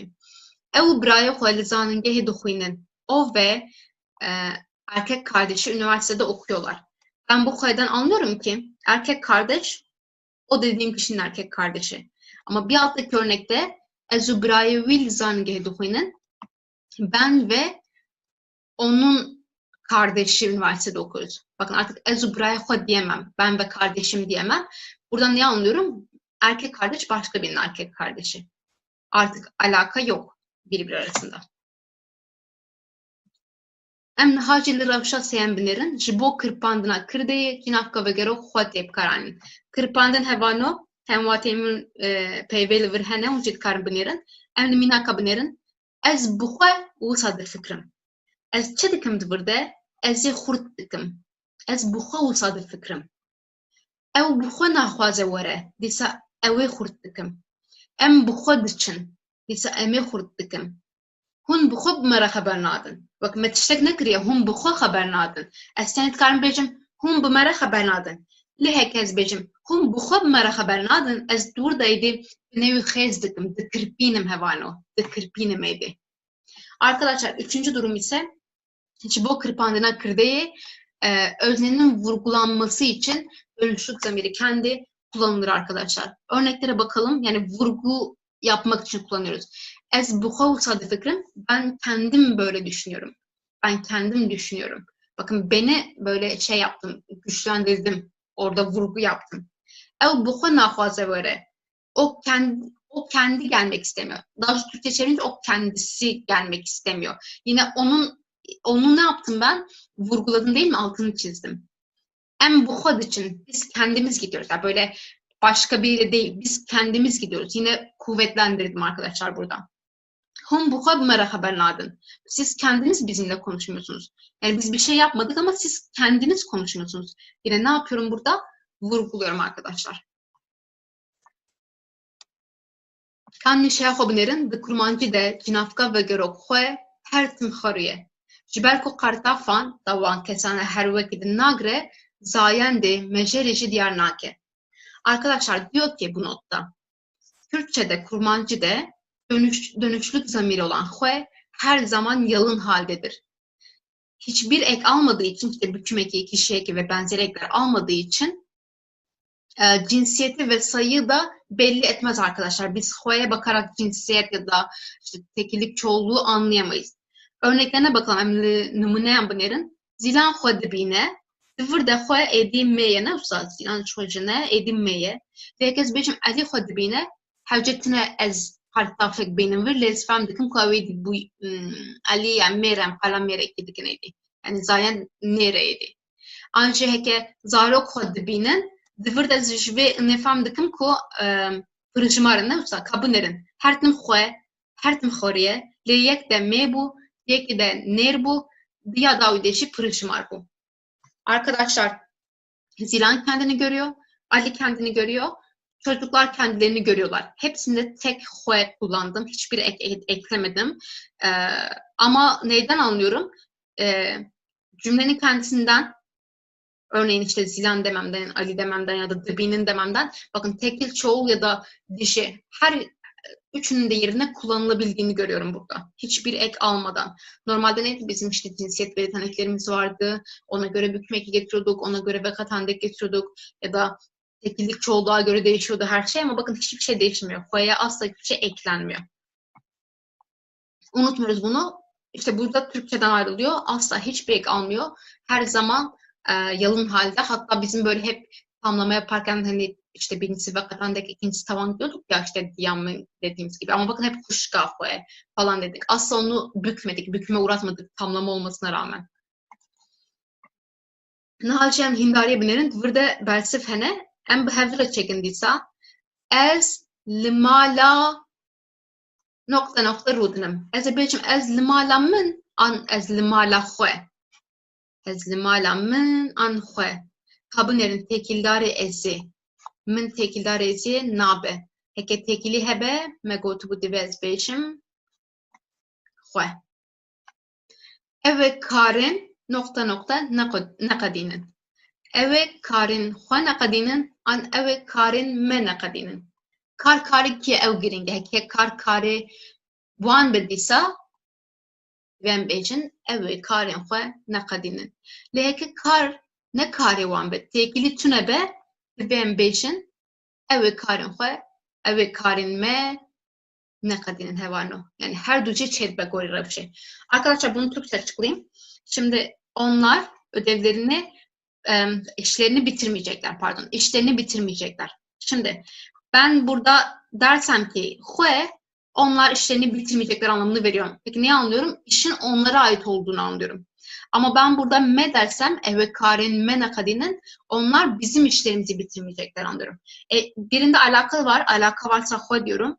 Birinde alaka yok. Alaka yoksa istediğimi kullanabiliyorum. Yani ikisi de her iki durumda doğru. Bakın burada alaka olduğu için kesinlikle min diyemem. Ezle min diyemem.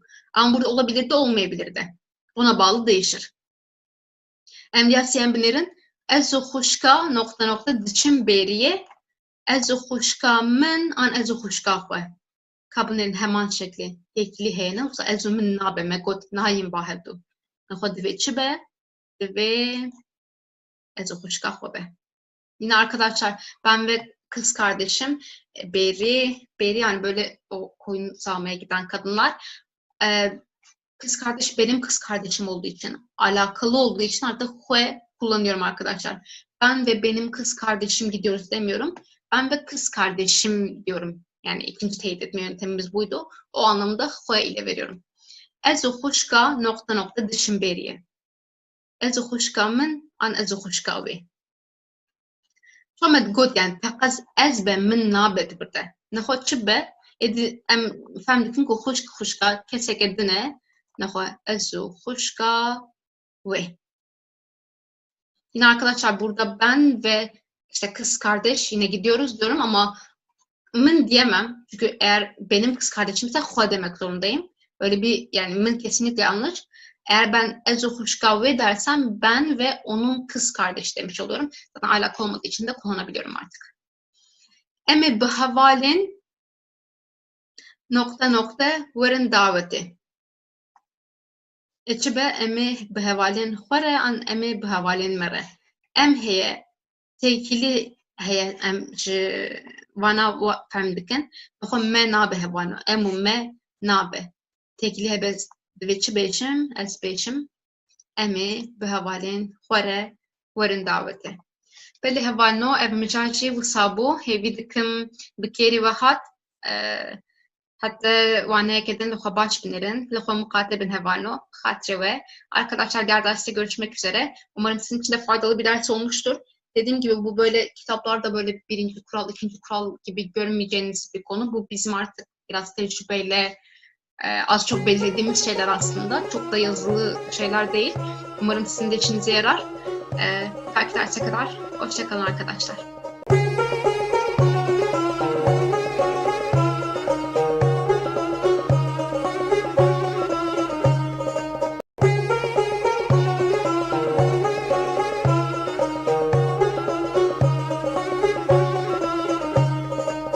Gelê hevalên hêja û xêratên pêrga Kurdî îro mijara me daçekên tevgerî ne me di astayeken di daçekan bi berfirehî dîtibû divê wanê de jî heke daçekek tevgerekî nîşan bide. Yani hareketek hebe burada em ê çawa bikarbînin em ê hînî vê bibin.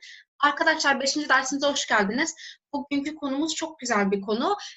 Daçek konusunu daha önce görmüştük. Edat demekti. Daçek'in tevgerin ise arkadaşlar hareket bildiren edatlar demek. Tevger zaten kendisi hareket demek.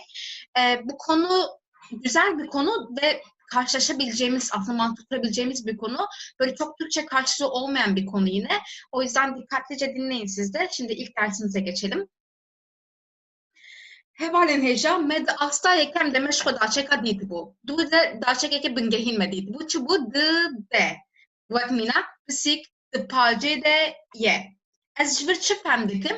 Pisîk di pacê de lûr sekin ye. Yani tevgerek, hareketek tune dur de. Lê heke derbasbûnek hebe. Heke pisîk ji wê pacê derbas bû beze çawa bêjim. Pisîk di pacê re derbas dibe. Heke ez êdî bireyî çêkim vîneka, ez çi watê didim? Êdî hareketekê ye. Ji derva ketiye hundir, an ji hundir derketiye derve. Yani hareketekê êdî burada, cihê xwe guherandiye. Cudahiya we ev e. Cudahiya di de û di re. Heke em bêjin pisîk di pacê de seknek, heke em bêjin pisîk di pacê re, em ê fem bikin Kurd burada tevgerekê ye. Arkadaşlar, Daçek konu dersimizde dı çok ayrıntılı görmüştük ve dı'nın böyle İngilizce'deki et gibi, Türkçe'deki dade gibi anlamları olduğunu, bulunma hal eki olduğunu görmüştük. Eğer duruyorsa örneğimize bakalım. Pisik de pacede. Eğer bu örnekte kedi ya da normalde bir şey öyle yerindeyse dı diyebiliriz. Hatta demiştik ki dı sınırlar çok önemlidir bizim için dı'dan farklı olarak. Yani bulunduğu yer işte ya küçük bir yerdir ya da işte özellikle belirtiriz nerede olduğunu. O zaman dı kullanırız. Kedi işte pencerede diyoruz burada. Ama kedi pencereden girdi ya da kedi pencereden geçti ya da kedi pencereden çıktı. Bakın bu fiillerin hepsi bir hareket bildiriyor. Yani yer değiştirme belirtiyor bize. Eğer bu şekilde bir yer değiştirme varsa artık dı'yı kullanamıyoruz. Peki ne kullanacağız? Örneğimize bakalım. Pisik di pacere derbastı be. Artık ben burada ne dedim? Kedi pencereden geçiyor dedim. Pencereden geçiyor. Biri kedi pencerede, diğeri kedi pencereden geçiyor. O geçiyor bize hareket verdiği için, bir yer değiştirme verdiği için artık pencerede geçiyor diyemiyoruz. Türkçe'de de bunu diyemiyoruz. Ama bunu belirtirken ne yapıyoruz artık? D'yi atıyoruz, yerine R getiriyoruz. Yani şöyle söyleyebiliriz. Artık o hani D ile olan bir sürü edatımız var diye işte D temelinde. Dibinde örneğin altında demekti. Dışarıda üstünde demekti. Dınavda içinde demekti. Artık bunların hepsinde D'yi kaldırıp yerine R'yi getirirsek hepsinde bir hareket katmış oluruz. Bir hareket belirtmiş oluyoruz. Yani D derken second yani bir duraklama, duraksama var. Ama R derken artık tevgel yani bir hareket var artık. Dedik ki D bulunma veriyor. D daha çok dan ama ayrılma haliki olan değil. Oradan geçme anlamı olan dan veriyor. Peki dibin de altındaydı. O zaman dibin re dersem böyle altından geçiyor, altından gidiyor diyebilirim değil mi? O zaman böyle altından olarak çevirebiliriz bunu.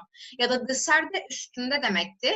Ama orada bir hareket varsa, yer değiştirme varsa artık dışarı kullanmam gerekiyor. Dınav da içinde demekti.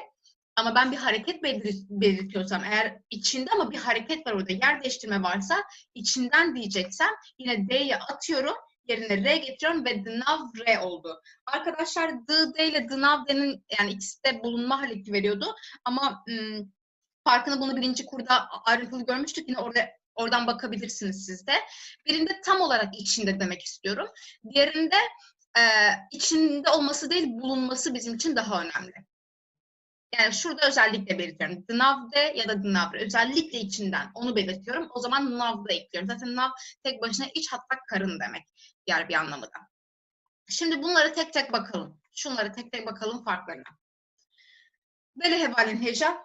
Nahara vekir em kabinlerin tavaçedbe. Kaklibaz dısar bahrera dıfırın. Kaklibaz dısar bahrera dıfırın. Ejvir çifem dikim. Dısar bahrene lelvur nasekne. Edilur nasekne cehod goynen. Ciber beş ez çavad beşim dısar bahre re ev re vataya tevgerit benim. Hemen şekilde zeyt karım hemlan bikar benim. Pisik dibin kursiyan re dıhırhıle. Ez disa çifem dikim. Pisik dibin kursiyan diye ve cehod nasekne cehod goyrine ve minakçı bu velekleri dıhırhıle. Ciber beş ez edibineka bir reye bikartinim. Arkadaşlar dışarıda üstünde, dibinde altında demekti. Şimdi örneklerimize bakalım. Kaklibaz dışarı bahrera dıfrın. Martılar denizin üstünden uçuyor. Denizin yani üstünde durmuyor. Orada artık bir hareket var. Eğer sadece üstünde dursa tamam dışarıda diyebilirim. Dışarı diyebilirim ya da. Ama orada bir hareket varsa artık, yer değiştirme varsa, örneğin uçmak fiili bize bir hareket belirtiyor zaten. Fiilden de anlaşılıyor. O zaman R'yi kullanmak durumundayım. Nasıl diyeceğim? R'yi atıyorum, yerine R getiriyorum. Dışarı bahre re dıfırın. Bir de arkadaşlar edatlardan sonra isimlerimiz büküm haline uğruyordu. Bunları da ayrıntılı görmüştük. Bakın örneğin burada bahre artık büküme uğramış. Dişil büküme kalmış. Şuradaki örnekte şimdi kedi sandalyelerin altında diyebilirim. Ama ben buradan ne anlarım? Sandalyelerin altında duruyor. Eğer hareket ediyorsa ben altında diyemem artık. Onu belirtmem gerekiyor. Nasıl söyleyebilirim bunu? Örnekteki gibi psik dibin kursiyan re dıhırhıle kedi sandalyelerin altından sürünüyor arkadaşlar. Dıhırhıle böyle sürünmek anlamını veriyor. Zaten fiillerden de anlıyoruz yani işte uçmak, geçmek, girmek, sürünmek, düşmek belki.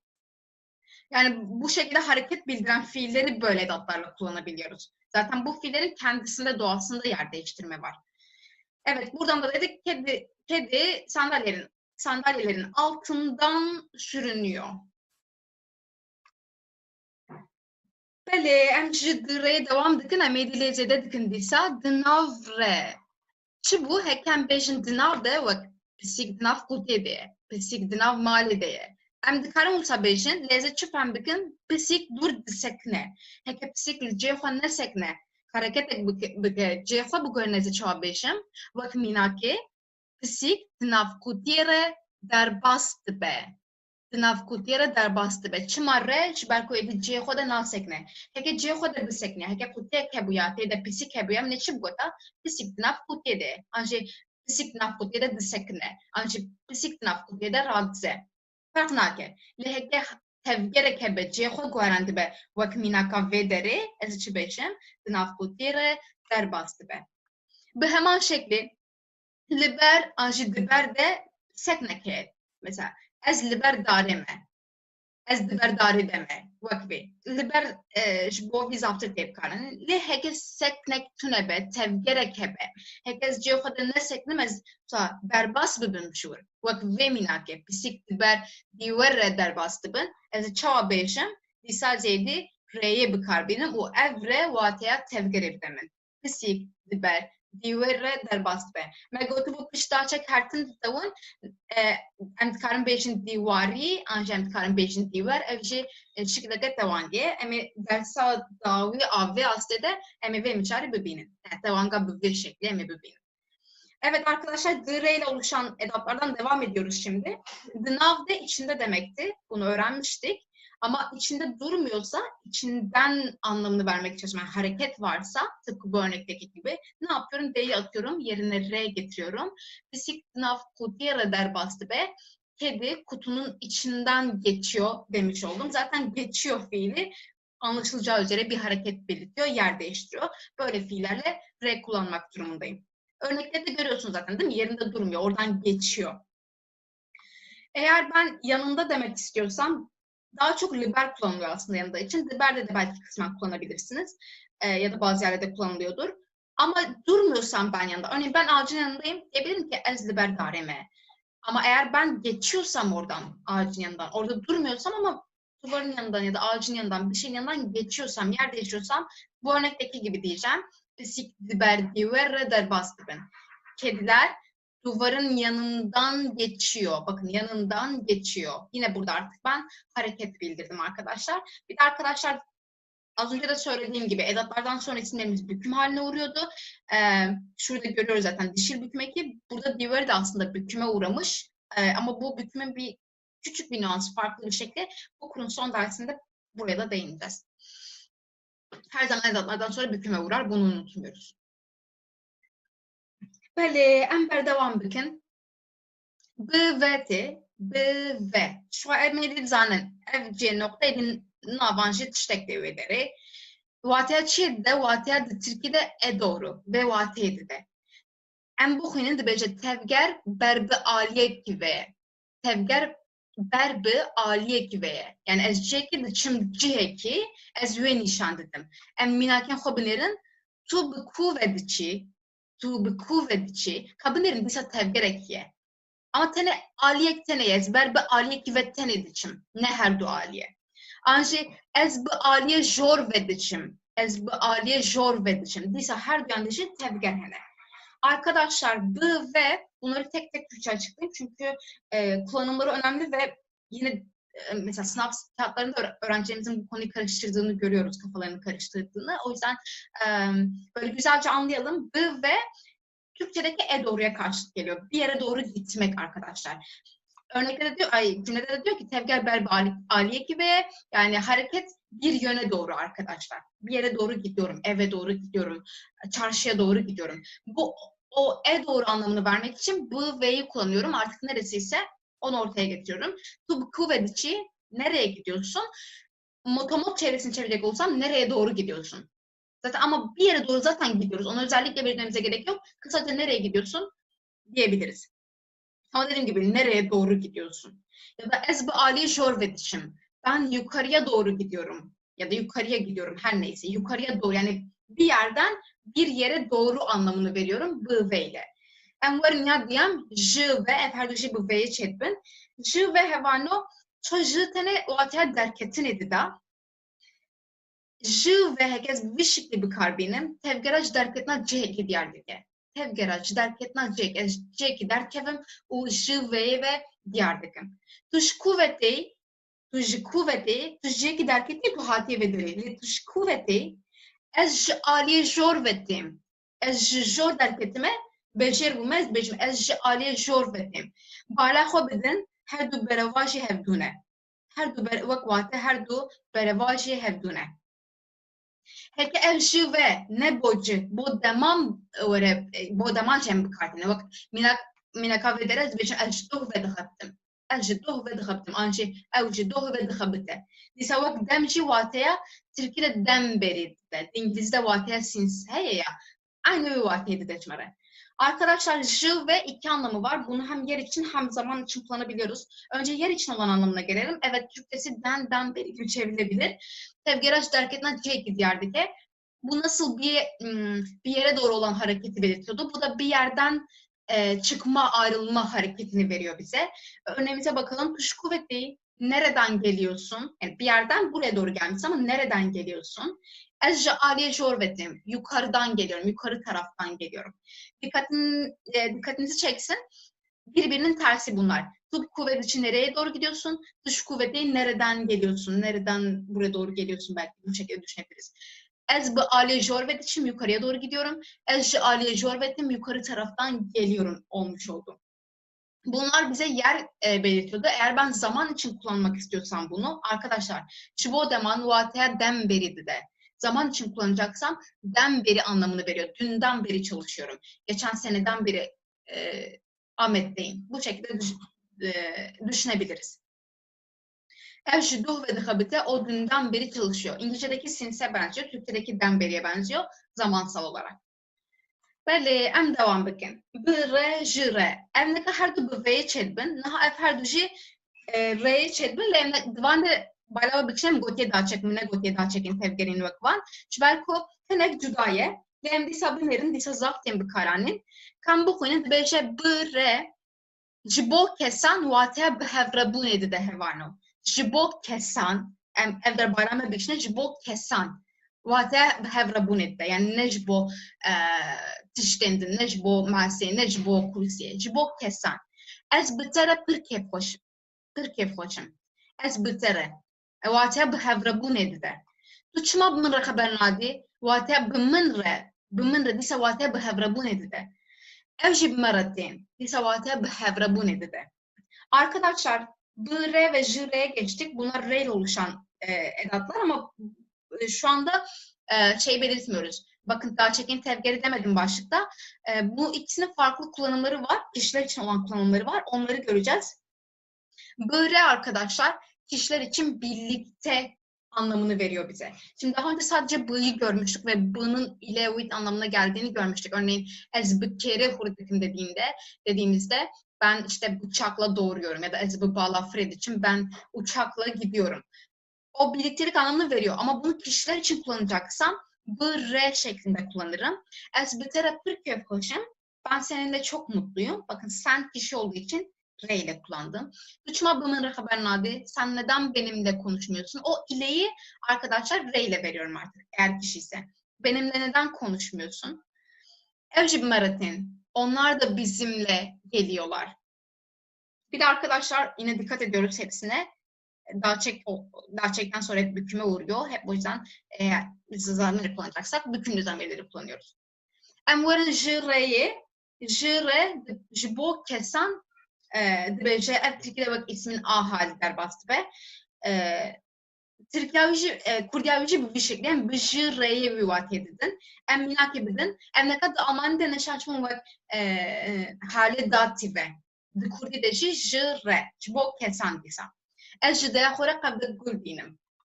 Ez ji te re dibêjim wisa neke. Tu çima ji min re tiştek nabêjî?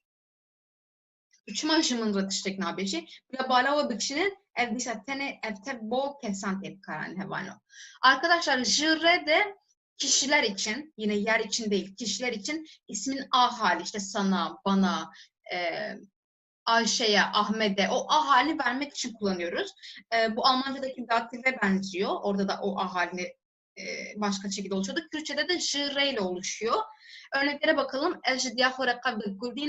Ben anneme bir demet gül getiriyorum, bir demet çiçek getiriyorum. Anneme demiş oluyorum burada. Bir de dikkatinizi çeksin. Diyahue, anneme. Benim annem demiyorum. Anneme diyorum. O yüzden annem benimle bağlantılı olduğu için burada min değil, hue kullandık. Ben sana diyorum ki böyle yapma. Ben sana böyle yapma diyorum. Yine sana. Bakın o A halini verdim.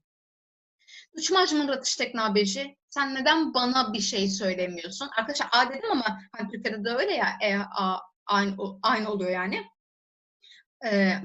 Yani anneme o da fark etmiyor. Bilgisini vereyim.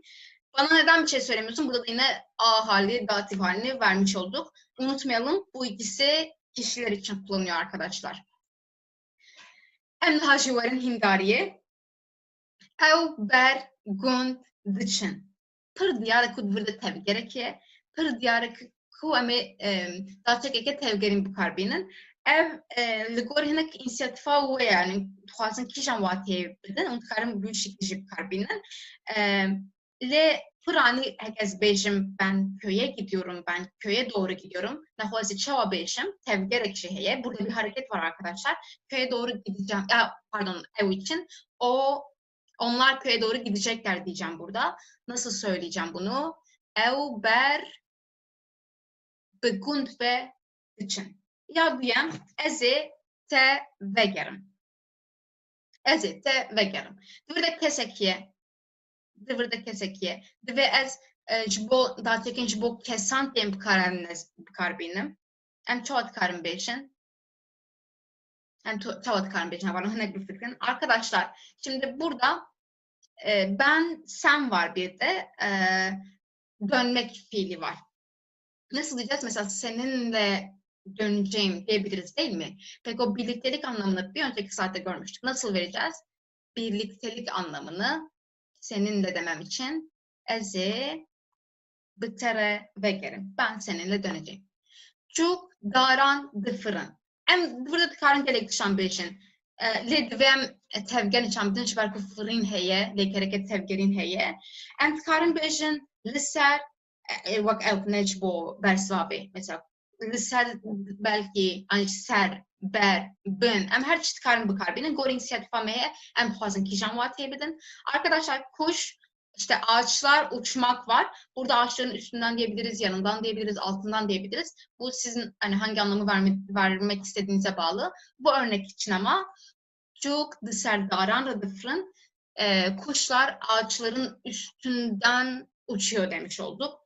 Gördüğünüz gibi R'den anlıyoruz ki bir hareket var ya da zaten frin uçmak bir hareket belirtiyor bize. This pace ketje mali. Burada diyor ki, burada görmediğiniz bir zaman var o yüzden açıklayayım. This hırsız demek arkadaşlar. Pace biliyoruz pencere ya da şibakede deniliyor. Ketiye mali eve girmiş anlamı var burada bu cümlede. Pencereden diyebiliriz ya da pencerenin içinden diyebiliriz. Her ikisi doğru. Eğer ben pencereden diyeceksem de pacere demem lazım. Çünkü hareket belirtiyorum burada. Eğer pencerenin içinden özellikle belirtmek istiyorsam tınav pacere demem gerekiyor. Zaten burada 3 boşluk var. Tınav pacere. Av kevran dherke. Burada herikin diğer ku tevgerekiye. Emed şu av herikin yani pır diğer ku emedatekin tevgerin bu karbinin. Misal go inisiyatifa meyen fazın kişan vatebiden. Es karın bejim ser bu karbinim. Es çizanım bel bu karbinim. Durgudur gori vat yani her duşi rastın bo ve minake. Arkadaşlar su taşların dherke akmak. Taşların üstünden de akabilir, yanından da akabilir. Her şeyi söyleyebiliriz burada. Yani o iki kullanım da doğru. Aklınıza bulunsun. Ne diyebiliriz örneğin? Av berke viranı derke ağaçların yanından, taşların yanından akıyor. Yanından demişiz. Ama dediğim gibi diser kevranrede hareket edersem taşların üstünden anlamını veriyorum. O da doğru. Kullandığımız yere göre. Dur periniyekte. Arkadaşlar, şimdi diyor ki uzak, piriniyek çığlık, bir çığlık geliyormuş. Arkadaşlar şöyle bir mantık yapalım. Bir yere gitmek varsa, eğer gitmek varsa zaten o bir yere doğrudur. Eğer gelmek varsa o bir yerdendir. Bir kere gelmek fiiliyle, odan çıkma haliyle kesinlikle ışı kullanmam gerekiyor değil mi? Kesinlikle ışı kullanmam gerekiyor. Ama o uzaktan buraya doğru gelmiş, yani tevger berbe aliye, aliye giderkeve berbe aliye giveti, o hareket bir yerden buraya doğru gelmiş. O zaman ne kullanacağım? Zaten boşluktan da belli oluyor. Artı ışı da anlaştık. Dur ve periniyekte uzaktan bir çığlık geliyor demiş oldum. Tutçuma ve derevan diki. Disa keseye. Şu kesçi bun bire behevre bun jire ev dati vate dati vedida. Dvırda diyare ku ne behevre bune. Derev kırın u behevre bun alaka vantuneye. Nefami adım bir karbinen. Arkadaşlar Şimdi çevirelim. Sen neden o yalan söylüyorsun? Şimdi kişilerle birlikte kullanılan 2 tane vardı. B-R şuradaki gibi B-R birliktelik anlamını veriyordu. J-R de ismin A halini veriyordu. Burada yani ona yalan söylüyorsun dememiz gerekiyor. Onunla yalan söylüyorsun. Aslında o da oluyor mantık olarak da burada söylemek istediğimiz o değildi. Yine yani mantığa göre tabii ki istediğinizi kullanabilirsiniz. Şimdi ben diyeceğim ki ona neden yalan söylüyorsun? O zaman nasıl söyleyeceğim?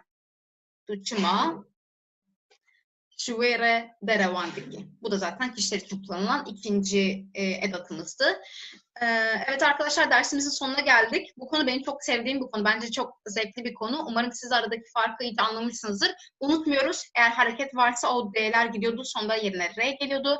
İkinci önemli nokta ise edatlardan sonra her zaman ismimiz büküm halinde kullanılır. Bazı istisnalar var büküme uğramayan. Onları zaten derslerde oldukça işte üstünü çizdik. Mesela hue artık öğrendik. Hue Cinapka göre hue büküme uğramıyor. Eğer isimse büküme uğruyor, sıfatsa büküme uğramıyor. Onun dışında isimlerimiz hep büküme uğruyor arkadaşlar. Bu bilgiyi de verelim. Bir dahaki derse kadar kendinize dikkat edin. Geli hevalin heja bu hatire ve seviyedeki muaneme jibo ve jisuda var bu. Vaneyek hoş ve dar baskır. Behavior halletine hatta vaneyek edin. Da hoş yedim yine.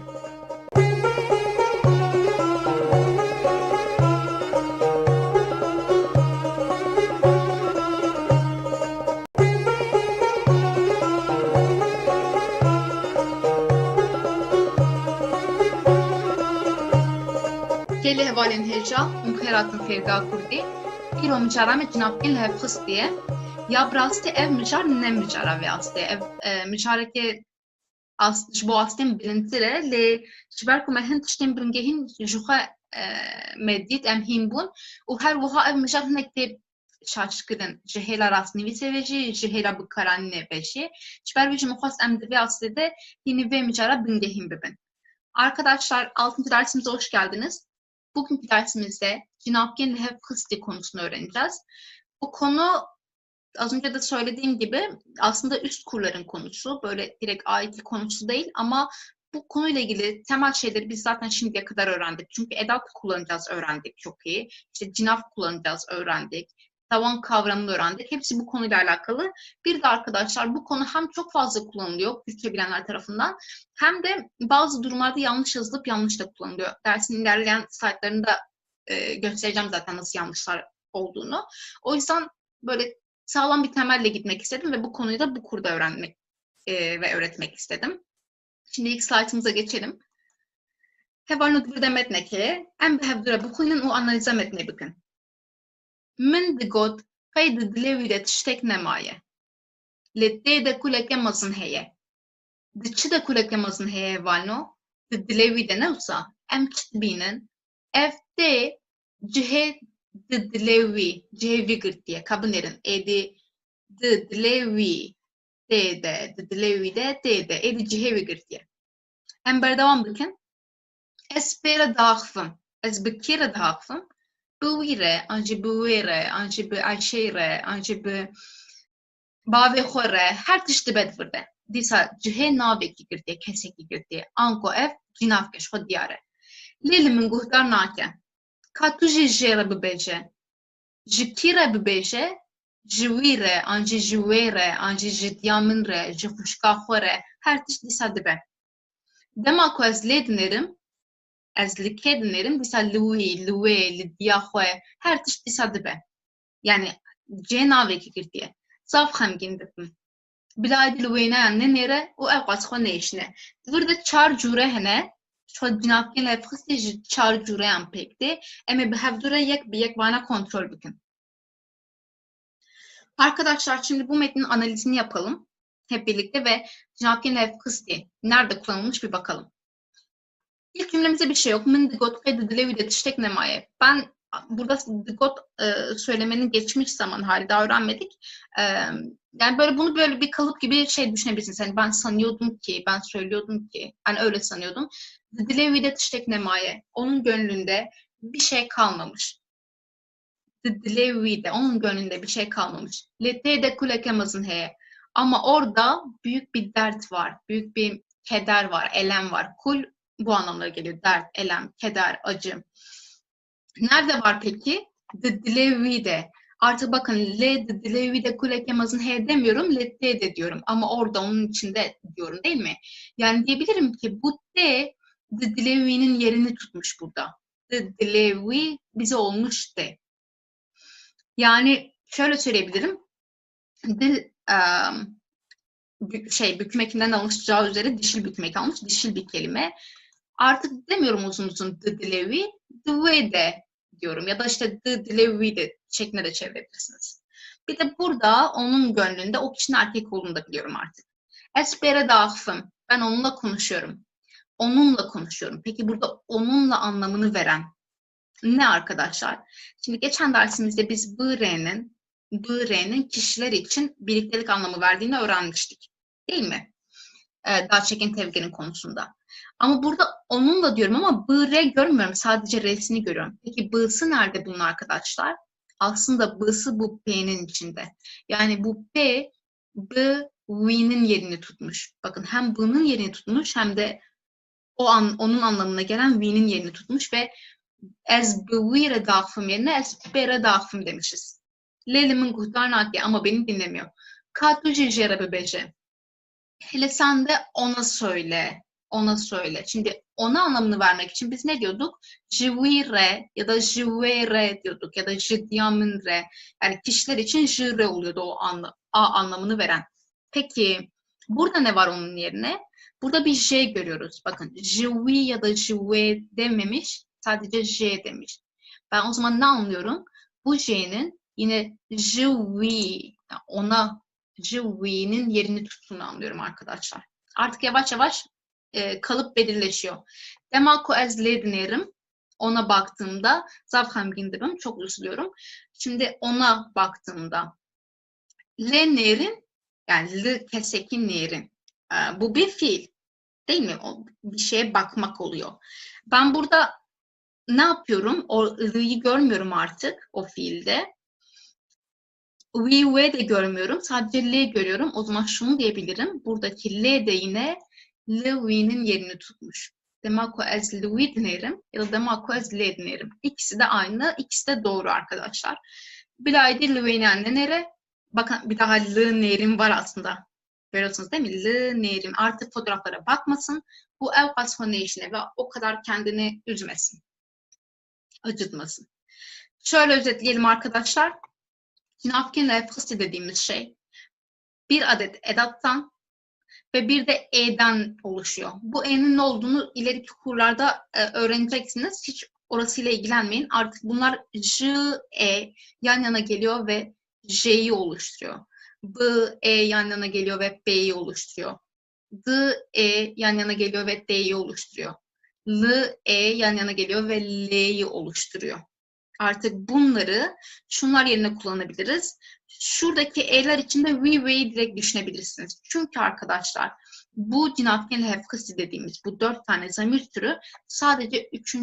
tekil kişi için kullanılır. 1., 2. ya da çoğullar için falan değil. Zaten notumuzda da öyle diyor. Cinatken lefkısı jibo kessa anci kesisteyem yakışımar ango we de karani. Yani bunlar sadece we'nin yerini alır. Şu edatları öğrendik. Edatlardan sonra büküm halinin kullanıldığını biliyoruz. İsimse de zamirse de bükümlü zamir konacak ya da isme büküm eki gelecek. Eğer 3. tekil kişileri kastediyorsam şu şekilde kısaltabildiğini öğrendik bu derste arkadaşlar.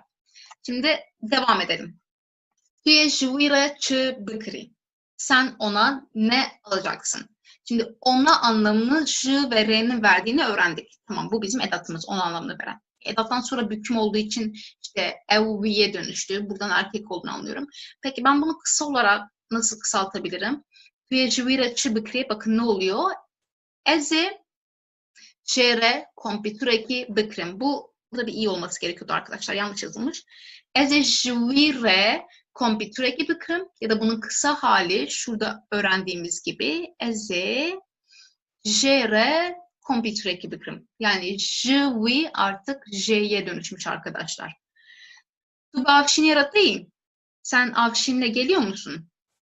Şimdi ben diyebilirim ki cevap olarak bele ez bu avşini yaratayım ya da bele ez bu verettim. Burada kadın olduğunu anlıyorum Afşin'in. Ez beveretim ya da bunun kısa hali olarak bele ez beretim diyoruz. B neyden oluşuyor? B ve E'den oluşuyordu. B oluyordu. Zaten birliktelik anlamını veren onunla kişiler için böyle olduğunda yine tam bir önceki derste öğrendik. The çantaya da çeheye em dikarim bejin the çantaya da tiştek düneye. Anji dve de tiştek düneye. Anji de tiştek düneye. Angu em çi femdikin the çantaya da ev du ev hali davan katiye bahevdu. Bu ye de. Arkadaşlar tıpkı bunlarda olduğu gibi d ve buradaki e yani büküm hali diyeyim ben size yan yana geldiğinde artık bize t'yi verdi. Zaten d de biraz içinde anlamını veriyordu. Daha de çantada ne var? Orada işte bir şey yok dedim burada. Artık bu çantanın yerini tuttu. Live bigere. Yani onu ara. Live bigere. Cevap olarak ne diyebiliriz? Eze live bigerim diyebiliriz. Ya da eze işte kişinin adı Zelal olsun. Eze li zelale bigerim diyebiliriz. Ya da kısa hali olarak eze le bigerim. Yine bu le de l ve büküm halinin yerini tutmuş. Böyle ember devam bikin. Dve tu jwe le borim buxazi. Em çi dibinin burada? Ji ve dibinin nefsa. Ji o hali tavanke o kesası yani. Her tişti ben. Nuham dikarim vine ka kurt bikin. Em çava kurt bikin. Ji o ev edhat bahevdu. Dve tu je le borine buxazi bu. Dvir de hevano. Şxwa je megot cihe ji ve digre. Jiber veyeke em edi nikarim bibêjin divê tu jê wê lêborînê bixwazî. Jê wê şaş e. Ji ber ku xwe ev jê cihê wê jî digre. Arkadaşlar burada en çok yapılan yanlışı, yazım yanlışını görüyorsunuz şu anda. Bütün örnekler için bakacağız buna. Şimdi divê tu jî wê lêborînê bixwazî ondan özür dilemelisin. Ben bunu jî wê'yi görüyorum artık. Bunu nasıl kısaltabilirim? Dve tuje leborine buhazi. Yine ondan özür dilemelisin dedim. Artık buradaki je, juve'nin yerini tuttu. Burayı anladık. Arkadaşlar artık bu yerini tuttuğu için ve'nin de ben bir defa daha ve'yi yazamam. Buna gerek yok artık. Dve tu je ve leborine buhazi artık yanlış. Bu en çok öğrencilerimizin en çok yaptığı yanlış bu arkadaşlar. Ya je leborine buhazi demem lazım ya da juve demem lazım. Ya da belki isim kullanırım. J, Ayşe de diyebilirim. Ama J ve X'in aynı anda diyemem. Çünkü buradaki J zaten V'nin değerini alıyor. Zaten ikisinin birleşiminden oluşuyor bu. Em ji bo minakên din jî binêrin. Di fergê de çend xwendekar hene? Di fergehê de kabinêrin. Di fergehê de. Burada di yekiye kesa sem işte sem yekşimar heye em ne mecbur çok kes ve hani c tiştan çitikre ez edi çavat karım beyçim de çend kes hene yani de çend xonde karane fark nake ez karım beyçim de ft cihedi u fergehe digre le ez ne karım beyçim de fergehe de çend kesene jiber kuçu ft cihe her duyançı digre. Arkadaşlar aynı şekilde d'dan ve büküm halinden T olduğunu öğrendik biz. Artık bu T'nin her ikisinin yerini tuttuğunu da biliyoruz. O yüzden bir daha içinde sınıfta dememe gerek yok. Zaten burada T derken orada diyorum yani örneğin. O yüzden zaten fergehe ve T'yi yan yana kullanamam. D fergehe de çent kesene yanlış. Yanlış arkadaşlar. Tekrar ediyorum. D her ikisinde yerini tutuyor burada. Zaten orada diyorum ben burada. Orada sınıfta işte kaç kişi var demem saçma olur. Ya orada kaç kişi var derim ya da sınıfta kaç kişi var derim. Sınıfta diyeceksem bu şekilde ilki gibi orada kaç kişi var diyeceksem T'de demem gerekiyor. Diloteli dimini. L'ye dibinin burada o hali tavan dibinin, navek dibinin işte işte seyeme diyare. Em kan çava beşin, l'yem çava kurt bakın. Tu ledmini.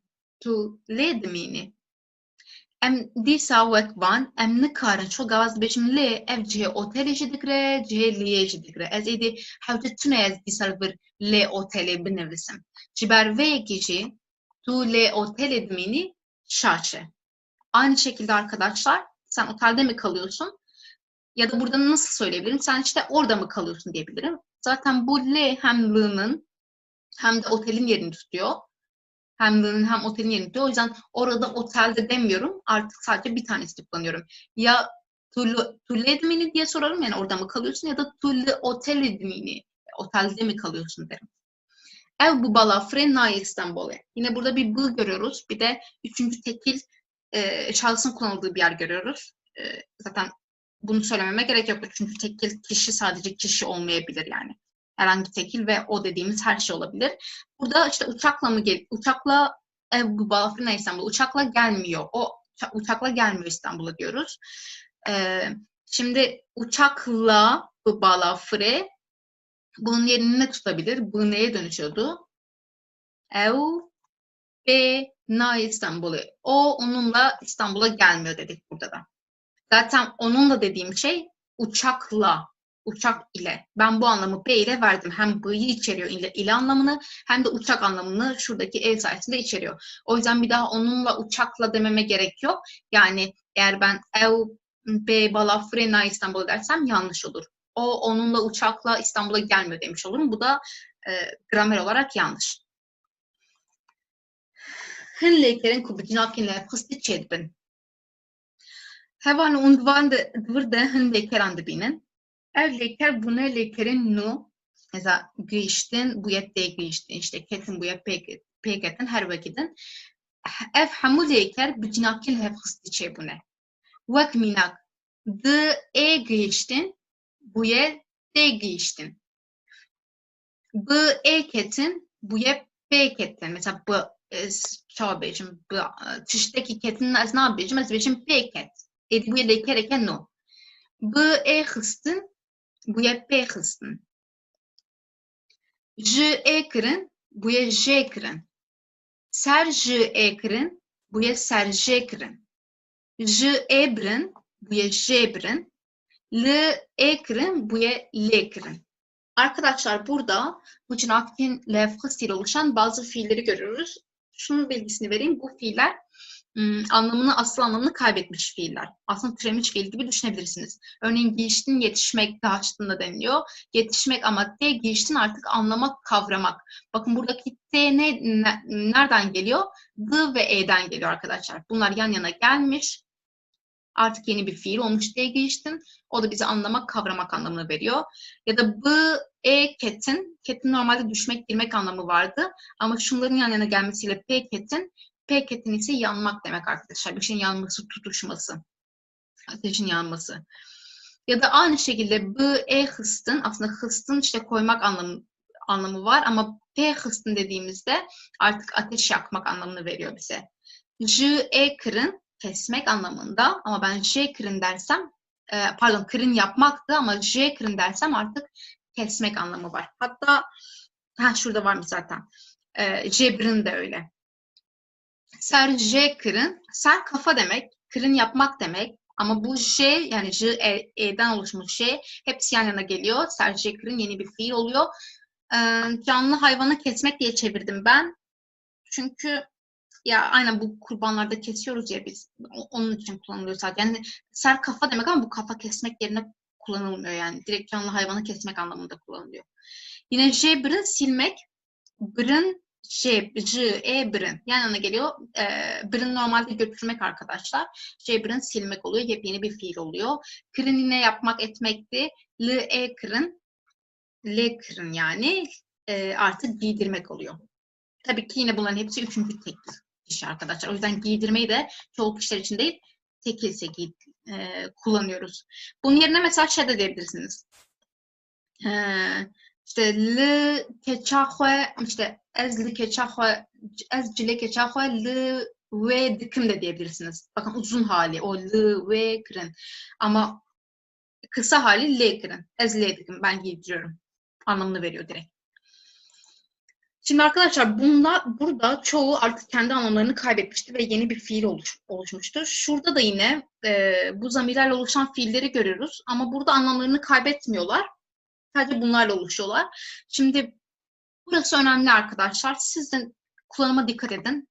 Şikkeseki, jitişteki haskirin. Birini sevmek. Fiil bu. ji kesekî ji tiştekî hez kirin. Yani ben şuraya işte ez ji te hez dikim diyebilirim. Ben seni seviyorum. Ez ji diya xwe hez dikim diyebilirim. Ben annemi seviyorum. Ez ji wî hez dikim diyebilirim. Ben onu seviyorum. Buraya o biri geliyor ya da bir şey geliyor. Eğer ben bir şey kullanmayacaksam, isim falan vermeyeceksem direkt ne diyebilirim? Cinayet nefesi kullanabilirim. J haskırın yine sevmek anlamı. Yine bir şeyi, birini sevmek anlamını veriyor artık. Şuradaki J keseki ya da J tiştekin yerini tutuyor. Yine bunun açılımı ne? Az önce de gördüğümüz gibi J neyden oluşuyordu? J ve E'den oluşuyor arkadaşlar. Örneklere bakalım. Ez jihavine hazdikim. Ben yazı seviyorum. Ben bunu kısa olarak nasıl söyleyebilirim? Ez direkt J hazdikim. Onu seviyorum diyebilirim. Ama ez jihavine hazdikim diyemem. Çünkü J zaten havinin yerini tutuyor burada arkadaşlar. Bir daha ben onu yazı seviyorum dememe gerek yok. Dest bitişteki kırın. Ango dest bekir'in. Bu çok fazla kullanılan bir fiil arkadaşlar. Çok yaygın bir fiil. Her ikisi de öyle. Dest bekir'in başlamak.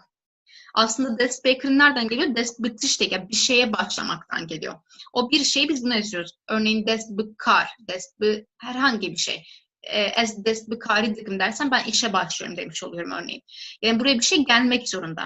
Peki ben onun yerine zamir kullanmak istersem dest bekir'in diyebilirim. Ona başlamak gibi oluyor arkadaşlar. Peki bu P nereden geldi? Biliyoruz. B ve tiştek, yani B ve E'den geldi. Birleşti ve burada P olarak fiilimiz oluştu. Şimdi bunun açılımına bakalım. Ez dest bızanın gehedikim. Ben üniversiteye başlıyorum.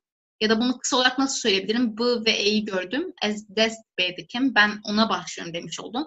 Ama ez dest bızanın gehedikim diyemem. Neden diyemem? Çünkü ben işte ona üniversiteye başlıyorum demiş olurum. Bu da yanlış olmuş olur. Tekrar dediğim gibi arkadaşlar buradaki çoğu yüklem yani yeni bir anlam kazanmış. Örneğin işte yetişmekle anlamak çok aynı fiiller değil. Ya da girmek, düşmekle yanmak da değil. Ama bakın yepyeni fiiller oluşuyor ama şunlar da aslını kaybetmiyor. Haşem verin hindarya xwe. Ka onu ci binêrin pêçî texmîn bikin. Em wisa yek bi yek biçin. Ez tiştekê divir de. Re dibêjim, ew jî dinivîse. Çi were vê valahiyê? Ez jê re dibêjim, ew jî dinivîse. Ev jê çi digre? Ez ji wî re, ez ji wê re, ez ji xwendekara xwe re. Cê kese sêyem digre. Li ser maseyê sindoqek heye. Nokta de fêkî hene. Çi de fêkî hene? Di sindoqê de fêkî hene. Ne wisa? Nixwazê çawa bidim bi cinavkê nefxistê? Dê de fêkî hene. Ew ji metrobûsê hez nake. Lê dîsa ji metrobûsê hez nake. Lê dîsa tê kargehê. Çi were cêwî de? Lê dîsa pê tê kargehê. Ango em dikarin cêwî de binivîsin. Lê dîsa bi wê tê kargehê. Ancak bu metrobüs tê kargehê. Arkadaşlar bu örneği Türkçe'de anlatayım. O metrobüsü sevmiyor ama yine de onunla geliyor. İşe onunla geliyor diyeceğim. Onunla anlamını nasıl veriyorduk biz? İşte bu ile veriyorduk değil mi? Birliktelik anlamını nesneler için. Bu metrobüse diyebilirim burada. Ya da bu ve metrobüsenin kısaltılmış hali ve zamir kullanarak oluşmuş hali P diyebilirim. PT kargı. Onunla demiş oldum burada da. De avahiye de dehkhani hene le de qed dikan tunene. Çi were burada? Lê di çi de qed dikan tunene? Di avahiye de ne wisa? Ez çawa dikarim kurt bikim? Lê de qed dikan tunene. Burada dedik ki arkadaşlar binada 10 ev var ama nokta hiç dükkan yok dedik. Neyde dükkan yok? Binada değil mi? Peki ben bina yerine onda anlamını nasıl verebilirim? The avahiye'de binada diyeceğime de diyorum. The ve e'nin yan yana gelmiş hali de'yi veriyordu bize. Tükenge des bikaridiki tükenge des de tişteki kırın. Kabinenin burada kare ev. Es pencemehe dest emeçi bejin. Deznan bejin bikari. C bu zaman geçidikle dest beydikim. Tu ji werzişê hez dikî? ji werzîşê. Na ez em ê çawa Kurd bikin? Ez jê hez nakim.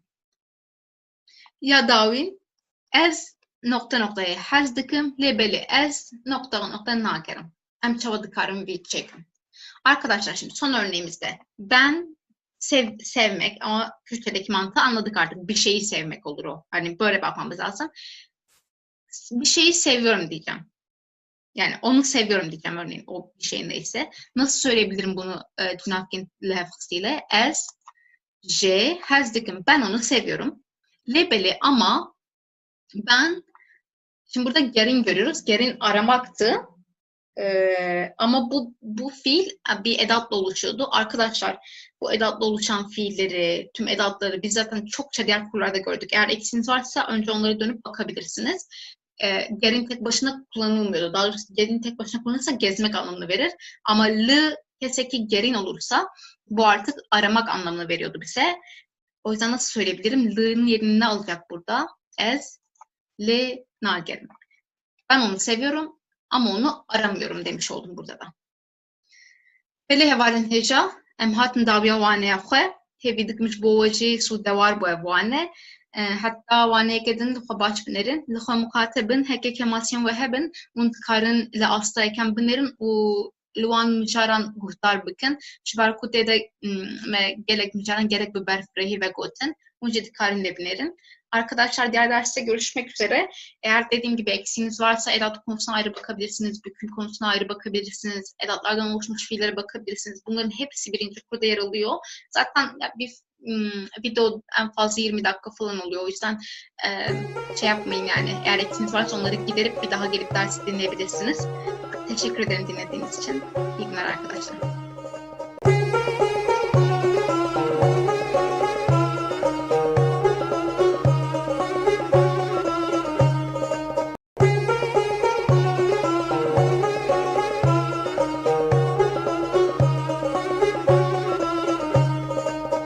Hevalin heja, bixêratin fêrgeha Kurdî, îro mişara me mişarekî gelek balkêşe, ez ji Tirkiyê canîş bo vê mişarê. Mişara me dema boriya sade ye. Dema boriya sade ji bo lêkerê ne gerguhez. Em ê qasek din lê binêrin ne gerguhez çi ye, gewan bêjin gerguhez çi ye, em ê hînî wan bibin. Ev dem dîsa demeke sereke ye, jiyana rojan de zaf ye, û bi min ji bo kesên Kurdî axê hinek dijwar e li gorî dema bê. Ji ber ku hin qayde hene di nav jiyana rojane de em tiştekî diaxivin lê rastiya wan hinek cuda ye. Em ê hînî şaçiyên xwe jî bibin di vê waneyê de. Arkadaşlar 7. dersimize hoş geldiniz. Bugünkü dersimizin konusu demaborya sade yani basit geçmiş zaman ya da dil geçmiş zaman diye çevirebiliriz. Bugünkü konumuzu Leyker'in ne gergühez başlığı altında inceleyeceğiz. Yani geçişsiz fiiller için işleyeceğiz.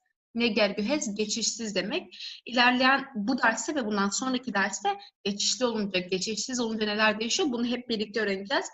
Bu çok temel bir zaman. Bütün dillerde olduğu gibi artık geçmiş zamana giriş yapıyoruz. Şimdiye kadar beklememizin sebebi yani ikinci kura kadar beklememizin sebebi ise arkadaşlar tüm geçmiş zamanların diğer zamanlardan farklı olması. Çünkü artık başka bir kök üzerinden ilerleyeceğiz. Biz ne demiştik? Türkçe'de iki temel kök var. Şimdiki zaman kökü ve geçmiş zaman kökü. Şimdiki zaman kökünü biz şimdiki zamanda, geniş zamanda, gelecek zamanda ve birçok tipte kullandık. Artık başka bir kökle bizim işimiz. Yalnız şöyle bir şey, hiç Kürtçe bilmeyenler için bana göre, benim fikrim diğer zamanlar daha zor. İşte geniş zaman, gelecek zaman gibi. Çünkü bir kural yok o kökleri ezberlerken. Yani ezberlemek gerekiyor. Çoğu zaman bir kural yok. Bunda ise öyle bir şey yok. Hep küçücük bir kural var ve bütün kökleri direkt elde edebiliyorsunuz. Ama bunu da bu zamanda bence Kürtçe bilenler için biraz şey gelecek, biraz zor gelecek. Çünkü bazı kurallar var ki bizim günlük hayatımızda çok yerleşmiş. Biz öyle konuşuyoruz ama aslında öyle olmaması gerekiyor. Yani bazı hatalar yapıyoruz söylerken bunları. Şimdi hep birlikte tek tek göreceğiz. Bu derste geçişsiz fiiller için ve diğer dersler, 8. derste ise geçişli fiiller için şimdiki zamanı öğreneceğiz. Şimdi ilk slaytımıza geçelim. Slaytdayken de mednekiye em dîsa bi mednekem dest pê bikin û em analiza metnê bikin bi hevre. Dawiya hefteyê hevala min a zarokatiyê ji Amedê hat Stenbolê. Min şeveqê ew li balafirgehê pêşwazî kir. Em hatin malê, me bêhna xwe veda û em ji malê derketin. Pêşî em çûn Taksimê û em heta Karaköyê meşiyan. Em ji wir derbasî Eminönü'ye bûn û me li wir masî xwatin. Piştre jî em ji rêya tramvayê heta Beyazît'ê meşiyan. Me gelek cihên dîrokê dîtin. Em zav westiyan, lê me rojeke têr û tijî derbas kir. Arkadaşlar bu metinin hepsi geçmiş zamanlı yazılmış bir metin. Şimdi bakalım anlamına. Dawiya hefteyê hevala min a zarokatiyê ji Amedê hat Stenbolê. Hafta sonu çocukluk arkadaşım Ahmet'ten İstanbul'a geldi. Gelmek fiili neydi arkadaşlar? Hatin. Hatı'ndan hat kalmış elimizde.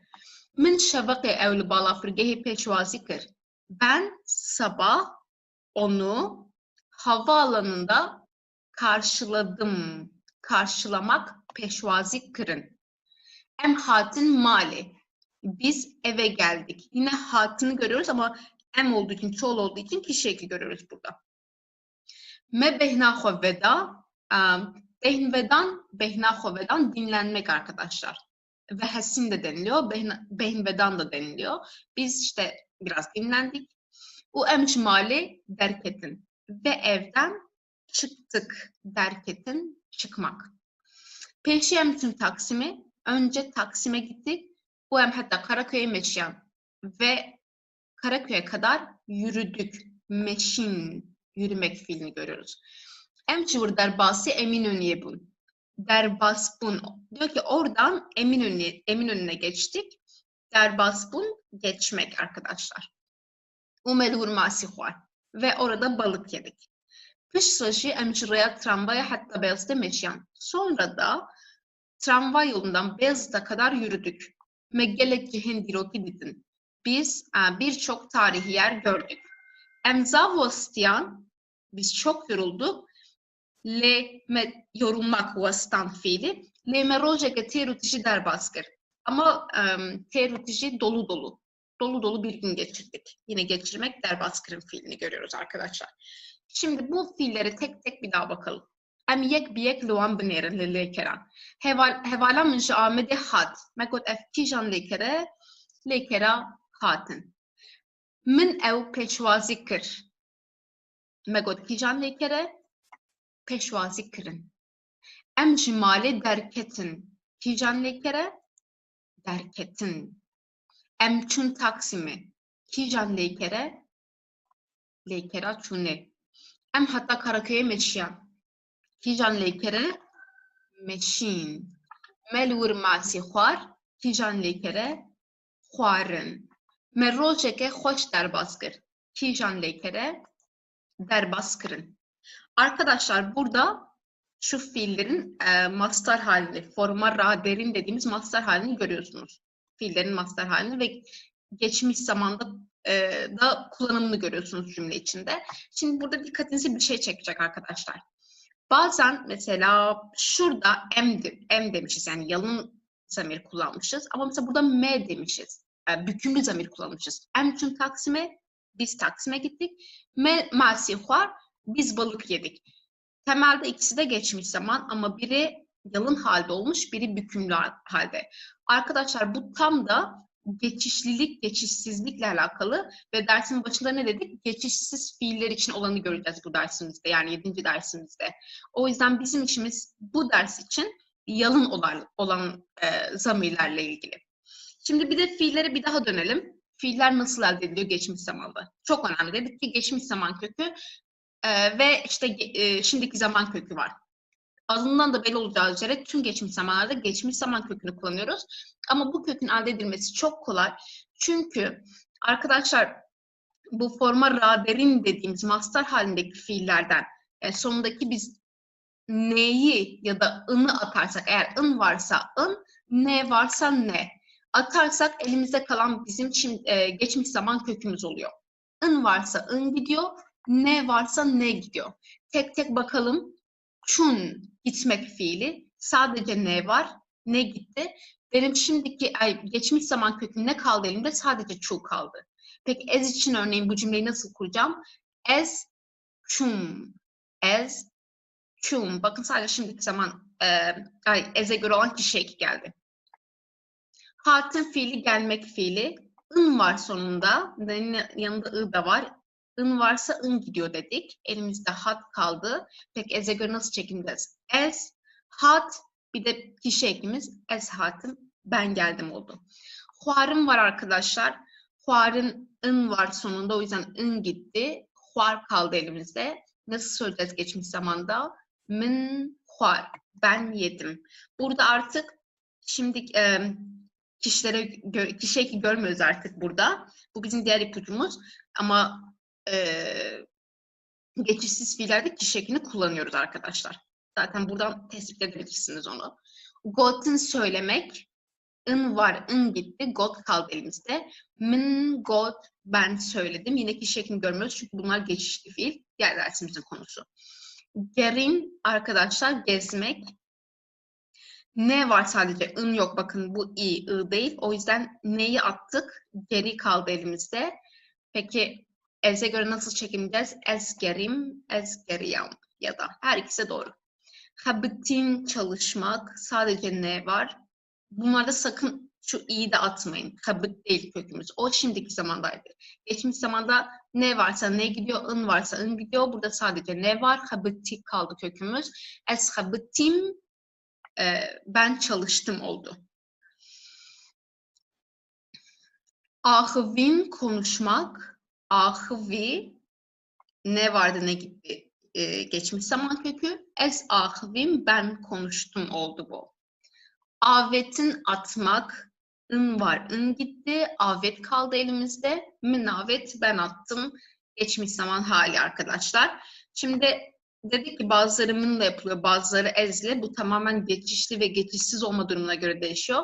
Ve biz bu derste ne gergöhezi yani geçişsizlik durumu üzerine, geçişsizlik durumunu öğreneceğiz. Bunun üzerinde duracağız. Hekeleyker ne gergöhez? Geçişsiz, intransitif ve yani geçişsiz ise fiilimiz. Breser tüneye, nesne yoktur. Kırdeharu dimine, özne yalın halde kalır arkadaşlar. Es, du, ev, em, hun, ev ya da işte isim kullanacaksam zozan, mırat, artık her neyse. Yalın halde, asla bükümlü halde değil. O min, te grubu değil, es, du grubundan kullanacağız. Leker ligori kırdeyi tek şandın. Fiil özneye göre çekimlenir. Ango hartafen kesalet em karanim. Yani kişi ekleri kullanılır arkadaşlar. Kişi ekleri kullanılır. Örneğe bakalım. Şimdi burada çun gitmekti. Ne vardı ne gitmişti? Çu kalmıştı kökümüz. Peki sen gittin diyeceğim. Sen gitmek geçişsiz bir fiil. O yüzden tu halini kullanıyorum. Tu, çu, bir de kişi ekini kullanacağım. Ligori kırdeyi tek şandı. Tu çui. Sen gittin. Piştide senden sonra ez hadim, ben geldim. Gitmek ve gelmek bunlar geçişsiz fiil. O yüzden nesne almaz. Presertüneye, kırdeharu dimine özne yalın halde kaldı. Ligori kırdeyi tekşandın özneye göre de çekimledik. Şimdi biraz daha geçişsiz nasıl bileceğiz biz geçişsiz ya da geçişli olmasını? Biraz bunun üstünde duralım. Burada çok güzel ipuçlar var. Böyle liste yapmaya çalıştım. Sizin de daha kolay tespit edebilmeniz için. Şimdi birincisi dedik ki nesne yoktur arkadaşlar. Breser tüneye, ango bersiva çiye tüneye. Nesne yoktur. Yani ne'nin cevabı yok. Şimdi Türkçe'de biz bunu öğrenirken okullarda hep neyi ve kimi soruların cevabını yok diye öğreniyorduk. Neyi ve kimi sorularının cevabı yok. O zaman geçişsiz oluyor. Örneğin es hatim, ben geldim. Şimdi bakalım çı yani ne'nin cevabı var mı? Ben ne geldim? Saçma oluyor değil mi? Ben araba geldim olmaz örneğin. Ben arabayla geldim oluyor. Yani ben neyi geldim? Ben kimi geldim? Bunların cevabı yok. O yüzden geçişsiz kabul ediliyor. Cevap yok. Bersif ne? Peki geçişsizse ne yapıyorduk arkadaşlar? Şuradakileri yapıyoruz. Geçişsizse eğer kırdeharu dimine özne yalın halde ve fiil de özne göre çekimleniyor. Bu kadar. Şimdi devam edelim diğer ipucumuza. Leykerin kubu bu ne çedbin ne gergöhezin. Yine güzel bir ipucu bu. Diyor ki olmak fiiliyle oluşan fiiller geçişsizdir. Hani birleşik fiiller olmak fiili oluyor ya bazen. Örneğin ez nehoşbum. Ben hasta oldum. Tumazın buyi. Sen büyüdün. Böyle bum olmak fiiliyle oluşan tüm birleşik fiiller geçişsiz kabul ediliyor. Bir de arkadaşlar bunu bir yerde söylemiştim, hatırlıyorum. Aslında neydi? Mesela ez nehoşum, ben hastayım demek. O fişekleri var ya, onların aslında olmak fiili, tıpkı İngilizce'deki to be fiili gibi olmak fiili olduğunu söylemiştik. O hani emizar to be'ye dönüşüyordu. Bizdeki kişi eklediyse buna dönüşüyordu. Mesela ez nehoşum onun şimdiki zamandaki hali. Ez nehoşbum onun geçmiş zamandaki hali ya da ez nehoşbubum onun gelecek zamandaki hali. Aslında onların hepsi olmak fiili. Ya da büyümek. Bunu nasıl çevirebiliriz? Hasta olmak, büyük olmak gibi, yani mantalite bu aslında. Yine ezmazınım, ben büyüğüm, şimdi büyüğüm. Ezmazın bum, ben büyüdüm. Ezemazın bıbım, ben büyüyeceğim. Aslında o kişiliklerin hepsi olmak fiili. Hemu kartafın kesane drastiya xoda lekera bu nene hevano. Evet, buna da tik attık, bunu da öğrendik. Olmakla oluşan tüm fiiller geçişsiz kabul ediliyor. Yine bu ne demek? Bu bizim öznemizin yalın kaldığı ve fiilimizin de özneye göre çekimlenmesi demek. Lekerin kubandore hamula çedikin ne gergezin. Yine çok güzel bir ipucu arkadaşlar. Bu %90 oranında doğru, yani bazı istisnalar var, o yüzden böyle belirttim. Diyor ki bütün vücudumuza, eğer bir fiil bütün vücudumuza etki ediyorsa biz onu geçişsiz kabul ediyoruz. Örneklere bakalım. Çun, gitmek fiili. Şimdi ben bir yere gidince benim bütün vücudum hareket ediyor. Bütün vücudum gidiyor. O yüzden bu geçişsiz kabul ediliyor arkadaşlar. Hatin, gelmek fiili. Yine bir yerden gelince bütün vücudum geliyor. O yüzden bütün vücuduma etki ettiği için bu fiil geçişsiz kabul ediliyor. Ketin, düşmek, bütün vücudum düşüyor. Vastan, yorulmak, bütün vücudum yoruluyor. Mırın, ölmek, bütün vücudum ölüyor. Bu şekilde bütün vücudumuza etki ediyorsa arkadaşlar geçişsiz kabul ediliyor. Yine bu ne demek arkadaşlar? Geçişsiz kabul edilmesi demek öznenin yalın, fiilin de özneye göre çekimlenmesi demek. Pıraniye lekerin kubu ine dıkkadın ne gergözün. İnle biten fiillerin çoğu geçişsizdir. Bunu zaten şeyde görmüştük, o fiilleri öğrenirken, türemiş fiilleri öğrenirken söylemiştik. İnli oluyorsa hep kendi kendine olma anlamı var. Yani kendi kendine oluyorsa ne demek? Arkadaşlar nesnemiz yok demek zaten. Bir nesnemiz yok orada.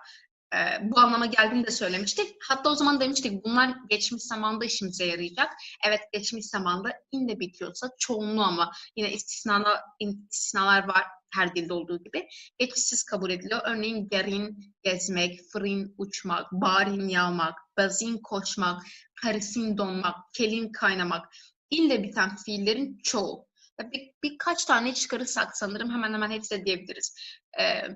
Geçişsiz kabul ediliyor. Hatta arkadaşlar şimdi bir örnek vereceğim. Örneğin ahvin ya da peyvin, konuşmak demek.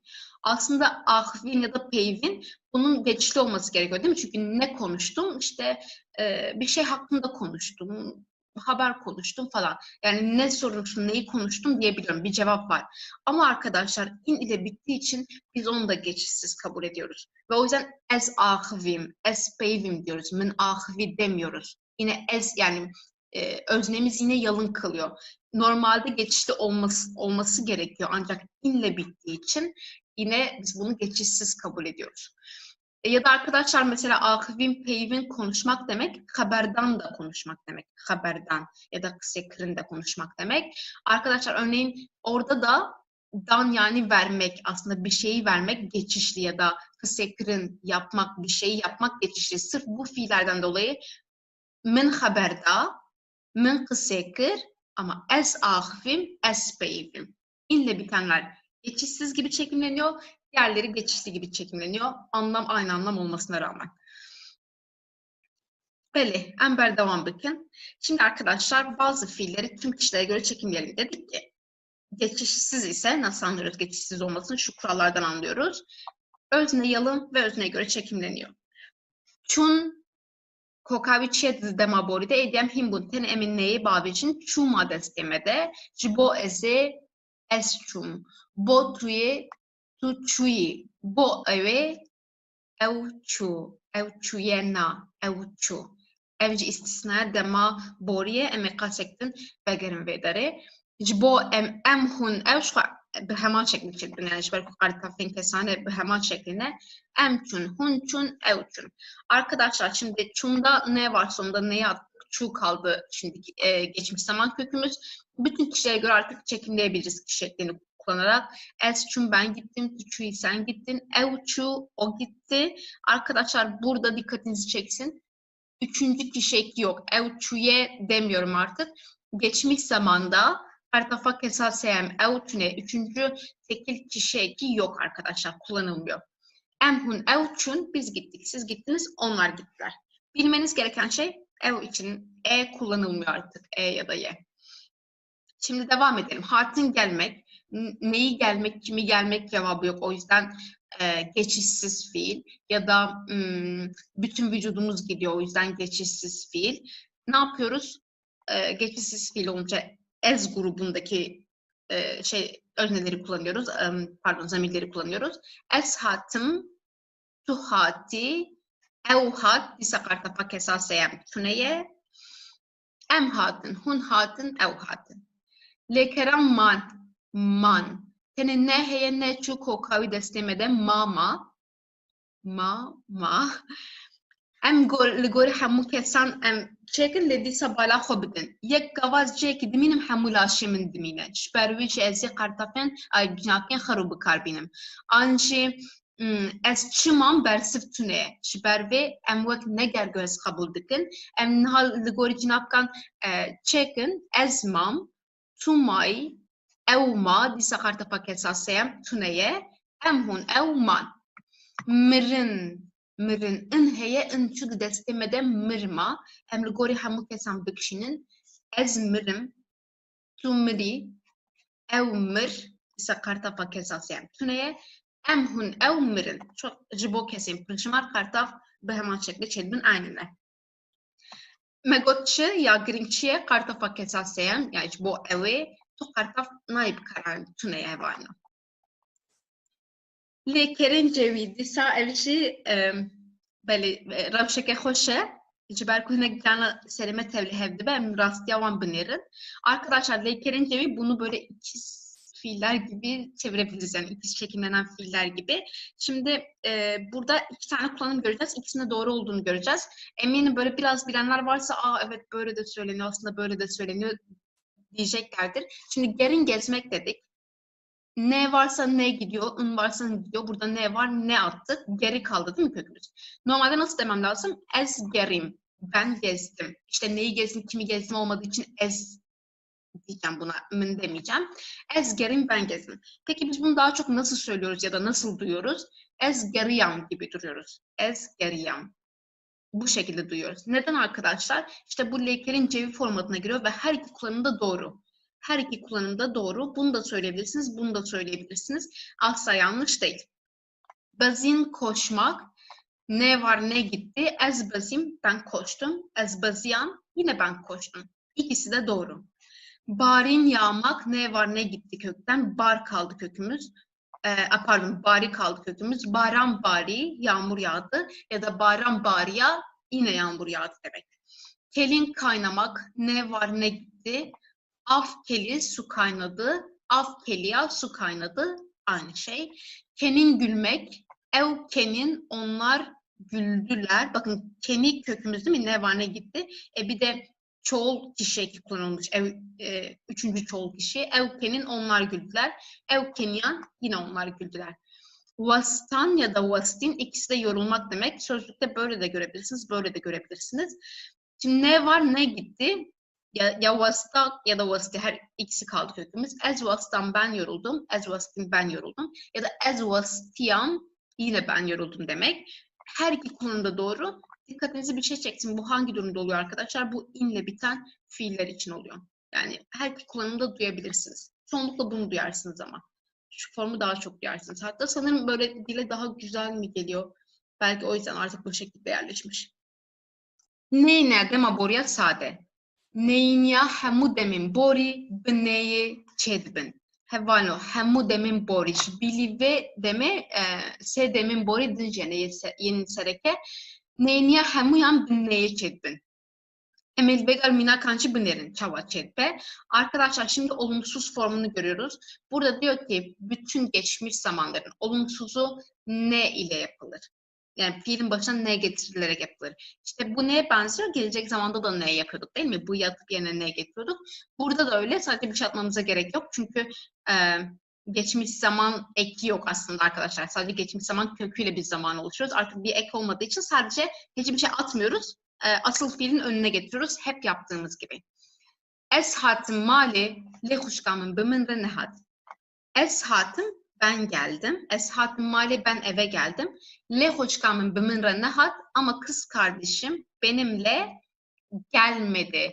Eğer ben olumlu yapmak isteseydim ne diyecektim? Biminde hat diyecektim. Benimle geldi. O benimle geldi. Üçüncü kişi olduğu için üçüncü tekil eki yok. Hatından sadece hat kaldı elimizde. Ama olumsuz yapıyorum. Ne yapıyorum? Sadece başına neyi getiriyorum? Em neketin azmine. Biz sınava girmedik. Eğer ben bunu olumlu yapmak istersem em ketin azmine. Biz sınava girdik. Olumsuz yapacaksam sadece fiilimin önüne ne getiriyorum? Neketin azmine girmedik. Evduh şev zu raneza. O dün gece erken uyumadı. Arkadaşlar siz kendinize düşünün. Burada ne niye başta değil, niye ortada? Çünkü tıpkı bizim işte şimdiki zamanda ya da gelecek zamanda da böyle üstünü çizdiğimiz gibi eğer bir fiil ön ek alarak türemişse, örneğin burada ra, zan, ra ön ekini görüyoruz. Böyle zamanlarda neydi? Hep eklerimiz ortaya geliyordu. Çünkü ne demiştik? Bizim için her zaman asıl fiildir. O yüzden olumlu zaman ekleri, olumsuzluk eki hep böyle asıl fiil kökünün önüne geliyor demiştik. Aynı kural burada da geçerli. Artık bir daha özellikle bunun için bir sayfa oluşturup böyle açıklamaya gerek yok. Çok fazla üstünde durduk. Üçüm anne çiğ seyrani. Sen neden pikniğe gitmedin? Şimdi çiğ seyrani dersem sen pikniğe gittin. Ne çiğ dersem başına ne geçirsem artık onu olumsuz yaptım. Zilan he ve ne gerya mali. Yine ne görüyoruz? Gerinden ve gerin. Gezmekten dönmek. Zilan hala eve dönmedi, varmadı. Bir örnek alarak türemiş bir fiil görüyoruz burada. Böyle fiillerde ne oluyordu? Ne hep ortaya geliyordu arkadaşlar. Yani asıl fiilin önüne geliyordu. Burada da asıl fiilimiz gerin. Gerinde ne var, ne gitti, geri kaldı elimizde. Bu işte inle biten az önce gördüğümüz şey. Lekerin cevi ikiz şekillenmiş bir fiil. Vene gerimale ya da vene gerimale her iki formda doğru. Belin hal vermet nekeye min evmetin hinkerasa diye min vergirt. Yani ne minnevisan. Arkadaşlar burada Hinter'den aldığım bir metin var. Buradaki örneklerle biraz daha oturtalım geçmiş zamanı. Rokan felat keshene u evne kadına berahoda dağıtın kampinerin çıdıbeşin. Felat tudo likudere buyi. Megotçı lekerin kubu bune çedbin. Hammu neger gözün. Şibervişi evvek tumaye. Edinette tumaye. Tudo likudere buyi. Felat sen dün neredeydin? Neredeydin? Şimdi tulkudereyi dersek sen neredesin? Ama ne demiştik? Kişi eklerinin geçmiş zaman hali aslında bun olmak fiili. Bununla olan bütün fiiller de her zaman zaten geçişsiz kabul ediliyor. O yüzden özne sade kaldığı, özne göre çekimlendi. İyi almış burada kişi ekleri. Ezlite gerim. Ben seni aradım. Bakın gerim. Bu gerim fiili aslında bu le gerin yani birini aramak bu gezmek değil çünkü l ile kullanıldığını görüyoruz. Yine inle bittiği için ama neyle bittiği için neyi attım geri kaldı elinde. Ben seni aradım. Arkadaşlar bu da yine bir fiil aslında. Ben neyi aradım, kimi aradım aslında geçişli olması gerekiyor ama ne demiştik? İnle bitenlerde böyle bir şey var. İnle bitenler çoğu zaman yine geçişsiz kabul ediliyor. Bu da onlardan bir tanesi. Bez ezne göçtüm de yine bunu ne giyiştim ne gıhaştım ikisini de söyleyebilirsiniz. Ama bu ama yerine kullanılıyor. Le de diyebilirsiniz. Sana ulaşamadım. Gıhaştın ulaşmak ya da giyiştin her iki formda doğru. ın var, ın gidiyor sonunda. Eze göre çekimliyoruz. O yüzden ın geldi kişi eki ve sana ulaşmadım. Olumsuzluk ekini başına getirdik. Do ez çum guntro kancan. Ferhat beçe do ez çum guntro kancan. Lekera tune pır heysan el gore ezihat yakşandın. Ez çum ez bersif tuneyş bervişi neger göze li gore ezet yakşandın. Anca hamula şimin diçe li gore ezet yakşandın. Xeyr bu. Disem forma bori dibinin. Çima hevano çi berku ez beçim xeyre. Ev daman haye. Leme çi got? Me got kartafên kesane giş lekera bunene. Çi bo wî gavan war digerinin dema borî ediwek forma bu em dibinin. Forma bu iç bune dişi neçu. Arkadaşlar dedim ki şimdi ben xeyre dersem hayırdır, xeyre. Yani şimdi hayırdır. Aslında şimdiki zaman ya da geniş zaman cümlesi. Ama hayır böyle nasıl çevireyim? Hayırdı yani ne oldu gibi söyleyeceksem artık ne dedik? Kişi eklerinin hepsi aslında bun olmak fiili dedik. O yüzden geçmiş zamanda bu ile olan formu görüyoruz. Zaten bunda söyleyecek bir şey yok yani zaten olmakla oluşursa ne gergez falan. Bir de bun neyle bittiği için neyi attık? Artık geçmiş zaman halini kullandık. Da biramın ne hoş bu. Aynı şeyi görüyoruz. Diyor ki büyük annem hastalandı. Şimdi ne hoş edersem şimdi hasta. Ne hoş şey o hasta. Ama hastalandı artık o kişi ekini bu olan formunu görüyorum. Geçmiş zamana çeviriyorum çünkü. O hastalandı. Ne hoş bun. Yine bununla oluştuğu için burada öznemimizin büküme uğramaması gerekiyor. Ama burada bir tamlama var. Da biramın büyük annem diyoruz. Benim büyük annem. Eğer ben burada isim kullansaydım örneğin da biramın ismi Navi da biramın biraz çılbe bila Fatih bebe. Yani bir isim kullanacaksam ben eğer büyük annemin ismini kullanacaksam artık orada büküm halini kullanmama gerek yok. Zaten bunu öğrendik geçişsiz fiillerde. Çünkü özne hep yalın kalıyor. Ez çüm Serdanavi.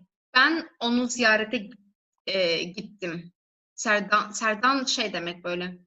Aynen ziyaret gibi çevirebiliriz. Onun ziyaretine gittim. Gitmek fiili, geçişsiz bir fiil. Neyi gittim, kimi gittim cevap yok. Ya da bütün vücudumuz gidiyor. O yüzden yine geçişsiz. Özne, yalın, fiil özneye göre çekimlenmiş. Hevi dıkım kunne hoşçaka grambe. Pardon arkadaşlar. Umuyorum ki ağır bir hastalık değildir. Yani aynen ağır bir hastalık değildir. Böyle çevirebiliriz. Arkadaşlar bir şey söyleyeceğim. Biraz alakasız konuyla. Burada ne hoşı gibi görüyoruz. Şimdi önceden bunu bazen yorumlarda da soru olarak soruyorsunuz. Ben hepsini aslında i ile yazıyorum. Önceden y'nin önündeki i'yi biz ı formunda yazıyorduk. Yani bu bizim i'miz ya. Çünkü işte şey deniliyordu. Çünkü o y'den dolayı bir yarım i sesi zaten çıkıyor. Bir daha i yazmamıza gerek yok falan deniliyordu. Ama sonradan bu kural değişti. Son 3 senedir, 2-3 senedir hatta değişmeye başladı. Şimdi biraz daha oturdu. Artık i'yi i olarak yazıyoruz. Çünkü diyoruz ki kökün asla değişmemesi gerekiyor. Bu kuraldan dolayı bazen kelimelerin kökü değişiyordu. O yüzden değişti bu kural. Hala böyle yazan var. Şimdi iyi gibi yazan var. Ben çoğunlukla iyi gibi yazıyorum. Tercihi de size bırakıyorum. Kitaplar yanlış diyor ama onu söyleyeyim. Ben demiyorum ama ben de iyi gibi yazıyorum artık. Bu da kitabın eski çapı olduğu için. Türkiye'de çap deniliyordur umarım. Jiber çapak evine jiber bir şey heji ve ıder bastı be. Naha çavaye şimdi nasıl? Naha baştıra şimdi daha iyi. Bakın buradaki her şeyi biz gördük. Baştır daha iyi. Yani eğer eksikleriniz varsa mutlaka birinci kura bakın. Bir de arkadaşlar birinci kurda 29 tane konu verdik biz. Aslında birinci kur konusu o kadar fazla değildi. Ama hem işte o Covid dönemi herkes evdeydi çıkamıyoruz dışarı. Sizin de çok iyi faydalanmanızı istedik. O yüzden aslında ikinci kur konularının çoğunu da orada vermiş olduk. O yüzden güzel konular var. Eğer böyle kafanıza koyduysanız, çalışmak istiyorsanız teker teker başlayarak gidebilirsiniz. Sıralaması güzel. Hepsi birbiriyle alakalı ve hepsi birbirinin üstüne eklenerek devam ediyor. O yüzden mesela bir derste gördüğünüz bir kelimeyi işte 2 ders sonra da görebiliyorsunuz ya da bir kalıbı. O yüzden eksikleriniz varsa öyle işte baştır daha iyi. Eğer bu tür şeyler varsa dönebilirsiniz o derslere. Derbasibe geçmiş olsun. Spastıgım ve doçıkır. Teşekkür ederim. Sen dün ne yaptın? Burada ne görüyoruz? Sen ne yaptın? Şimdi bu bir diğer dersimizin konusu ama yapmak fiili, neyi yapmak, kim yapmak geçişli. Böyle söyleyip kapatmış olalım şimdilik bu konuyu. Tu beştar civini bu sen toplantıya katıldın mı? Beştar bun katılmak, bununla oluşan bir birleşik fiil. O yüzden ne yaptım? Öznemi yalın halde kullandım ve fiilimi de özneye göre çekimledim. Beli, evet. Çava derbas bu. Nasıl geçti? Yine derbas bun geçmek fiili. Bununla oluşan fiiller hepsi geçişsiz. Çava derbas bu direkt kullanıyorum. Eğer ben burada şey deseydim, yani toplantı nasıl geçti deseydim, civin çava derbas. Yani civini yalın halde bırakacaktım değil mi? Artık bükümlü halini kullanmayacaktım. Bu kuraldan dolayı yani olmak fiiliyle oluşan her şey geçişsiz. Geçişsiz de özne yalın kalıyor. Özne yalın kalıyor ve özneye göre çekimleniyor. Geleki baş bu. Çok iyiydi. Yine baş, bun, iyi olmak. İyiydi diyorum. Bun ile oluştuğu için geçişsiz kabul ediliyor. Yine civin baş bu. Bu şekilde oluyor. Bir de işte geleki baş bu çok iyiydi. Zav baş bu çok iyiydi. Pır baş bu çok iyiydi. Böyle bunların hepsi çok demek oluyor. Kullanmakta size kalmış hangisini kullanmak isterseniz. Jibilite senin dışında senden başka hemu havar hatın. Tüm arkadaşlar geldi. Çoğul olduğu için çoğul olarak çekilmemiş hatın fiili. Jibilite senin dışında burada jibili bir daha çek gördüğümüz için hatta jibilite senin dışında böyle bir tamlama da olduğu için bükümlü hali kullanıldı. Bunu da bir şeyde görmüştük. Kahanek dersimizde görmüştük. Yani bağlaç dersimizde görmüştük bu bağlacı. Bunu da söylemiş olayım. Veli hevanan hajem derbasi hindari ekibibin. Disavak hergav peşi ez bejim un jinek bir fikrin u em hevdure libers ve binerin. Tudona bir çıma bimere hatın neyni şanoye. Diyor ki sen dün değil ondan önceki gün bu bir işte o 2 gün öncesi anlamını veriyor. Yani dün değil ondan önceki günün anlamını veriyor. Bimere bizimle. Neden bizimle tiyatroya gelmedin? Emeçi bakın. Hatın heye, ın heye, ın çüteni destemede hatma. Ez bejim hat jbotuye mi bilçinin hati şanoye tiyatroya geldin. Emin neyini bakın. Neyini demetçi dıkır. Tenime ne dani peşavi. Nahu emeçi hava bejin. Bümere ne hati şanoye. Karete kengi kadim. Dvırda ne heye ne çu, ev iye ne iye bala xobidin, teni ne çu kadima. Ez bejim karete kenge, şa bejim ego lekerin ceviye ev yani du form hene her düşür aste. Kadi anşe kadiya, her düşür astın. Mağbıtara nokta heye, peyvin neyini, heval nomeçi god, ne heye ne çu peyvi mavet kok, eze forma neyini büküm, ne deyim, ne bin peşavi, ne peyvi. Bu evi ji kartafa kesane tüneye, ne hozi rast usadık bejim, ne peyvi. Arkadaşlar işte bu istisna olan fiillerden birini görüyoruz. Peyvin konuşmak, ne var sonunda ne gitti, peyvi kaldı elimde. Olumsuz yapacağım, ne peyvi oldu. Üçüncü kişiye göre çekileceğim dedim ki üçüncü kişiye ki yok geçmiş zaman için. Bir şey getirmiyorum, ne peyvi. Ev bitere ne peyvi, o seninle neden konuşmadı dedik. Ama burada konuşmak fiilini görüyoruz. Aslında konuşmak geçişli bir fiil. Çünkü neyi konuşmak, kimi konuşmak bunların cevabı var. Ama inle bittiği için geçişsiz kabul ediliyor arkadaşlar. O yüzden öznemiz yalın halde, sade halde kullanılıyor burada. Ez lisemsure ji dayık bun. Lekera ji dayık bun. Lekera ke heve dudaniyem dibinin. Tede bun heyeç, bu iş bersivame hesane bun hebe neger göz. İşte kırde harumaye, ligori kırdeyi verek çandın. Ligori ezeji ne heyemin ne avi. Ez lisemsure ji dayık bun. Ji dayık bun doğmak arkadaşlar. Doğmak. Bun var o yüzden geçişsiz. Ez'e göre çekimleyeceğim yani özneme göre çekimleyeceğim. İşte özlem sade yalın halde kalıyor. Ne yapıyorum? Ne var fiilinde neyi atıyorum. O yüzden ez'e göre de çekimlersem me getiriyorum ez için olan kişi şeklinde. İşte dayık bun. Ben Semsur'da Adıyaman'da doğdum. Oldu. Parna perar. Yine bir per görüyoruz burada. Burada arkadaşlar parna perar bir kalıp geçen sene değil ondan önceki sene. Yani yine o bir önceki anlamını verdi. Emdi batlani de biz tatilde, batlani tatil demek. Lekera çune heye ezigori emi bikşinim. Naho em çun Em çün vane. Biz tatilde Van'a gittik. Arkadaşlar şimdiki zaman, geçmiş zaman kökü sadece çu. Ya çok fazla şimdiki zaman kökü diyorum çünkü hep ağız alışkanlığı ya, onu bir sürede kullandık. O yüzden kusura bakmayın. Umarım kafanızı karıştırmamışımdır. Geçmiş zaman kökü sadece çu, ne var ne attık. Em'e göre çekimledik. Em için olan kişi şeklini getirdim. Neyi getirdim? Em çün gittik oldu. U ave. Disa ligori emi bükşini. Ketin ın heye ın çu. Ket madde sisteminde ligori emi em ketin ave.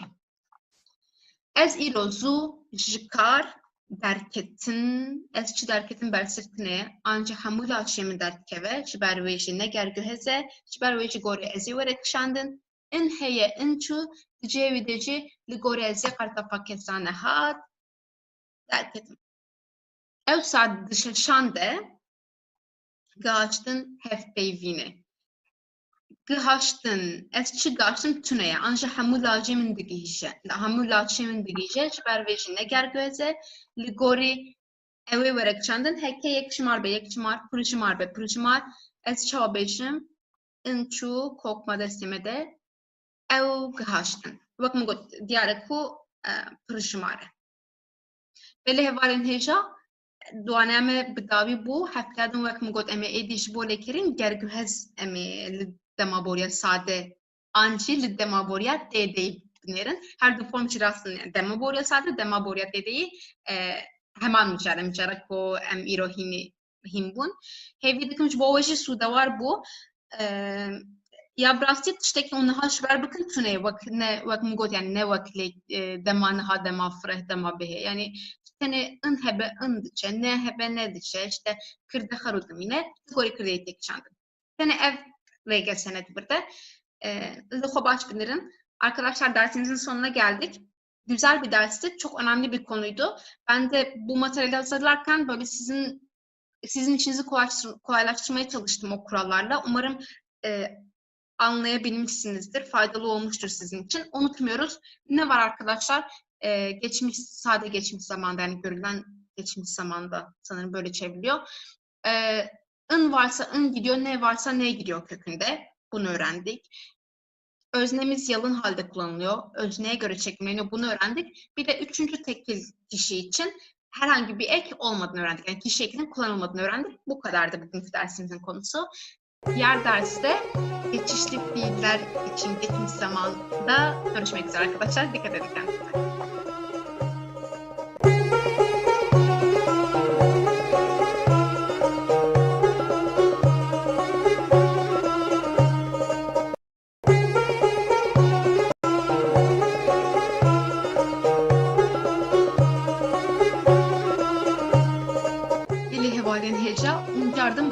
Fergal kurdi.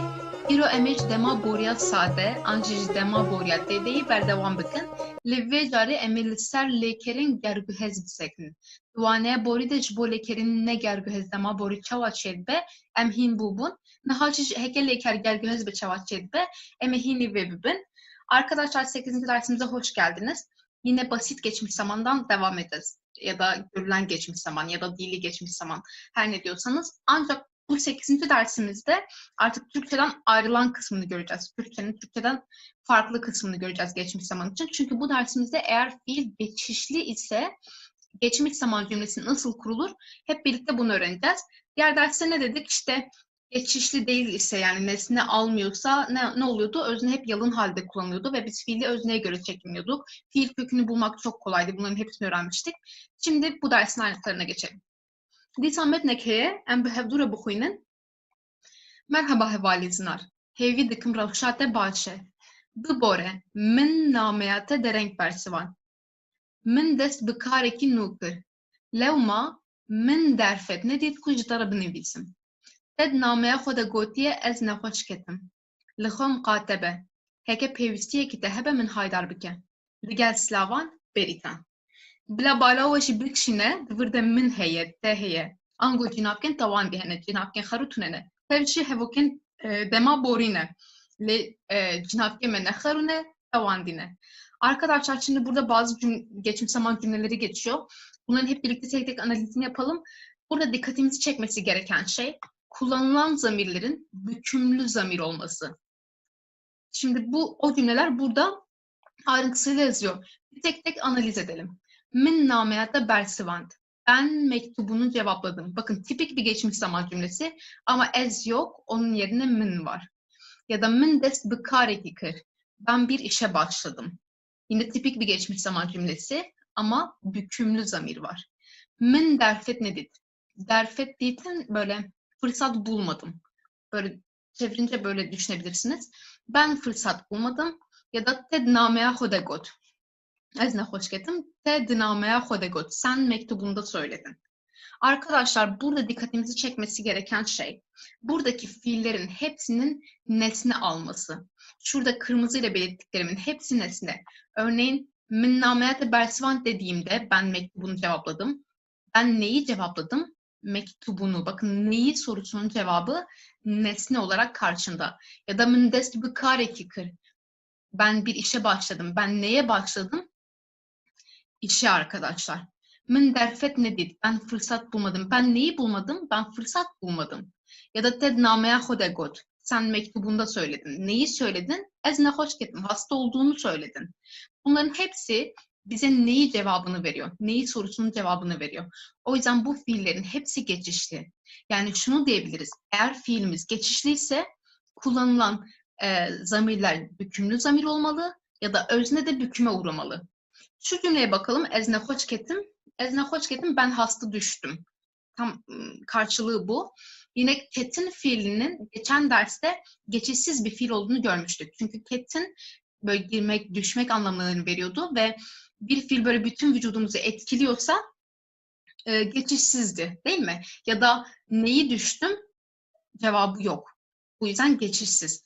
Eğer geçişsiz ise tıpkı buradaki gibi özne yalın halde, eğer geçişli ise tıpkı buradakiler gibi özne bükümlü halde olur arkadaşlar.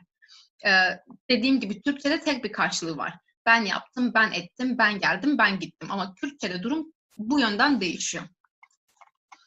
Burada bazı cümleler var. Şimdi bu cümlelere de tek tek bakalım. Hevalamcı Ahmet Ehad. Arkadaşım Ahmet'ten geldi. Arkadaşlar neyi geldi? Cevap yok. Kimi geldi? Cevap yok. O yüzden öznenin bükümlü halde olması gerekiyor. Eğer ben burada isim kullansaydım mesela ev Ahmet Ehad diyecektim. Yani ev sade halde, yalın halde olacaktı. Min ev peçvazikir. Ben onu karşıladım. Ben neyi karşıladım, kimi karşıladım? Cevap var. Onu karşıladım. O yüzden bükümlü halde. Em cimali derk ettim. Biz evden çıktık. Biz neyi çıktık, kimi çıktık? Cevap yok. Ya da bütün vücudumuz çıkıyor. O yüzden geçişsiz. O yüzden yalın halde. Em çün Taksim'e, biz Taksim'e gittik. Yine hem bütün vücudumuz Taksim'e gidiyor, etkileniyor. Hem de neyi gittik sorusunun cevabı yok. O yüzden özne yalın halde. Em hatta Karaköy'e meşyan. Biz Karaköy'e kadar yürüdük. Hem bütün vücudumuz yürüyor. Hem neyi yürüdük cevabı yok. Hem de demiştik ki inle biten fiillerin çoğu zaten geçişsiz kabul ediliyor. Tüm bu sebeplerden dolayı yine yalın halde öznemiz. Melvur masihar. Biz orada balık yedik. Neyi yedik? Balığı yedik. Bir cevap var ya da huarın fiilinin burada geçişli olduğunu anlıyoruz ve o yüzden öznemiz büküme uğramış. Merrojeke hoşlar bastır. Biz güzel bir gün geçirdik. Biz neyi geçirdik? Güzel bir günü geçirdik. Bunun cevabı var. O yüzden bükümlü halde. Vecmin ratıştek negot. O bana bir şey söylemedi. Neyi söylemedi? Bir şeyi söylemedi. Bunun cevabı var. O yüzden bükümlü halde. Bakın bükümlü zamir kullandım. Es hatta şebeke kabitim. Ben sabaha kadar çalıştım. Arkadaşlar aslında neyi çalıştım? Belki bunun cevabı vardır. Matematiği çalıştım, dersi çalıştım. Ancak inle biten fiillerin istisnası olduğunu söylemiştik geçen dersimizde. O yüzden yine geçişsiz kabul ediliyor ve yalın halde öznemiz. Vicdikane kolaya zerkri. Vicdikane kolaya zerkri. Viçi kri o neyi aldı? Kolaya zer. Cevabı var değil mi? O yüzden burada yine ne görüyoruz? Evin vi'ye dönüştüğünü yani bükümlü halde kullanıldığını görüyoruz. Vej huarine haznekir. O yemeği sevmedi. O neyi sevmedi? Yemeği sevmedi. Cevap var. O yüzden bükümlü bir zamir görüyoruz. Peki eğer zamir değil de isim olursa ne olacak? Zelal huarine haznekir. Yine neyi sevmedi? Yemeği. Cevabımız bize gösteriyor ki bu bir bu bir geçişli fiil. O yüzden eğer isim kullanacaksam da bükümlü halini kullanacağım. Zelal kadın olduğu için kadın büküm ekiyle bu ismi büküme uğrattım. Steakli batman namazım bu. Mazın büyümek, ster Batman'da büyüdü. Ne demiştik? Bununla olan tüm fiiller geçişsiz kabul ediliyor. O yüzden ster burada yalın halde. Eğer bu geçişli bir fiil olsaydı sterke diyecektik örneğin. Min name ekşen, ben bir mektup gönderdim. Neyi gönderdim? Bir mektup gönderdim. Bunun cevabı var. O yüzden hükümlü halde. Yani mantık bu. Eğer geçişsiz ise yalın halde öznem, eğer geçişli ise hükümlü halde. Zaten bükümü nasıl yapıyorduk? İşte büküm zamirlerimiz vardı, ismi bükümlü hale getirebiliyorduk. Hep aynı mantık devam ediyor burada. Bir de arkadaşlar şimdi biz geçen dersimizde bir fiilin nasıl geçişsiz olduğunu bazı kurallarla öğrendik değil mi? İşte o bütün vücudumuzu etkiliyorsa ya da inle bitiyorsa ya da içinde bun varsa ya da neyi kimi soruların cevabı yoksa o zaman hep geçişsiz oluyordu. Şimdi bununla ilgili bazı ipuçlarını bu sefer geçişli fiiller için verelim ki işimiz kolaylaşsın. Öncelikle bir bakalım gergözye tespit kırna lekeran. Fiilleri biz nasıl tespit edeceğiz? Buna bakacağız. Breser heye, ango bersivat çiye heye. Nesne vardır yani ne sorusunun cevabı vardır. Türkçe'de de hani öğrenirken öyle öğreniyorduk ya neyi kimi soruların cevabı varsa geçişlidir. Örneğin min xwar, min çi xwar, sev, nan, xwarın u her vekidim bersifeye. Ben yedim. Ben neyi yedim aslında? İşte elma yedim, ekmek yedim, yemek yedim. Yani cevap var. O yüzden eğer cevap varsa, eğer nesne olmasa bile ben fiilim geçişli olduğu için özneyi büküme uğratmak zorundayım.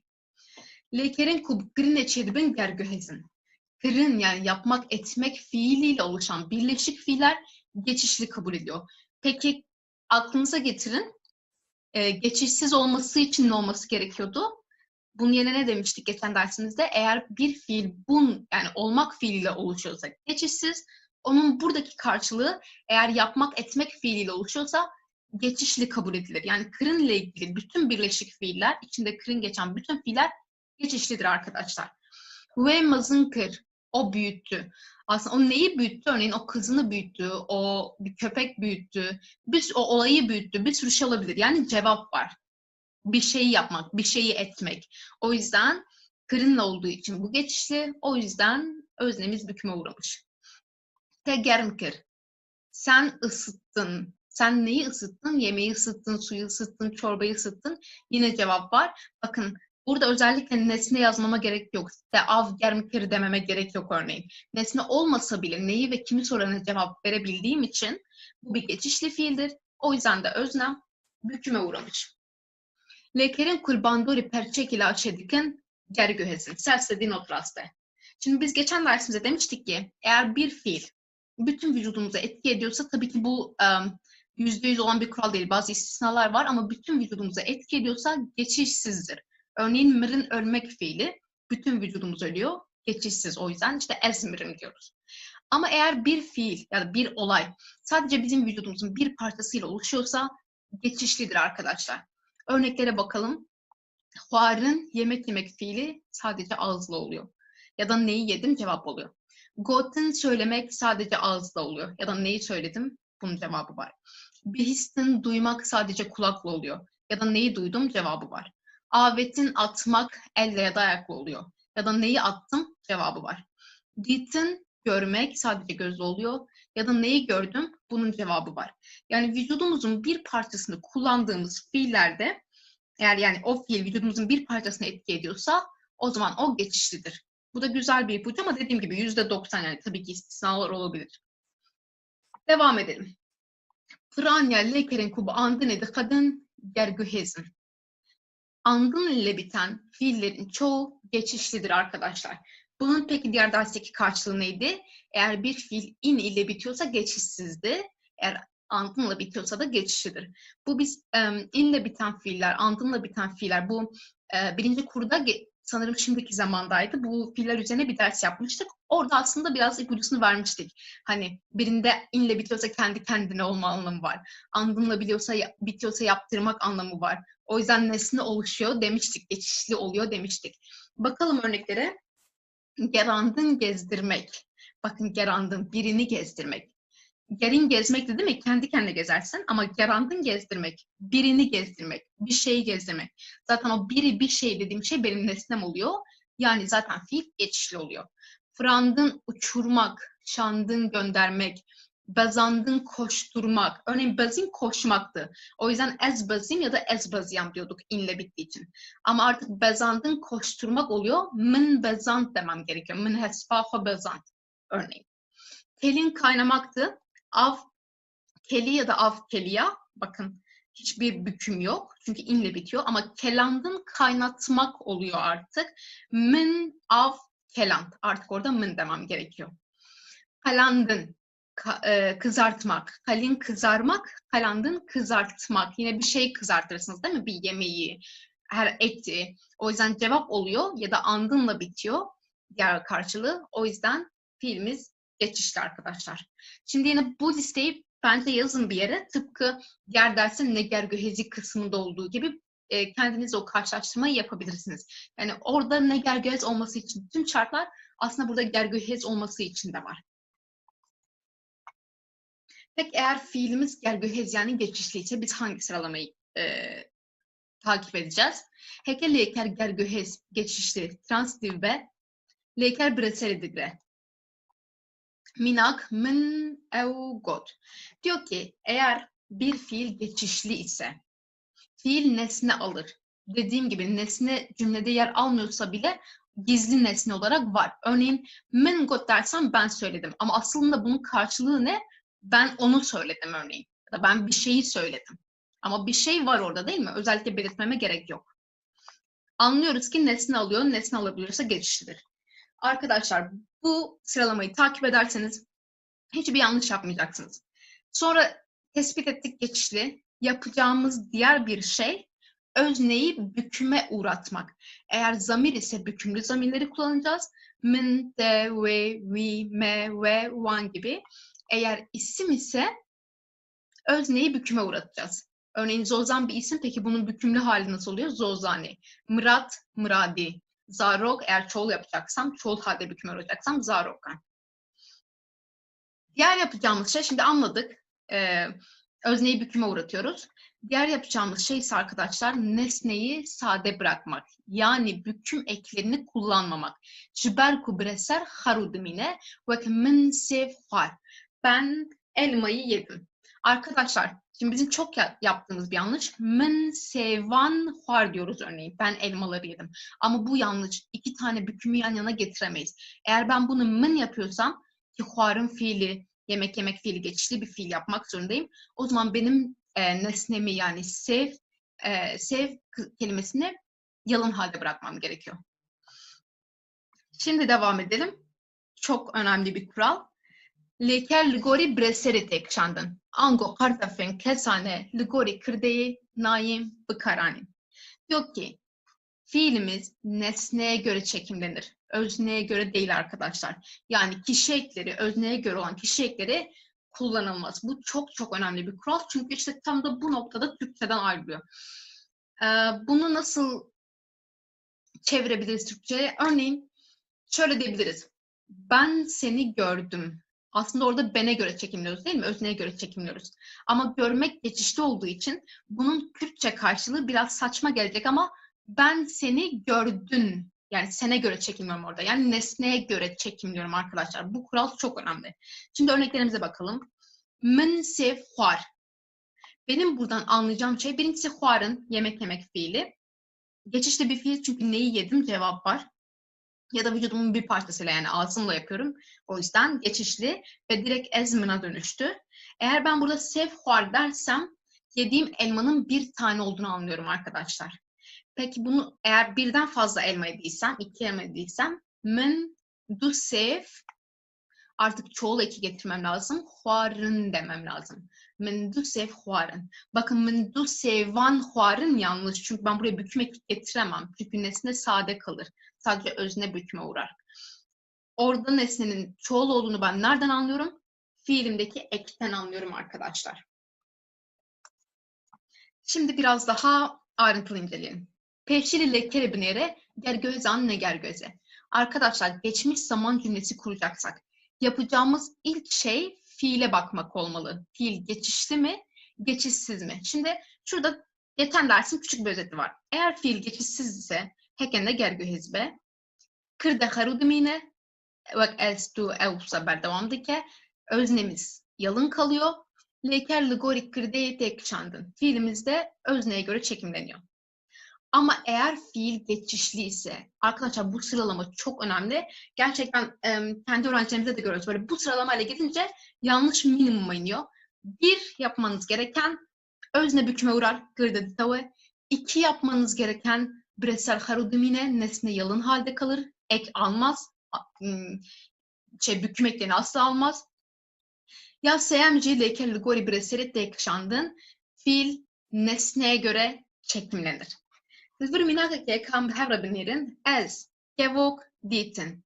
Ben, güvercin, görmek. Şimdi biz bundan geçmiş zaman cümlesi yapacağız arkadaşlar.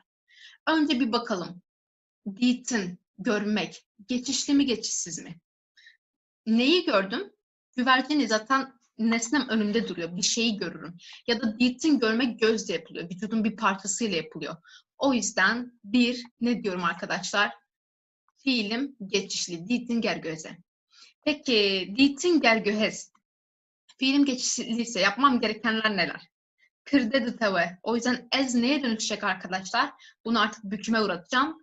Ez min olur arkadaşlar. Artık min kullanmam gerekiyor yerine. Bireysel harudumine kevok yani güvercin sade halde kalacak. Hiçbir yer gelmeyecek. Bireysel kevok yani bireysel amca şuhaye. Leker ligori bireysel tekşandın. Şimdi de fiilimi nesneye göre çekimlemek kaldı. Ben burada tekillik çoğulluk belirtmedim. Eğer ben desem ki min kevok dit ben güvercini gördüm. Eğer ben desem ki min kevok ditin ben güvercinleri gördüm olacak.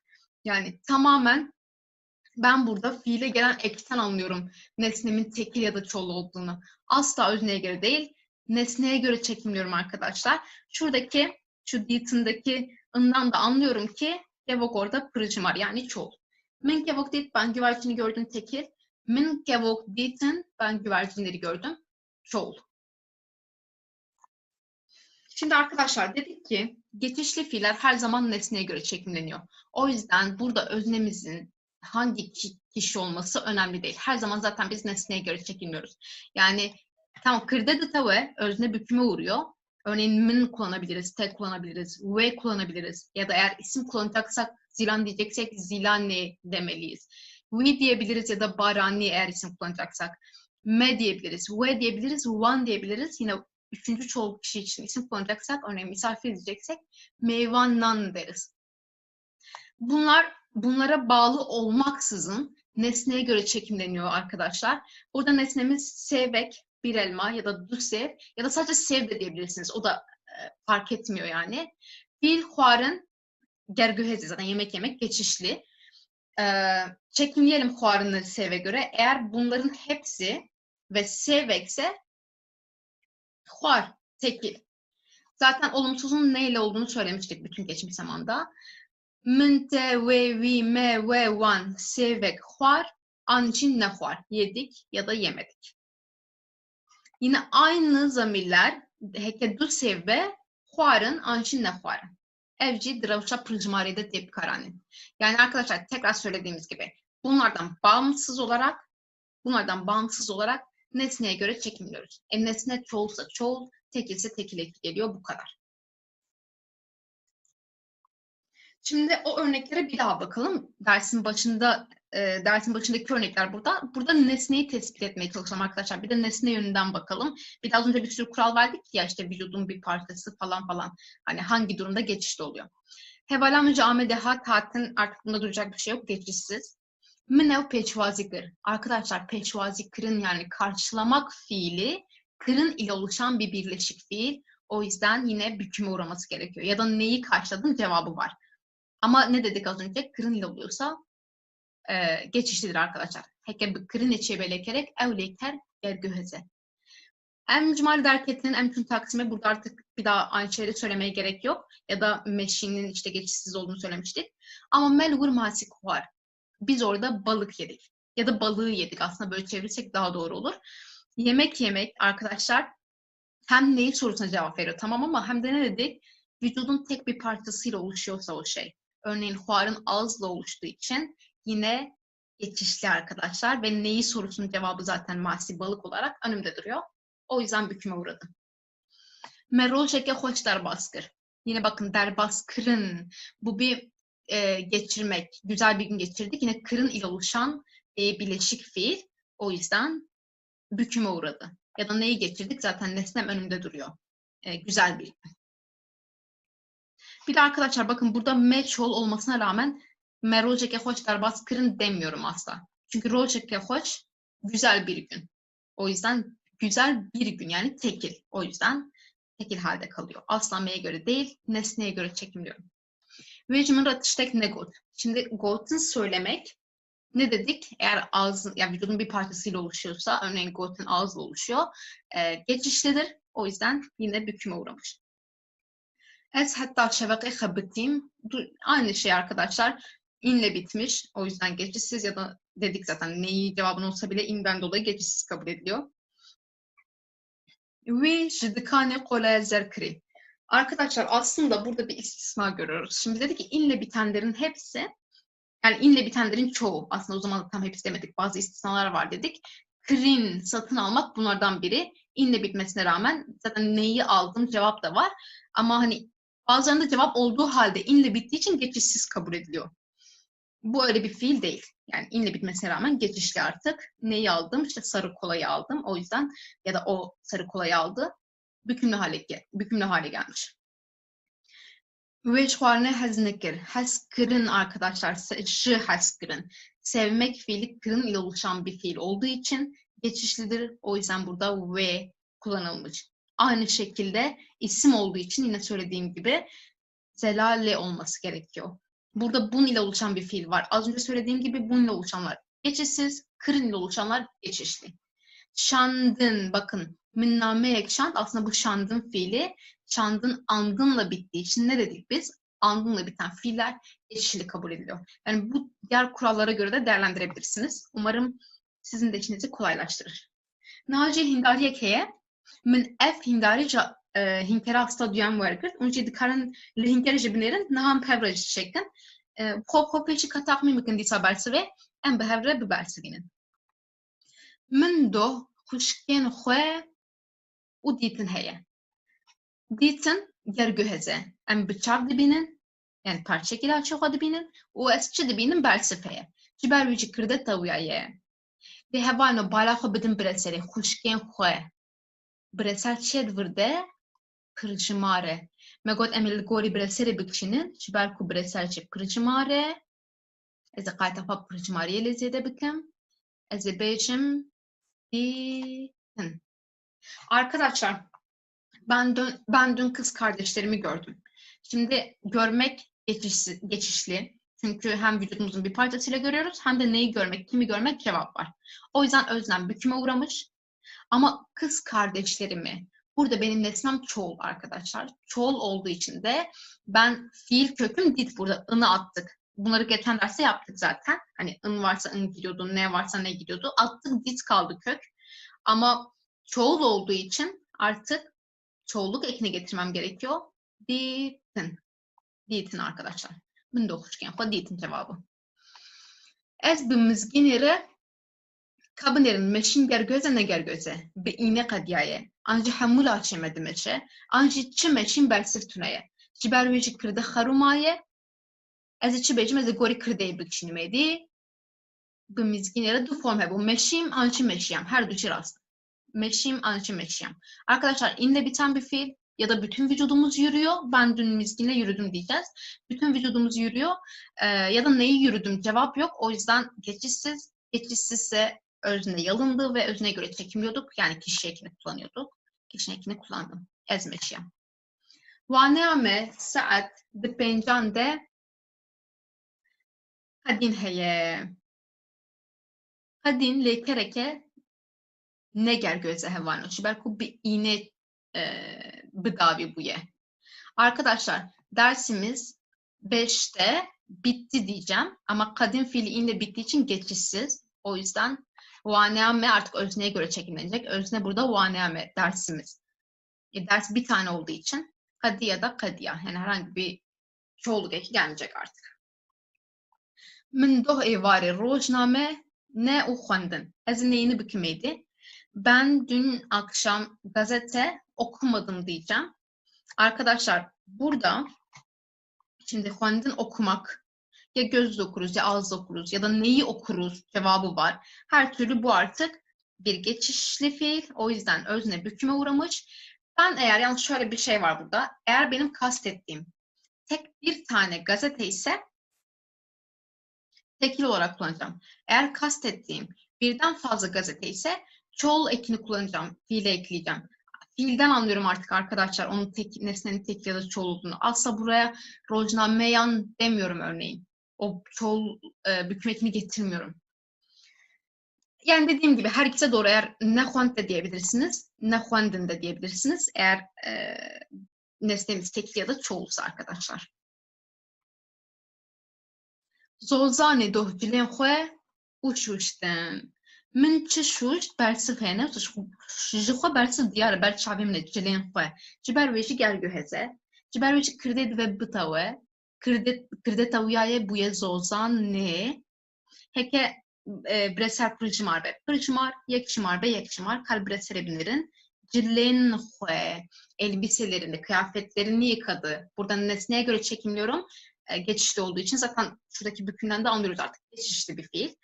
Nesneye göre çekimleyeceğim. Nesnem elbiselerine olduğu için, yani çoğul olduğu için şuştun. Mesela dinahan de şif u xwarin heye. Hevan xwarin gergöze. İden vid zanen. Em birevê xwe dixwin. Yani perçek ile aşe xwe dixwin. Anjî işte ez çi dixwin bersiv heye. Ji ber wê gergöze. Ji ber wê kirdeta wiya ye. Ez ê li gorî bireserê bikişînime dî. Bireser şîve ne duse şîvin. Tenê şîveke ji ber wê jî ez ê bêjim xwar. Kabinên bala xwe bidin. Ez li gorî meyê nakişînim. Ez li gorî bireserê dikişînim. Ev der pırjimar bêje ji ber ku biresera min yekşimar e yekşimarma. Te name nivîsîn.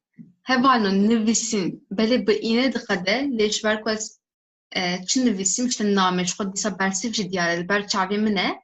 Biresera min li ber çavê min e. Ji ber wê jî gerguheze.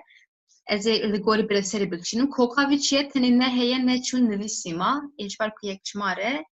Te name nivîsî. Te name nivîsî. Ez wisa dipirsim. Arkadaşlar burada yazı yazmayı görüyoruz. İnle bitmesine rağmen aslında sen mektup yazdın mı diye soruyorum. Zaten neyi yazdın mı? Mektup cevabım karşımda. O yüzden nesnem var. Dediğim gibi bu inle bitenlerin işte bu da inle bitmesine rağmen yine de geçişli. Çünkü cevabı çok belli. Bir de arkadaşlar aslında bu yazı yazmak, bunun üstünde bazı tartışmalar var. Çünkü birçok kişi de şey gibi kullanıyor. Dename nevisan. Onu andın ile geçişli yapmaya çalışıyor. Dename nevisan. Bu formu da çok duyarsınız. Ama işte dediğim gibi zaten cevabım karşımda olduğu için, nesnem olduğu için bu bir geçişli fiil olarak ben kabul ediyorum. Size bırakıyorum. Her iki kullanımda kullanabilirsiniz. Delale, rohat ve xwendin. Ve xwendin arkadaşlar davet etmek. Davet etmek. Xwendinle oluşan bir türemiş fiil bu. Arkadaşlar davet etmek, birini davet etmek değil mi? O yüzden geçişli fiildir, cevabı var. Neyi davet etmek? İşte birini. Neyi ve kim soruların cevabı var. O yüzden öznem büküme uğramış, nesnem yalın halde kalmış ve nesneye göre çekimliyorum. Behwend. Yani sadece tekli olarak kullanıyorum. Mecbo taşte hekerun çekirin. Biz kahvaltı için yumurta yaptık. Çünkü kırın ile oluştuğu için arkadaşlar geçişli bir fiildir. Yapmak, etmek varsa, kırın varsa bir fiilin içinde o fiil geçişli fiildir. Öznem büküme uğramış. Şurada öznem büküme uğramış. Şimdi eğer kastettiğim tek bir yumurtaysa çekir. Eğer birden fazla yumurtaysa çekirin. Yani size kalmış. Hangisini kastetmek istediğinize kalmış. Ya dehemin ev hilkişin serdari. Hilkişin, onlar ağaca tırmandı diyeceğiz. Hem inle bitiyor, hem bütün vücut tırmanıyor. Bu yüzden geçişsiz kabul ediliyor. O yüzden öznem yalın halde burada. Eğer ben burada özneye göre çekimleyeceğim, eğer kastettiğim kişi tekil ise hilkişi, eğer kastettiğim kişi onlar demek istiyorsam hilkişin diyeceğim artık. Tamamen yani öznenin tekil ya da çoğul olmasına göre. Ez doh çun dibistane. Ediyem zan çun neger göze. Kırda harumaye. Jigol ez el gori ez bikşinim o neyniye. Ez ne çun dibistane. Em 10 sal beri hatin İstanbul'e. Ez çi bejim. Hatin neger göze şod vanaya boride em li seri zav sekinin. Nexwaz el gori kırdeyi bikşinim kırda haruye. Li gori emirci em hatin. Zelal ji ser darê û ketin. Şo ketin me got bû di dersa borî de neger göze ji ber wê kirde xerûmaye, ji ber wê zêgorî kirdeyê bikişînim, nexwaze çawa bêçim ji ber ku yekçîmare ew ket. Me çi gotu? Me gotibû qartafek kesasê hem tune ye. Ji bo ew ê heke yekçîmar be qartafek tune ye. Min ji Zelalê hez kirin.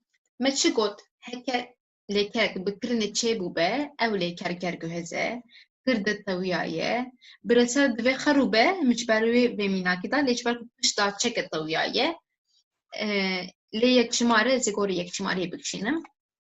Kir. Arkadaşlar burada bu örneği bilerek verdim. Ben Zelal'i sevdim. Bunu diyeceğiz. Şimdi sevmek kirin yani şu keseki has kirin. Kirin ile oluşan bir fiil olduğu için ya da birini sevmek cevap olduğu için bu bir geçişli fiil. O yüzden öznem büküme uğradı. Ancak arkadaşlar dedik ki özne büküme uğrar, nesne yalın halde kalır ve nesneye göre çekimlenir. Burada bakın Zelal'le nesnemi bükümlü halde görüyorum. Peki bunun sebebi ne? Bunun sebebi arkadaşlar j'dan sonra gelmesi. Yani eğer ne demiştik? Edattan sonra gelen isimler mutlaka büküme uğrar. O yüzden bu da büküme uğramış. Yani bundan dolayı, yoksa kural bozulmuyor şu anda. Geli hevalin heyeca em hatin daviya vaneye xwe ev vaneye ki geleki giringe ev vaneye bori û vaneye bê. Ev her şey bi hevdûra girêdayîne ji ber wê jî bişopînin, li ser hevdû bişopînin. Em ê heftiya din jî aslında em ê derbasî micareke nû bibin, micareke gelek balkeşe, lê bi vê micarê jî tekildar e, em ê bi hevdûra binêrin. Arkadaşlar dersimizin sonuna geldik. Şimdi az önce söylediklerimi bir daha tekrarlayayım. Geçen haftaki dersimiz, bu dersimiz ve haftaya işleyeceğimiz dersimiz birbiriyle çok alakalı. Üçü de birbirini takip ediyor. O yüzden bunları sırasıyla izlemeniz çok önemli eğer iyi öğrenmek istiyorsanız. Gelecek haftaki dersimizde sadece Kürtçe'ye özgü olan bir kuralı işleyeceğiz bunlarla alakalı. Hani böyle dedik ya, nesneye göre çekimleniyor, özne yalın halde kalıyor. Şimdiye kadar hep nesne işte tekil mi çoğul mu bunun üstüne durduk ama nesne bir şeyse, bir zamirse nasıl yapacağız? O ben seni gördüğümdeki o seniyi nasıl söyleyeceğiz? Hep birlikte bunu öğreneceğiz. Bu kısımda özellikle bizim yani Kürtçe konuşanların, böyle ailesinden öğrenerek konuşanların biraz yanlış yaptığı bir konu. Hani genelde sonradan doğrusu öğreniliyor. Hep birlikte bunların üstüne duracağız. Siz de biraz araştırabilirsiniz dersten önce. Haftaya görüşmek üzere arkadaşlar. Bu kadar var bana.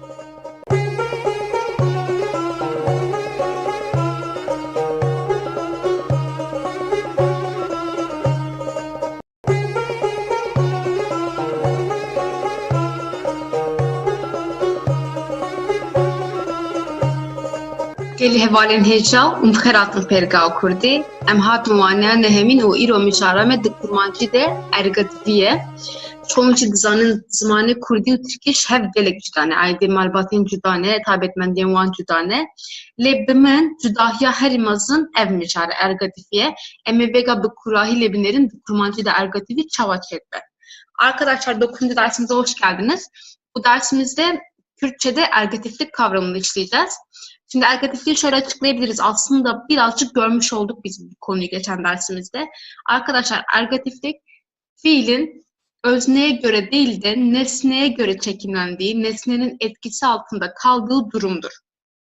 Yani bunu şöyle düşünebilirsiniz. Eğer Türkçe ergatif bir dil olsaydı ben seni görüyorumu biz bene göre çekimliyoruz ya. Ben seni görüyorsun olacaktı örneğin. Sene göre çekimlenecekti. Yani bu şekilde oluyor. Nesneye göre çekimlendiği durum. Gelelim bunun Kürtçedeki yerine. Arkadaşlar biraz bilgi sahibi olalım konuştuğumuz dil hakkında. Kürtçe yarı ergatif bir dil. Yani sadece geçmiş zamanlarda ergatif var ve geçmiş zamanda fiilin geçişte olduğu durumda var. Şimdi tam bir önceki dersimizde geçişli fiiller için geçmiş zamanı öğrendik.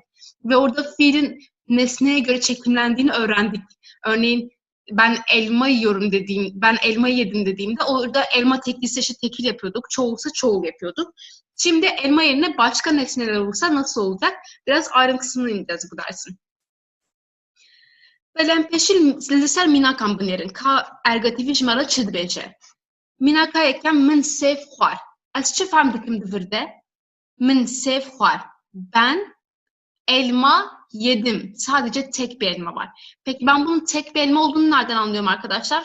Çünkü bakın geçen dersimizde dedik ki işte xwarın geçişli bir fiil. Çünkü hem neyi yedim bunun cevabı var hem de vücudumuzun tek bir parçasıyla yapıyorduk. Bu da diğer ipucumuzdu. O yüzden geçişli ise özne bir küme uğruyordu. Nesneye göre çekiliyorduk.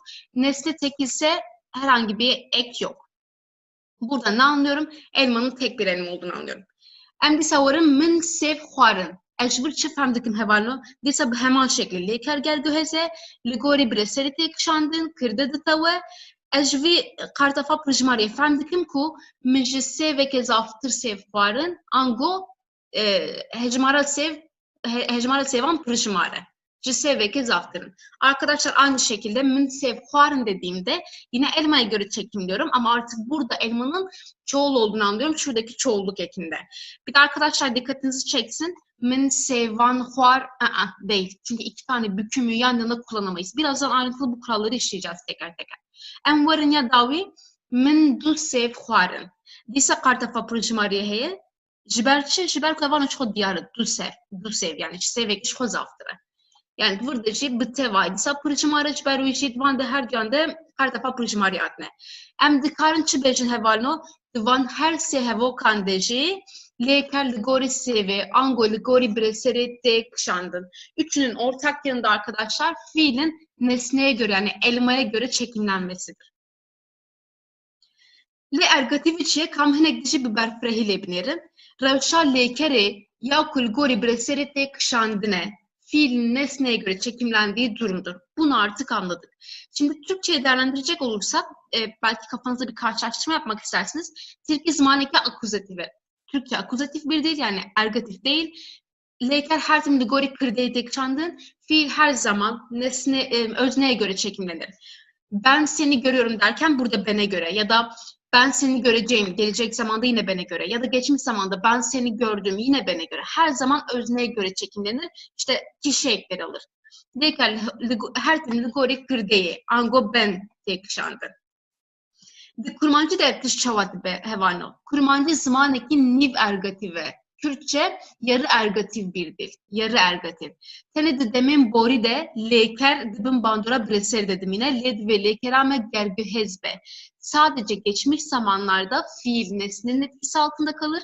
Ama fiilin geçişli olması durumunda arkadaşlar. Çünkü örneğin es çum dediğimizde İşte gitmek geçişsizdi o yüzden özne yalın halde. Ez çum, ben gittim. Burada herhangi bir ergatiflik durum yok. Zaten nesne yok.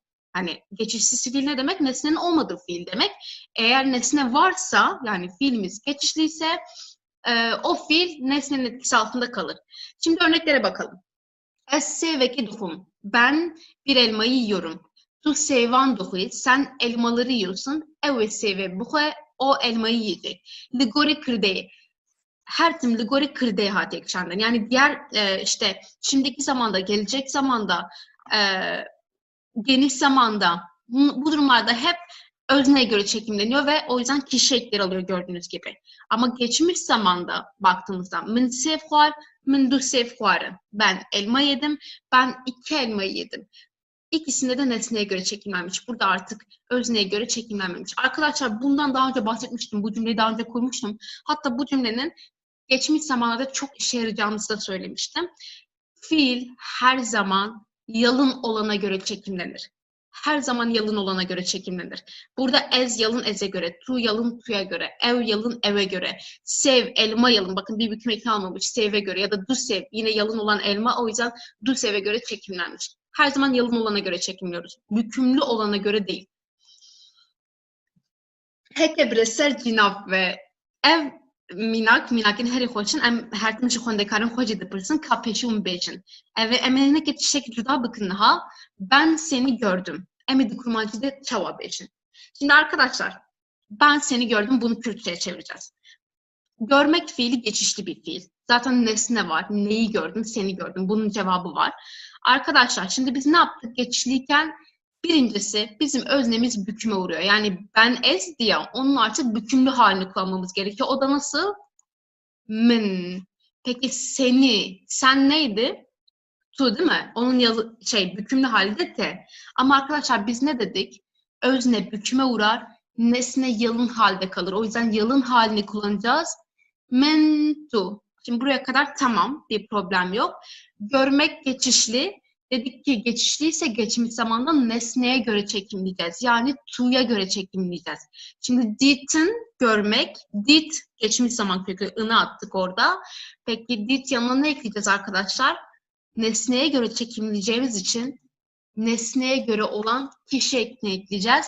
Min tu did'i, ben seni gördüm olmuş oluyor. Min te did değil. Min tu did'i. Min te did değil arkadaşlar. Burası çok önemli. Prane hevalin kurdaxıvın, yani kurmancı zanın ergativiye zav bıkarnaynen, yani hinek bunda bu yedizmanimede ne ez jibo gelen peri nabeşim, yani hen cihanda ez rusa beşim. Em ihmal diken em beşin min te did lenna min tu did'i.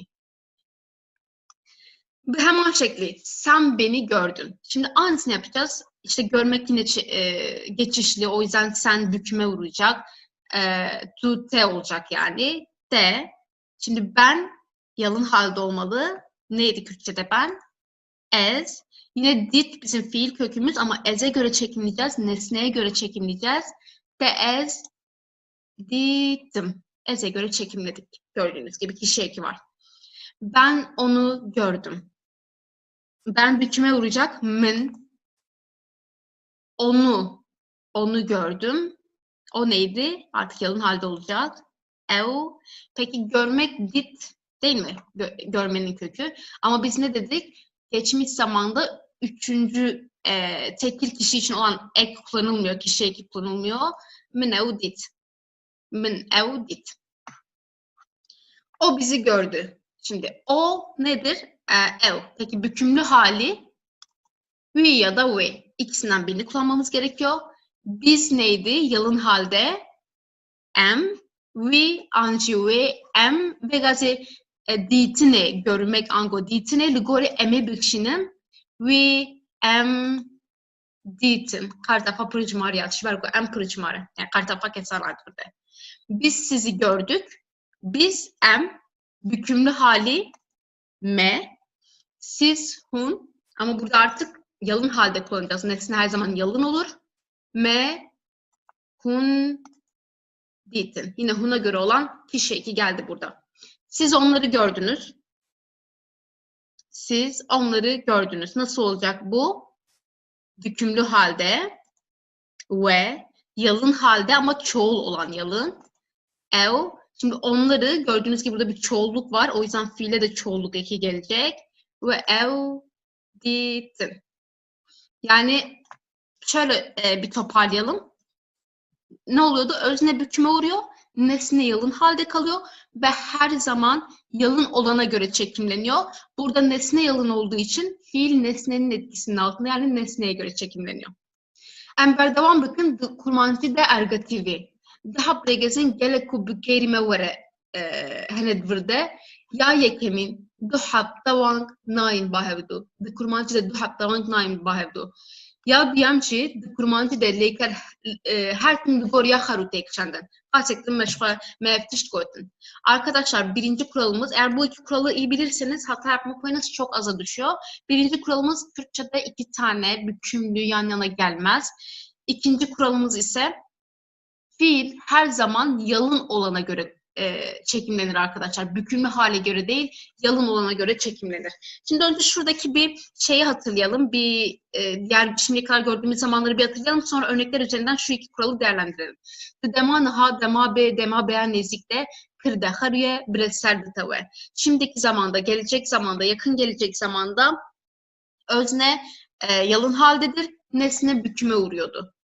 Demin burada hekeleker ne gergehezbe disakırde haruye bresser kıneşve.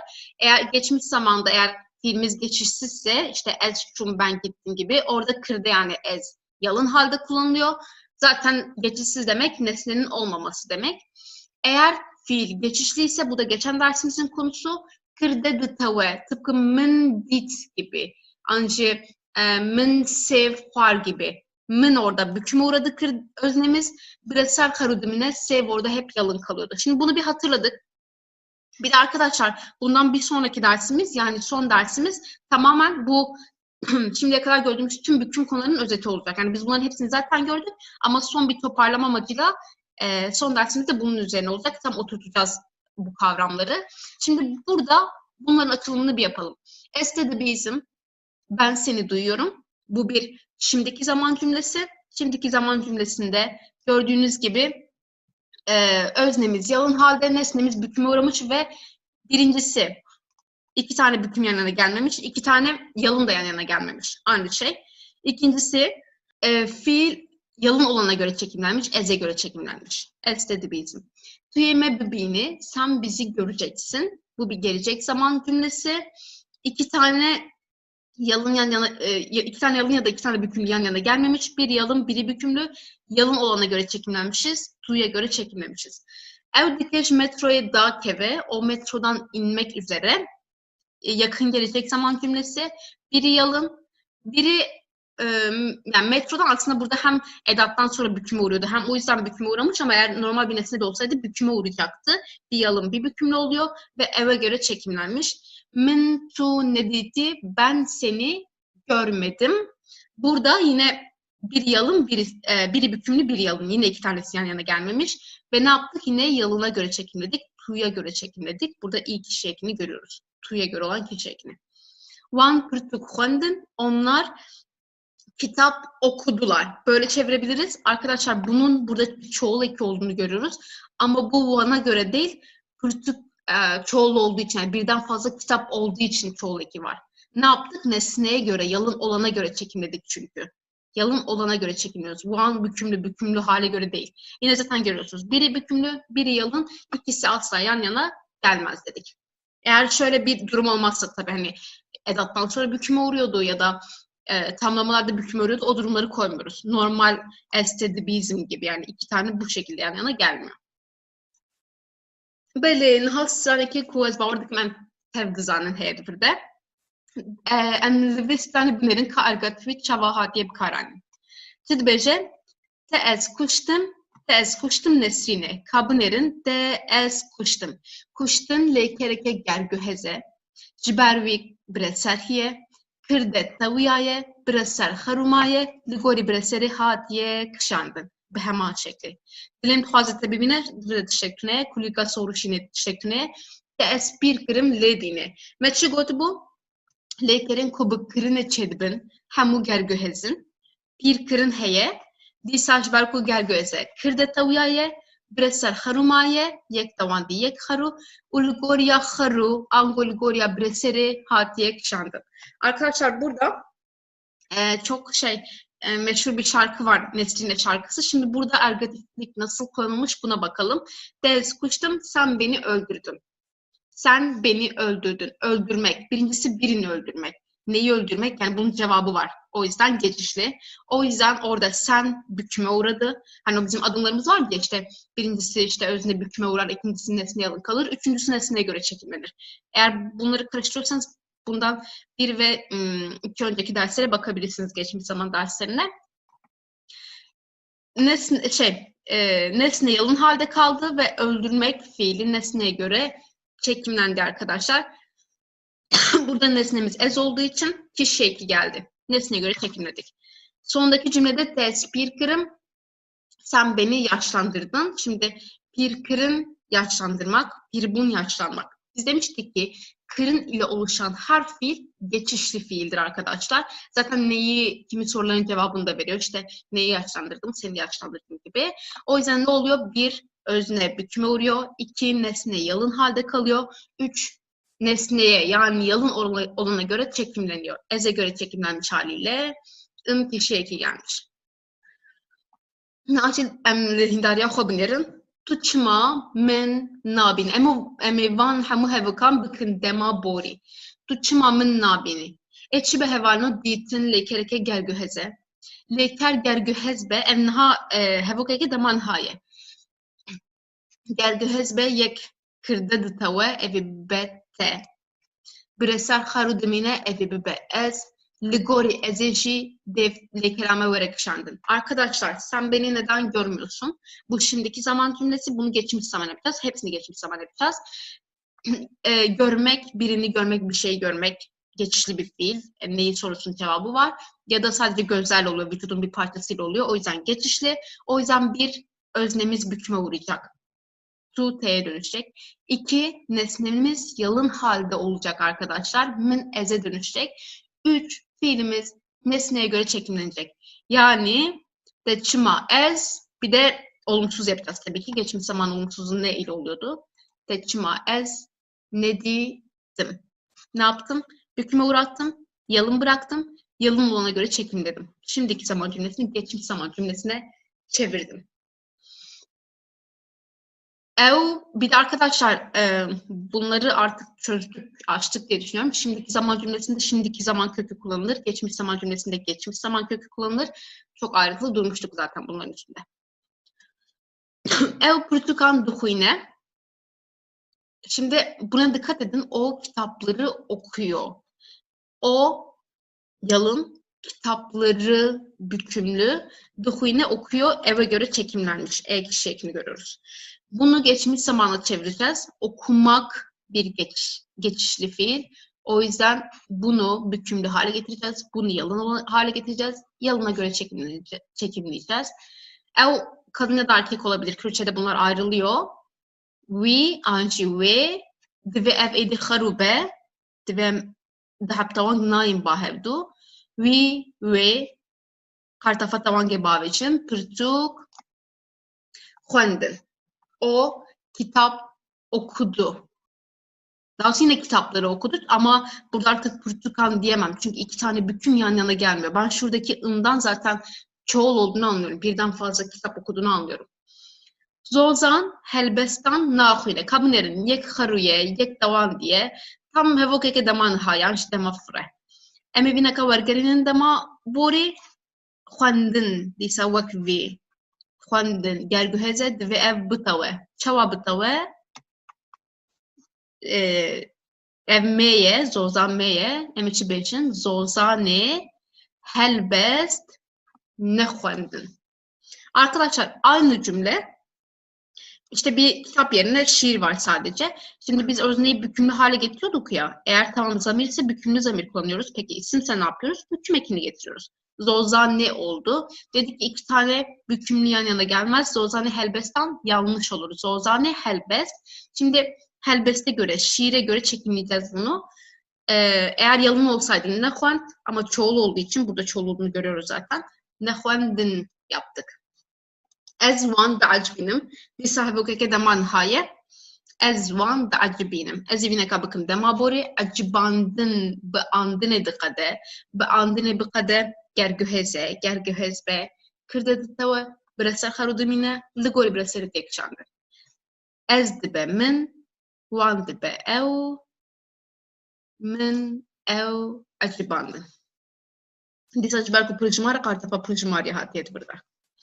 Ew fravînê dixwin. Hevokeke demanixaye, xwarin gergüheze, dîsazê ev çi ye? Ev pırışmara nefse ciber ku dixwin. Onlar öğle yemeği yiyorlar. Burada artık bükümlü hale getireceğim. Yalın hale getireceğim. Yalına göre çekilmeyeceğim. Çoğul olduğunu görüyorum şuradaki ekinden. Çoğul kişi eki almış. O yüzden wan, fravîn, xwar. Burada tek bir öğlen yemeği olduğu için buraya çoğulluk getirmiyorum. Beli em hatin ya davi Mevan, fekiyan, dinin. Hevalno balakho bidin ev hevoke ke deman haye dinin ev dinin anko mevan pırışmare ezidiyse tavang bıkım li tavanga pırışmariye lezede bıkın ve ev harubimine demaboride çavabı be mevanan feki anin. Mevanan feki anin. Arkadaşlar şimdi misafirler meyve getiriyorlar, meyveleri getiriyorlar. Bunu geçmiş zaman yapacağım. Birincisi getirmek, neyi getirmek cevabı var. O yüzden geçişli bir fiil. Meyvanı bükümlü hale getirmem gerekiyor. Çoğul büküm eki neydi? Çoğul büküm eki meyvanan. Artık işte demiştik ya şimdiki zamanda nesne bükümlü halde kullanılır ama geçmiş zamanda yalın halde olmalı. Yalın hale getirdik, büküm ekini attık. Fake'i. Bunu fake'ye göre, meyveye göre çekimliyoruz. Birden fazla meyve getirdikleri için çoğul ekini ekledim. Şuradaki çoğul eki meyvandan dolayı değil, fake'den dolayı arkadaşlar. Yani yalın olana göre, nesneye göre çekimledim. Evet arkadaşlar dersin sonuna geldik. Umarım siz de faydalanmışsınızdır bu dersten. Bundan bir sonraki hafta tavan büküm kavramını bir özetleyeceğiz. Hep birlikte tek tek öğreneceğiz. Zaten şimdiye kadar bütün dersleri topladığımızda aslında her şeyi öğrendik bükümle ilgili ama bir özet geçelim, daha iyi oturtalım istiyorum. Bir dahaki dersimizde görüşünceye kadar umarım anlamışsınızdır bu konuyu da. Dikkat edin kendinize. Bu hatire ve hevalin heca hatta vanaya be lütfen mukatebin lütfen başpınırın.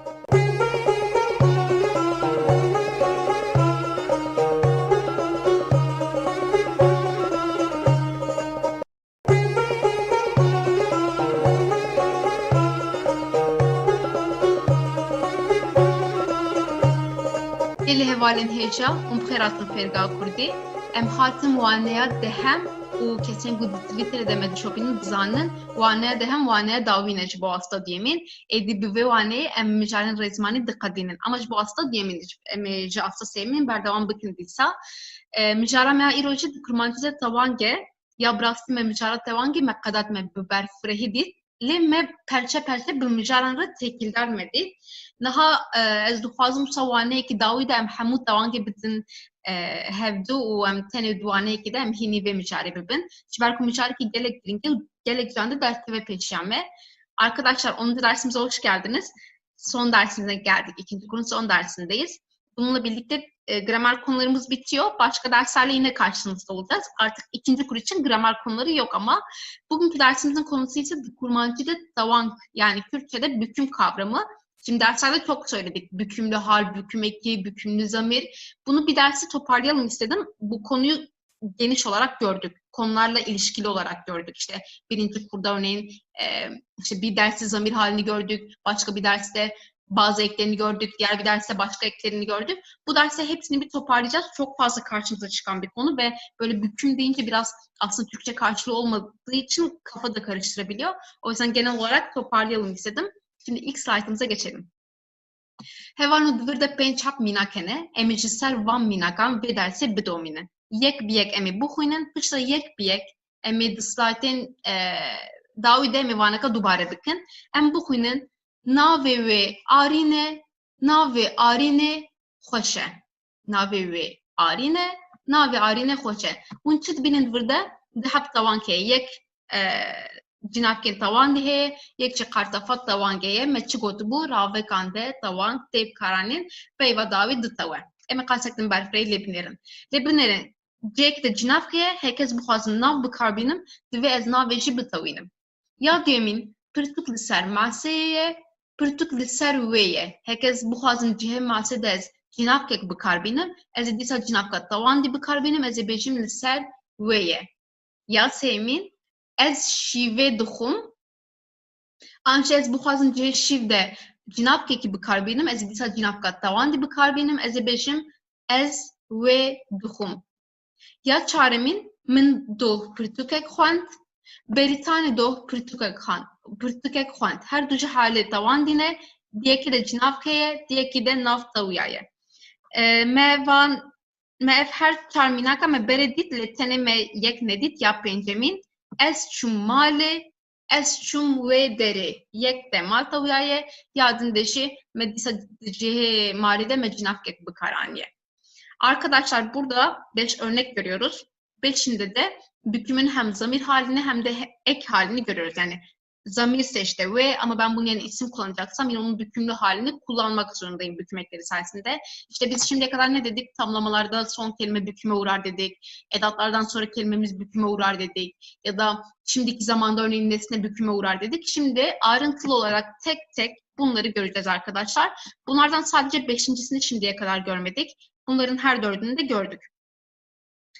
Devam edelim arkadaşlar. Tawang çava çedibe, yek tawang cinavken tawan di çedibe. Ez bawer dikim em tevêdî hînî vê yekê bûn. Cinavken tawan diye devşmere nas denewsa.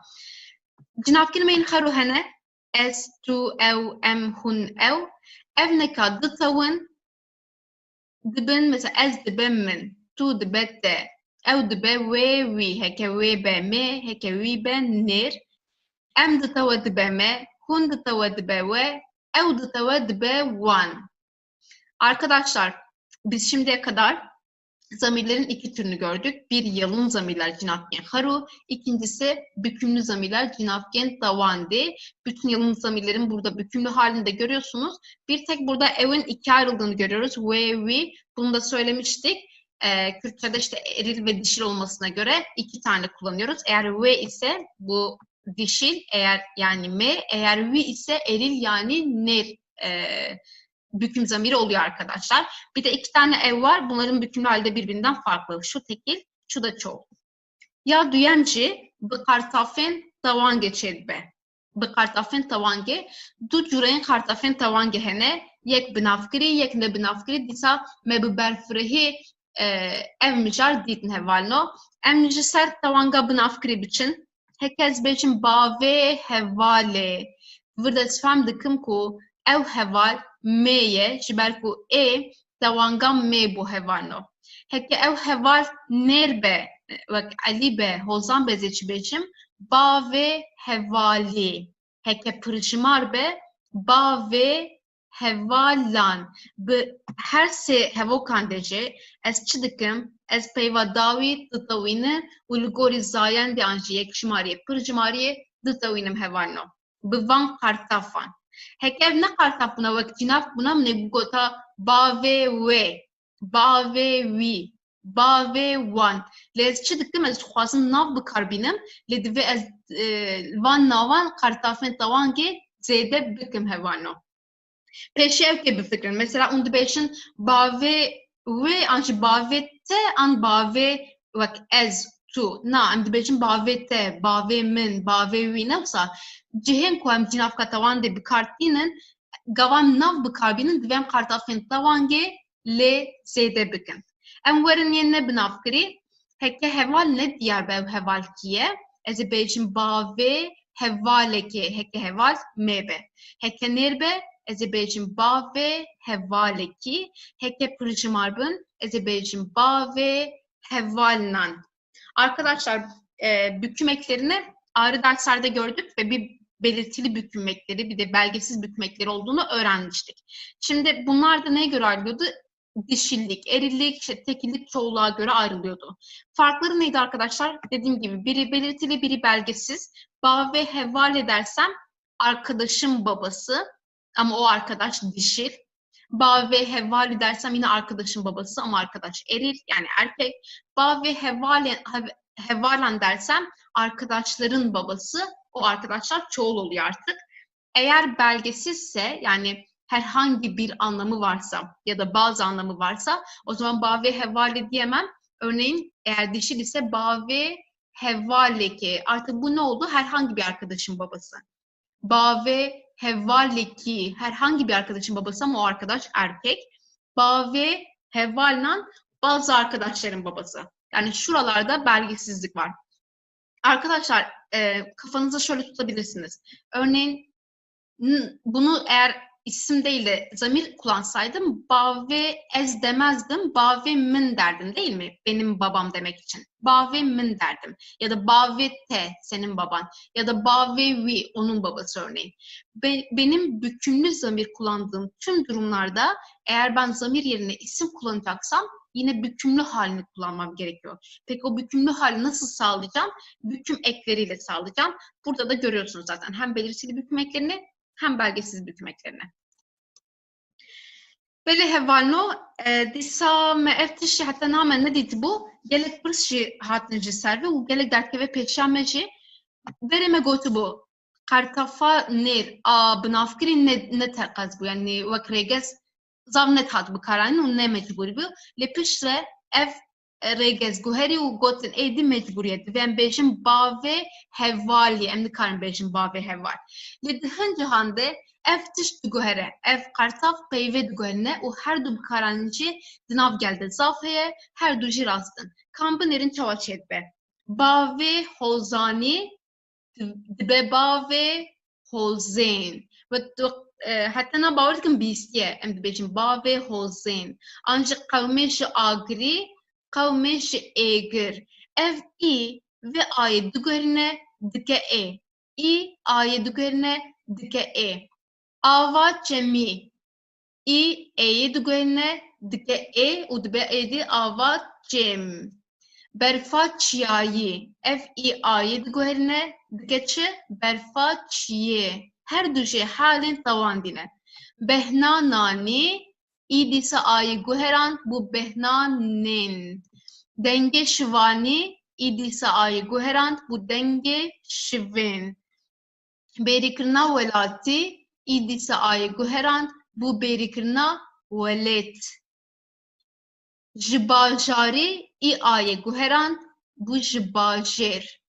Deriyê xaniyî î ayê guheran bû deriyê xênî. Hûn çi dibînin gava a an jî e hebe di peyvê de. Carna ev qartafan nêr wê peyvê diguherîne û van tîpan dike ê hevalino. Her du bikaranîn jî rastin, her du bikaranîn jî di nav gel de zaf hene. Hatta ez dikarim bêjim ev neka zaftır hene. Ev halên guherî zaftır hene. Arkadaşlar şimdi daha önce iyi büküm ekinin mecburi olmadığını ama artık mecburi olduğunu söyledik. Hatta dedik ki bir sürü metinde görmeyebilirsiniz de bu hali. Ama eskiden mecbur değildi. Güncel metinlerde artık görürsünüz. Arkadaşlar sadece bu eril büküm ekine has bir kural var. Bu büküm eki bazen kelimenin kökünü değiştiriyor ve karşımıza yeni bir form çıkarıyor ve her iki form da doğru. Örneğin hozani, hozen oluyor. Aslında ikisi de bükümlü hal. Ya da agri, egir oluyor. Çemmi, cem oluyor. Çiyayi, çiye oluyor. Nani, nen oluyor. Her ikisi de aynı. Buradaki mantık şu. Gelen i eki eğer kelimede a ya da e varsa o kelimeyi değiştiriyor ve şu harfleri e'ye dönüştürüyor arkadaşlar. E'ye dönüştürüyor. Devam edelim. Behnan, nani. Bakın a var burada. İ a'yı değiştiriyor ve onu e yapıyor. Behnan nen oldu. Ya da şivani. Şuradaki i a'yı değiştiriyor. E yapıyor. Denge şiven oldu. Berikirna velati. I a'yı değiştiriyor. E'ye dönüştürüyor. Berikirna velet oluyor. İ a'yı değiştiriyor. Bajari diyeceğimize bajer diyoruz. Yine i a'yı değiştiriyor. Hani diyeceğimize heni diyoruz. Bu formu daha çok görme ihtimaliniz de var. Çok sık karşımıza çıkan bir form. Şöyle, eğer kelimede a ya da e varsa ve eril büküm eki, arkadaşlar kelimenin kesinlikle eril olması gerekiyor. Sadece eril büküm ekine has bir durum bu. O kelimeyi değiştirebiliyor. Sanıyorum ki yani %90'ın zaten bu formun bunlar. Birkaç tane daha görürsünüz ama öyle çok da yok yani. Her iki formda doğrudur. Her iki formda karşımıza çıkabilir. Em ravekirine bu huyunun peyven ner en kudu xoda a anji e dihawinin heke qartafaiye tawanga nera binafkiri bigrin ev tip diguherin u dibin e. Kalsektin tişte kumegot yani. A u anji e hebe e dev diguherin dibin e. A anji e hebe e dev diguherin dibin e. Her du bikaranji rastın. Ne beşin yek şarş yek rast. Her du şey hemen şekli rastın. Arkadaşlar tekrar söylediğim gibi önemli olan şu eril büküm eki olması. Yani kelimenin eril olması. Eril kelime büküm eki aldığı zaman eğer a ya da e varsa bazen değişiyor ve şu forma dönüşüyor. Her iki kullanımda doğru, istediğinizde tercih edebilirsiniz. Eğer diyorsanız ki ezberleyemem ya da aklımda tutamam, şu formu çok rahatlıkla kullanabilirsiniz. Belê niha jemhatın di serî wanê de me çi got pênc heb hevok hene em ê ji ser van pênc hevokan em ê waneya xwe rave bikin. Hevokeyekêm çi bû? Navê wê Arîn e, navê Arînê xweş e. Hevalê me çi gotibû? Di ravekan de raveker ditewe. Ango tirkevî ji ew e, isim tamlamalarında tamlayan büküme uğrar. Hevalê raveker kurmancı da pırani peyva daviye em vecbirnekin u berova jê Türkiye. Arkadaşlar şimdi onun adı dediğimde aslında Türkçe'de ne demiştik? Söylerken adı onun gibi düşünüyoruz. Onun sona geliyor ve bu in, nun şu anlamları veren, tamlayan bizim Kürtçe'de büküme uğruyor arkadaşlar. şu gördüğünüz anlamları alan kelime Kürtçe'de büküme uğruyor. Rav ve ker dıtave. Örneğin nave ve onun adı. Nave ve onun adı. Burada un gördüğümüz yer büküme uğrar arkadaşlar. Eğer kişi dişilse bu örnekte olduğu gibi nave ve dişil bükümlü zamiri kullanıyoruz. Ya da eğer ben zamir yerine isim kullanmak istiyorsam Arin'in adı diyeceksem, bakın yine bir in görüyorum burada. Arin'in adı, o in anlamını vermek için onu büküme uğratmam gerekiyor. Ne yapıyorum? Dişil büküm eki kullanıyorum. Ne demiştik? Mantık ters. Onun adı, Türkçe'de adı onun yerine kullanılıyor. Adı onun yerine kullanılıyor. Onun sona geliyor. Diğer örnekten devam edelim. Bir de eril büküm eki görelim. Deriye, haniye, hozani. Çubu hevano disa peyva davi ve bıtave. Tirkaviçiye disa evvatiha ıntedehiye. Hozan'ın evinin kapısı. O ev ya da kapı temelde kime aitse burada hozan büküme uğrar arkadaşlar. Şuradaki ın kavramını görüyoruz. Hozan eril olduğu için, erkek olduğu için eril büküm ekini kullandık burada. Eğer ben burada zamir kullansaydım yine büküm zamiri kullanmam gerekiyordu. Deriye hani we diyecektim örneğin. Ama artık isim kullanmak istiyorum. We'yi kaldırıyorum. Yerine isim ve büküm halini kullanıyorum.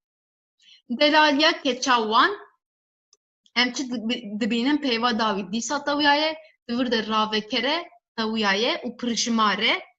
Onların kızının güzelliği. Yine burada bir ın görüyoruz. O kız ya da güzellik kime ait? Onların kızının güzelliği. Tamlayan aslında hep onların. O yüzden ne yapıyoruz? Büküme uğratıyoruz. Yine ın anlamını görüyoruz. In anlamını alan kelime büküme uğramış ve burada çoğul büküm zamiri kullanılmış.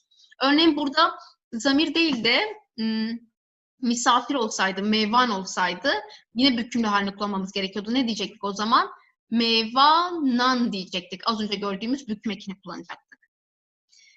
Rengi kulilkan. Kulil tavuyaye, rave ker tavuyaye, ucibel kasta pırjmariye dikim, tavanga pırjmariye standiye.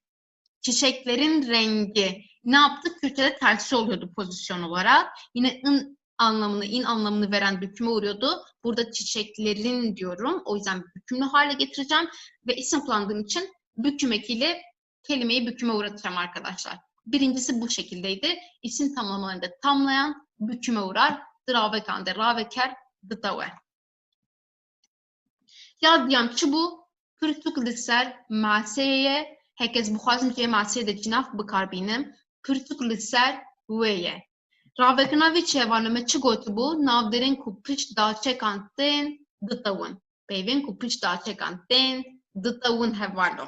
Bak, ez ji batmanê me, ew batman jî tawan gene wisa pişta çek ve dıtave.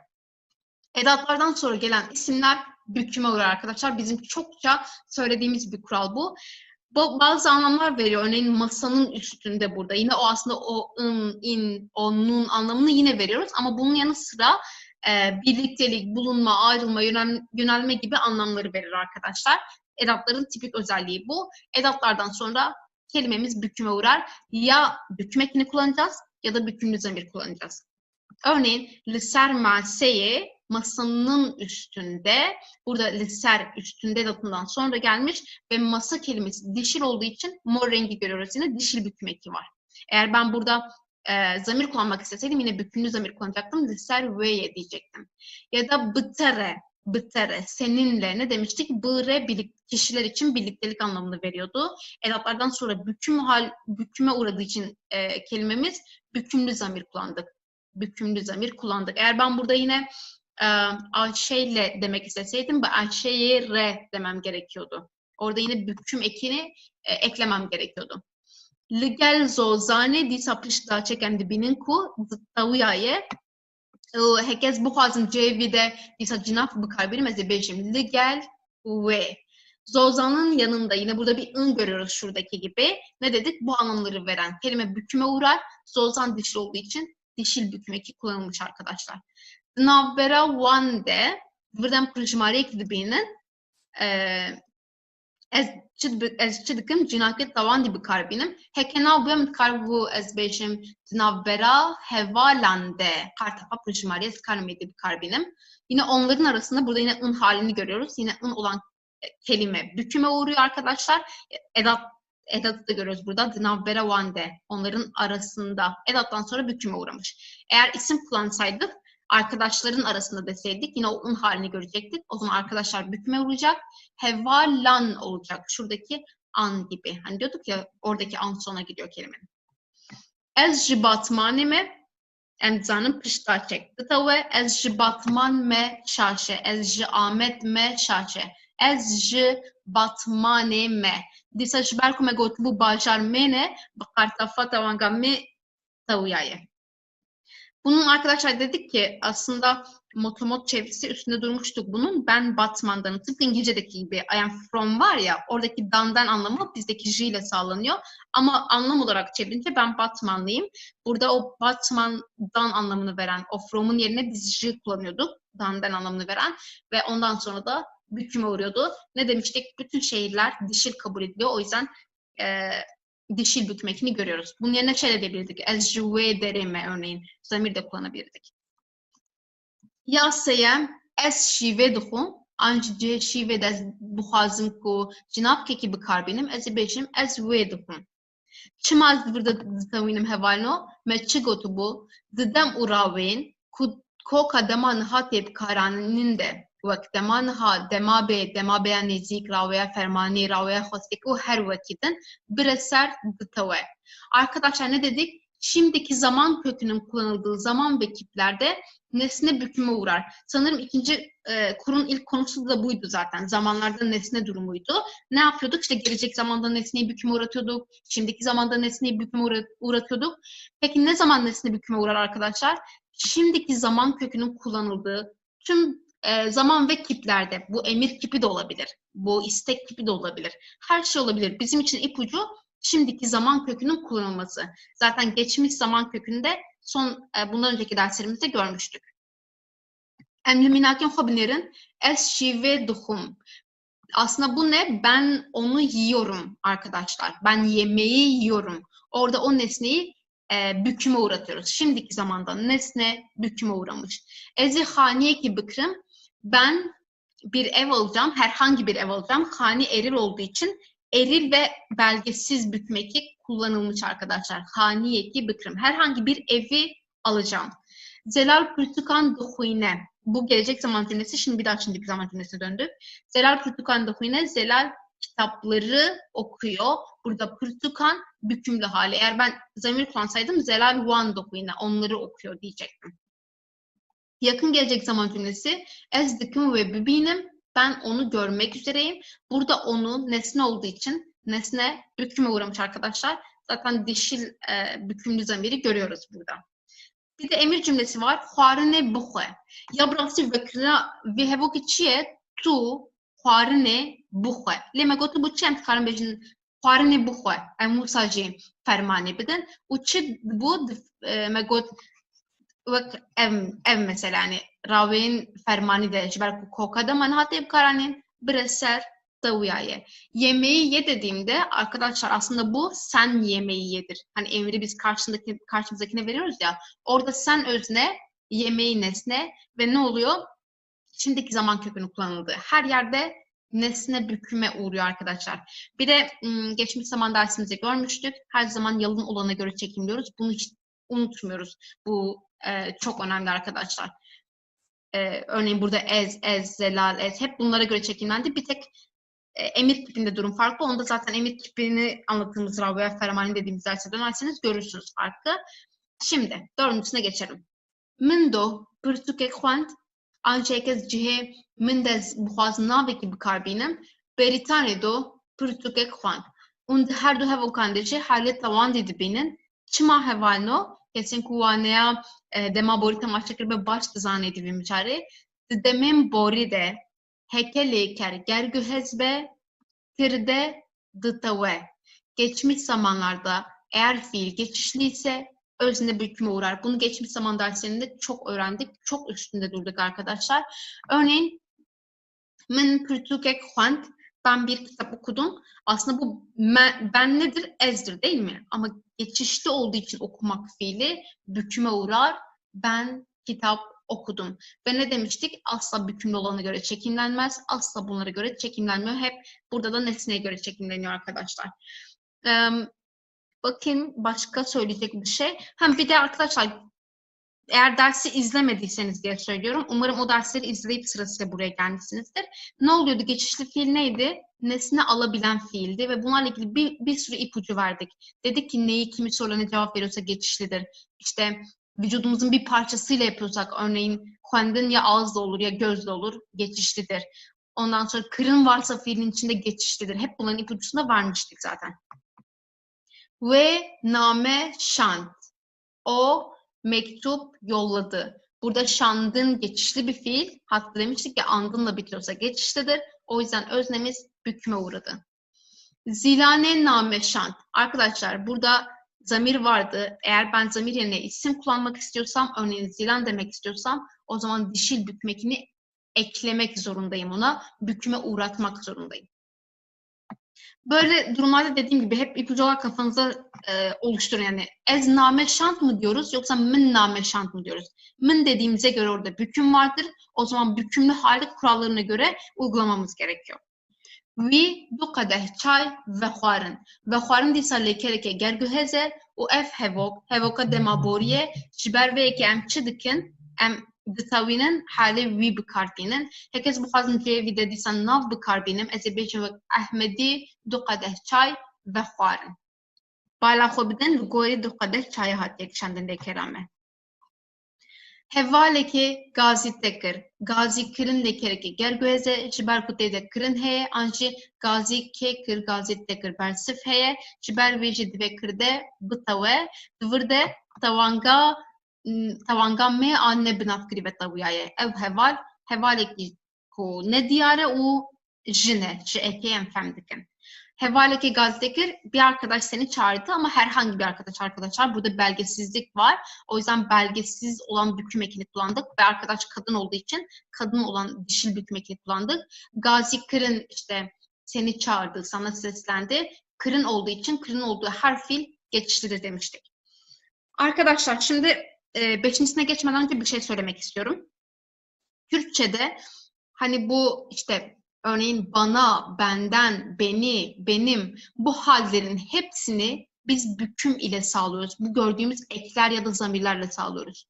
Yani ben dediğim dışındaki bütün durumlar ya da masa dediğim durumdaki bütün durumlar, örneğin masaya, masayı, masada, masadan hepsinde büküm eklerini kullanıyoruz. Bu anlamların hepsini büküm ekleriyle veriyoruz.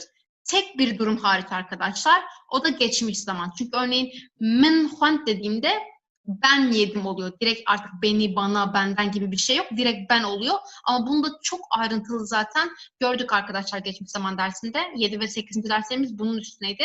Onlara bakabilirsiniz. Bu güzel bir ipucudur. Dediğim gibi ben dediğim tüm durum dışında ya da masa dediğim ya da kalem dediğim yalın halin dışında hani burada Türkçe'de işte yönelme haleki var, bulunma haleki var. Bunların hepsini biz Kürtçe'de büküm ile sağlıyoruz arkadaşlar. Enver'in yap Benjamin. Vak min seri ders vani de şikut me ev tiş nedit hattenha es çum male es çum vedere.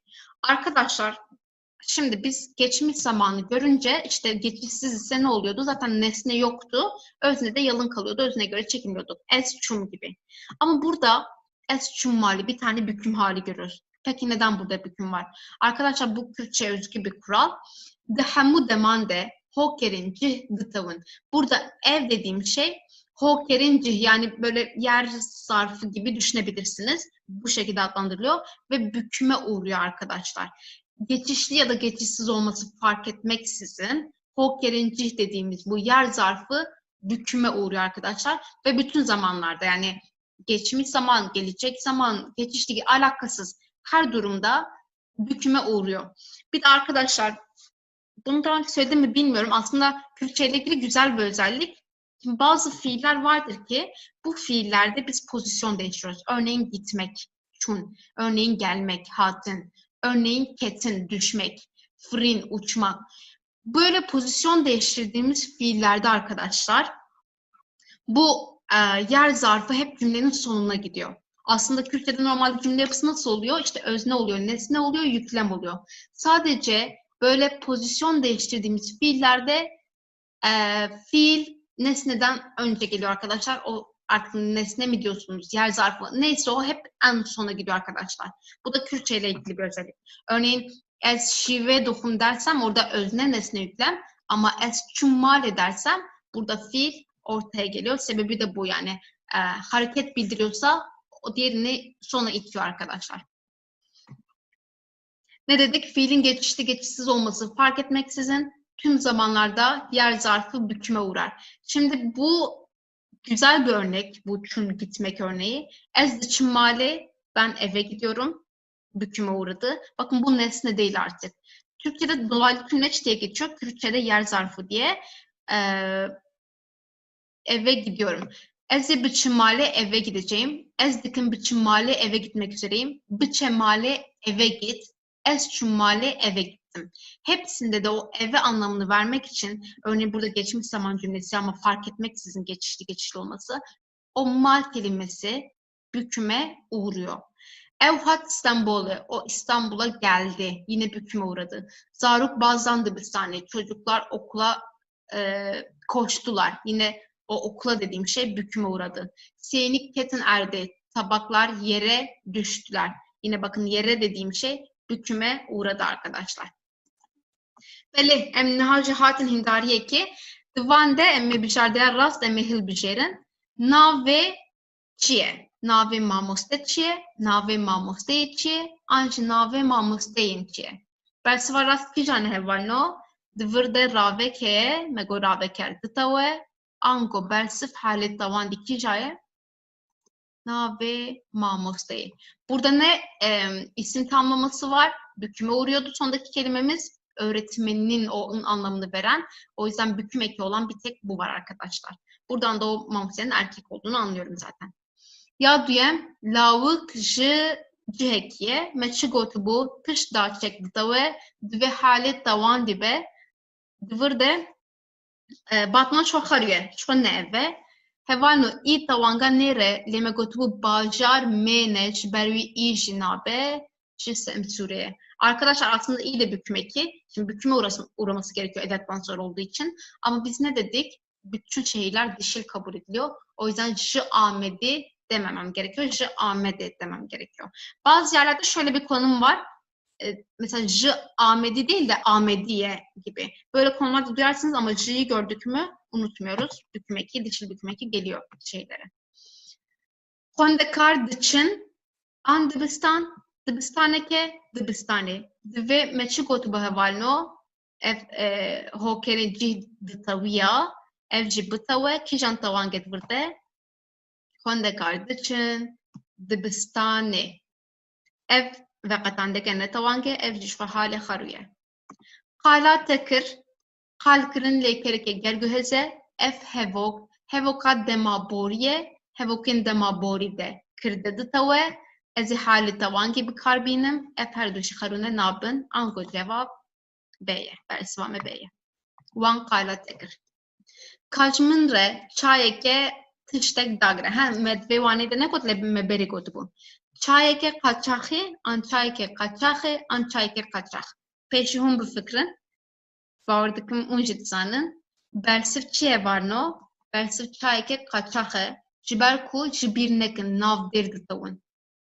Heval nav ango renkler natavun. Arkadaşlar kaçak çay burada kaçak sıfat görevinde ve unutmayalım isim soylu sözcükler büküme uğrar. Sıfatlar büküme uğramazlar. Mesela işte Peylavin sor derim örneğin kırmızı ayakkabılar. Orada sor büküme uğramıyor sıfat olduğu için. Emvarın yaşaşemin meyvan nahun tıvırda çiye hevokeke deman haye deman hade bireser detave ezi hali tavan gibi karbinim fravin haruye fravinen evvakatandeke ne tavange fravine tavange bersiv aye. Hevokeke dema beheye ezi bibinim ezi hevala bibinim hevaleke bibinim an heval bibinim ki jan raste hevalno me çıgot dive bireser bitave dema bede. Newsa şu ev haruye ev katnabe hevalno hevala ev an ne tawanga divez bitavinim ev av bekatandeke vakit diya min ev ne tawange. Naho çıbe ezi hevaleki bibinim. Arkadaşlar ben bir arkadaşı göreceğim. Burada belgesiz büküm ekini görüyoruz. Ne dedik? Nesnenin büküme uğraması gerektiğini öğrendik gelecek zamanda. Burada bir gelecek zaman cümlesi, nesneyi büküme uğratacağız. Burada hevala, hevala bibinim. Bu yanlış, hevalan derseniz, yani sonunda ne varsa doğru. Hevalan arkadaşları göreceğim oluyor.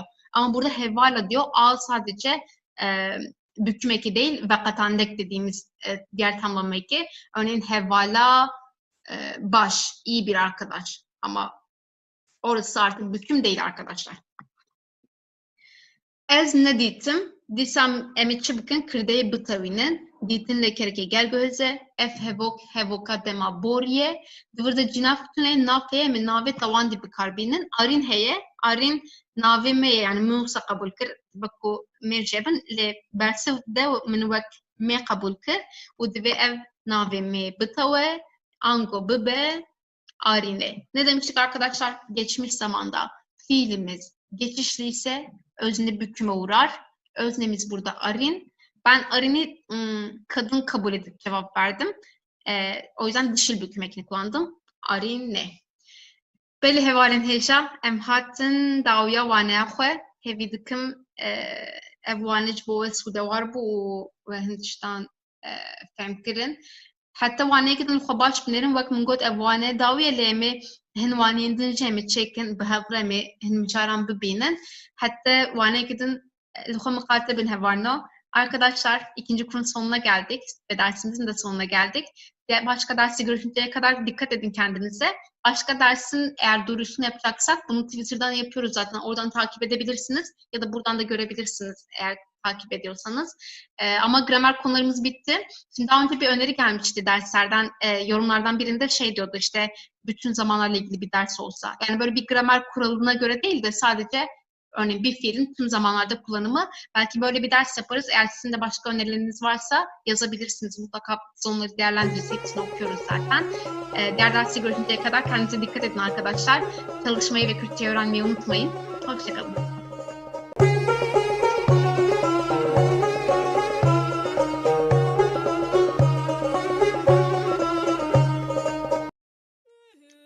But yes, finally we بدرت مخرج رياض كده خكي سويت رجع سنين بيش قمة بدر خوش نقول يا بس إيش بيش تشتكي وده عليك yes, thank you for watching. It was the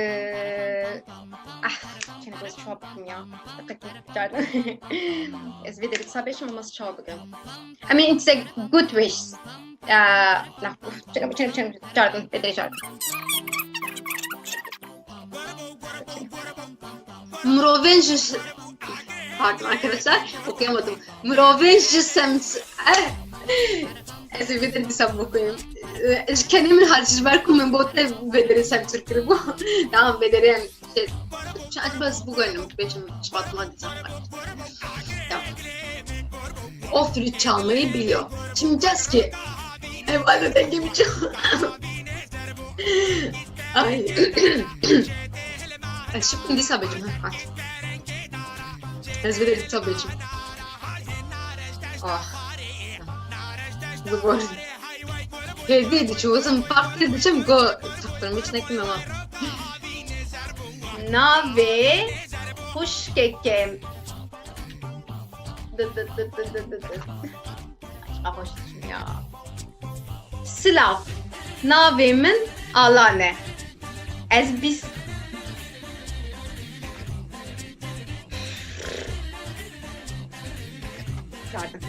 Metekemin benim bir halam var diyor. Şelam bezledim bebek.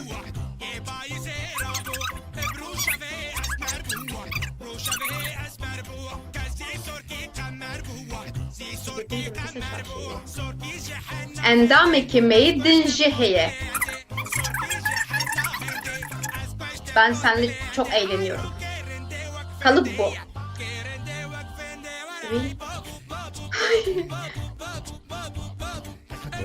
Tamam ez işlerden hindariye desbip lanet öyle. Endameki meyedin şeheye.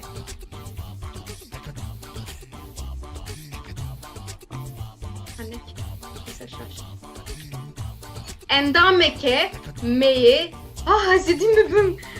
Endameke meya dınşeheye. Endameke meya dınşeheye. Onunla çok mutluyuz.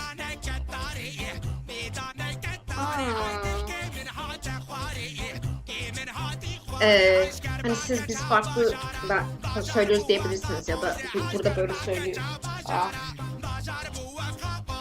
Evet. Bakın şiir çalış.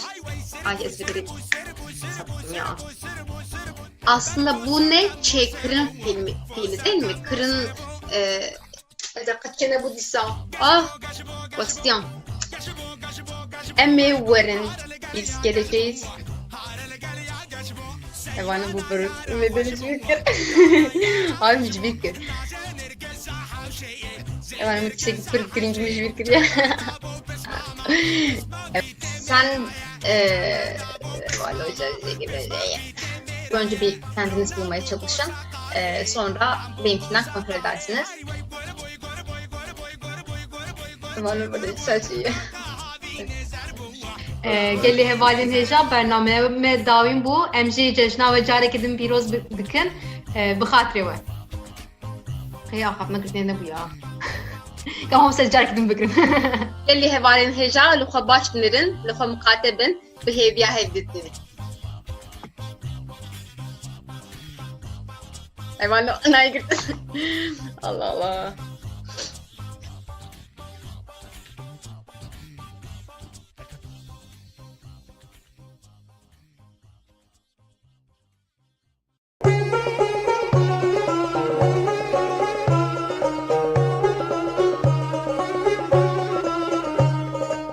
Geli Kurdiye Zeneja, Umkherat'ın Fergal Kurdi. Arkadaşlar Kürtçe derslerimize hoş geldiniz. Bundan sonra haftanın 3 günü, pazartesi, çarşamba ve cuma günleri hep birlikte en temelden başlayıp en ileriki seviyelere kadar Kürtçe öğreneceğiz. Öncelikle ben kimim? Benim ismim Gülistan. Halihazırda Enstitüya Kurdi İstanbul'da yani İstanbul Kürt Enstitüsü'nde Kürtçe dersleri veriyorum. Şimdi gelin biraz konuştuğumuz dili tanıyalım. Kürtçe, Hint-Avrupa dil ailesine ait bir dil. Hint-Avrupa dil ailesinin İrani Diller Kolunda yer alıyor. Avrupa dilleri ve Farsça gibi diller Kürtçenin akrabaları arasında sayılıyor. Peki Kürtçenin kurmancı lehçesini öğreneceğiz dedik. Diğer lehçeler neler? Arkadaşlar Kürtçe 7 tane lehçeye sahip. Kurmancı, Kırmançki, Lekki, Lori, Sorani, Kelhuri ve Hevrami Kürtçenin diğer lehçeleri arasında yer alıyor. Bu dersler Kürtçesini geliştirmek isteyen Kürtler ve en baştan Kürtçe öğrenmek isteyen Kürt dostları için hazırlandı. Umarım siz de en güzel şekilde faydalanır, öğrendiğiniz bilgileri kendi yaşamınızda da kullanırsınız. Yeryüzündeki en temel haklardan biri ana dilini konuşma hakkı arkadaşlar. Gelin hep birlikte Kürtçeyi konuşalım. Evlerimizde, eşimizle, dostumuzla, çocuklarımızla Kürtçe konuşalım. Kendinize iyi bakın. Güminin hayır hoş yeri.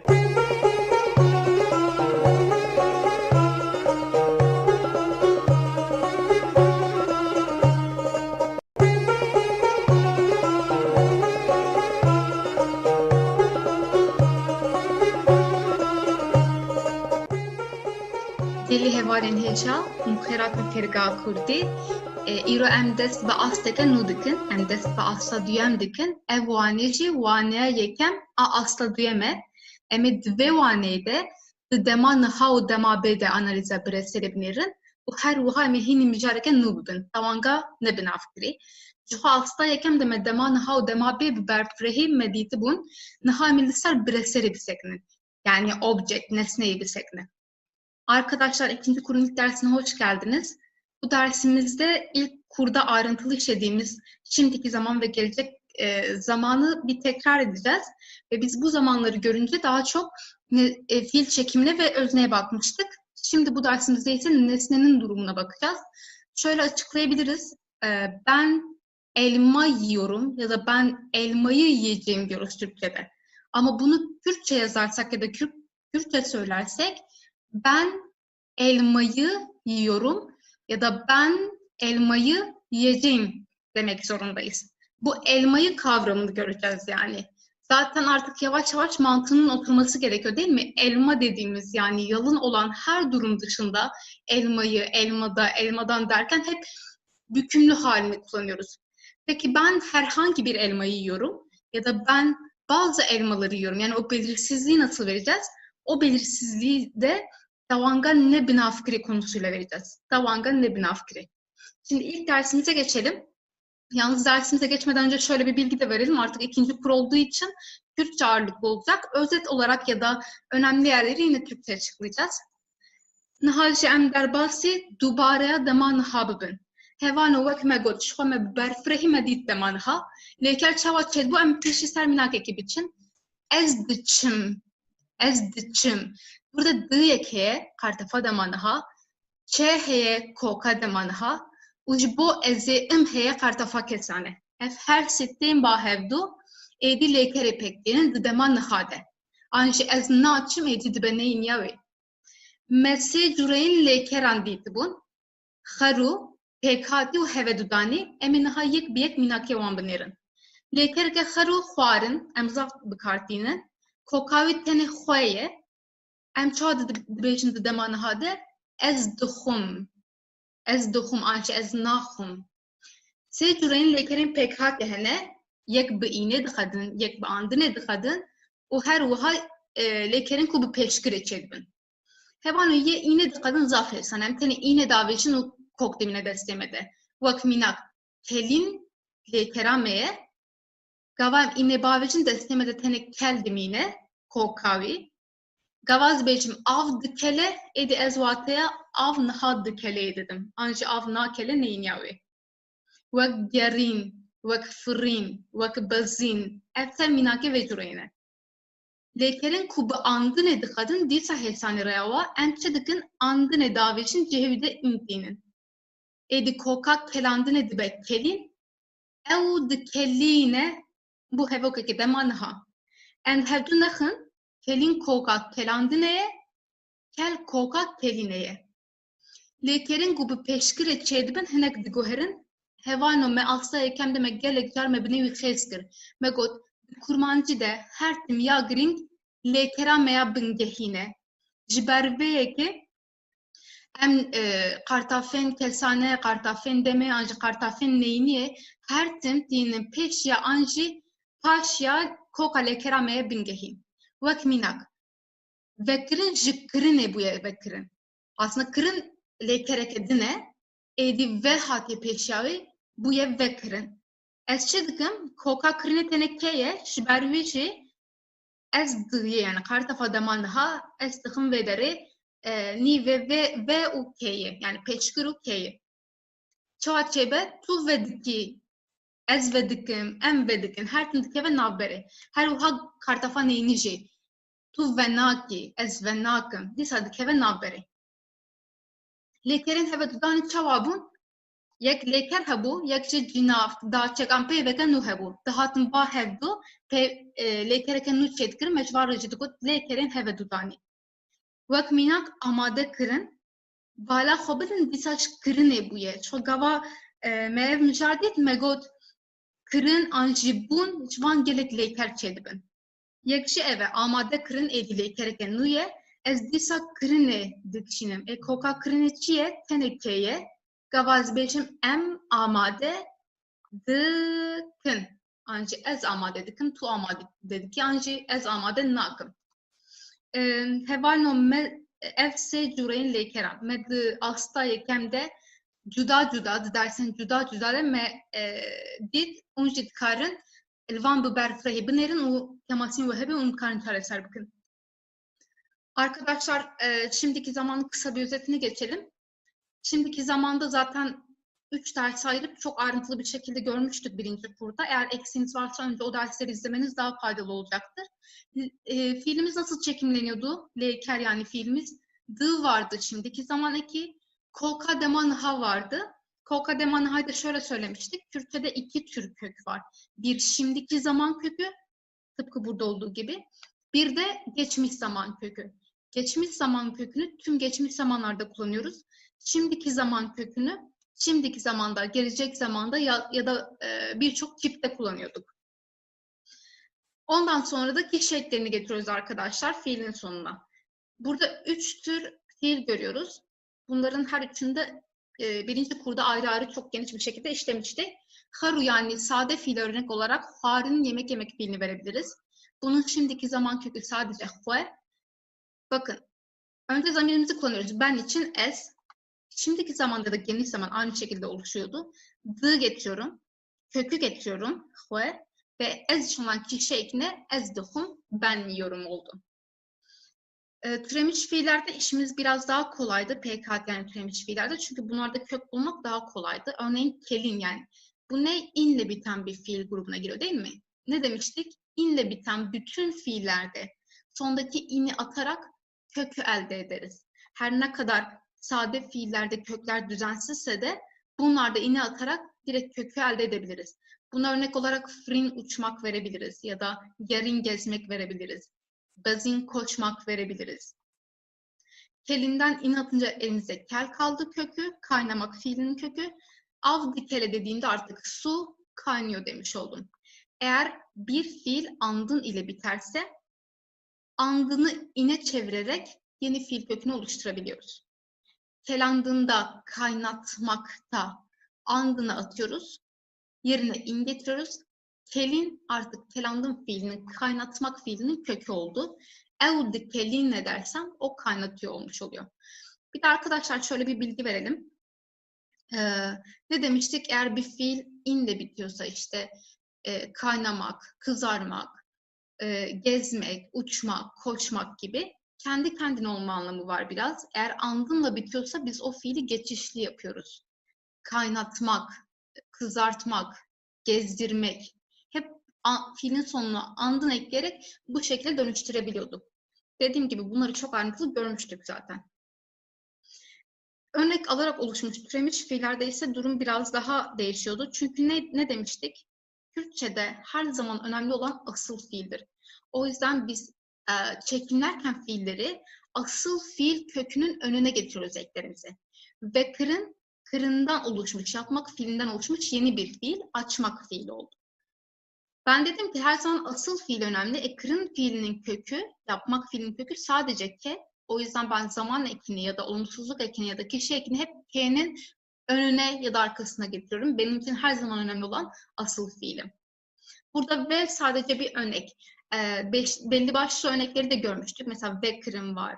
Ra vardı, ra kırın gibi. Hıl vardı, hıl kışın gibi. Bunları zaten artık aşina oluyoruz. Birkaç tane var, çok fazla yok. Yine dediğim gibi PKT konulu derste, birinci kurda bunların hepsini ayrıntılı görmüştük. O zaman ben tu ve the ki dersem sen açıyorsun demiş oluyorum. The'yi nereye getiriyorum? Asıl fiilimin önüne getirmiş oluyorum. Evet, dudani birleşik fiil. Bu da nasıl oluşuyordu? Bir fiil, onun yanında ya bir kelime olur ya bir edat olur ya da bir zamir ya da birkaçı birden olmuş oluyor. Ve bunların hepsi bir araya gelip yeni bir fiil oluşturuyor. Burada da kırından oluşmuş bir fiil var. Kırın yapmaktı. Amade kırın hazırlamak oluyor artık. Yine kırını çekin diyorum. Asıl fiil kırın olduğu için. Şuradaki mantık gibi. Em amade kırın dersem biz hazırlıyoruz olmuş oluyor. Hepsinin olumsuzunda ne yapıyoruz? D'yi kaldırıp yerine na'yı getiriyoruz. Ezduhum, nahum, avdikele, avnakele, evdikeline, evnakeline, tuvvediki, tuvvenaki, em amadedikin, em amade nakın gibi. Bu da şimdiki zamanın özetiydi. Nahaceme derbası dema bey bibin. Dema beyde işte kuem dema nahahim bibin kareme hesantre ciberku disa koka dema nahaye. Leker çava pekte edidicihe D'ye de b heye, u koka dema naha heye, disan koka dema naha bıkartini, u kartafa kesane heye. Çoğu me kalsek beri me evleker ditibun, koka vacime ditibun. Naham teni minakem van binirin. Çava çetbe de dema b de gavaz beşim, eze bukhum. Dvırda d, anjime gotu bu ve, eftef, dema bê de tên bikaranê. Êdî em duyê ratkin cêwî de jî bitînin lê kereme derkeve pêşiya me. Ez ê bixwim. An jî nêyîniya çi bû? Ez ê nexwim. Av dê bikele. Av dê nekele. Ew ê bikelîne. Ew ê nekelîne. Tu yê bekî. Tu yê benekî. Hevan dvir de jî hinek rewş digwere. Ev neka bi heman şeklî çêdibin lê gava lêkerek bi pêşkirekî çêbe em qartefa bûyê bikar naynin. Ya bıraksın gelek kes devoka xoda bıkartine em ne bejin evci şaşın le standart de em musa kabul dik. Yani her defa bu yem bıkarnayne. Vak tuye veki ezi çekim evi raze vişikli. Hevacudan işte sab hemen şekli emi amade dıkın. Vakımın got yani piştik hem koka deman hahim bibin ediyedin hesanın. Zapçık naguhere endisaj birnekin neynya ve gnneye çetbe. Hemut işten kubu bıye çetbin meçi dikir bıye davet cevide nedani. Vak senin necbo demabe. Gava ferman edecim. Gavaz bejim ve xwarnê bixwe ez karim dîsa bêjim nexwe nêniyavî. Yani ez bûyê her tim davêjim cêwî nedînim. Evet arkadaşlar gelecek zamanı da biraz özet geçelim. Burada eğer şimdiki zamanı iyi anlarsak işimiz çok kolay çünkü aynı kökü kullanıyoruz. Pokademanha yani şimdiki zaman kökünü kullanıyoruz. Bir iki farklılık var. Tabii ki gelecek zaman olduğunu belirtmek için ne yapıyoruz? G'yı atıyoruz, yerine b getiriyoruz. Şimdiki zaman kökümüzü kullanıyoruz ve bir de kişi ekimizi kullanıyoruz. Bunların az önce köklerini tek tek ele almıştık. Bir de arkadaşlar gelecek zamanda bizim bazı edatlarımız var, zaman edatları. Gelecek zaman için e, d ya da burada yazmıyor ama v bunlardan bazıları hepsini kullanabilirsiniz. E en yaygın olandır. Eze, bakın burada d'yı attım artık b getirdim. Eze buhum dersek ben yiyeceğim oldu. Av de bükele. Ne yapıyorum? D'yı atıyorum. Yerine b getiriyorum. Ya da eve bükelinle o kaynatacak. Tuye veki sen açacaksın. Arkadaşlar burada gördüğünüz gibi herhangi bir b eki yok. Bunun sebebi ise yine birinci kurda ayrıntılı gördüğümüz bir nokta. Eğer bir fiil örnek alarak oluşmuşsa b'yı atıyorduk. B'yı atıyorduk. Olumsuzda yine kullanıyoruz. Tuye venekki olumsuz hali. Burada olumsuzluğu belirtmek zorundayız. Ama b'yı kullanmıyoruz. Kullanan bir sürü kesim var aslında ama standart olarak bunu kabul ediyoruz. Bunu tercih ediyoruz. Bileşik fiil yine aynı şekilde. Kök değişmiyor, hiçbir şey değişmiyor. Eme amade bakın dersem biz hazırlayacağız demiş oluyorum. Peki. Disa me ev mücacı biber frehidit bu. Tavangan nafkri. Em hinek jijyana xemmina kabidin. Ve kavaz beşim teçavi, bavi ez fem dikim ku ev keseke jine. Yani meye zayandavi. Bakılır. Meye. Herkes bu fazım cihe ve de nav bikar binim. Ez beşim mesela vek minak zozan. Herkes beşim teça zozan efnek gem dimine. Çiber ku divez ve deri bıtavine. Çima dive bıtavine mev cidiyeti bu. Zirave kandeya duyam her tin dıtave. Nexwazi çawa bêjim ez ê zozanê bitewînim, ez ê bêjim keça zozanê. Çima ez êyê bikartînim? Ji wêyê êdî bû keça zozanê. Bi heman şekli, hekev kes dîsa jin be yani me be, bavê sultan na, bavê sultanê. Hekez bêjim keça wî an ji bavê wî, ez ji wî fem dikim ku ew kes mere. Zayandavim ner em mutabeyşin. Herkes bu xazım cinavkna nav bikarbînim.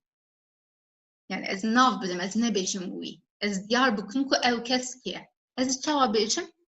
Keça adar na, keça adarî. Dîsa ji wîyê îdê û te heyvan ner ditewîne. Bi heman şekli bavê hogir neraste bavê hogirî de em bitewîne. Hevano me gotibu pêşî qartefa yani tawanga nêr ne mecburiye. Pêşî ne mecburî bû. Lê êdî mecburiye êdî em baldar bibin û em bikar bînin. Ji bo pirjimariyê dîsa mînakên xwe binêrin keça wan an jî bavê wan. Ez fem dikim ji wanê fem dikim ku ew kes pirjimar e. Ez qara du sê kesa dikim ez bêjim keça wan. An jî qala bavê dîsa du sê kesan dikim dibêjim bavê wan. Herkes bu xwazim cihê wanê de nav bikarbînim. Wek ez bêjim mêvan. Keça mêvan na, neraste divez bitavin mu bejim keça mevanan. Bave zarok neraste divez bejim bave zarokan. Ev an ji kurte dîsa ciwane ante. Em divir de jin dibînin ji xwe.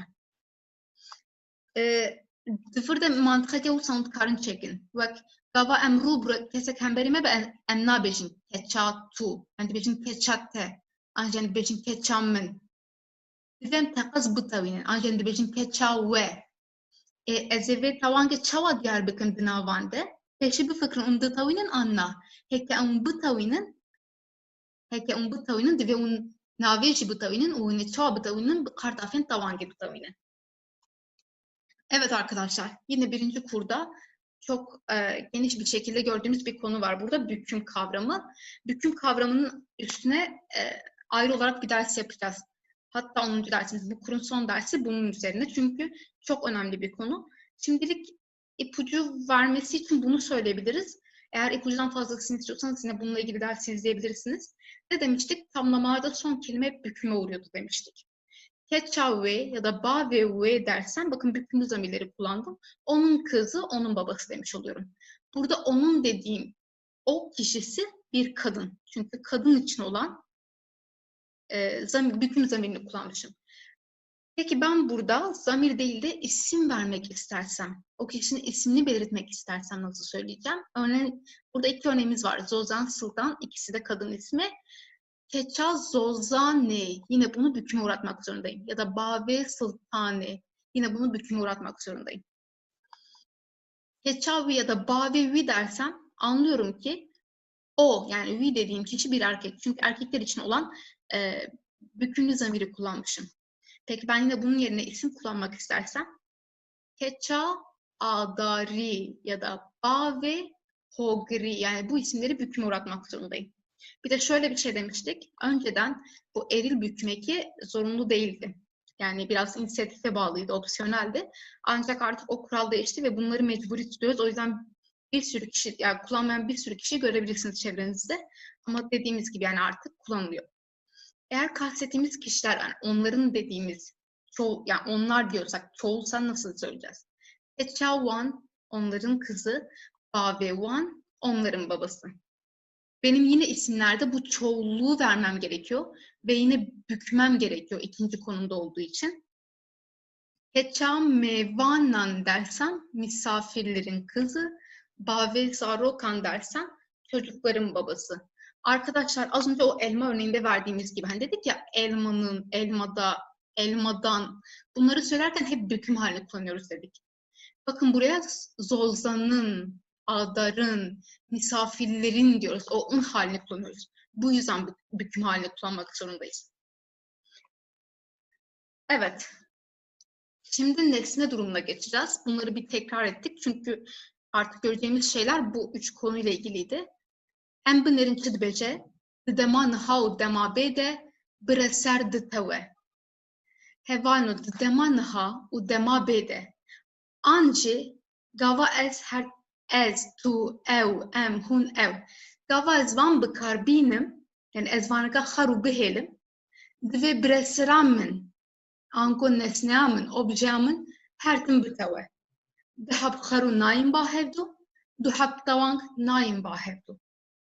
Em dîsa assektin me hin mînakan dabû, em dîsa li ser wan bisektin, êdî me koka wan tevî fêm kir ez bawer dikim. Herkes bêjim ez dixwim, tamam ez dixwim êdî, em hîn bûne tewakit be. Lê herkes tiştê ku dixwim bixwazim diyar bikim. Sêv wek mîna.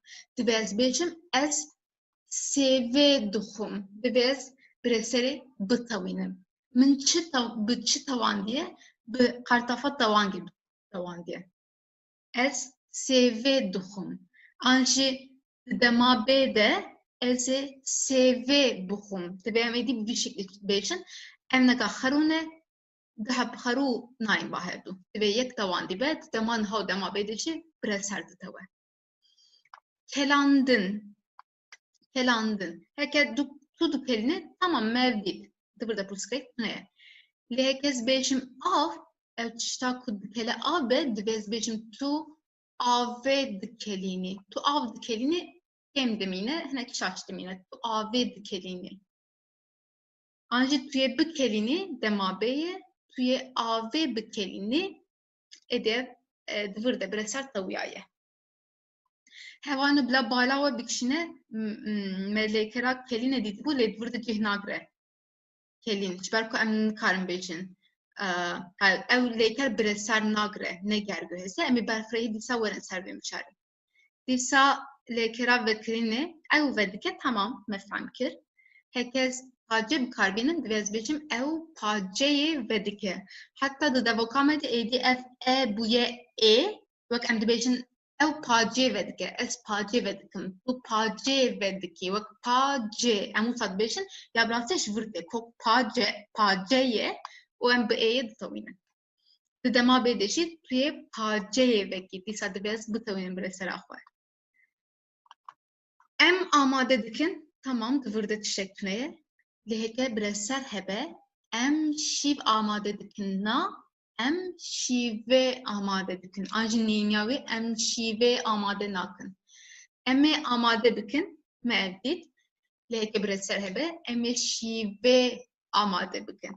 Yani disat tişten me bi eye ditavun, tişten ner bi iye ditavun, tişten pırıcımarçı bi ane ditavun. Vak minak eskan vurda bejim es sevan duhum. Eke sevceke zaftır bez bejim es sevan duhum. Yani es du sev buhum es bejim es sevan duhum. Anca ez sevan buhum. Ve esertim bu tavine. Arkadaşlar burada çok önemli bir not var. Deman hav dema bede breser ditave. Yani diyor ki şimdiki zaman ve gelecek zamanda nesne büküme uğrar. Şöyle söyleyelim. Şu anda bu zamanlarda hep işte es, tu, ev, em, hun, ev yani yalın zamirleri kullanıyorduk. Zamir yalın olduğu zaman nesne bükümlü halde olmalı. Yani iki tane yalını yan yana kullanmıyoruz. Aynı şekilde iki tane bükümlü halde yan yana kullanmıyoruz. Bu söylediğim şimdilik biraz havada kalabilir. Geçmiş zaman konusuna geçince orada daha iyi anlayacaksınız ne demek istediğimi. Örneklerimize bakalım. Ez duhum az önce gördüğümüz gibi ben yiyorum. Bunda bir şey yok. Ama ben yediğim şey elma ise ben elmayı yiyorum demem gerekiyor. Ne dedik? Elmayı anlamını vermek için hep bükümlü halde kullanıyoruz. Ez SV duhum. Burada elmanın cinsiyeti dişil kabul edildiği için şuradaki dişil olan eki kullandık. Evet arkadaşlar. Aynı şekilde gelecek zamanda yine büküme uğratmam gerekiyor. Eze SV buhum. Ben elmayı yiyeceğim demem gerekiyor. Kelandım fiilinde bakalım tutu kelini tamam burada her şey normal. Ama o kaynayan şey su ise benim demem gerekiyor ki sen suyu kaynatıyorsun. Tu ave dikelini. Tu ave dikelini. Bakın biri sade biri bükümlü. Ya da tuye bikelini sen kaynatacaksın.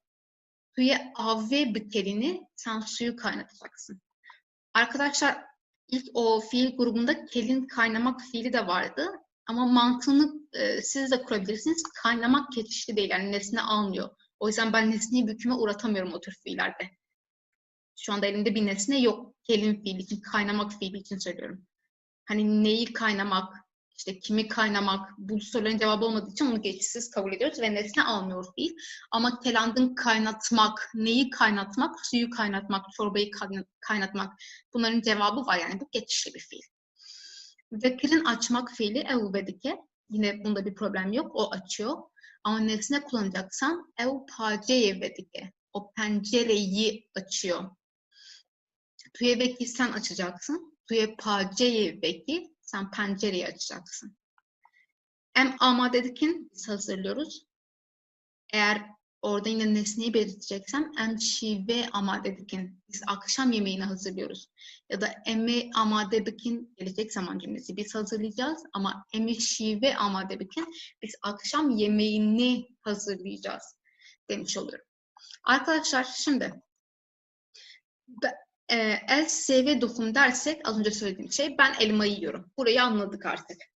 Ancak burada elmayı dediğim şey belirli değil mi? Hangi elmayı yediğim belli. Çünkü çok spesifik konuşuyorum. Ben elmayı yiyorum diyorum. Ne bnafkri, tavanga ne bnafkri değilse artık o herhangi bir elmayı ya da bazı elmaları o belgesizlik halini vereceğim. Yani bu slaytımıza o belgesizliği vermeyi öğreneceğiz. Zaten yine ilk kurda artık çok üstünden geçmiştik bu bınavkırı, ne bınavkırı, belirtili belgesiz, belirtili belgesiz. Bunları öğrenmiştik. Sanırım çağrışım da yapıyordur. Şimdi tek tek bakalım. Es-seyve duhum. Ben elmayı yiyorum. Bunun İngilizce karşılığı da I eat the apple. Yani the dediğim şey burada çok artık spesifik, kastettiğim elma çok spesifik. Ama ben bunu belgesiz yapmak istersem, yani herhangi bir elmayı anlamını vermek istersem, nasıl söyleyeceğim? Es seveke duhum. Es seveke duhum. Ben herhangi bir elmayı yiyorum. Yani tabii ki bunun çevresi yine ben elma yiyorum. Ama böyle herhangi bir elma. Hani hangi elma olduğu belli değil. Bunun İngilizce karşılığı da I eat an apple dediğimizde orada yani herhangi bir, hangi elma olduğu belli değil. Yeşil elma mı, kırmızı elma mı, tatlı mı, ekşi mi hiçbir şey belli değil. Bir belgesizlik var. Buradan neyi çıkarıyoruz? Bakın sev, elma kelimesi gördüğümüz gibi mor. Bunları da görmüştük değil mi? Bir şey mor olunca hemen dişil olduğu aklınıza gelecekti kelimenin. O zaman ne diyebiliriz? Dişil olan kelimeler için ya da şu e'leri benzetebilirsiniz. Şuradaki e'leri. Belgesizlik anlamını eke ile sağlıyorum. Eke ile sağlıyorum. Eğer nesnem erilse bunu nasıl yapacağım? Ezi hani bıkırım dersek ben evi alacağım. I will buy the house. Ben evi alacağım. O ev çok belli. Ancak ezi haniye ki bıkırım dersem o evin hangi ev olduğu belli değil. Ben bir ev alacağım ama hangi ev, nerede, büyük mü, küçük mü hiçbir şey belli değil. Bu belgesizliği şuradaki ekiyle sağlıyoruz. Bunun İngilizce karşılığına I will buy a house diyebiliriz. Şuradaki o anlamını, o belgesizlik anlamını veriyor. Tabii ki yine çağrışım yaptığı üzere ekler yekten geliyor ve bir anlamını veriyor. Yani tekillik anlamını veriyor. Peki nesnemiz çoğulsa nasıl yapacağız? Eğer belirtiliyse az önce gördük. Es sevaran benim, ben arkadaşları görüyorum. Burada hem çoğul yaptık hem de nesneyi büküme uğrattık. I see friends diyorum. Ancak ben bazı arkadaşları görüyorum demem için yine bükümlü hali ve belgesizlik halini kullanmam gerekiyor. Es hevalnan benim. Es hevalnan benim. Artık buradaki bu ınan, I see some friends, buradaki some anlamını veriyor. Yani bazı arkadaşları görüyorum. O bazı anlamını veriyor. Özetleyecek olursak arkadaşlar, eki, dişil ve tekil olanlar için kullanılıyor. Eki yine eril ve tekil olanlar için kullanılıyor. Inan ise çoğul olan durumlar için kullanılıyor. Şimdi bir de yine artık bizim klişemiz oldu. Bunların nereden geldiğine bakalım. Çok basit arkadaşlar. Ek, ın hep gördüğümüz şeyler. Biri ek, yekten geliyor, tekillik veriyor. In, hından geliyor, çoğulluk veriyor. Bizim o ilk gördüğümüz V'den E geliyordu, V'den I geliyordu, Van'dan An geliyordu. Davanga bınafkiri yani belirtili bükmekleri. Bunlar yan yana gelerek belgesiz bükmeklerini veriyor. Ek ve eke, dişil ve tekil için. Ek ve i eki, eril ve tekil için. In ve an, ınan, bu da çoğulluk için arkadaşlar. Nihal jem derbasi hingariya xobibin ve kerga. Vırda pır sene, hunji hatta deste ve tahmin bikin bersi ve em behev dure çekin. Rengin şin, kastan neritiye dike. Rengin morçi, kastan metiye dike. Kamp hev dure binerin. Ez, kes, nabinim. Hevanu binerin vırda kartafin tavange gavatına be, ez kes nabinim. Vate ne kim dimine, usa kals dimine. Devez bresera xo bitawine. Vırda breser şine ango, ev kes mere, skala mere gitkim. Naxwaze çawa bêjim bi tawangên ne binavkirê dakirin. Tawanga ne binavkiriyan nêr çi bû? Ez kesekî nabînim.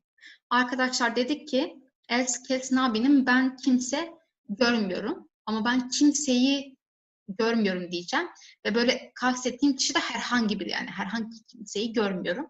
O yüzden ne yapıyorum? Bu arada maviyle belirttiklerim Örneğin bu kez hem dişi olabilir hem eril olabilir. Mavi de belirttiklerim eril. O yüzden de eril olan eki getiriyorum. Em derbasiya duyan bibin ev li gund ye. Em divir de em bitewînin. Em çima bitewînin hevalino kabin erin me gotu bu her tim pişta çek ditawe. Pişta çek ditawe.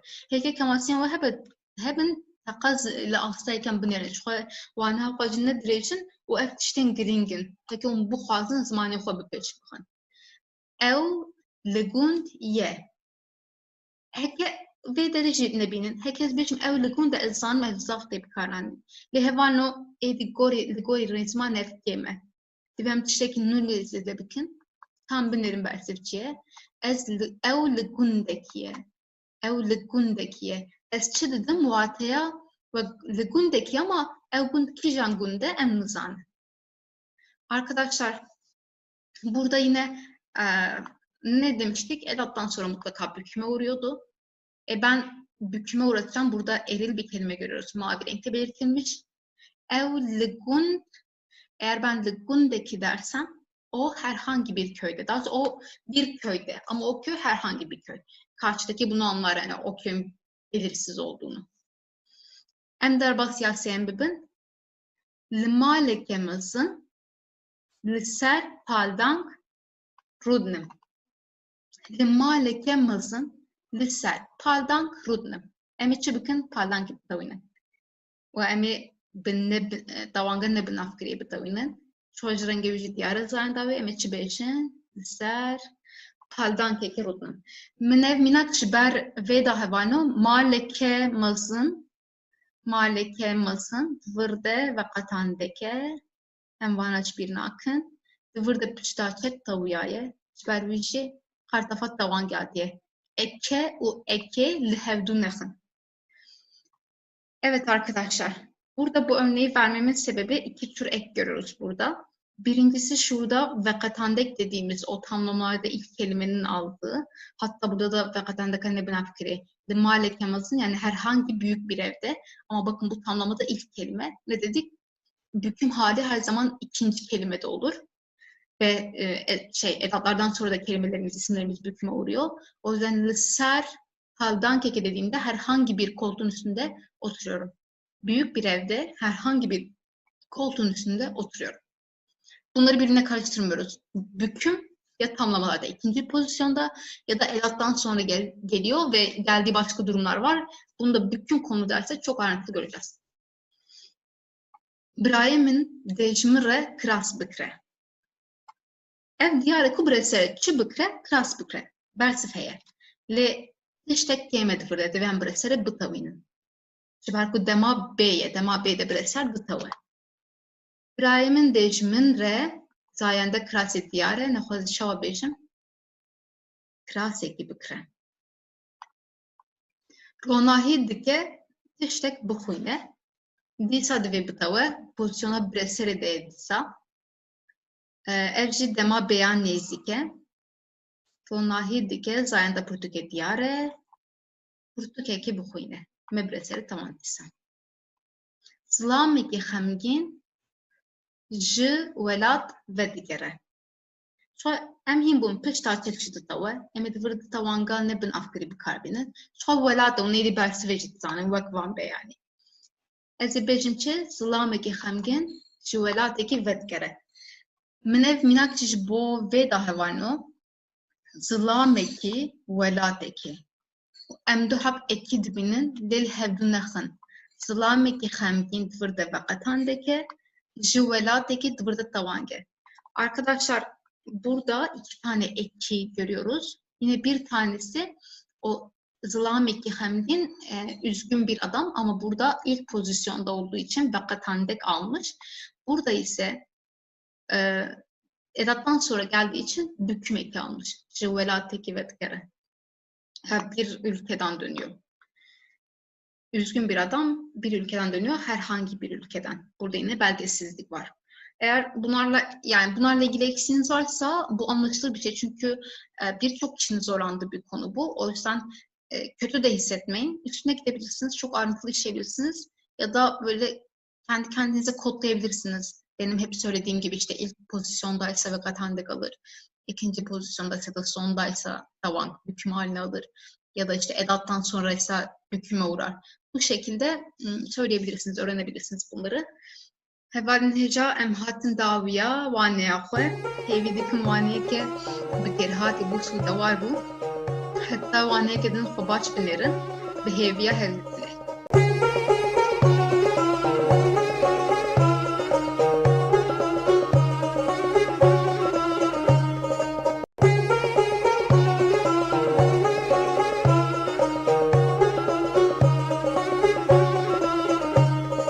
Gelî hevalên hêja û xêratên fêrga Kurdî ev waneya duyem a asta duyeme vê waneyê de em ê hin gihanekên bingehîn bibînin. Gihanek çi bû pêşiyan bersiva vê pirsê bidin. Gihanek hevalino hevokan an jî peyvan bi hevdûre girê dide. Yani em tiştên kin em bi saya gihanekan êdî dirêj dikin, hevokên dirêj kompleks saz dikin. Di vê waneyê de em ê gihanekên demkî binêrin. Yani ji aliyê demê ve em ê bi hevdûre girê bidin. Arkadaşlar ikinci kurun ikinci dersine hoş geldiniz. Bu dersimizde bazı temel bağlaçları öğreneceğiz yine. Bu bağlaçların görevi zamansal olarak bir mantık kurarak cümleleri birleştirmek. Birazcık özet verecek olursak arkadaşlar. Örneğin piştiku. Zaten bunu bağlaçlarda da edatlarda da görmüştük. Piş tek başına hem sırt demekti hem de sonra anlamını veriyordu. Sonra arka anlamını veriyordu. Eğer ben piştiku dersem artık konum olarak değil, zaman olarak sonra anlamını veriyorum. Bu İngilizce'deki after'a karşılık geliyor. Aynı şekilde beri önce anlamını veriyor. Önce anlamını veriyor. Ben beriku dersem artık zamansal olarak önce anlamını vermiş oluyorum. Bu da İngilizce'deki before'a karşılık geliyor. Demaku ise arkadaşlar, dem zaten zaman demekti. Aynı anda olan eylemleri birleştirmek için kullanıyoruz. Yani aynı anda oluyor. Biri önce, biri sonra değil. Bu da İngilizce'deki when'e karşılık geliyor. Hani biz Türkçe'de diyoruz ya, sen geldiğinde ben gidiyorum. O dığında, diğinde biraz bu anlamı veriyor. Naham derbasi wanaya xwe bibin. Pêşî piştîkûtê em li hevoka xwe binêrin. Ez ê biçim malê, ez ê şîvê bixwim. Binêrin. Ya yekem çi ye? Çûna malê. Ya duyem çi ye? Xwarina şîvê. Ez ê niha waneka bi hevdûre girê bidim. Pêşî çûna malê çêdibe ne wisa? Ez ê bêjim piştî ku ez biçim, piştre çi çêdibe? Xwarina şîvê çêdibe. Ez ê şîvê bixwim. Pêşî diçim, piştre dixwim. Piştî ku ez biçim malê, ez ê şîvê bixwim. Ew ki binêrin bala xwe ji aliyê rêzmanê ve bidin, divir de ê tune ye. Divir de ê tune ye. Ji ber ku ev ne deme êdî. Ev ne deme. Piştî ku ez biçim malê. Dur de ez dîsa referansek diyar dikim. Kîjan deme, ez ê şîvê bixwim. Ev deme. Ji ber vê jî ez divir de dema bê bikartînim. Arkadaşlar piştiku dedik ki zamansal olarak sonra anlamını veriyor. İlk cümlemize bakalım. Ez ê biçim malê. Ben eve gideceğim. Ez ê şîvê bixwim. Ben akşam yemeğini yiyeceğim. Önce hangisi oluyor? 1 numaralı eylem eve gitme durumu oluyor. Daha sonra da 2 numaralı eylem olan yemek yeme durumu oluyor. Yani birden sonra 2 geliyor. Ben piştikuyu sonra anlamını ne zaman kullanacağım? Birden sonra kullanacağım. Bu yüzden ben bu cümleyi nasıl söylüyorum? Eve gittikten sonra yemek yiyeceğim. Peki bunun Türkçe karşılığı ne? Piştiku ez biçim malê, ez ê şîvê bixwim. Gramer olarak da inceleyelim. Arkadaşlar eve gittikten sonra burada bir zaman kavramı yok artık. O yüzden bakın eze, piştiku eze biçim demiyoruz. Buradaki gelecek zaman anlamını veren e'yi kullanmıyoruz. Ne zaman kullanıyoruz bunu? Yemek yiyeceğim dediğimiz zaman o gelecek zaman ifadesini veriyoruz. Yani bu tam bir gelecek zaman cümlesi. Bu ise yine daha önce de çok defa gördüğümüz bu ile yapılan bir tip arkadaşlar. Ayrıntılı örneklere bakalım. Hevalno em binêrin, limîna kan binêrin. Piştîku ez bixebitim, ez ê bêhna xwe vedim. Pêşî ez dixebitim ne wisa? Pêşî dixebitim, piştre bêhna xwe vedim. Ev ya yekem e, ev ya duyem e. Piştî ya yekem, ez ya duyem çêdikim. Piştîku ez bixebitim, ez ê bêhna xwe vedim. Dîsa binêrin, divir de dem tune ye, divir de dema bê heye. Piştî ku ez sparteka xwe çêkim, ez ê rakevim. Ev ya yekem e çêkirina spartekan, ev ya duyem e raketin. Piştî ya yekem ya duyem tê. Ez ê çawa bêjim? Piştî ku ez sparteka xwe çêkim, ez ê rakevim. Dîsa di vir de ê tune ye, ev hevoka demabê ye, ev lêkereke her du jî lêkerên pêk hatîne bi pêşkiran çêdibin, di van de bi dikete vano. Piştî ku vîrusa koronayê xilas bibe, ez ê bigerim. Ev ya yekem e, ev ya duyem e. Piştî vê ez ê ya duyem çêkim. Ango, piştî ku vîrusa koronayê xilas bibe, ez ê bigerim. Piştî ku ez te bigerim, ji malê derkeve. Ya yekem gerîne, ya duyem derketine. Piştî ku ez li te bigerim, piştî ya yekem ya duyem hat. Dîsa ev bi bûyê çêbûye, ev lêkereke bi pêşgirê çêbûye pêk hatiye û bi di vir de ketiye, derketin. Piştî ku birayê min paqijî bike, ew ê ji min re qehweyekî çêke. Ya yekem çi ye? Paqijkirin e. Birayê min pêşî paqij bike. Ya duyem çi ye? Qehwekî çêke. Ez çi dibêjim? Piştî ya yekem ya duyem tê, piştî ku birayê min paqijî bike, ew ê ji min re qehweyekî çêke. Arkadaşlar gördüğünüz tüm cümleler piştî ku, yani bu yapıldıktan sonra bu olacak gibi bir cümleler. Hepsinde dediğimiz gibi piştî kuyla kullandığım, yani bu bağlaçla kullandığım cümlelerde bir zaman kavramı yok. O gelecek zaman kurmadım bunlarla ilgili. Hepsinde ikinci cümlede var. Hepsinde birinci eylemden sonra ikinci eylem gelecek. O yüzden birinci eylemden sonra ben o sonra ifadesini kullanıyorum. Örnek verecek olursak, piştî ku ez bixebitim, ben çalıştıktan sonra ez ê bêhna xwe bedim, dinleneceğim. Ben dinleneceğim. Piştî ku ez sparteka xwe çêkim, ödevimi yaptıktan sonra ez ê rakevim, uyuyacağım. Piştî ku vîrusa koronayê xilas bibe, koronavirüsü bittikten sonra ez ê bigerim, ben gezeceğim. Piştî ku ez te bigerim, seni aradıktan sonra ji malê derkeve, evden çık. Bakın bu da bir emir cümlesi. Gördüğünüz gibi gelecek zaman olmak zorunda değil. Ama bildiğimiz bir kalıp olması lazım. Burada örneğin emir cümlesi var. Bunları da görmüştük. Nasıldı mesela? Emir cümlesi de b ile oluşan bir yapıydı. O yüzden örnek alarak oluşmuş. Fiillerde o b düşüyordu. Derkeve, burada artık b'yi görmüyoruz. Piştî ku birayê min paqijî bike, abim temizlik yaptıktan sonra ev ê ji min re qehweyekî çêke. O bana bir kahve yapacak. Yine burada gelecek zaman cümlesi görüyoruz. Yine gelecek zaman da bu ile oluşan bir yapı, fiilimiz. O yüzden örnek aldığı için çêkirin, kırından çêkirin olduğu için buradaki bu düşmüş artık. Bunu ayrıntılı görmüştük kırın ve çêkirin, değil mi? Her ikisi de yapmak demek oluyordu. Ama kırın İngilizce'deki do'ya benziyor. Çêkirin ise İngilizce'deki make'e benziyor. Türkçe'de ikisini de yapmak diyoruz. Şöyle söyleyebiliriz. Çêkirin'da bir şeyi sıfırdan yapıyoruz, üretiyoruz gibi. Yani olmayan bir şeyi yapıyoruz gibi. Örneğin kahve. Kahve önce ortada yok, bir emekle biz onu yapıyoruz. Kırın ise normal böyle spor yapmak gibi olan yapmak eylemi. Aralarında böyle bir fark var. Yani her ne kadar Türkçe çevirdiğimizde ikisi de yapmak olsa da iki fiilin mantığı birbirinden farklı. Tıpkı İngilizce'deki gibi. Nihalcan varım verikuye. Hem de hemen hevoke binerim. Ez ê biçim malê, ez ê şîvê bixwim. Pêşiya yekem çi ye? Ez ê biçim malê, çûna maleyê. Ya duyem çi ye? Pişt ez çi dikim? Şîv dixwim. Ez ê şîvê bixwim.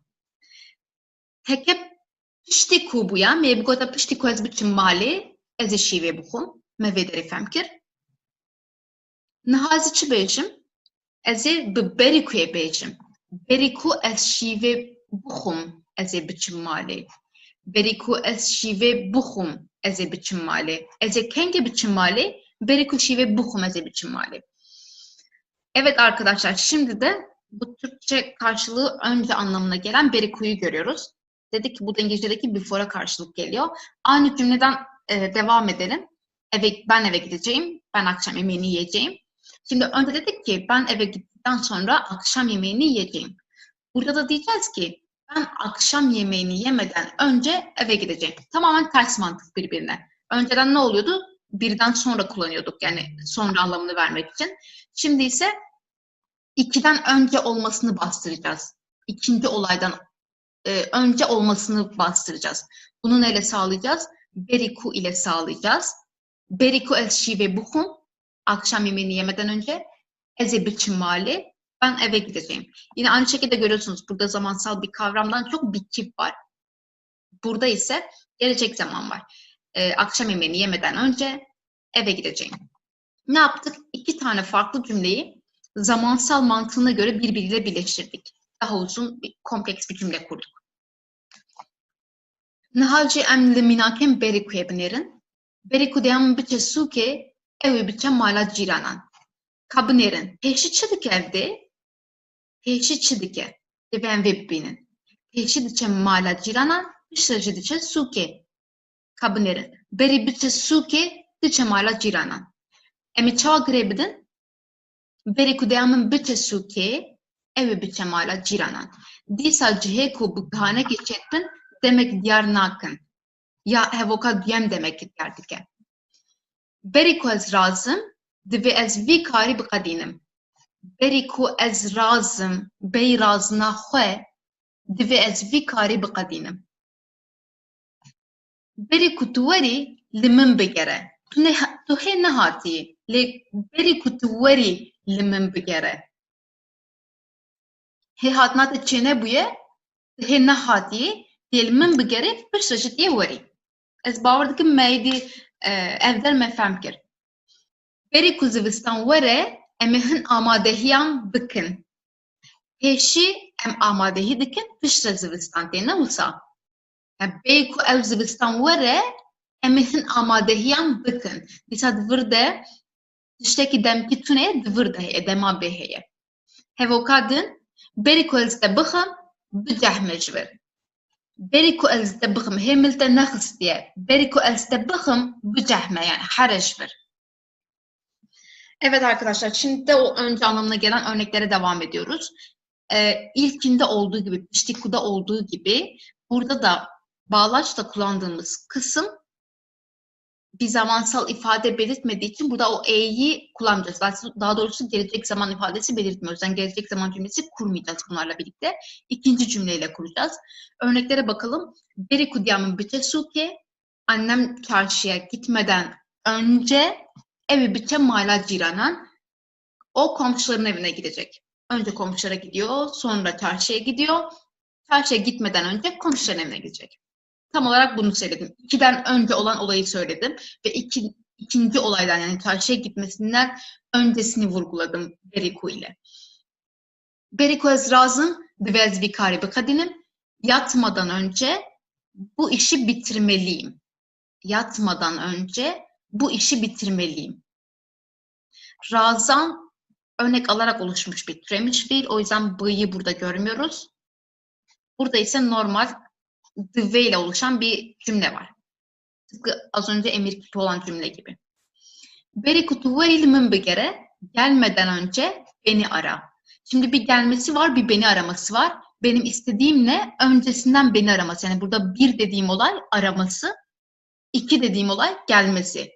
2'den önce diyeceğim yani. Gelmeden önce bunu vurguluyorum. Beriku tu veri. Gelmeden önce limin bigere beni ara. Beriku zivistan vere emehin amadehiyan bakın. Kış gelmeden önce bazı hazırlıklar yapacağız. Kış gelmeden önce. Önce hazırlıkları yapıyoruz. Daha sonra kış geliyor. Birinci olay hazırlık, ikinci olay kışın gelmesi. Kış gelmeden önce yani ikinci olay gelmeden önce bir olacak. Emehin amadehiyan bakın. Beriku ezde bıkım bücehmecvir.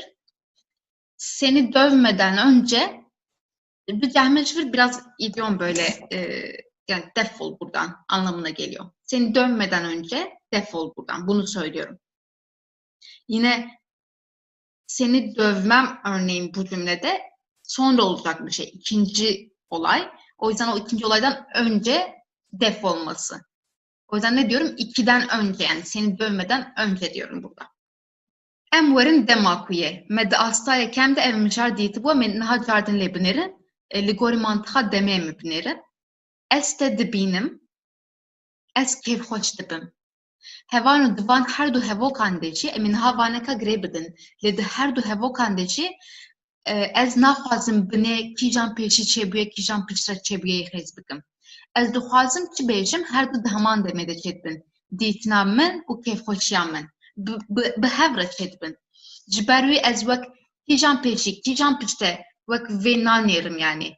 Ez wek heman demê de çêdibin lê dinêrim û çawa dibêjim dema ku ez te dibînim ez kêfxweş dibim. Arkadaşlar bu demaku zaman anlamı aynı zamanda oluşma anlamı veriyordu ve birinci kurda bunu görmüştük. Biraz değinmiştik buna. Cümlelerimize bakalım. Ez te dibînim, ben seni görüyorum. Ez kêfxweş dibim, ben mutlu oluyorum. Arkadaşlar bakın ben seni görüyorum. Ne oluyor burada? Nesne büküme uğruyor. Ne demiştik? Şimdiki zaman cümlesinde ya da geniş zaman cümlesinde ya da gelecek zaman cümlesinde nesne büküme uğrar demiştik. Bükümlü halde kullanılır. Burada da örneğini görüyoruz zaten. Şimdi zamansal olarak bakalım bu iki kavrama. Seni gördüğümde mutlu oluyorum. Tam olarak demek istediğim şey bu. Bunu nasıl birbirine bağlayıp tek cümle yapıyorum? Demaku ile yapıyorum. Demaku ez te dibînim, seni gördüğümde ez kêfxweş dibim, mutlu oluyorum.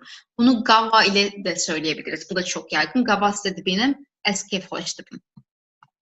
Bu diğerlerine nazaran biraz daha Türkçe mantığa yakın yani. Nasıl şöyle ki burada belirtmek istediğim, altını çizmek istediğim şey hangisinin önce ya da sonrası olması değil. Altını çizmek istediğim şey o seni görünce mutlu olmam, aynı anda olmaları, mutluluğumun o seninle gelmesi. O yüzden burada hangisi önce hangisi sonrası diye bakmıyorum. Direkt seni gördüğümde mutlu oluyorum diyorum. Nihalci em minaken dema kuye binerin. Dema biharte kulîlk vedibin. Divir de ya giring bo min kîjan pêşî, kîjan paçî ne ebe. Ew ve buna kulîlkan bi biharê çêdibe eve. Ji ber vê jî ez bi dema kuye vekirê didim. û hevalino me gotibû ji bo dema kuyê bi taybetî ev ku hinek opsiyonel e me dastaykem de gotibû û niha jî dibînin xwe. Ku tune ye. Hûn dikarin bêjin dema ku jî, hûn dikarin bêjin gava jî, hûn dikarin bêjin dema jî. Dema bihartê kulîlk vedibin. Mîna kadin dema ku em werin cem hev em ê hev du hem bez bikin. Dîsa ya giring kîjan pêşî kîjan piştre ne eve ya giring çi ye ew du bûya jî wek hevin ez bi nevê xêz dikim. Ji ber wî ez bi dema kuyê vekirê didim her du hevokan. Dema ku ez linçeyan dinêrim ez aciz dibim. Dîsa ya giring kîjan pêşî kîjan piştre ne eve ya giring aciziya min û nêrîna min a nûçeyan bi heman demê çêdibe. Eve, ji ber vê ez dîsa dema kuyê bikartînim. Dema ku ez dengê diya xwe dibîzim, ez pir kêfxweş dibim. Dîsa ya giring pêşî piştre ne eve ya giring çi ye kêfxweşiya min û işte bîstina dengê diya min e. Ev bi heman şeklî, heman demê de çêdibin eve. Dema ku gundê min tê bîra min, girî dikeve qirka min. Dîsa ez naxwazim bêjim pêşî işte girî ket qirka min an jî pêşî gundê min hat bîra min. Ez vanika naxwazim bêjim. Ez dixwazim bêjim yani heman demê de çêdibin ev tişt. Ne giringe kîjan pêşî kîjan piştre. Bu yer ji bo min giringin. Ji ber ez dîsa bi dema kuyê vekirê didim. Arkadaşlar şimdi dema ku ile ilgili olan cümlelere bakalım. Dema biharte kulîlk vedibin. Bahar geldiğinde çiçekler açar. Böyle söyleyebiliriz. Bunu dediğim gibi Türkçe mantığa motomot çevirebiliriz. Yani o dığında anlamını verdiği zaman kullanabiliriz dema kuyu. Burada ku'nun olmadığını görüyoruz. Çünkü bunu birinci kurda söylemiştik. Ku birçok yerde opsiyonel aslında. Dema ku'da da hem dema diyebilirsiniz, hem dema ku diyebilirsiniz, hem gava diyebilirsiniz. Hep aynı anlamı verecek. Dema ku em werin cem hev, em hevdu hem bez bikin. Yan yana geldiğimizde birbirimize sarılacağız. Bunu söylüyorum. Biz yan yana geldiğimizde birbirimize sarılacağız. Burada öncesi hangi olay, sonrası hangi olay önemli değil. Önemli olan o yani hemen hemen aynı anda oluyorlar. Önemli olan bu. O yüzden önce ya da sonra diye altını çizmeme hiçbir şeyin gerek yok. Dema ku ez nûçeyan dinêrim, ez aciz dibim. Haberlere baktığımda aciz dibim nasıl çevirebiliriz? Sinirleniyorum gibi. Hem sıkılmak anlamı var hem sinirlenme anlamı var. Yine mantık olarak bakarsanız diyebilirsiniz ki ben önce haberlere bakıyorum sonra işte sinirleniyorum. Ama benim altını çizmek istediğim şey bu değil. Önemli değil. Burada vermek istediğim şey haberlere bakınca sinirli olmam. O yüzden demako ile bağlıyorum. Bunu böyle de çevirebilirsiniz. Demakozun trendlerim yani haberlere baktığımda ya da haberlere baktığım zaman. Bu da direkt motomot çevresi oluyor zaten. Demakozdan gidiyor o bizim espri hoştubum. Annemin sesini duyduğum zaman ya da annemin sesini duyduğumda çok mutlu oluyorum. Demako gündemin tebiramın köyüm aklıma geldiğinde Gridike ve Kırkamın. Boğazım düğümleniyor gibi düşünebilirsiniz bunu. Gridike ve Kırkamın bu bir idiom deyim yani. Boğazım düğümleniyor. Buna benziyor anlam olarak. Yine benim için önemli olan işte önce köyüm aklıma geliyor. Sonra mı boğazım düğümleniyor? Bu değil kesinlikle. Aynı anda olması. O yüzden bunları Demako ile birbirine bağlıyorum. Em nihacı hindariye xwe binêrin, hevalno dibe hindariyê em bi du şeklan em ê hevokên xwe saz bikin. Bi berî ku ye û bi piştî ku ye. Em binêrin û jî pêşî bi xwe bifikirin. Ez ê spartêka xwe çêkim, îpûcekê pişt re, ez ê li fîlmekê temaşe bikim. Em ê bi her du şeklan jî çêkin. Niha bir yar bidin, ya yekem ev e ne wisa Sparteka çêkirina Spartekan, ya duyem çi ye temaşekirina fîlmê. Nixwaz karim bêjim piştî yekem duyem tê, an jî berî duyem yekem tê. Em ê bi her du şeklan jî çêkin, em binêrin. Piştî ku ez Sparteka xwe çêkim, ez ê li fîlmekê temaşe bikim. Bereva jî vê hevokê çi ye valino nixwe wek mantık berî ku ez li fîlmekê temaşe bikim, ez ê Sparteka xwe çêkim. Ne wisa? Berî ku ez fîlmekê temaşe bikim, ez ê Sparteka xwe çêkim. Niha bi heman şeklê em ê vê jî çêkin. Em ê bexdanûsan biçînin ya yekem û em ê wan bifroşin ya duyem. Piştî yekem duyem tê, berî duyem yekem tê. Nixwe em dikarin çawa bêjin? Piştî ku em bexdanûsan biçînin, em ê wan bifroşin. Piştî yekem duyem hat. Niha jî em ê bêjin berî em wan bifroşin, em ê biçînin. Berî ku em bexdanûsan bifroşin, em ê wan biçînin. Di hevoka din de jî havîn dibe, hewa zaf germ dibe. Ez naxwazim binê evkê xêz bikim pêşî havîn tê an piştrekan ez naxwazim binê vê xêz bikim. Ez dixwazim çi bêjim? Germbûna hewayê bi havînê çê dibe.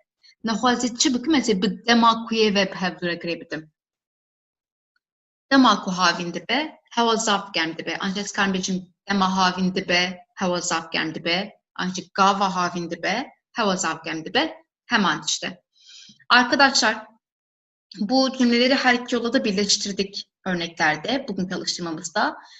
Bir de Türkçe olarak özet geçelim. Ez ê Sparteka xwe çêkim, ödevlerimi yapacağım, birinci olay. Piştre ez ê li fîlmekê temaşe bikim.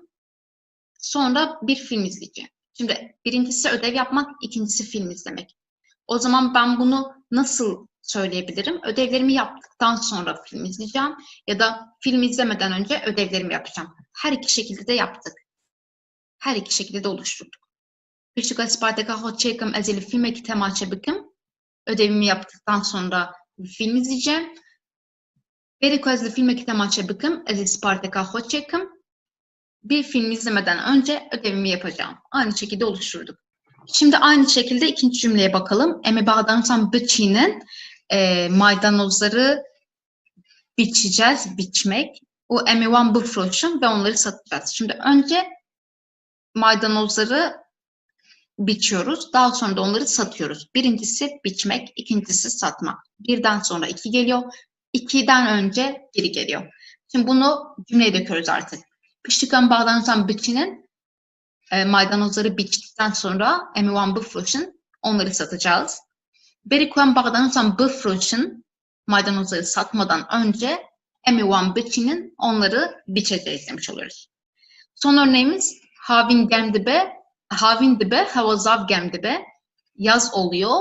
Hava çok sıcak oluyor. Şimdi burada benim için yani anlam olarak ben şey söylemem değil mi yani? Önce yaz gelecek, sonra hava ısınacak. Benim için önemli olan bu değil.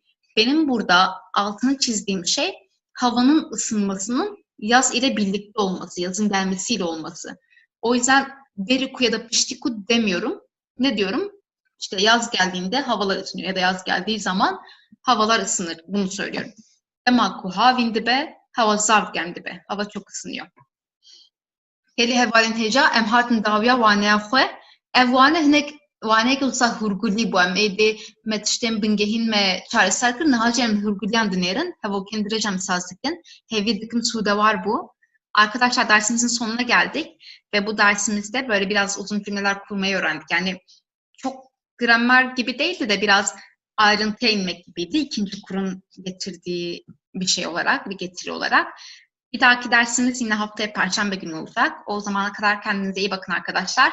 Eğer bunlarda sıkıntı çekiyorsanız, örneğin gelecek zamanda ya da şimdiki zamanda, geniş zamanda bunlarla ilgili çok ayrıntılı derslere zaten birinci kur derslerinden ulaşabilirsiniz. Onu da hatırlatmış olalım. İyi günler arkadaşlar.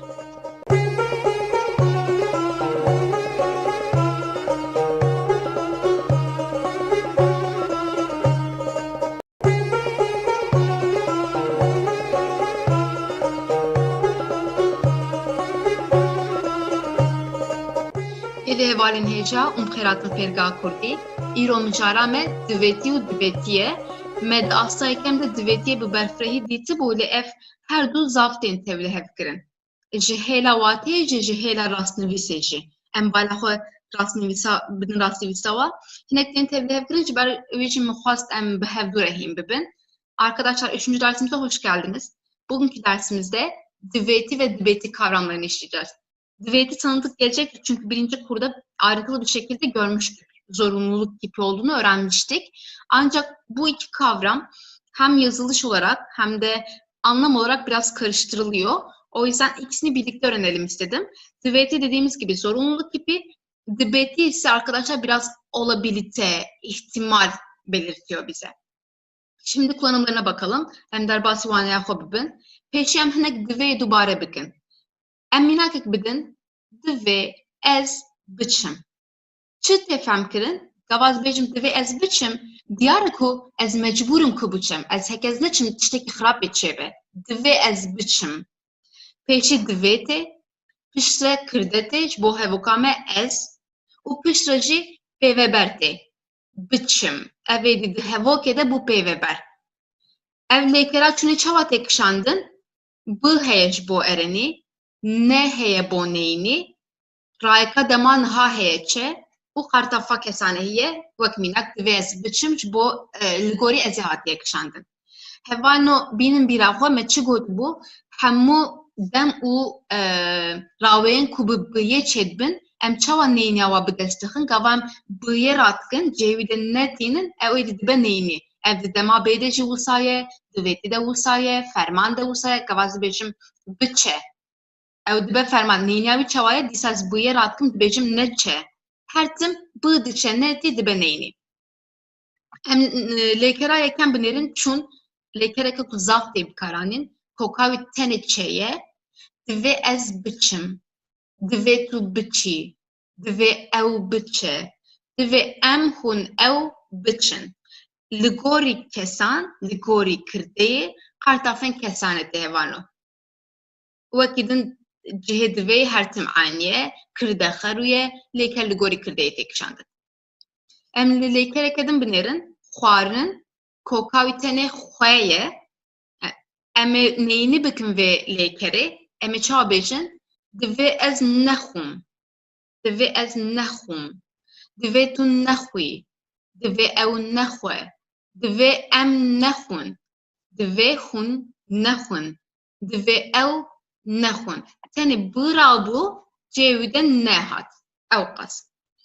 Em li lêkereke pêkhatê binêrin, rabûn ji bûnê bûye rabûn, diyarek û bi pêşkirê çêbûye, Wanaya bori de jime dubare kir bu heke lekerek bu peşkirek çebe ev bu naye bikaranin. Ev bu edi dikeve. Linne te bikaranin.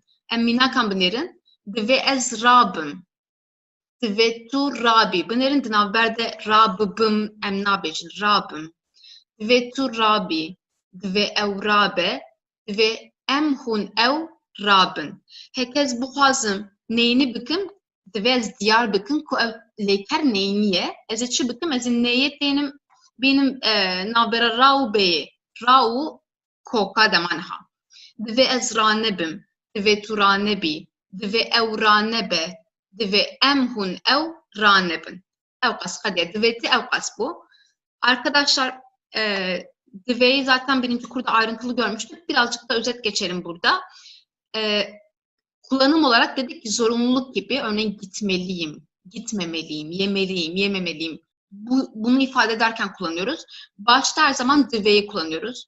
Dve, tuttuk bunu. Sonra kırde yani öznemiz geliyor. Örneğin ben için es, dve, es. Sonra da yüklemimiz gelecek. Örneğin çün gitmek fiili için dve es biçim ben gitmeliyim oldu. Peki bu biçim, yüklemim nasıl oluyor? Yani fiilim hangi şekilde kullanılıyor, çekimleniyor? Dveti için bu geliyor başa. Eğer olumsuz yapacaksam b'yı atıyorum yerine ne getiriyorum? Şimdiki zaman kökünü yine kullanıyorum. As için kişi şeklini kullanıyorum. Yani benim öznem için gelen kişi şeklini kullanıyorum. Bir de arkadaşlar bunun altını çokça çizmiştik. Sadece dveti de değil. B ile ilgili olan bir sürü biz kip de gördük, zaman da gördük. Bunların hepsinde olumsuz yaparken b'yı atıp yerine ne getiriyorduk? Örneğin emir kipinde böyleydi. Gelecek zamanda böyleydi. Ya da yakın gelecek zaman mesela as the biçim gitmek üzereyim. Orada b'yı gördüğümüz her zaman b'yı atıp yerine ne getirerek olumsuz yapabiliriz cümlemizi. Şimdi fiil örneklerimize bakalım. Çün çokça kullanılan bir fiil. Kökü sadece ç, şimdiki zaman kökü. Arkadaşlar gördüğünüz gibi şimdiki zaman kökünü bir sürü yerde kullanıyoruz. Yani sadece şimdiki zamanda değil. Bunu da çokça belirttik. O yüzden bunu şu aşamada, ikinci kurda ezberlemeniz önemli. Zaten sıra sıra vermiştik. Çok kullanılanları liste şeklinde verdik. Onları mutlaka ezberleyin. Eğer onlara ulaşmak istiyorsanız da birinci kurun şimdiki zamanla ilgili 3 ayrı dersi vardı. Onlara bakabilirsiniz. Orada liste şeklinde var. Şimdi örneğimize bakalım. Ve ez biçim ben gitmeliyim. Artık sadece özneye göre çekimleyeceğim fiilimi. Bu ve şimdiki zaman kökü aynı kalıyor. Özneye göre kartafa kesane çeşitli işte kişi eklerini getireceğim. Ve ez biçim, ve tu biçi, ve ev biçe, ve em hun ev biçin. Başka bir çok kullanılan fiil, huarın yemek yemek fiili. Bunun şimdiki zaman kökü sadece hue. Şimdi burada olumsuz yapacağız. Ne yapıyoruz? Sadece b'yı atıp yerine ne getiriyoruz? Yine raika demana yani şimdiki zaman kökü kartafa kesane kişi eki aynı kalıyor. Ve ez nehun ben yememeliyim oldu. Şimdi bunu bütün öznelere göre çekimleyelim. Bütün zamirlere göre. Ve tu nehui, ve ev nehue, ve emhun ev nehun. Zaten çoğullar için olan kişi ekimiz aynıydı. In'dı sadece. In ve neydi? Şimdi de örnekle oluşmuş bir türemiş fiile bakacağız. Rabun fiili. Bu arkadaşlar bun olmak fiilinin başına ra örneki gelmiş ve rabun uyanmak fiili olmuş. Örnek alarak oluşmuş fiillerde ne dedik? Bu düşer dedik arkadaşlar. Olumsuzunda değil ama olumlusunda b'yı kullanmıyoruz yani. Ve ez rabım ben uyanmalıyım dedik burada. Bakın b'bım değil. Ve ez rabım demiyoruz. Ve ez rabım diyoruz sadece. Ve tu rabi sen uyanmalısın. Ve ev rabe o uyanmalı. Ve emhun ev rabın biz uyanmalıyız. Siz uyanmalısınız, onlar uyanmalılar. Arkadaşlar olumsuzluğunu belirtirken neyi kullanmak zorundayız? Yoksa onun olumsuz olduğunu anlayamayız. Ama neyi yine nerede kullanıyoruz? Örnek ve şimdiki zaman kökünün arasında kullanıyoruz arkadaşlar. Çünkü hep tekrar ettiğimiz bir şey var. Türkçe'de her zaman önemli olan asıl fiil. Burada da asıl fiilimiz bun olduğu için, onun da kökü B olduğu için B'nin önüne getiriyorum ben ekimi. Her zaman asıl fiilin önüne gelir arkadaşlar. O yüzden olumsuz yapacaksam nasıl söyleyeceğim bunu? Dve es ranebim. Dve tu ranebi. Dve ev ranebe. Dve emhun ev ranebin. Bu dvet yani zorunluluk kipinin özeti bu şekildeydi. Nihacem dervasi dibe kuyebilirin. Çoğuk vate dışbeçi dışbe belki ya Türkiye Kurdi de jiye belki. Yani ne teni Türkiye. Dibe ku belki un karın her bir yancı bir karbinin. Em li hevok ebilirin. Dibe ku ez biçim amede. Dibe ku ez biçim amede. Em çi femdikin jibir? Dibe ku ez biçim amede li dibe ku ez ne çimji. Yani ne teqaze. Ne sersadi sad ez biçim amede. Tişteki uzatıneye. Teni ihtimalek heyet burada. Dibe ku ez biçim. Dibe ku ez ne çim. Çava çedbe binerin. Dibe ku disa serideye. Disa kırda hatiye. Lekera meheye. Leker jitçiye pekte disa bu ne. Disa rayka demanha. Disa kartafa kesene. Aynıye. Eşkur femdikim. Ne diveyedi. Dibe ku ez. Dibe ku femdikim. Kudu burada ihtimalek heye. Hevano dibe tena seri xwe dibe lêkere jî xwe ji vir tê lêkera bûnê tê ji lêkera bûnê tê ew kartefa demanha bê koka demanha jî ji bo keseseyem kartefa kesaneyê dibe kabinên çawa pêktê gava kesek ji were bêje wek mînak em qavekî vexwin û dikarin bêjin erê dibe dîsa wek ew kekê burde. Yani ne teqaziyek ev. Arkadaşlar şimdi Dibeku'yu inceleyelim. Dibeku dedi ki bu olabilir anlamını veriyor. Bilmek anlamını veriyor biraz. Ve belki, Türkçesi belki, Kürtçe'de de çok fazla belki kullanılıyor. İkisini de kullanabilirsiniz. Şimdi cümlemize bakalım. Dibeku ez biçim Ahmet'e. Ahmet'e gidebilirim. Ahmet'e gidebilirim. Ya da belki Ahmet'e giderim. Bu, yani anlam olarak ikisi aynı şey. İkisinde de ihtimal var. %100 değil. Ben Ahmet'e gitmeliyim gibi değil bu. Gidebilirim de gitmeyebilirim de. Burada sadece bir ihtimali konuşuyoruz. Nasıl oluşuyor? Dive'ye çok benziyor arkadaşlar. Dibeku geliyor Dive'nin yerine. İhtimal belirtiyor bize. Öznemiz geliyor burada. Bu örnek için ez. Fiilimiz geliyor. Cümledeki yüklemimiz yani. Peki yüklem nasıl oluşuyor? Tıpkı Dive'deki gibi. Olumlu için bu, olumsuz için ne? Şimdiki zaman kökü ve kişi eki geliyor arkadaşlar öznemize göre. Bir de arkadaşlar dibeku dedik ki bu bir olabilite veriyor değil mi? Olabilite olmak fiili. Buradan aklınıza kalsın. Bun olmak fiiliydi. Bunun şimdiki zamanda üçüncü kişiye göre çekimlenmesi dibe. Ben dibe dediğim zaman olabilir anlamını veriyorum. Örneğin biri size bir şey teklif ettiğinde dibe ederseniz olabilir. Bu anlama geliyor. Aslında dibeku da biraz buradan geliyor. Yani o olabiliteyi veriyor bize. Bunun şimdiki zaman kökünün B olduğunu söyledik. D şimdiki zaman eki. Ise üçüncü kişiye göre kişi eki. Arkadaşlar bunu belki ile oluşturacak olursak bu cümleyi. Belki ez biçim Ahmet'e. Bunu her durumda ikisi yerine kullanabilirsiniz.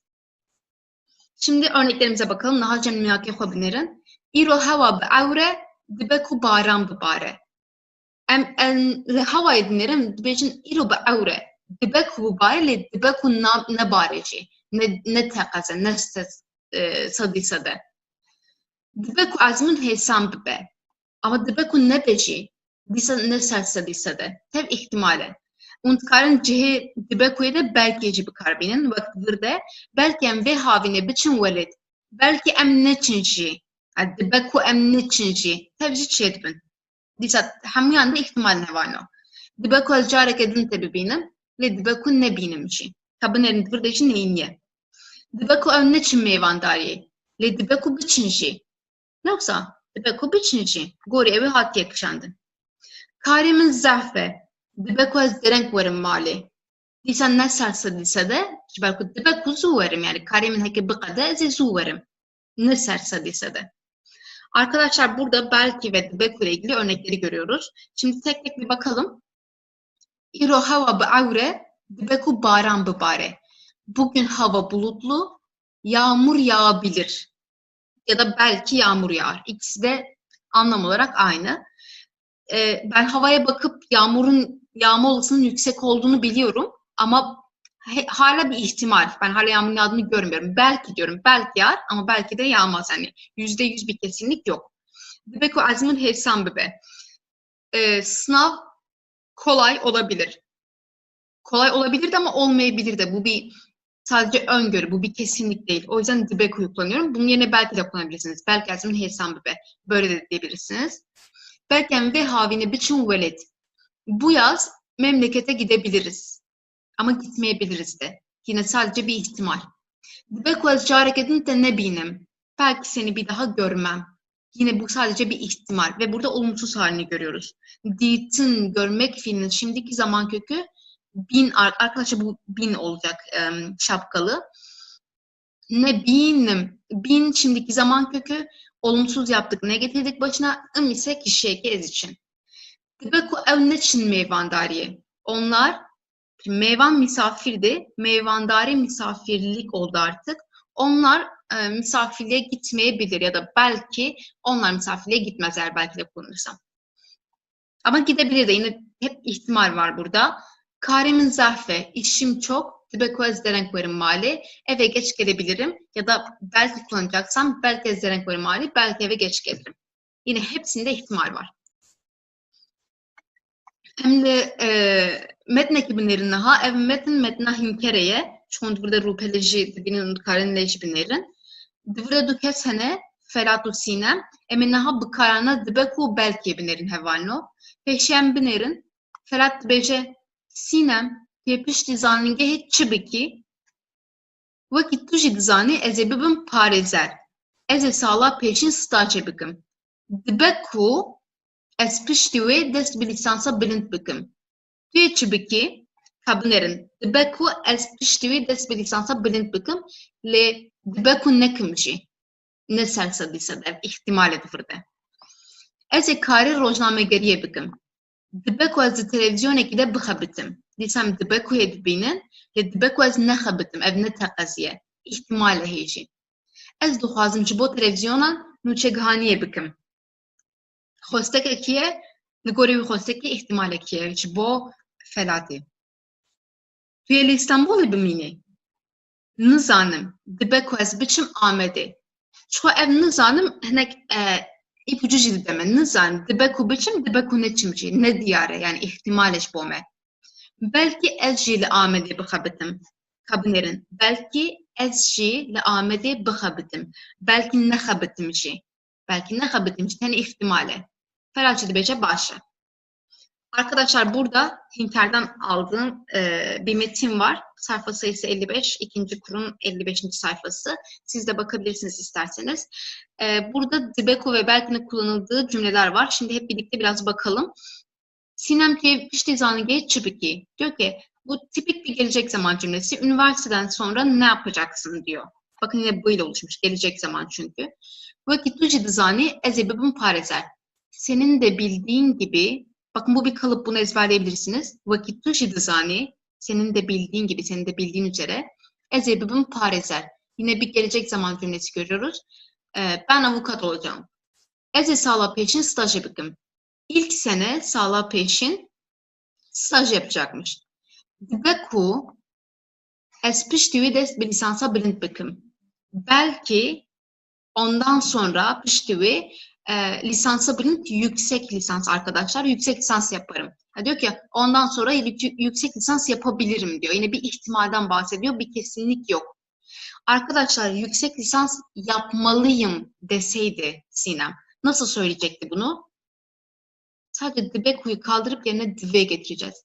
Dive ez piştî dest bir lisansa bilind bikim. Ondan sonra yüksek lisansa başlamak zorundayım demiş oldu burada. Diye çibiki sen ne yapacaksın? Ezekari roznamegeriye bikim. Ben gazetecilik yapacağım. Dibeku ez de televizyon ekide bixebitim. Dibeku ez de televizyon ekide bixebitim. Diyor ki bir televizyonda çalışabilirim. Çalışabilirim. Ez dixwazim ji bo televizyonan nûçegihaniyê bikim.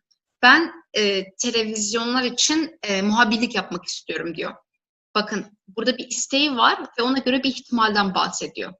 Bu isteği doğrultusunda. Tüyeli İstanbul bimini. Yine bir gelecek zaman cümlesi görüyoruz. İstanbul'da mı kalacaksın? Bu man fiilinin şimdiki zaman kökü sadece mindi. Bimini, tuye bimini gelecek zaman cümlesi kurduk. Nizanım. Bilmiyorum. Arkadaşlar şimdi size bir şey hatırlatayım. Birinci kurda bunu görmüştük.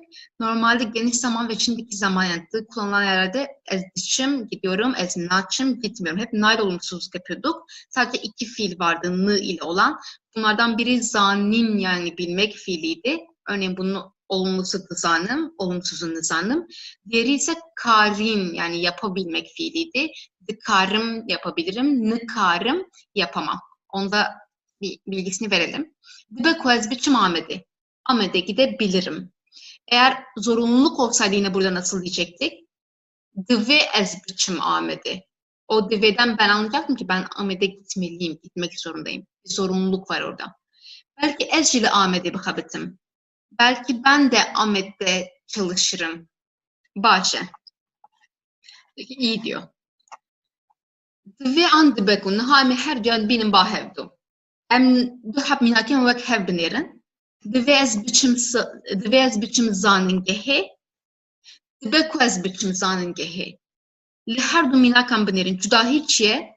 Dive ez biçim, dibe ku ez biçim. Dive ez biçim zanıngehi de selsa disset takaziyek heye. Takazı dive ez biçim yani ihtimali gidin boğumun tüneye. Dive takaz ez biçim.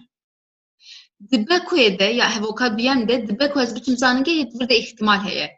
Dibe ku biçim, dibe ku ne çimşi. Ne takazi tüneye divirde.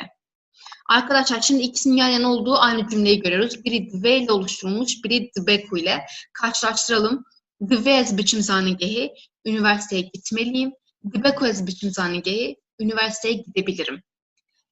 Dive ve dibeku bu tek cümlenin anlamını değiştiriyor. İki anlam veriyor bize. Dive ile kullandığım cümlede kesinlik var. Takas kesin demek ya bir kesinlik var. %100 var. Dive ez biçim kesin gitmeliyim. Dibeku ikinci cümlede dibeku ez biçim zanıngehi yani üniversiteye gidebilirim ama gitmeyebilirim de bir ihtimal var. İhtimal ekeydi burada. Yani %50 ihtimal gidebilirim de gitmeyebilirim de. İkisinin yazılışına da bakın arkadaşlar. Dive şapkalı e, dibeku şapkasız e. Yani ikisi çok karıştırılıyor. Dibeku yazan çok var ama dibeku bu dibe e. Bu da dive e. Yani biri şapkalı biri şapkasız. Yazılışını birbirine karıştırmayın o yüzden. Bir de dive ku diyen var. Mesela kuyu dive ile birleştiren var. Yok arkadaşlar. Dive tek başına, dive ku birlikte. Yani yazılış olarak, doğru yazmak olarak buna dikkat edin. Anlam olarak da dediğim gibi dive'de kesinlik var. Dive ku'da bir ihtimal var. Nahacem derbasi hindariyan xwe bibin. Bir de hevok hene emeli gori kevane kabuguherine. Serê min dêşe ez ê biçim nexweşxaneyê. Em ê vê hevokê bi divêtiyê dîsa saz bikin. Serê min dêşe tamam. Nihazê divê bikarbîne. Divê dihat serê. Ve ez biçim nexweşxaneyê. Arkadaşlar serimin değişe başım ağrıyor. Diyeceğiz ki işte hastaneye gideceğim diyor. Bunu divet yani zorunluluk kipiyle oluşturacağız. Ne diyeceğiz? Başım ağrıyor. Hastaneye gitmek zorundayım. Serimin değişe tamam başım ağrıyor. Şimdi hastaneye gitmek zorundayım. Zorunda anlamını vermek için dive başa geliyor. Ben için ezi kullanıyorum. Fiilimi kullanıyorum. Biçim yine bu ile oluşturdum. Şurada gelecek zaman cümlesi ama bu gelecek zaman cümlesi değil. O yüzden kullanmayın burada. Ve ez biçim nexweşxaneyê. Hastaneye gitmek zorundayım. Bir de arkadaşlar kafanızı karıştırmak istemiyorum ama Türkçe'de bazen nesnenin sona geldiğini görüyorsunuz. Bunun üstüne belki ileride ayrı bir ders yaparız. Bu çok böyle kitaplarda yer almayan bir kural. Şöyle söyleyeyim. Pozisyon olarak yer değiştirdiğimiz fiillerde genelde o dolaylı tümleç, Türkçedeki dolaylı tümleçe karşılık gelen kavram sona gidiyor. Örneğin çün gitmek fiili. Hatin gelmek fiili. Bakın bir yerden bir yere geliyoruz. Pozisyon değiştiriyoruz. Es hatin mali. O yüzden o mali sona gidiyor. Ya da ketin düşmek fiili. Es ketim erdi. Ben yere düştüm. Pozisyon değiştirdiğimiz fiillerde o dolaylı tümleç hep sona gidiyor arkadaşlar. Bu da dediğim gibi yani kitaplarda bulmayacağınız bir özellik. Aklınızda olsun eğer hani bazen derseniz niye eze, şive, buhum ben yemek yiyeceğim dediğimizde yemek niye sonda değil de eze biçim male dediğimizde male niye sonda. Bu yüzden arkadaşlar eğer bir fiil hareket belirtiyorsa, pozisyon değiştiriyorsa bunlarda dolaylı tümleç kavramına gelen o aslında biz bunları da nesne diyoruz. En arkaya gidiyor, cümlenin sonuna gidiyor. Ceyran Tüney'e elektrikler yok. Dibecin hatta varicin naye. Akşama kadar işte gelmeyeceğini söylüyorlar. Ama ve hevoki bir dibe kuye çekinç. Berko cuvateci diyarı dibecin hatta varicin naye ile takaz nizanı tene ulsa dibecin. Burada bir aslında bunun cümleden bunun bir ihtimal olduğunu zaten anlıyoruz. Akşama kadar gelmeyeceğini söylüyorlar ama bu kesinlik değil. Akşama kadar gelmeyecek demiyorlar yani. Yani orada bir ihtimal var sadece. Bunu Dibeku ile oluşturacağız. Emiçava Beşin, Ceyran Tüney'e, Dibeku hatta evareji neyi? Elektrikler yok. Belki akşama kadar da gelmeyecek. Gazete dikin, verevederi. Gazete dikin, verevederi. Seni çağırıyorlar, buraya gel. Şimdi bunu dvet ile oluşturacağız. Zorunluluk kipiyle oluşturacağız. Parantezin içinde verilen kavram kip. Nasıl söyleyeceğiz bunu? Gazete dikin, seni çağırıyorlar, duruyor. Karşımızdakine sesleniyoruz ikinci kişiye. Bunu nasıl söyleyebiliriz? Gazete dikin, dvet verevederi. Emir kipinde ne yapıyoruz? Vere. Bu artık gel demek oluyor. Ama dvet'de nasıl söyleyeceğiz bunu? Dvet to veri. Her ne kadar emir verirken to söylememize gerek yoksa da dvet'de bu var. Hevale min duhazın hini kurdi bibin. Arkadaşlarım Kürtçe öğrenmek istiyorlar. Ev de fikrin kubiçin enstitüye kurdi. Onlar Kürt enstitüsüne gitmeyi düşünüyorlar. Şimdi zaten düşünüyorlar. Buradan aslında bir kesinlik olmadığını anlıyoruz. Enfem dikin ku dvile takazitüne ihtimal eke.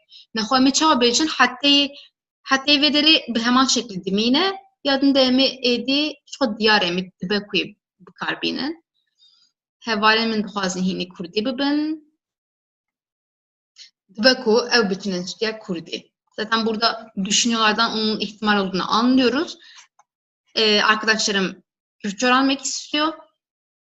Onlar Kürt enstitüsüne gidebilirler. Yani, ya da şöyle diyebiliriz. Belki ev bütün enstitüye kurdi. Belki Kürt enstitüsüne giderler. Bu şekilde de kullanabiliriz. Gele varin heja em hatin davya vaneye xwe. Vaneye ki xoş bu yani jana rojane de ev mücazat tepkayan uzav derdi ki ve peşeme. Şber ve şimdi fasem her duyan rubru bikin him bibin. Hatta vaneye kedinin xwe baş binerin bixatiye ve.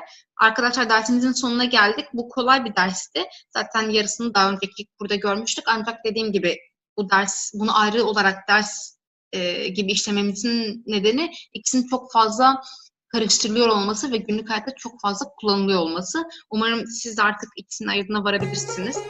Farkını öğrenmişsinizdir. Bir dahaki dersimize kadar görüşürüz. Kendinize iyi bakın arkadaşlar. Hoşçakalın.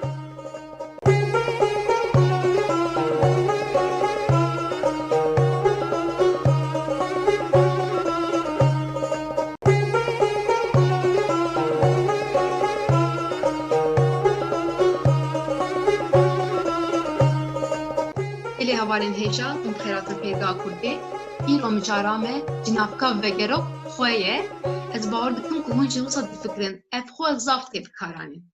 Di vê waneyê de em ê hînî bikaranîna wê bibin ka di kîjan rewşan de tê bikaranîn. Gava çi dibe em dibêjin xwe. Arkadaşlar 4. dersimize hoş geldiniz. Bu dersimizde cinavka vegerok xwe kavramını işleyeceğiz. Artık cinav biliyorsunuzdur zamir demekti. Yani bir zamir türünü işleyeceğiz aslında. Peki hangi zamiri? Cinavka vegerok arkadaşlar dönüşlülük zamiri demek. Dönüşlülük zamiri. Veger zaten dönmek demekti. Oradan geliyor. Türkçe'de bunun karşılığı dönüşlülük zamiri kendi var. Ama Kürtçe'de bunun karşılığı hue. Yani dönüşlülük zamiri hue. Kullanımı ise Türkçe'dekinden farklı. Onun da bilgisini verelim. Çünkü Türkçe'de arkadaşlar işte kendi, kendim, kendisi böyle onu kişilere göre söyleyebiliyoruz ama hue asla ama asla hiçbir eki almaz. Hep böyle alındır. Hüküm eki almaz, kişi eki almaz, hiçbir eki almaz. Böyle sade olarak kullanılıyor. Şimdi ilk dersimize geçelim. Em peşmet nafı bıxının. Navimin sozları. Xuşkeke min heye. Navi xuşkamın ruşene. Ez o xuşkakı sıbıhan zura dibin. Ez buxu hişyar dibim. U xuşka xwe jî hişyar dikim. Em piştî taştê spartekên xwe çêdikin û derdikevin derve ji xwe re dilîzin. Ez ji xuşka xwe zav hez dikim. Arkadaşlar burada bir metin var ve burada Hue'nin farklı kullanımları var. Yani hepsi aynı kullanım değil. Şimdi biraz analiz edelim bu metni, inceleyelim. Benim adım Sözdar, bir kız kardeşim var. Kız kardeşimin adı Ruşen'dir. Tamam, buraya kadar biliyoruz zaten. Ez huşka hue sıbahan surat bin. Ben ve kız kardeşim sabahları erken uyanırız ya da erken uyanıyoruz. Bakın bir kullanımı burada. Ben ve kız kardeşim. Arkadaşlar şöyle bir ipucu vereyim. Bunu bizim öğrencilerimiz de çok soruyor. Hatta bu yanlışı da çok yapıyorlar. Benim kız kardeşim dersem huşkamın doğru bir kullanım. Ama kız kardeşim, yani mantık olarak direkt kız kardeşim böyle söylüyorsak huşka daha doğru. Birazdan çok ayrıntılı bunun kullanımını göreceğiz. Ez bixwe hişyar dibim, huşka hoca hişyar dibim. Bakın burada da bir hue görüyoruz. Ez bixwe hişyar dibim. Ben kendim uyanıyorum. Burada ne var arkadaşlar? Burada vurgu var değil mi? Biraz vurgu var burada. Huşka hoca işardıkım az önce gördüğümüz kullanım kız kardeşimi. Bakın yine benim kız kardeşim demiyorum. Kız kardeşimi diyorum. Bu kullanımda hue kullanıyorum. Ve kız kardeşimi de uyandırırım ya da uyandırıyorum. Em pişti tahçe spartekken hue çedikin. Biz kahvaltıdan sonra ödevlerimizi yapıyoruz. Bakın yine tıpkı buradaki gibi benim ödevlerim demiyorum. Ödevlerimi ya da ödevlerimizi diyorum. O yüzden yine hue kullandık. Bu dertlevin der ve çıkarabilirsin.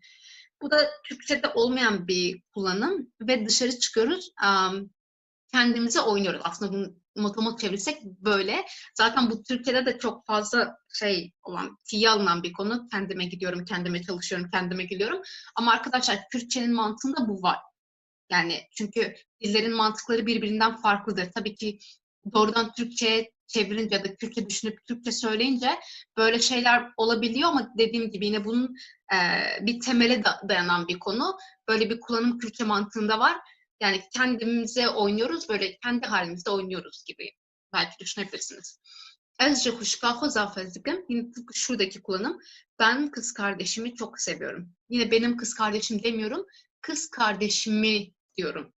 Bunları tek tek açıklayacağız bu gramerlerine göre analiz ederek. Em li pêşî rewşa yekem binêrin. Bireser û kirde hema kes bin. Ango bireser vegere li ser kirdeyê cînavka vegerok xwe tê bikaranên. Çi dibêje di vir de hevanû? Dibêje bireser û kirde yek kes bin, heman kes bin. Yani keseke duyem tuneye. Tenek yek kes heye. Em mînaka vederê binêrin. Ez xwe dibînim. Kabinêrin ez xwe dibînim. Ez û xwe vir de heman kesin. Kesek te neheye. Keseke duyem tuneye. Her du jî ev kesin. Ji ber wê em cînavka vegerok xwe bikartînin. Ez xwe nabînim dîsa neyniya wê heman kesin ez xwe bikartînim. Tu xwe dibînî dîsa heman kesin. Tu xwe yani her du jî kesan jî kesa duyemin. Kesekî kur hemberî me wek numune. Ji ber wî em dîsa dikarin bikarbînin. Tu min dibînî. Di vir de em êdî xwe nikarin bikarbînin hevarno. Ji ber ku ev kesa duyeme, an jî kesê duyeme. Ev jî kesa yekem, an jî kesê yekeme. Du kes hene di vir de, ne kesek. Ji ber wê em êdî nikarin di vir de xweyê bikarbînin. Arkadaşlar birinci durum rewşa yekemde diyor ki bireser û kirde heman kesbin. Yani nesne ve özne aynı kişi ise, yani nesne tekrar özneye dönerse, özneyi işaret ederse bize bu dönüşlülük zamiri hue kullanılıyor. Şu örneğe bakalım bir. Ez hue dibînim. Ben kendimi görüyorum. Bakın burada ben dediğim kişi ve kendim diye kastettiğim kişi aynı kişiler. Yani toplamda bir kişi var burada. İki kişi yok. Yani özne ve nesne aynı kişiyi gösteriyor. O yüzden burada hue kullanıyoruz. Dediğim gibi belki Türkçesini düşününce evet Türkçe'de de ben kendimi diyorum ama hue ile Türkçedeki kendi biraz kullanım olarak birbirinden farklı. O yüzden öyle düşünmeyelim. Şuradaki örneklere de bakalım. Es hue nabinim. Ben kendimi görmüyorum. Yine aynı şekilde tek bir kişi var. Tu hue bini. Sen kendini görüyor musun? Bakın burada da aynı kişiler. Yani ikinci tekil kişi var her iki durumda da. O yüzden yine hue kullandım nesne yerine. Üçüncü örnekte tümün dibini. Burada arkadaşlar sen beni görüyorsun. Bakın sen ve ben farklı kişiler. Artık burada iki kişi var. O yüzden ben burada artık hue'yi kullanmıyorum. Belli hevanı. Nahacı emverin revşad diyem. Dibêje çi bi ser têkildarê kirdeyê be cinavka vegerok xwe tê bikaranîn. Ev hevokekî giring e bi ser têkildarê kirdeyê be. Yani alaka wî bi kirdeyê ve hebe em dîsa xweyê bikartînin. Wek em mînakeyan em binirin ez destên xwe dişom. Ev destên kî ne hevalno? Têkildar yani alaka wî bi kî ye? Dîsa bi ezê heye ne wisa ev destên heman kesên e têkildarin. Ji ber wî jî dibe ez vir de xweyê bikarbînim. Ez êdî nikarim bêjim ez destên min dişom. Ji ber ku ew destên min in ez divê têkildarin, ez divê êdî vir de xweyê bikarbînim. Em mînakên binirin ez Spartaka xwe çê dikim. Dîsa Sparteka min e, bi min re têkildar e. Ji ber wî jî divê ez vir de xweyê bikarbînim. Ez nikarim bêjim ez Sparteka min çê dikim. Ev êdî şaş e. Ji ber ku Spartek yani Sparteka min e xwe hewce tune ez vir de cara din bêjim min. Divê ez bêjim ez Sparteka xwe çê dikim. Hevano ez vir de dikarim bêjim ez Sparteka wê çê dikim, ez Sparteka wan çê dikim, ez Sparteka te çê dikim. Ez her tiştê dikarim bêjim. Lê tenê nikarim bêjim Sparteka min. Ji ber ku ew êdî têkildarê kirdeyê heye dûr de. Em mînaka din binêrin ez Sparteka xwe çê dikin. Dîsa ka binêrin Sparteka xwe têkildarê em ye em dikarin bikarbînin. Lêk em bêjin em Sparteka me çê dikin vir de êdî şaş e. Çima? Bi heman şeklî hevano. Çikû Sparteka me ye têkilî heye di navbera wan de. Êdî divê ez vir de xweyê bikarbînim. Ez bibêjim em Sparteka xwe çê dikin. Em mînaka din binêrin em Sparteka min çê dikin. Ev jî rast e hevano. Çima rast e? Ka binêrin êdî ji ber ku têkilî tune ye. Sparteka min e lê em çê dikin. Êdî ji ber ku têkilî tune ye ez vir de xweyê bikar nayînim. Hewce tune ez xweyê bikarbînim. Arkadaşlar ikinci durumda diyor ki nesne özneyle alakalıysa dönüşlülük zamiri xwe kullanılıyor. Peki bunu nasıl açıklayabiliriz? İlk örneğe bakalım. Ez destên xwe dişom. Ben ellerimi yıkıyorum. O eller bana ait değil mi? Benimle alakalı.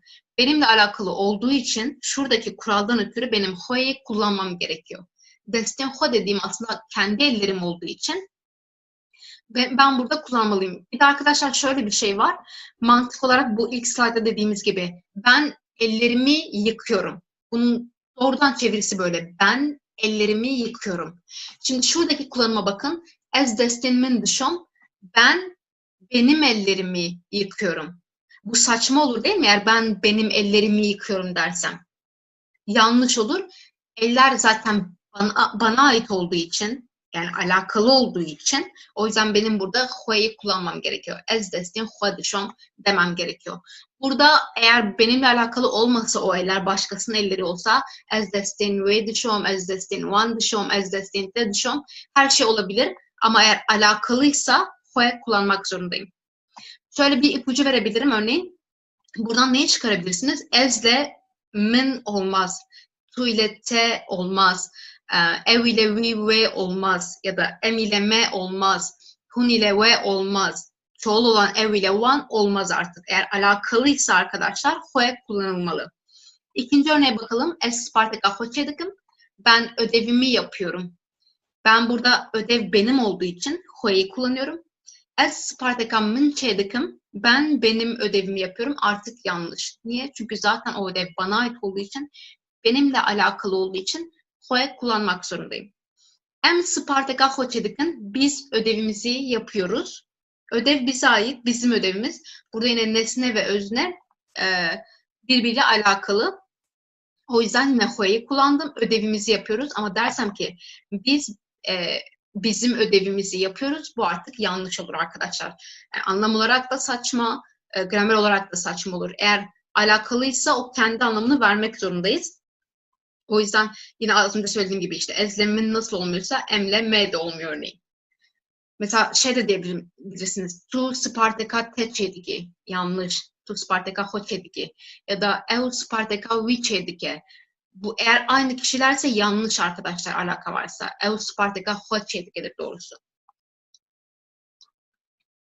Em Spartaka min çê dikin. biz ödevimi yapıyoruz. Bakın bu da doğru. Niye? Çünkü biz benim ödevimi yapıyoruz. Artık benim ödevim. Ama öznem biz. Artık birbirleriyle alakaları yok. O yüzden burada hoy kullanmak zorunda değilim. Yani bu alakalı olduğu kişi ve yani özne ve nesne alakası varsa hoy kullanmalıyım. Ama bakın burada artık ödev başka birinin ödevi. Öznem başka bir özne. O yüzden kullanabilirim.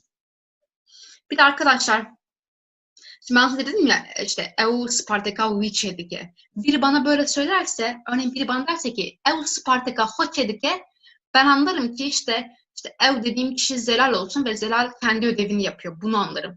Ama EU Spartaka Vichedike derseniz, yani biri bana böyle bir şey derse ben anlarım. O başka birinin ödevini yapıyor anlarım.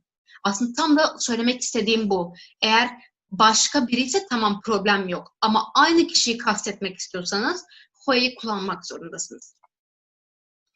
Eminha liminakin ravşa duyan binerindiysa meçigot bireser tekildarı kırdeye ve cinavka ve gerek ho'ya deyip karanin em destin ho dişon dibe em destin min dişon dibe çiverko edit burada destin minin li kırdet iştekidine ez edine mecburum ho'yu bikarbinim ez o huşka ho dişin mali huşka mine ne olsa bimira tekildarı جبروي حاولت از بيجم از خوش كامل ve minake konda kalme zav dinlevisin jijmara jid bejin lewak bikaranın evrastıra ez خوش ka خوش belki ev خوش kammen eşva حاولت nezcardım bejim ez خوش kammen bak ez خوش kammen için mali qals demine hevalo belki tekili he dvez bejim ez خوش ka xwe em yardım binerin ez خوش ka ve için mali kabinlerin evrası çıma çiberku edi huşka kesekedine edi beezire tekili tüneye cibervicin havcez koye bikarbinim kabinlerin huşka kesekedine ev braye xwe lizanın gehi duxuynin ez çi fehm dikim ji vê hevokê ew bila navê evi bila jinek be bila zelal be wek numune braye xwe edi braye Zelaleye. Blanavî ji Elî be Zelal û Elî li heman zanîngehê dixwînin. Lê ez bêjim ew birayê wî ez ê dibêjim Zelal û wek birayê keseke din li zanîngehê dixwîn. Êdî teklîn namîne ez bikarbînim. Ez û birayê wê li zanîngehê dixwînin wek niha min vegot êdî birayê kesekî din e êdî bira ne birayê min e. Ez û birayê wî kabine birayê din ne birayê min. Heke birayê min bûye em nebigota ez û birayê xwe li zanîngehê dixwînin. Arkadaşlar burada tam oturtacağımız örnekler var. Bir tek tek bakalım. Em destên xwe dişon, biz ellerimizi yıkıyoruz. O eller bize ait, yani nesne ve özne alakalı. O yüzden kullanım doğru ve biz bizim ellerimizi yıkıyoruz demiyoruz. Biz ellerimizi yıkıyoruz diyoruz. O yüzden xwe kullandık ya da ikinci bir teyit etme metodu olarak. Em destên min dişon, biz ellerimi yıkıyoruz. Artık burada nesne ve özne birbirinden bağımsız. O yüzden xwe kullanmama gerek yok. Doğru bir kullanımdır. Ez huşka xwe dişim mali, ben ve kız kardeşim eve gidiyoruz. Bu doğru arkadaşlar ama öğrencilerimizin çokça kullandığı ez huşka min. Böyle derseniz ez huşka min dişin mali, ben ve benim kız kardeşim eve gidiyoruz oluyor. Bu da biraz gramer olarak yanlış oluyor açıkçası arkadaşlar. Eğer alakalıysa xwe dememiz daha doğru. Ez huşka ve dişin mali, ben ve onun kız kardeşi eve gidiyoruz. Bakın artık benimle alakası yok. Artık benimle bir alakası yok. O yüzden ben ne yapıyorum? Huşka diyorum. Artık burada kullanmama gerek yok. Parantez içinde de zaten huşka kesekedine. Yani kız kardeş başka birinin kız kardeşi. Şu özneden bağımsız birinin kız kardeşi. Ev braye xwe zanîngehê dixwînin. O ve erkek kardeşi üniversitede okuyorlar. Ben bu xwe'den anlıyorum ki erkek kardeş o dediğim kişinin erkek kardeşi. Ama bir alttaki örnekte ez û birayê wî li zanîngehê dixwînin, ben ve onun kardeşi üniversitede okuyoruz. Bakın artık ez û birayê xwe diyemem. Ben ve kardeşim diyemem. Buradan ne anlıyorum? Erkek kardeş başka birinin erkek kardeşi. Artık alaka yok birbiri arasında. Em niha jî li rewşa sêyan binêrin ji bo kirpandina Kirdeyê cinavka vegero xwe tê bikaranîn. Kirpandin hevano hemwatê min peyvê li vir hene û jî dikarin binêrin. Em li mînaka binêrin ez bi xwe wisa difikirim. Ez çe dikim divurde, ez ê xurt dikim. Ez bi xwe wisa difikirim. Ew bi xwe naxwaze were, dîsa ew ê xurt dikim. Em bi xwe diçin, dîsa em ê xurt dikim. Hûn bi xwe bi me re xeber nadin. Wek me tiştek nekiriye, hûn bi xwe xeber nadin. Ez tenê dikarim bêjim, hûn bi me re xeber nadin. Lê heke ez bêjim, hûn bi xwe bi me re xeber nadin, ez dûr de êdî bi nêwî xêz dikim, dikirpînim hevano, dikirpînim êdî.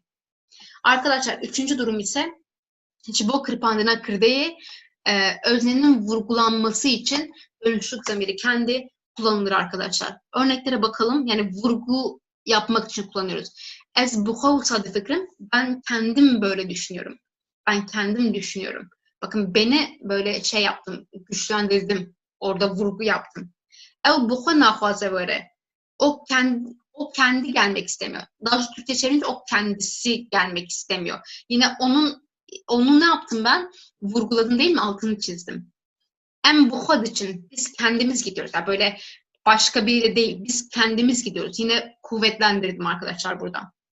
Hûn bu xwe bi me re xeber nadin. Siz kendiniz bizimle konuşmuyorsunuz. Yani biz bir şey yapmadık ama siz kendiniz konuşmuyorsunuz. Yine ne yapıyorum burada? Vurguluyorum arkadaşlar.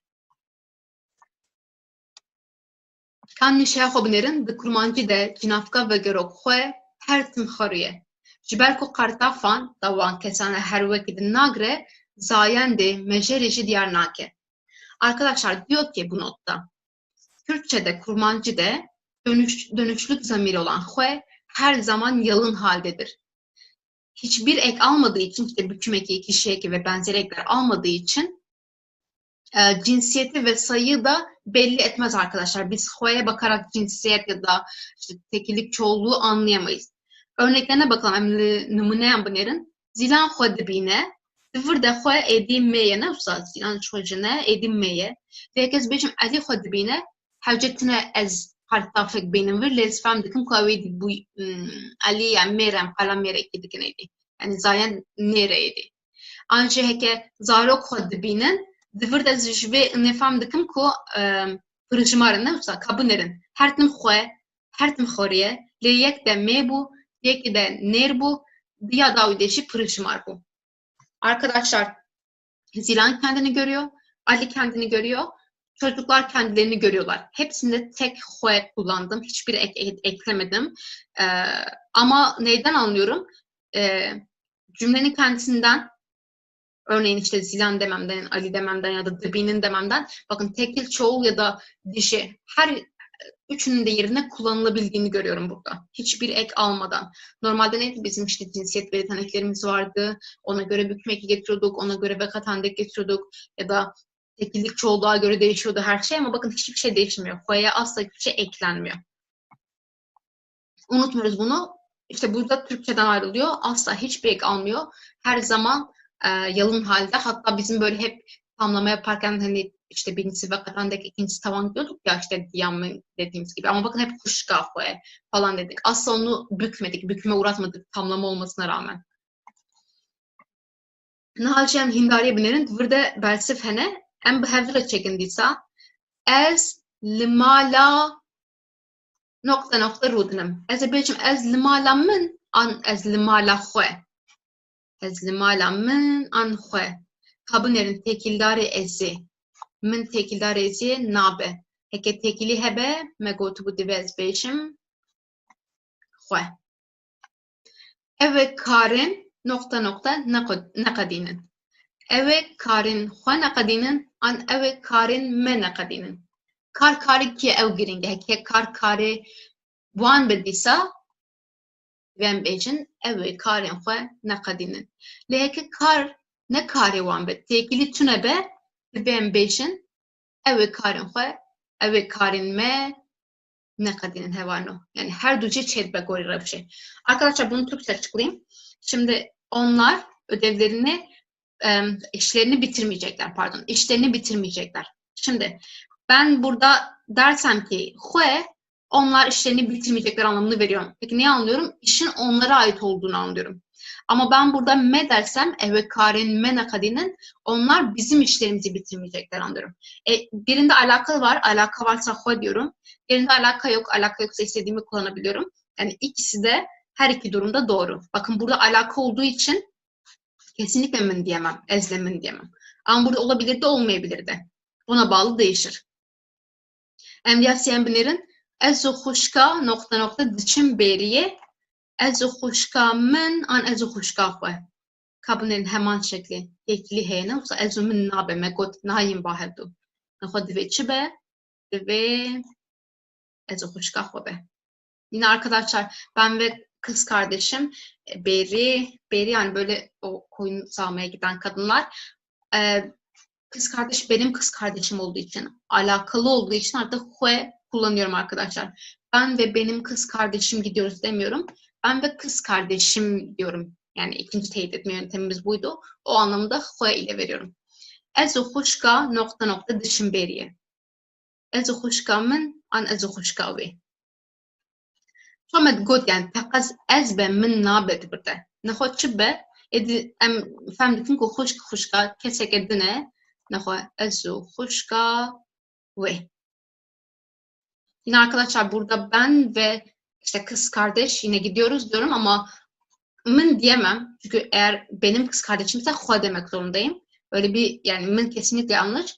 Eğer ben ezo huşka ve dersem ben ve onun kız kardeş demiş oluyorum. Zaten alaka olmadığı için de kullanabiliyorum artık.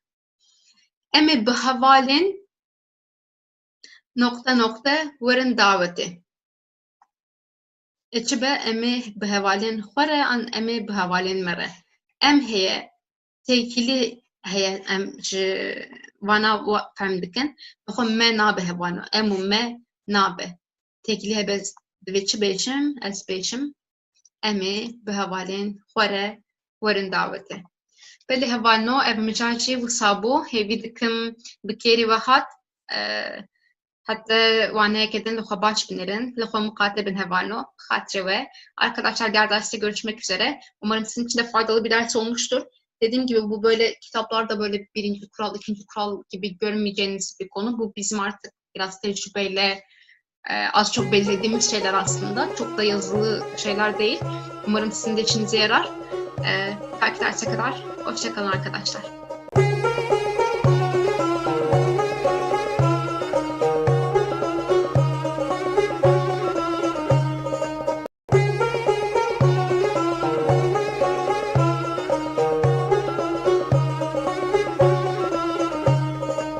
Eli hevalin heca, xeratın perga kurdi.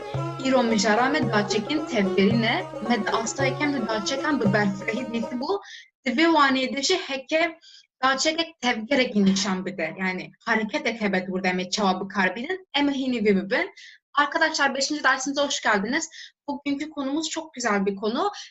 Daçek konusunu daha önce görmüştük. Edat demekti. Daçek'in tevgerin ise arkadaşlar hareket bildiren edatlar demek. Tevger zaten kendisi hareket demek.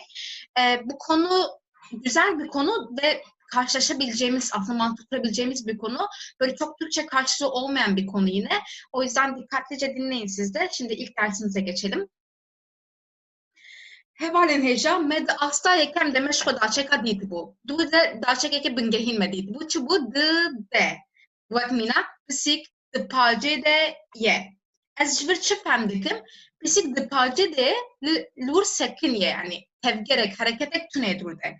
Li heke derbasbûnek hebe. Heke pisîk ji wê pacê derbas bû beze çawa bêjim. Pisîk di pacê re derbas dibe. Heke ez êdî bireyê çêkim vîneka, ez çi watê didim? Êdî hareketekê ye. Ji derva ketiye hundir, an ji hundir derketiye derve. Yani hareketekê êdî burada cê xwe guherandiye. Cudahiya wa ev e. Cudahiya di de û di re. Heke em bêjin pisîk di pacê de seknek, heke em bêjin pisîk di pacê re, em ê fehm bikin ku dur de tevgerekê ye. Arkadaşlar, Daçek konu dersimizde the çok ayrıntılı görmüştük ve the'nin böyle İngilizce'deki at gibi, Türkçe'deki dade gibi anlamları olduğunu, bulunma hal eki olduğunu görmüştük.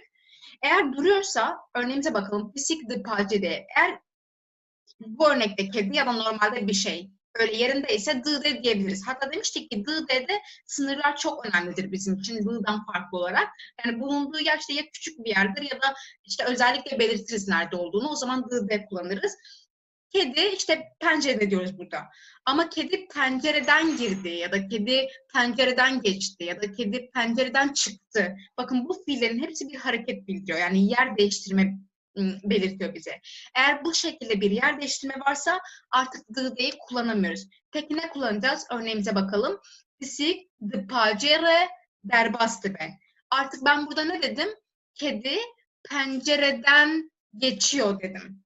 Pencereden geçiyor. Biri kedi pencerede, diğeri kedi pencereden geçiyor. O geçiyor bize hareket verdiği için, bir yer değiştirme verdiği için artık pencerede geçiyor diyemiyoruz. Türkçe'de de bunu diyemiyoruz.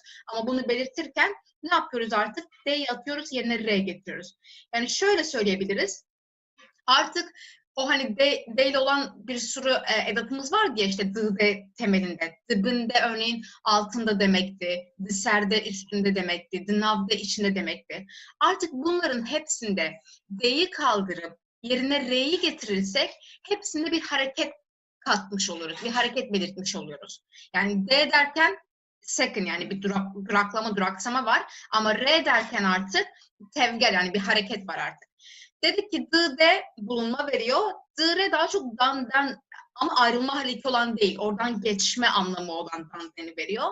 Peki dıbın da altındaydı. O zaman dıbın re dersem böyle altından geçiyor, altından gidiyor diyebilirim değil mi? O zaman böyle altından olarak çevirebiliriz bunu. Ya da dıserde üstünde demekti.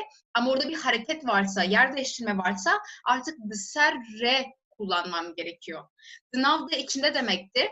Ama ben bir hareket belirtiyorsam, eğer içinde ama bir hareket var orada, yer değiştirme varsa içinden diyeceksem yine D'yi atıyorum, yerine R getiriyorum ve dınav R oldu. Arkadaşlar D ile dınav D'nin yani ikisi de bulunma haleti veriyordu. Ama farkını bunu birinci kurda ayrıntılı görmüştük. Yine oradan bakabilirsiniz siz de. Birinde tam olarak içinde demek istiyorum. Diğerinde içinde olması değil, bulunması bizim için daha önemli. Yani şurada özellikle belirtiyorum. Dınavde ya da dınavre. Özellikle içinden onu belirtiyorum. O zaman navda ekliyorum. Zaten nav tek başına iç hatta karın demek. Diğer bir anlamı da. Şimdi bunları tek tek bakalım. Şunları tek tek bakalım farklarına. Böyle hevalin heja. Nahara vekir em kabinlerin tavaçedbe. Kaklibaz dısar bahrera dıfırın. Kaklibaz dısar bahrera dıfırın. Ejvir çifem dikim. Dısar bahrene lelvur naseknen. Edir naseknen ceh xwe digwênin.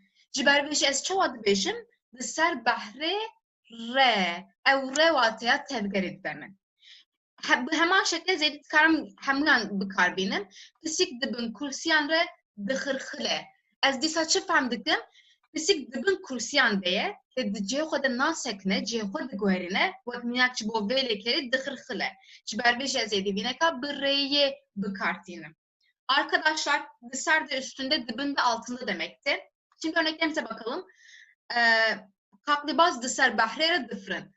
Martılar denizin üstünden uçuyor. Denizin yani üstünde durmuyor. Orada artık bir hareket var. Eğer sadece üstünde dursa tamam dışarıda diyebilirim. Dışarı diyebilirim ya da. Ama orada bir hareket varsa artık yer değiştirme varsa örneğin uçmak fiili bize bir hareket belirtiyor zaten. Fiilden de anlaşılıyor. O zaman R'yi kullanmak durumundayım. Nasıl diyeceğim? R'yi atıyorum yerine R getiriyorum.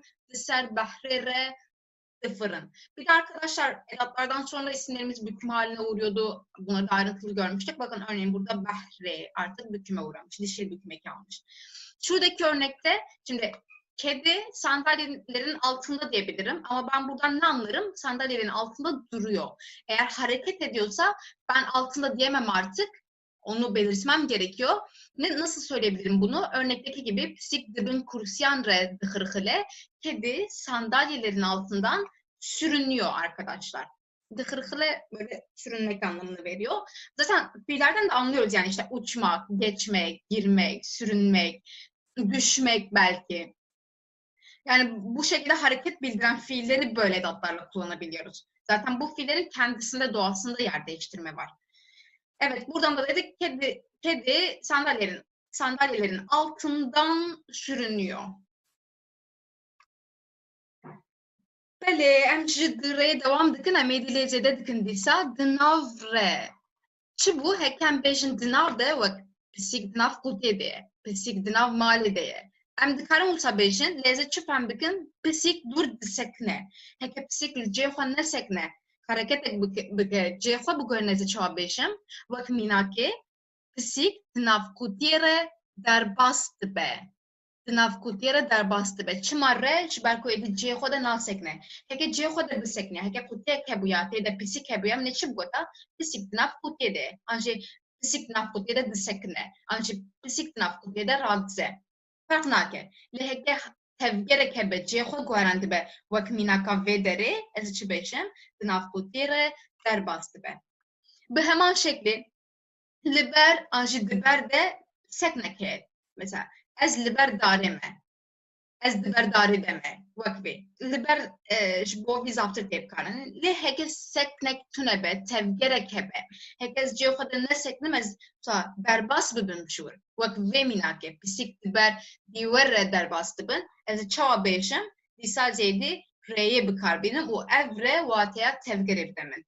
Pisîk di ber dîwer re derbas dibe. Me gotibû piştavçek hertin ditewin em dikarin bêjin dîwarî an jî em dikarin bêjin dîwer ev jî şikleke tewangê ye. Em ê dersa dawî avê astê de em ê vê miçarî bibînin. Yani tewanga bi vê şeklî em ê bibînin. Evet arkadaşlar, the ile oluşan edatlardan devam ediyoruz şimdi. The now de içinde demekti. Bunu öğrenmiştik. Ama içinde durmuyorsa, içinden anlamını vermek için yani hareket varsa, tıpkı bu örnekteki gibi ne yapıyorum? D'yi atıyorum, yerine R getiriyorum. Bisik nav kutiye der bastı be. Kedi kutunun içinden geçiyor demiş oldum. Zaten geçiyor fiili anlaşılacağı üzere bir hareket belirtiyor, yer değiştiriyor. Böyle fiillerle R kullanmak durumundayım. Örnekleri de görüyorsunuz zaten değil mi? Yerinde durmuyor, oradan geçiyor. Eğer ben yanında demek istiyorsam daha çok liber kullanılıyor aslında yanında için. Liber'de de belki kısmen kullanabilirsiniz. Ya da bazı yerlerde kullanılıyordur. Ama durmuyorsam ben yanında, örneğin ben ağacın yanındayım diyebilirim ki ez liber dareme. Ama eğer ben geçiyorsam oradan, ağacın yanından, orada durmuyorsam ama duvarın yanından ya da ağacın yanından, bir şeyin yanından geçiyorsam, yer değişiyorsam bu örnekteki gibi diyeceğim. Pisik liber diver der bastırın. Kediler duvarın yanından geçiyor. Bakın yanından geçiyor. Yine burada artık ben hareket bildirdim arkadaşlar. Bir de arkadaşlar az önce de söylediğim gibi edatlardan sonra isimlerimiz büküm haline uğruyordu. Şurada görüyoruz zaten dişil büküm eki. Burada diver de aslında büküme uğramış. Ama bu bükümün bir küçük bir nüans, farklı bir şekli. Bu kurun son dersinde buraya da değineceğiz. Her zaman edatlardan sonra büküme uğrar. Bunu unutmuyoruz. Böyle em berdevam bikin. B ve T, B ve. Şu an edin zanen ev C nokta edin navanjı tiştek develeri. Vataya çiğdi de vataya da Türkiye'de doğru. Ve vataydı de. Em bu xuyinin de bece tevger berbi aliye gibi.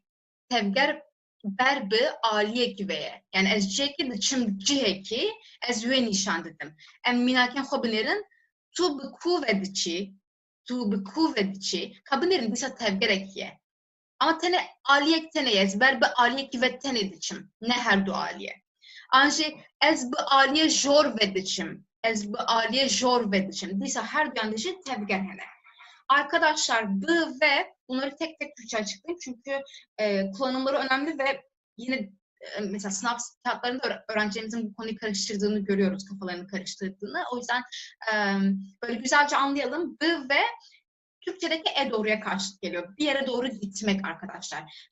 Örnekte de diyor, cümlede de diyor ki tevger berbi aliye gibi yani hareket bir yöne doğru arkadaşlar. Bir yere doğru gidiyorum, eve doğru gidiyorum, çarşıya doğru gidiyorum. Bu o doğru anlamını vermek için bu ve'yi kullanıyorum. Artık neresiyse onu ortaya getiriyorum. Tu kuvvedici nereye gidiyorsun? Motomot çevresini çevirecek olsam nereye doğru gidiyorsun? Zaten ama bir yere doğru zaten gidiyoruz. Onu özellikle belirtmemize gerek yok. Kısaca nereye gidiyorsun diyebiliriz. Ama dediğim gibi nereye doğru gidiyorsun? Ya da ez bi aliye jorvedişim. Ben yukarıya doğru gidiyorum. Ya da yukarıya gidiyorum her neyse. Yukarıya doğru yani bir yerden bir yere doğru anlamını veriyorum b ve ile. Em varin ya diyem j ve her du bu ve'ye çetbin. J ve hevano ço j tane o atya derketin edida. J ve hekez bir şekli bir karbinim. Tevgeraj derketna c iki diğer dige. Tevgeraj derketna c. Ez c iki derkevim u j ve diğer digim. Tuş kuvveti Tu ji kuvvetê, tu jiyekî derketî tu hatiye vedirê. Lê tu ji kuvvetê, ez ji aliyê jor vetêm. Ez ji jor derketime, bêjêr bûme, ez bêjim, ez ji aliyê jor vetêm. Bala xwe bidin, her du bereva jî hevdûne. Her du wek wate her du bereva jî hevdûne. Heke ev ji ve ne boci, bo demam were, bo deman jem bikatine. Wek mîneka vedere ez bêjim ez ji doh ve dixebtim. Ez ji doh ve dixebtim. An jî ew ji doh ve dixebite. Dîsa wek dem jî wateya Tirkîde dem berê dide. İngilizce wateya since heye ya. Aynı bir wateyê dide çmere. Arkadaşlar ji ve iki anlamı var. Bunu hem yer için hem zaman için kullanabiliyoruz. Önce yer için olan anlamına gelelim. Evet, Türkçesi den beri gibi çevrilebilir. Tevgeraç derketine ceki diyardike. Bu nasıl bir yere doğru olan hareketi belirtiyordu. Bu da bir yerden çıkma, ayrılma hareketini veriyor bize. Örneğimize bakalım. Tuş kuvveti, nereden geliyorsun? Yani bir yerden buraya doğru gelmişsin ama nereden geliyorsun? Ez ji aliyê jor vetim. Yukarıdan geliyorum, yukarı taraftan geliyorum. Dikkatinizi çeksin. Birbirinin tersi bunlar. Tuş kuvvet için nereye doğru gidiyorsun? Tuş kuvveti nereden geliyorsun? Nereden buraya doğru geliyorsun? Belki bu şekilde düşünebiliriz. Ez bi aliyê jor vetim, yukarıya doğru gidiyorum. Ez ji aliyê jor vetim, yukarı taraftan geliyorum olmuş oldu. Bunlar bize yer belirtiyordu. Eğer ben zaman için kullanmak istiyorsam bunu, arkadaşlar, şivo deman wateya dem beridi de. Zaman için kullanacaksam dem beri anlamını veriyor. Dünden beri çalışıyorum. Geçen seneden beri Ahmet'teyim. Bu şekilde düşünebiliriz. Ev ji doh ve dixebite, o dünden beri çalışıyor. İngilizce'deki since'e benziyor. Türkçedeki dem beriye benziyor. Zamansal olarak. Belê, em devam bikin. Bi re ji re. Ev neke her du bi v'ye çêdibin. Niha ev her du jî r'ye çêdibin. Lê em divan de balawe bikişem gotiye da çekin, ne gotiye da çekin tevgerîn wek van. Ji ber ku hinek cuda ye. Lê em dîsa binêrin, dîsa zav tên bikaranîn. Kam bixwînin dibêje bi re ji bo kesan wateya bi hevrebûnê dide hevano. Ji bo kesan, em ev derbara me bikişine ji bo kesan. Wateya bi hevrebûnê dide. Yani ne ji bo tiştendin, ne ji bo maseyê, ne ji bo kursiyê. Ji bo kesan. Ez bi te re pir kêfxweşim. Ez bi te re. Wateya bi hevrebûnê dide. Tu çima bi min re xeber nadî? Wateya bi min re dîsa wateya bi hevrebûnê dide. Ev jî bi me re tên. Dîsa wateya bi hevrebûnê dide. Arkadaşlar, bi re ve ji re'ye geçtik. Bunlar re ile oluşan edatlar ama şu anda şey belirtmiyoruz. Bakın daha çekin tevgeri demedim başlıkta. Bu ikisinin farklı kullanımları var. Kişiler için olan kullanımları var. Onları göreceğiz. Böyle arkadaşlar kişiler için birlikte anlamını veriyor bize. Şimdi daha önce sadece b'yı görmüştük ve b'nın ile with anlamına geldiğini görmüştük. Örneğin ez bi kere hurdikim dediğimizde ben işte uçakla doğruyorum ya da ez bi bala Fred için ben uçakla gidiyorum. O birliktelik anlamını veriyor ama bunu kişiler için kullanacaksam bu re şeklinde kullanırım. Ez bi te re pir kêfxweşim. Ben seninle çok mutluyum. Bakın sen kişi olduğu için re ile kullandım. Tu çima bi min re xeber nadî? Sen neden benimle konuşmuyorsun? O ileyi arkadaşlar re ile veriyorum artık eğer kişi ise. Benimle neden konuşmuyorsun? Ev jî bi me re tên. Onlar da bizimle geliyorlar. Bir de arkadaşlar yine dikkat ediyoruz hepsine. Daha çekten sonra hep büküme uğruyor. Hep o yüzden eğer biz zamanları kullanacaksak bükümlü zamirleri kullanıyoruz. Em werin ji re'ye, ji re ji bo kesan dibêje ev Tirkî de wek ismin a halî derbas dibe. Kurdyawi jî bi vî şeklî em bi ji re'ye wî watê didin. Em mînakê bidin. Em neka di Almanî de neşaçmin wek halê dative. Di Kurdî de jî ji re, ji bo kesan dîsa. Ez ji deya xwe re qebdek gul bînim. Ez ji te re dibêjim wisa neke. Tu çima ji min re tiştek nabêjî? Tu çima ji min re tiştek nabêjî? Bila bala we bikişinin ev dîsa tenê ev te bo kesan tê bikaranîn hevano. Arkadaşlar ji re de kişiler için, yine yer için değil, kişiler için ismin a hali, işte sana, bana, Ayşe'ye, Ahmet'e o a hali vermek için kullanıyoruz. Bu Almanca'daki dative benziyor. Orada da o a halini başka şekilde oluşuyordu. Kürtçe'de de j ile oluşuyor. Örneklere bakalım. Ben anneme bir demet gül getiriyorum, bir demet çiçek getiriyorum. Anneme demiş oluyorum burada. Bir de dikkatinizi çeksin. Yahwe, anneme. Benim annem demiyorum. Anneme diyorum. O yüzden annem benimle bağlantılı olduğu için burada mın değil, hue kullandık. Eşitler beşim musaneke. Ben sana diyorum ki böyle yapma. Ben sana böyle yapma diyorum. Yine sana. Bakın o ah halini verdim. Uçmacımın ratıştek nabeji. Sen neden bana bir şey söylemiyorsun? Arkadaşlar a dedim ama hani Türkçe'de de öyle ya. Aynı oluyor yani. Yani anneme o da fark etmiyor. Bilgisini vereyim. Bana neden bir şey söylemiyorsun? Burada da yine a hali, datif halini vermiş olduk. Unutmayalım bu ikisi kişiler için kullanıyor arkadaşlar. Em hajivarın hindariye. Ev ber gund dıçın. Pır diyarı kud burada tevgereke. Pır diyarı ku emi daçekeke tevgerin bu karbinin. Ev ligor hinek inisiyatifa ve yani tuhasın kişan vatiye bidin. Unutkarım gülşik dijip karbinin. Le Pırani herkes bejim ben köye gidiyorum, ben köye doğru gidiyorum. Nahuazi çava bejim, tevgerek şeheye. Burada bir hareket var arkadaşlar. Köye doğru gideceğim, pardon ev için. Onlar köye doğru gidecekler diyeceğim burada. Nasıl söyleyeceğim bunu? Ev ber begund ve için. Ya diyem ezi te vegerim. Ezi te vegerim. Burada kesekiye. Divırda kesekiye. Ve ez jbo datekin jbo kesan tem karbinim. Em çoğat karım beşin.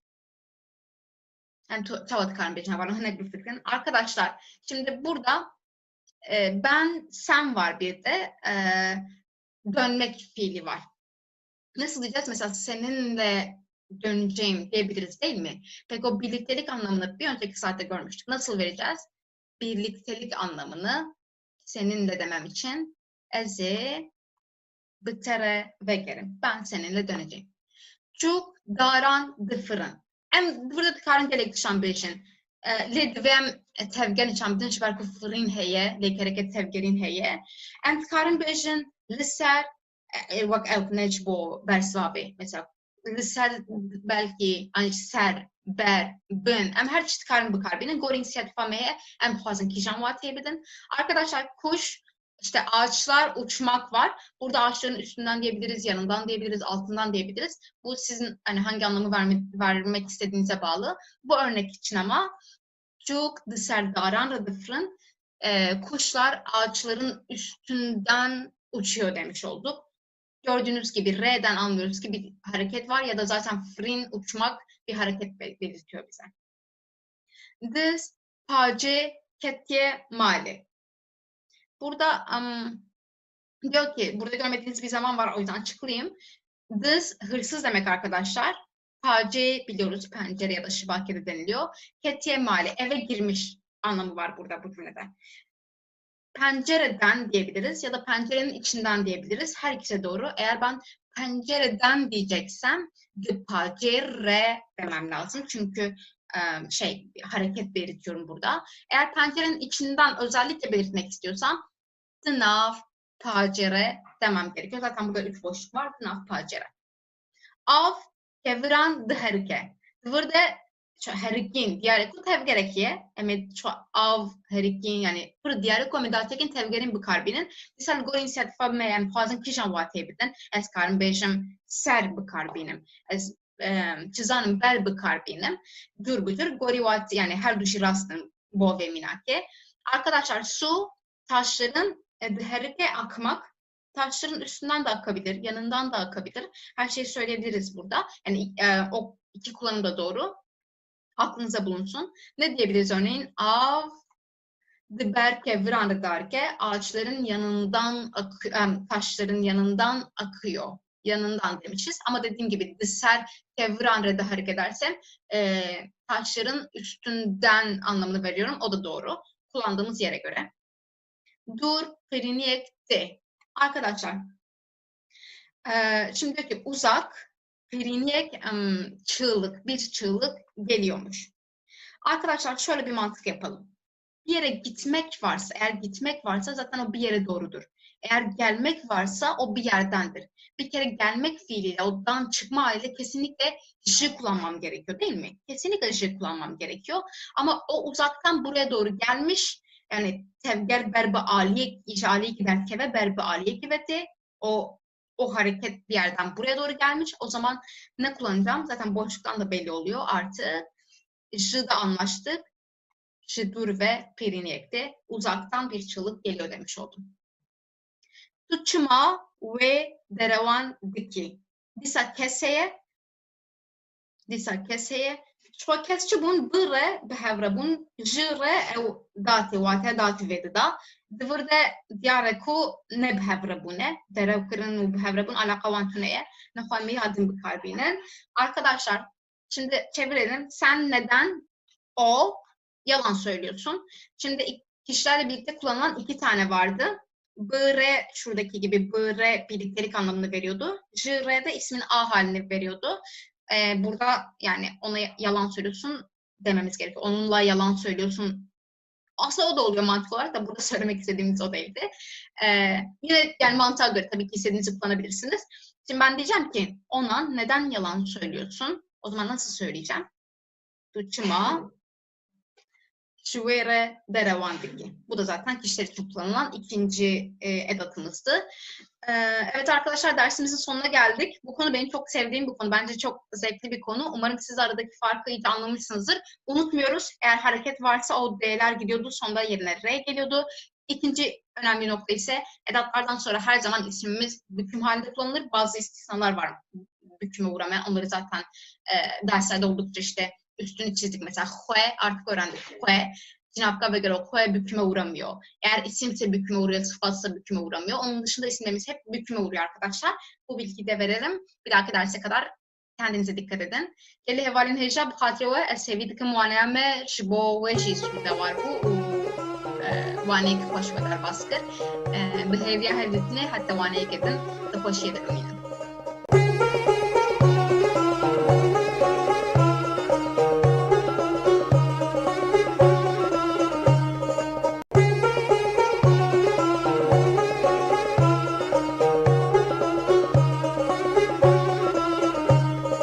Geli hevalin heja, umkheratın ferga kurdi. Bir o mücarame cinapkin lehefkıs diye. Ya brasti ev mücar ne mücara ve asti. Ev mücareke bu astin bilintire le şiberku mehen tiştin bringehin juha meddit emhim bun. U her vuha ev mücar nekte şaşkırın. Jihela rasni viseveci, jihela bıkaran ne beşi. Şiber veci muhas emdi ve asti de yine ve mücara bringehin bibin. Arkadaşlar 6. dersimize hoş geldiniz. Bugünkü dersimizde cinapken lehefkısti konusunu öğreneceğiz. Bu konu az önce de söylediğim gibi aslında üst kurların konusu. Böyle direkt A2 konusu değil ama bu konuyla ilgili temel şeyleri biz zaten şimdiye kadar öğrendik. Çünkü edat kullanacağız öğrendik çok iyi. İşte cinaf kullanacağız öğrendik. Tavan kavramını öğrendik. Hepsi bu konuyla alakalı. Bir de arkadaşlar bu konu hem çok fazla kullanılıyor Türkçe bilenler tarafından hem de bazı durumlarda yanlış yazılıp yanlış da kullanılıyor. Dersin ilerleyen slaytlarında göstereceğim zaten nasıl yanlışlar olduğunu. O yüzden böyle sağlam bir temelle gitmek istedim ve bu konuyu da bu kurda öğrenmek ve öğretmek istedim. Şimdi ilk slaytımıza geçelim.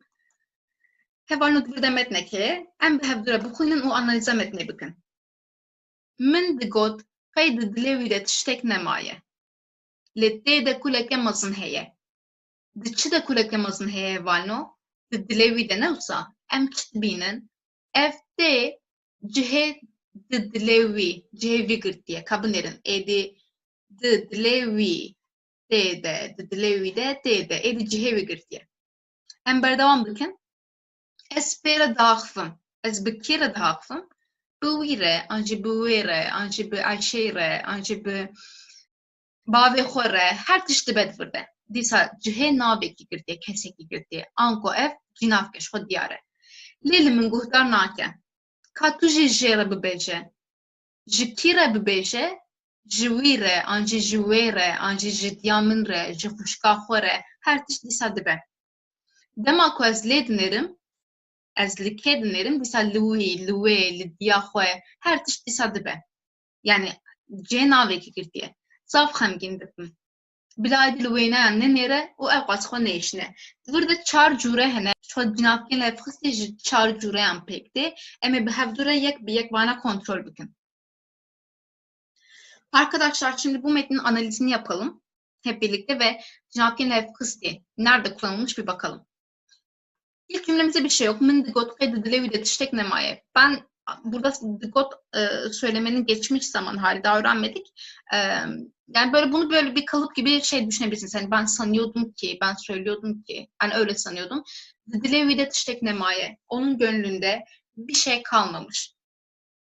Dilevi'de, onun gönlünde bir şey kalmamış. Lette'de kulekemazın heye. Ama orada büyük bir dert var, büyük bir keder var, elem var. Kul bu anlamlara geliyor. Dert, elem, keder, acı. Nerede var peki? Dilevi'de. Artık bakın, le dilevi'de kulekemazın heye demiyorum, lette'de diyorum. Ama orada onun içinde diyorum değil mi? Yani diyebilirim ki bu de dilevi'nin yerini tutmuş burada. Dilevi bize olmuş de. Yani şöyle söyleyebilirim. Dil büküm ekinden alışacağı üzere dişil büküm eki almış. Dişil bir kelime. Artık demiyorum uzun uzun the dilevi, the way de diyorum. Ya da işte the dilevi de şeklinde de çevirebilirsiniz. Bir de burada onun gönlünde o kişinin erkek olduğunu da biliyorum artık. Espere dağıfım. Ben onunla konuşuyorum. Onunla konuşuyorum. Peki burada onunla anlamını veren ne arkadaşlar? Şimdi geçen dersimizde biz b're'nin kişiler için birliktelik anlamı verdiğini öğrenmiştik. Değil mi? Daçekin Tevge'nin konusunda. Ama burada onunla diyorum ama b're görmüyorum. Sadece re'sini görüyorum. Peki b'sı nerede bunun arkadaşlar? Aslında b'sı bu p'nin içinde.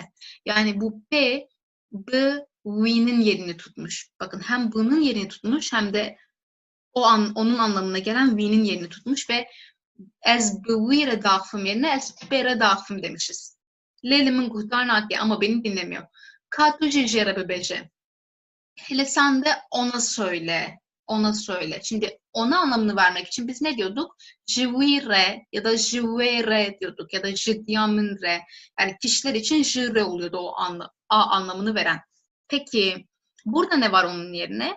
Burada bir J görüyoruz. Bakın jivi ya da jive dememiş. Sadece J demiş. Ben o zaman ne anlıyorum?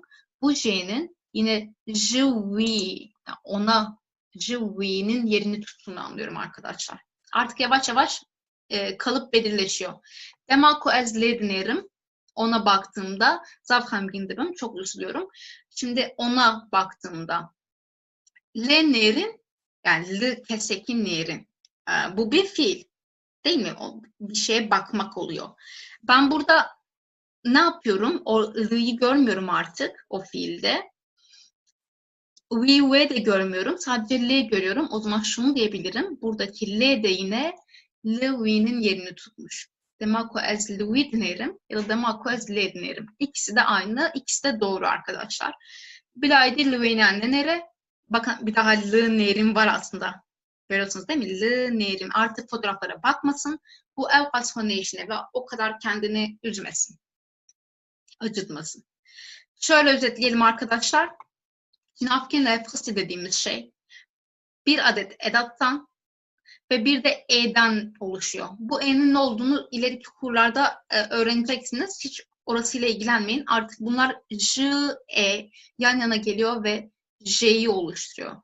B, e yan yana geliyor ve b'yi oluşturuyor. D, e yan yana geliyor ve d'yi oluşturuyor. L, e yan yana geliyor ve l'yi oluşturuyor.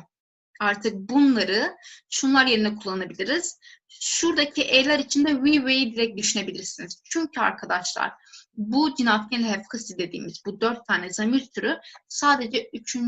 tekil kişi için kullanılır. 1., 2. ya da çoğullar için falan değil. Zaten notumuzda da öyle diyor. Cinafken lefkısı jibo kessa anji kesiseyem yekşimar ango ve de bkarani. Yani bunlar sadece ve'nin yerini alır. Şu edatları öğrendik. Edatlardan sonra büküm halinin kullanıldığını biliyoruz. İsimse de zamirse de bükümlü zamir konacak ya da isme büküm eki gelecek.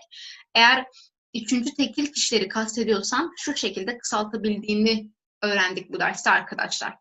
Şimdi devam edelim. Tuye juvire çı bıkri. Sen ona ne alacaksın? Şimdi ona anlamını j ve r'nin verdiğini öğrendik. Tamam, bu bizim edatımız, ona anlamını veren. Edattan sonra büküm olduğu için işte evviye dönüştü. Buradan erkek olduğunu anlıyorum. Peki ben bunu kısa olarak nasıl kısaltabilirim?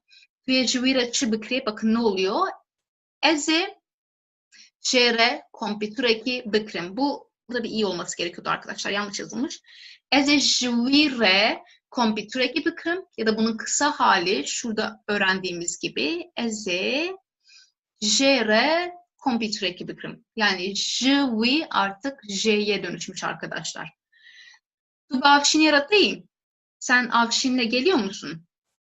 Şimdi ben diyebilirim ki cevap olarak bele ez bu avşin yaratayım, ya da bele ez bu verettim. Burada kadın olduğunu anlıyorum avşinin. Ez bu verettim. Ya da bunun kısa hali olarak bele ez verettim diyoruz. B neyden oluşuyor? B ve E'den oluşuyordu. B oluyordu. Zaten birliktelik anlamını veren onunla kişiler için böyle olduğunda yine tam bir önceki derste öğrendik. The çantayı da çeheye, the çantayı da çeheye, em dikarim bejin, the çantayı da tiştek düneye. Anji dve de tiştek düneye, anji de de tiştek düneye. Ango em çi femdikin, the çantayı da ev du ev hali davan katiye bahevdu, bu ye de. Arkadaşlar tıpkı bunlarda olduğu gibi d ve buradaki e, yani büküm hali diyeyim ben size, yan yana geldiğinde artık bize P'yi verdi. Zaten d de biraz içinde anlamını veriyordu. Daha de çantada ne var? Orada işte bir şey yok dedim burada. Artık bu çantanın yerini tuttu. Live bigere. Yani onu ara. Live bigere.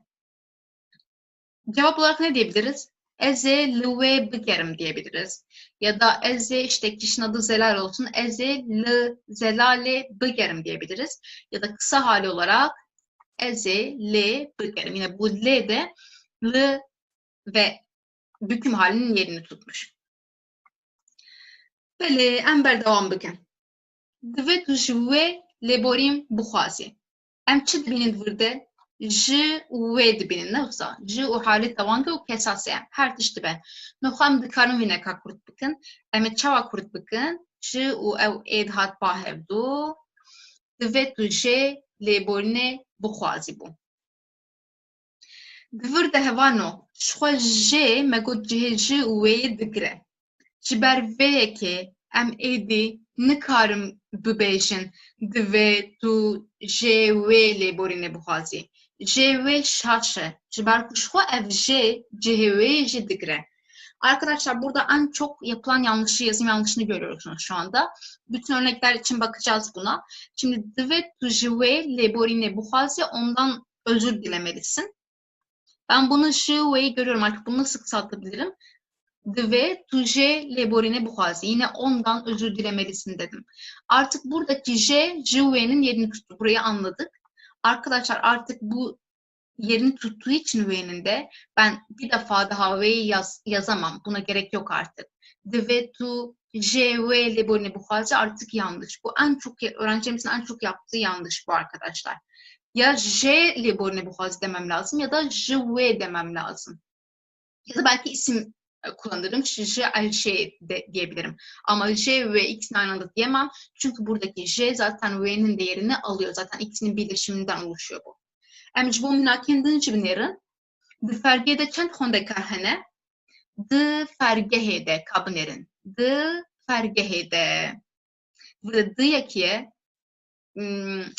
kesa sem işte sem yekşimar heye em ne mecbur çok kesbe we hani c tiştan çitikre ez edi çavat karım beyçim de çend kes hene yani ciddi de çend xwendekar hene fark nake ez karım beyçim de f cihedi û fergehê digre lê ez nikarim bêjim tê fergehê de çend kes hene ji ber ku xwe ev tê cihê her duyan jî digre. Arkadaşlar aynı şekilde d'dan ve büküm halinden T olduğunu öğrendik biz. Artık bu T'nin her ikisinin yerini tuttuğunu da biliyoruz.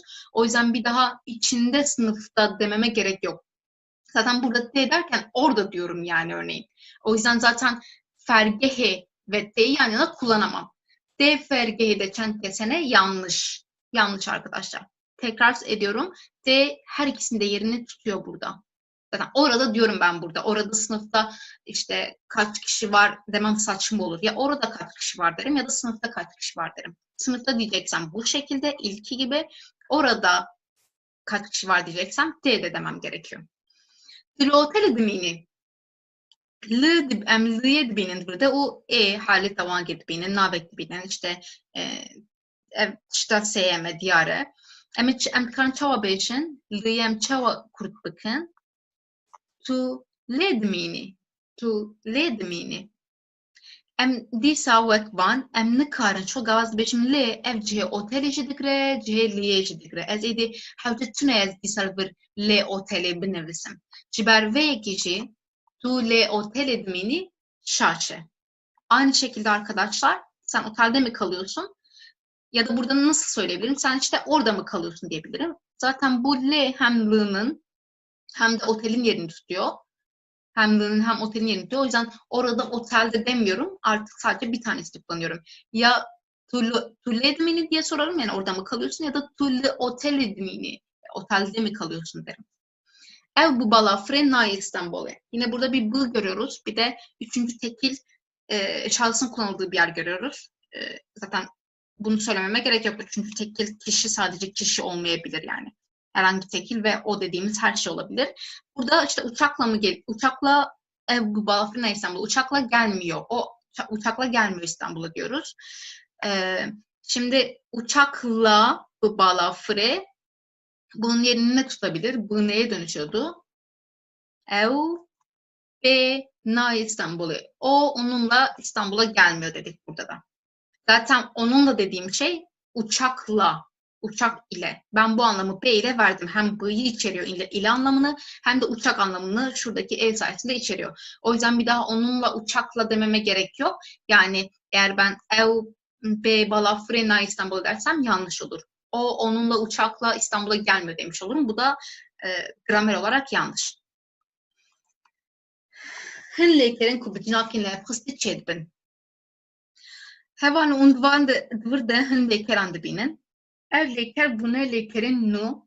Mesela gihiştin, buya tê gihiştin, işte ketin buya pê ketin, her vekidin.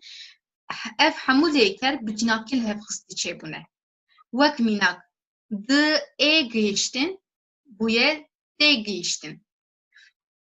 Bi ê ketin, buya pê ketin. Mesela bu çawa bêjim, bi tiştekî ketin ez nabêjim, ez bêjim pê ket. Êdî buya lêkereke nû. Bi ê xistin, buya pê xistin. Ji ê kirin, buya jê kirin. Ser ji ê kirin, buya ser jê kirin. Ji ê birin, buya jê birin. Li ê kirin, buya lê kirin.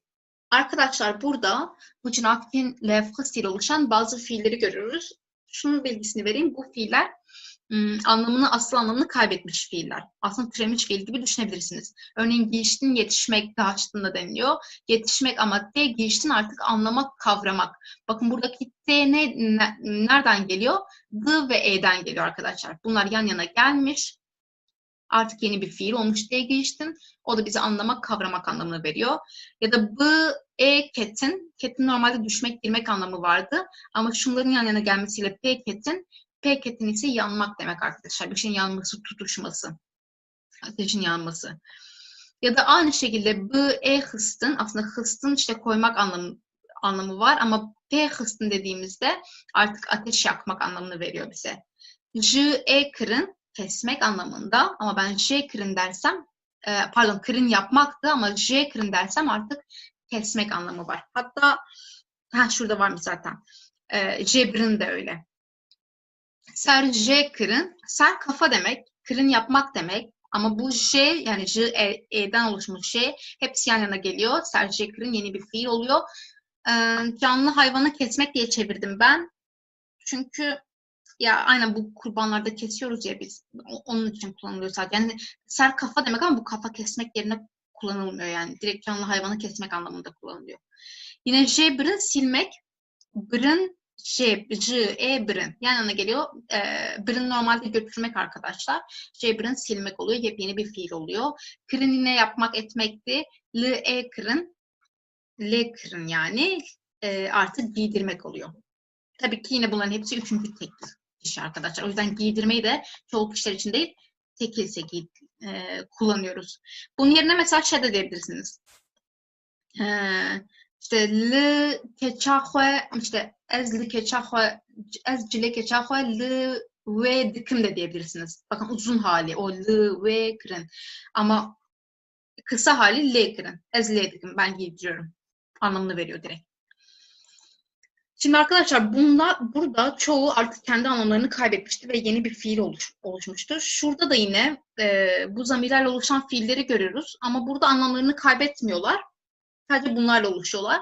Şimdi burası önemli arkadaşlar. Siz de kullanıma dikkat edin. Jikeseki, jitişteki haskirin. Birini sevmek. Fiil bu. Jikeseki, jitişteki haskirin. Yani ben şuraya işte ez jide hazdikim diyebilirim. Ben seni seviyorum. Ez jide hazdikim diyebilirim. Ben annemi seviyorum. Ez jivi hazdikim diyebilirim. Ben onu seviyorum. Buraya o biri geliyor ya da bir şey geliyor. Eğer ben bir şey kullanmayacaksam, isim falan vermeyeceksem direkt ne diyebilirim? Cinakine nefesli kullanabilirim. J haskirin yine sevmek anlamı. Yine bir şeyi, birini sevmek anlamını veriyor artık. Şuradaki J, J keseki ya da J diştekin yerini tutuyor. Yine bunun açılımı ne? Az önce de gördüğümüz gibi J neyden oluşuyordu? J ve E'den oluşuyor arkadaşlar. Örneklere bakalım. Ez cihavine hazdikim. Ben yazı seviyorum. Ben bunu kısa olarak nasıl söyleyebilirim? Ez direkt J hazdikim. Onu seviyorum diyebilirim. Ama ez J havine hazdikim diyemem. Çünkü J zaten havinin yerini tutuyor burada arkadaşlar. Bir daha ben onu yazı seviyorum dememe gerek yok. Dest bitişteki kırın. Ango dest bekir'in. Bu çok fazla kullanılan bir fiil arkadaşlar. Çok yaygın bir fiil. Her ikisi de öyle. Dest bekir'in başlamak. Aslında dest bekir'in nereden geliyor? Dest bitişteki, yani bir şeye başlamaktan geliyor. O bir şeyi biz buna yazıyoruz. Örneğin dest bikar, herhangi bir şey. Ez dest bikari dikim dersen ben işe başlıyorum demiş oluyorum örneğin. Yani buraya bir şey gelmek zorunda. Peki ben onun yerine zamir kullanmak istersem dest bekir'in diyebilirim. Ona başlamak gibi oluyor arkadaşlar. Peki bu P nereden geldi? Biliyoruz. B ve tiştek, yani B ve E'den geldi. Birleşti ve burada P olarak fiilimiz oluştu. Şimdi bunun açılımına bakalım. Ez dest bizanınge hedikim. Ben üniversiteye başlıyorum. Ya da bunu kısa olarak nasıl söyleyebilirim? B ve E'yi gördüm. Ez dest bedikim. Ben ona başlıyorum demiş oldum. Ama ez dest bizanınge hedikim diyemem. Neden diyemem? Çünkü ben işte ona üniversiteye başlıyorum demiş olurum. Bu da yanlış olmuş olur.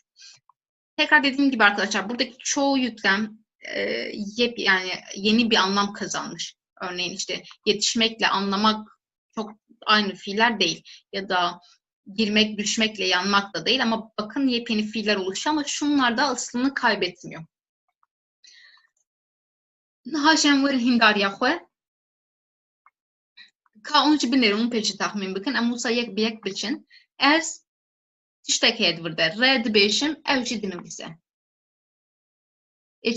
Çuvarı ve valahiye ez red beşim evci dinimize.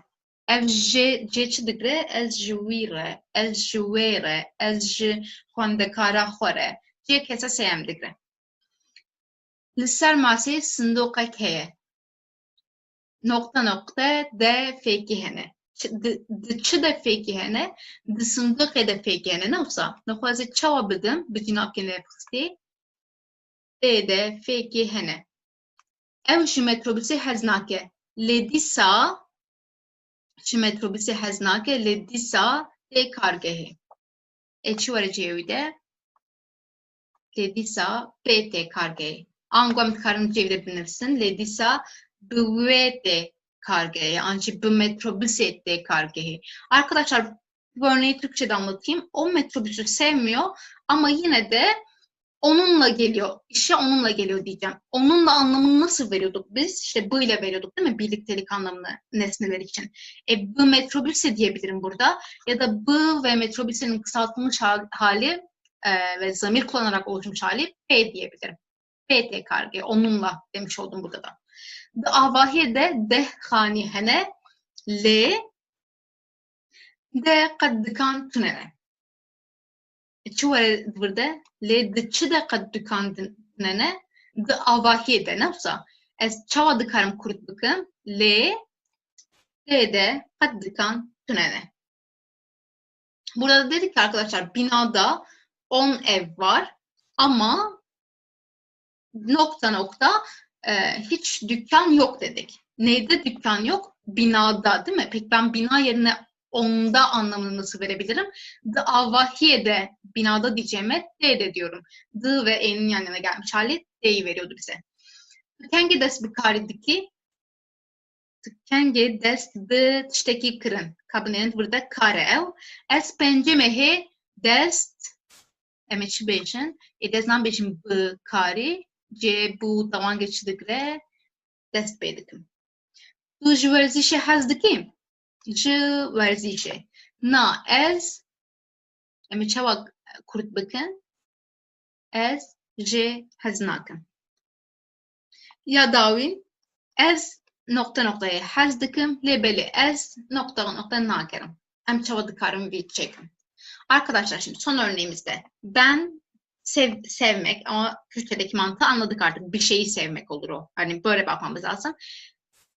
Bir şeyi seviyorum diyeceğim. Yani onu seviyorum diyeceğim örneğin o bir şey neyse. Nasıl söyleyebilirim bunu Tünafkin lehfasıyla? Ez, je, hezdikim. Ben onu seviyorum.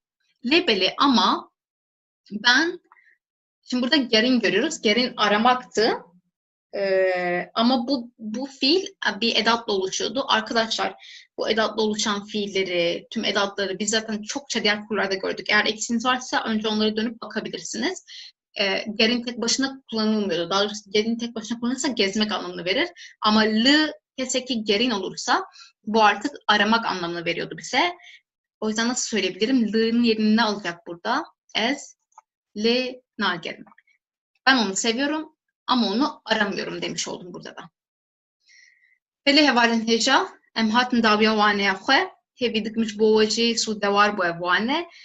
Hatta vane kedin lixwe baş binerin, lixwe mukatebin, heke kemasyon ve hebin, und karın ile astayken binerin, u Luan micaran guhtar bikin, şibar kutede gerek micaran gerek bir berfrehi ve gotin, unce dikarin ile binerin.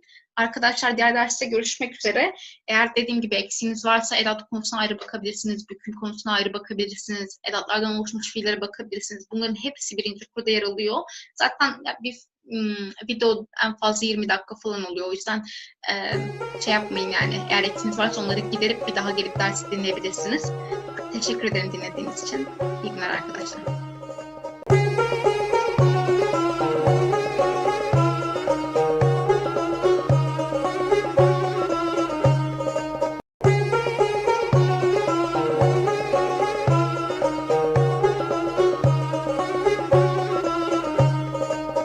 Hevalin heja, bixêratin fêrgeha Kurdî, îro mişara me mişarekî gelek balkêşe, ez ji Türk telecanmış bo vê mişarê. Mişara me dema boriya sade ye. Dema boriya sade ji bo lêkerên negerguhez. Em ê qasektin lê binêrin negerguhez çi ye, gavan bêjin gerguhez çi ye. Em ê hînî van bibin. Ev dem dîsa demeke sereke ye, jiyana rojan de zaf ye, û bi min ji bo kesên Kurdî axê hinek dijwar e li gorî dema bê. Ji ber ku hin qayde hene di nav jiyana rojane de em tiştekî diaxivin lê rastiya wan hinek cuda ye. Em ê hînî şaçiyên xwe jî bibin di vê waneyê de. Arkadaşlar 7. dersimize hoş geldiniz. Bugünkü dersimizin konusu demaborya sade yani basit geçmiş zaman ya da dil geçmiş zaman diye çevirebiliriz. Bugünkü konumuzu Leyker'in negergöhez başlığı altında inceleyeceğiz. Yani geçişsiz fiiller için işleyeceğiz.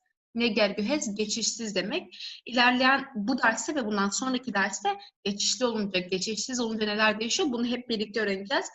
Bu çok temel bir zaman. Bütün dillerde olduğu gibi artık geçmiş zamana giriş yapıyoruz.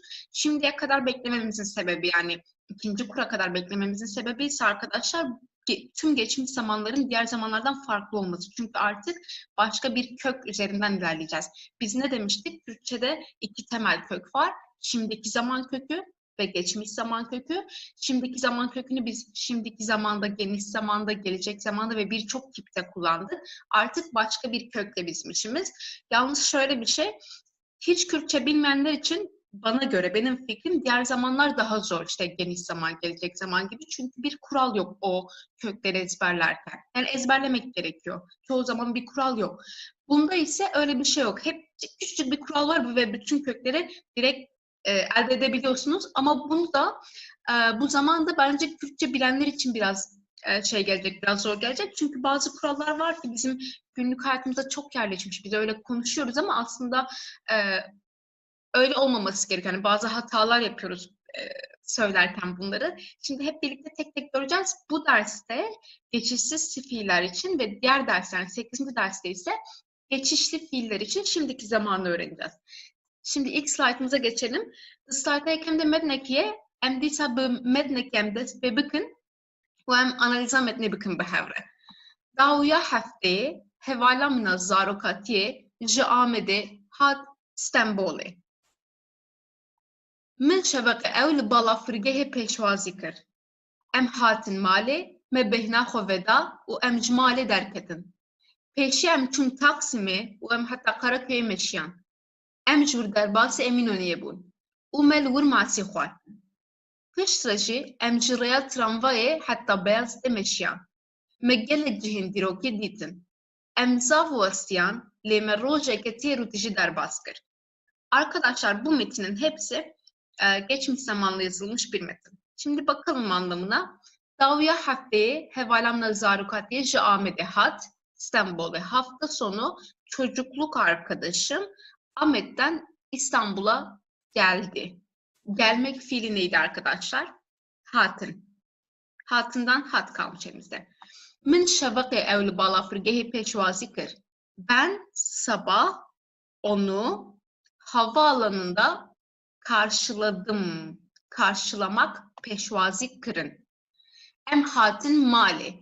Biz eve geldik. Yine hatını görüyoruz ama em olduğu için, çoğul olduğu için kişi eki görüyoruz burada. Me behna xwe veda. Behna xwe vedan dinlenmek arkadaşlar. Ve hesin de deniliyor. Behn vedan da deniliyor. Biz işte biraz dinlendik. U emcimali derketin. Ve evden çıktık. Derketin çıkmak. Peşi emtün Taksim'i. Önce Taksim'e gittik. U em hatta Karaköy'e meşyan.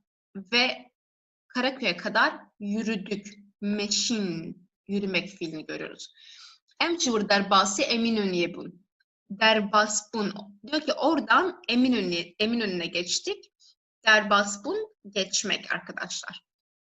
Umel vurması var. Ve orada balık yedik. Kış saşı emciraya tramvaya hatta Beyazıt'a meşyan. Sonra da tramvay yolundan Beyazıt'a kadar yürüdük. Meggelek cihin diroki didin.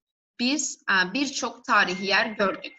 Emzavostiyan, biz çok yorulduk. Yorulmak vasıtan fiili. Le rojeke terutişi derbaskır. Ama terutişi dolu dolu.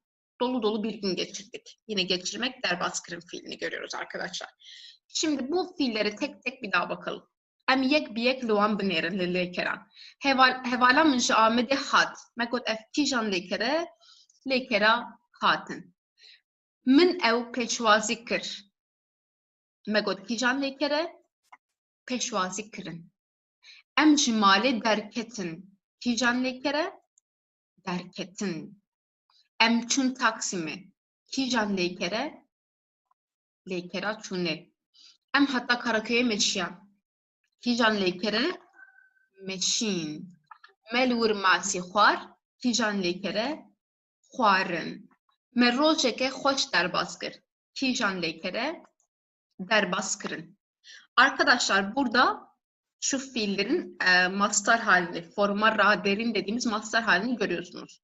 Fiillerin mastar halini ve geçmiş zamanda da kullanımını görüyorsunuz cümle içinde. Şimdi burada dikkatinizi bir şey çekecek arkadaşlar. Bazen mesela şurada em demişiz, yani yalın zamir kullanmışız ama mesela burada me demişiz. Bükümlü zamir kullanmışız. Em çün Taksim'e, biz Taksim'e gittik. Me masi xwar, biz balık yedik. Temelde ikisi de geçmiş zaman ama biri yalın halde olmuş, biri bükümlü halde. Arkadaşlar bu tam da geçişlilik, geçişsizlikle alakalı ve dersin başında ne dedik? Geçişsiz fiiller için olanı göreceğiz bu dersimizde, yani 7. dersimizde. O yüzden bizim işimiz bu ders için yalın olan zamirlerle ilgili. Şimdi bir de fiillere bir daha dönelim. Fiiller nasıl elde ediliyor geçmiş zamanda? Çok önemli. Dedik ki geçmiş zaman kökü ve işte şimdiki zaman kökü var. Adından da belli olacağı üzere tüm geçmiş zamanlarda geçmiş zaman kökünü kullanıyoruz. Ama bu kökün elde edilmesi çok kolay. Çünkü arkadaşlar bu forma raderin dediğimiz mastar halindeki fiillerden sonundaki biz neyi ya da ını atarsak, eğer ın varsa ın, ne varsa ne atarsak elimizde kalan bizim şimdi, geçmiş zaman kökümüz oluyor. ın varsa ın gidiyor, ne varsa ne gidiyor. Tek tek bakalım. Çun gitmek fiili. Sadece ne var, ne gitti. Benim şimdiki geçmiş zaman köküm ne kaldı elimde? Sadece çu kaldı. Peki ez için örneğin bu cümleyi nasıl kuracağım? Ez çum. Ez çum. Bakın sadece şimdiki zaman ez'e göre olan kişi eki geldi. Hatın fiili gelmek fiili. ın var sonunda. Yanında ı da var. ın varsa ın gidiyor dedik. Elimizde hat kaldı. Peki ez'e göre nasıl çekimleyeceğiz? Ez, hat, bir de kişi ekimiz ez hatım, ben geldim oldu. Huarım var arkadaşlar.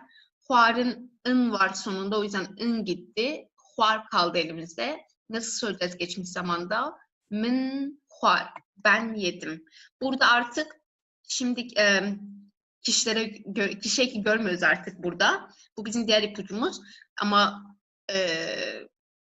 geçişsiz fiillerde kişi ekini kullanıyoruz arkadaşlar. Zaten buradan tespit edebilirsiniz onu. Got'un söylemek. ın var, ın gitti. Got kaldı elimizde. Min, got, ben söyledim. Yine kişi ekini görmüyoruz çünkü bunlar geçişli fiil. Diğer dersimizin konusu. Gerin arkadaşlar gezmek.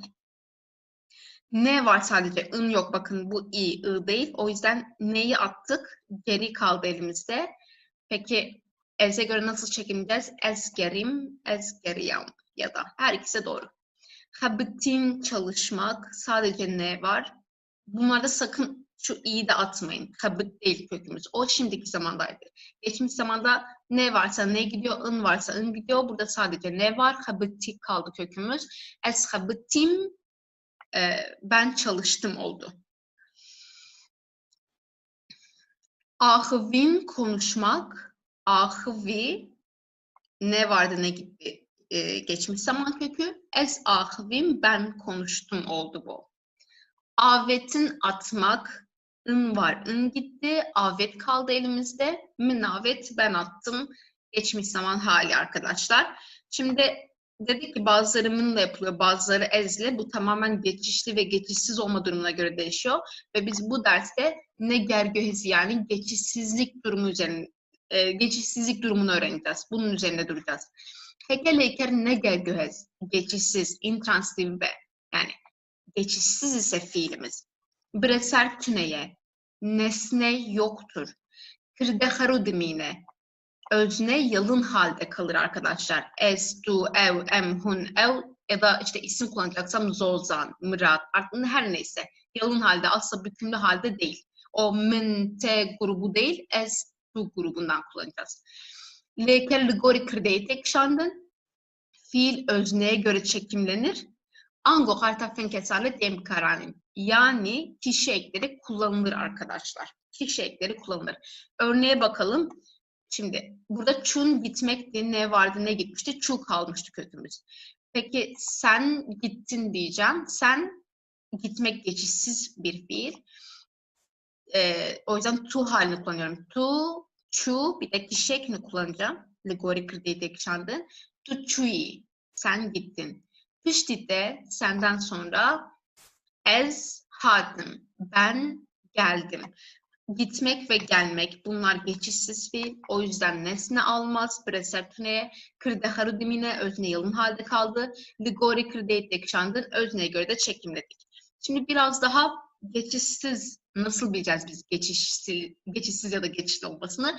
Biraz bunun üstünde duralım. Burada çok güzel ipuçlar var. Böyle liste yapmaya çalıştım. Sizin de daha kolay tespit edebilmeniz için. Şimdi birincisi dedik ki nesne yoktur arkadaşlar. Breser tüneye, ango bersvaçiye tüneye. Nesne yoktur. Yani nenin cevabı yok. Şimdi Türkçe'de biz bunu öğrenirken okullarda hep neyi ve kimi soruların cevabını yok diye öğreniyorduk. Neyi ve kimi sorularının cevabı yok. O zaman geçişsiz oluyor. Örneğin es hatim, ben geldim. Şimdi bakalım çı yani ne'nin cevabı var mı? Ben ne geldim? Saçma oluyor değil mi? Ben araba geldim olmaz örneğin. Ben arabayla geldim oluyor. Yani ben neyi geldim, ben kimi geldim? Bunların cevabı yok. O yüzden geçişsiz kabul ediliyor. Cevap yok. Bersif ne? Peki geçişsizse ne yapıyorduk arkadaşlar? Şuradakileri yapıyoruz. Geçişsizse eğer kırda harudım yine özne yalın halde ve fiil de özne göre çekimleniyor. Bu kadar. Şimdi devam edelim diğer ipucumuza. Lekerin kubu bu ne çedbin ne gergözün. Yine güzel bir ipucu bu. Diyor ki olmak fiiliyle oluşan fiiller geçişsizdir. Hani birleşik fiiller olmak fiili oluyor diye bazen. Örneğin ez nehoşbum. Ben hasta oldum. Tumazın buyi. Sen büyüdün. Böyle bunun olmak fiiliyle oluşan tüm birleşik fiiller geçişsiz kabul ediliyor. Bir de arkadaşlar bunu bir yerde söylemiştim hatırlıyorum. Aslında neydi? Mesela ezimde hoşum ben hastayım demek. O ımkişekleri var ya onların aslında olmak fiili, tıpkı İngilizce'deki to be fiili gibi olmak fiili olduğunu söylemiştik. O hani emizar to be'ye dönüşüyordu. Bizdeki kişi ekleri ise buna dönüşüyordu. Mesela ezimde hoşum onun şimdiki zamandaki hali. Ezimde hoşbum onun geçmiş zamandaki hali ya da ezinle hoş bübüm onun gelecek zamandaki hali. Aslında onların hepsi olmak fiili. Ya da büyümek. Bunu nasıl çevirebiliriz? Hasta olmak, büyük olmak gibi yani mantalite bu aslında. Yine ezmazınım, ben büyüğüm, şimdi büyüğüm. Ezmazın bum, ben büyüdüm. Ezemazın bıbım, ben büyüyeceğim. Aslında o kişiliklerin hepsi olmak fiili. همو خرطافين کسانه دراستی خود lekera bu nene hevano. Evet, buna da tik attık. Bunu da öğrendik. Olmakla oluşan tüm fiiller geçişsiz kabul ediyor. Yine bu ne demek? Bu bizim öznemizin yalın kaldığı ve fiilimizin de özneye göre çekimlenmesi demek. Lekerin kubandori hamula çedikin ne gergezin. Yine çok güzel bir ipucu arkadaşlar. Bu %90 oranında doğru. Yani bazı istisnalar var o yüzden böyle belirttim. Diyor ki bütün vücudumuza eğer bir fiil bütün vücudumuza etki ediyorsa biz onu geçişsiz kabul ediyoruz. Örneklere bakalım. Çun gitmek fiili. Şimdi ben bir yere gidince benim bütün vücudum hareket ediyor. Bütün vücudum gidiyor. O yüzden bu geçişsiz kabul ediliyor arkadaşlar. Hatin gelmek fiili. Yine bir yerden gelince bütün vücudum geliyor. O yüzden bütün vücuduma etki ettiği için bu fiil geçişsiz kabul ediliyor. Ketin düşmek, bütün vücudum düşüyor. Vastan yorulmak, bütün vücudum yoruluyor. Mirin ölmek, bütün vücudum ölüyor. Bu şekilde bütün vücudumuza etki ediyorsa arkadaşlar geçişsiz kabul ediliyor. Yine bu ne demek arkadaşlar? Geçişsiz kabul edilmesi demek. Öznenin yalın, fiilin de özne göre çekimlenmesi demek. Pıraniye lekerin kubu yine de kadın ne gergözün. İnle biten fiillerin çoğu geçişsizdir. Bunu zaten şeyde görmüştük. O fiilleri öğrenirken, türemiş fiilleri öğrenirken söylemiştik. İnli oluyorsa hep kendi kendine olma anlamı var. Yani kendi kendine oluyorsa ne demek? Arkadaşlar nesnemiz yok demek zaten. Bir nesnemiz yok orada. Bu anlama geldiğini de söylemiştik. Hatta o zaman demiştik bunlar geçmiş zamanda işimize yarayacak. Evet geçmiş zamanda inle bitiyorsa çoğunluğu ama yine istisnalar var her dilde olduğu gibi. Geçişsiz kabul ediliyor. Örneğin gerin, gezmek, fırın, uçmak, barin, yağmak, bazin, koşmak, karisin, donmak, kelin, kaynamak. İnle biten fiillerin çoğu. Birkaç tane çıkarırsak sanırım hemen hemen hepsi diyebiliriz. Geçişsiz kabul ediliyor. Hatta arkadaşlar şimdi bir örnek vereceğim. Örneğin ahvin ya da peyvin konuşmak demek.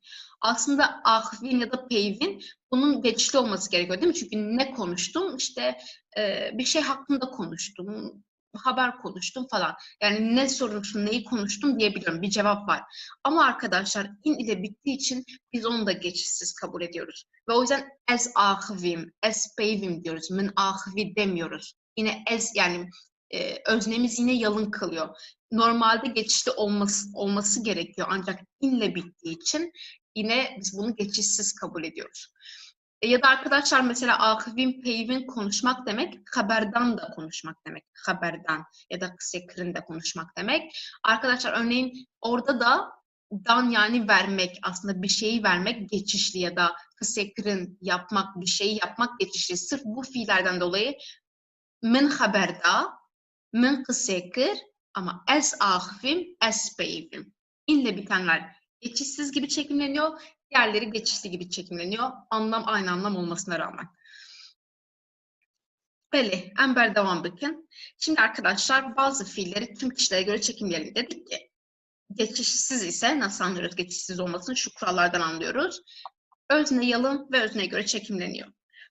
Çun kokaviçet demaboride edem himbun ten eminneyi babicin çuma destemede jibo eze esçum bo tuye tu çuyi bo eve evçu evçuyena evçu evci istisna dema boriye emi kasektin begerin vedere jibo em hun evçu به همان شکل چیدن یعنی برای قرطافین kesane به همان şekline emçun, hunçun, evçun. Arkadaşlar şimdi çunda ne var sonunda neye çu kaldı şimdi geçmiş zaman kökümüz. Bütün kişilere göre artık çekimleyebiliriz kişi şeklini kullanarak. Esçun ben gittim, çu'yu sen gittin, evçu o gitti. Arkadaşlar burada dikkatinizi çeksin. Üçüncü kişi eki yok. Evçu'ye demiyorum artık. Geçmiş zamanda Kartafak esasem evçune üçüncü tekil kişi eki yok arkadaşlar. Kullanılmıyor. Emhun evçun biz gittik, siz gittiniz, onlar gittiler. Bilmeniz gereken şey ev için kullanılmıyor artık. Ya da ye. Şimdi devam edelim. Hartın gelmek, neyi gelmek, kimi gelmek cevabı yok. O yüzden geçişsiz fiil ya da bütün vücudumuz gidiyor. O yüzden geçişsiz fiil. Ne yapıyoruz? Geçişsiz fiil olunca ez grubundaki özneleri kullanıyoruz. Zamirleri kullanıyoruz. Es hatım, tu hati, ev hat, disa kartapak esasayem tuneye, em hatın, hun hatın, ev hatın. Lekeran man. Tene ne heye ne çu kokavi destemede ma. Em gori hamu kesan em çekin ledi sabala xobidin. Yek gavaz çeki diminim hamu laşimin dimine. Şperviç ezi kartafen ay binaken xarubu karbinem. Anji ez çimam bersif tune. Şperve em vek neger göz kabul dikin. Em nihal gori cinapkan çekin ez mam tumay evma disa kartapak esasayem tuneye em hun evman.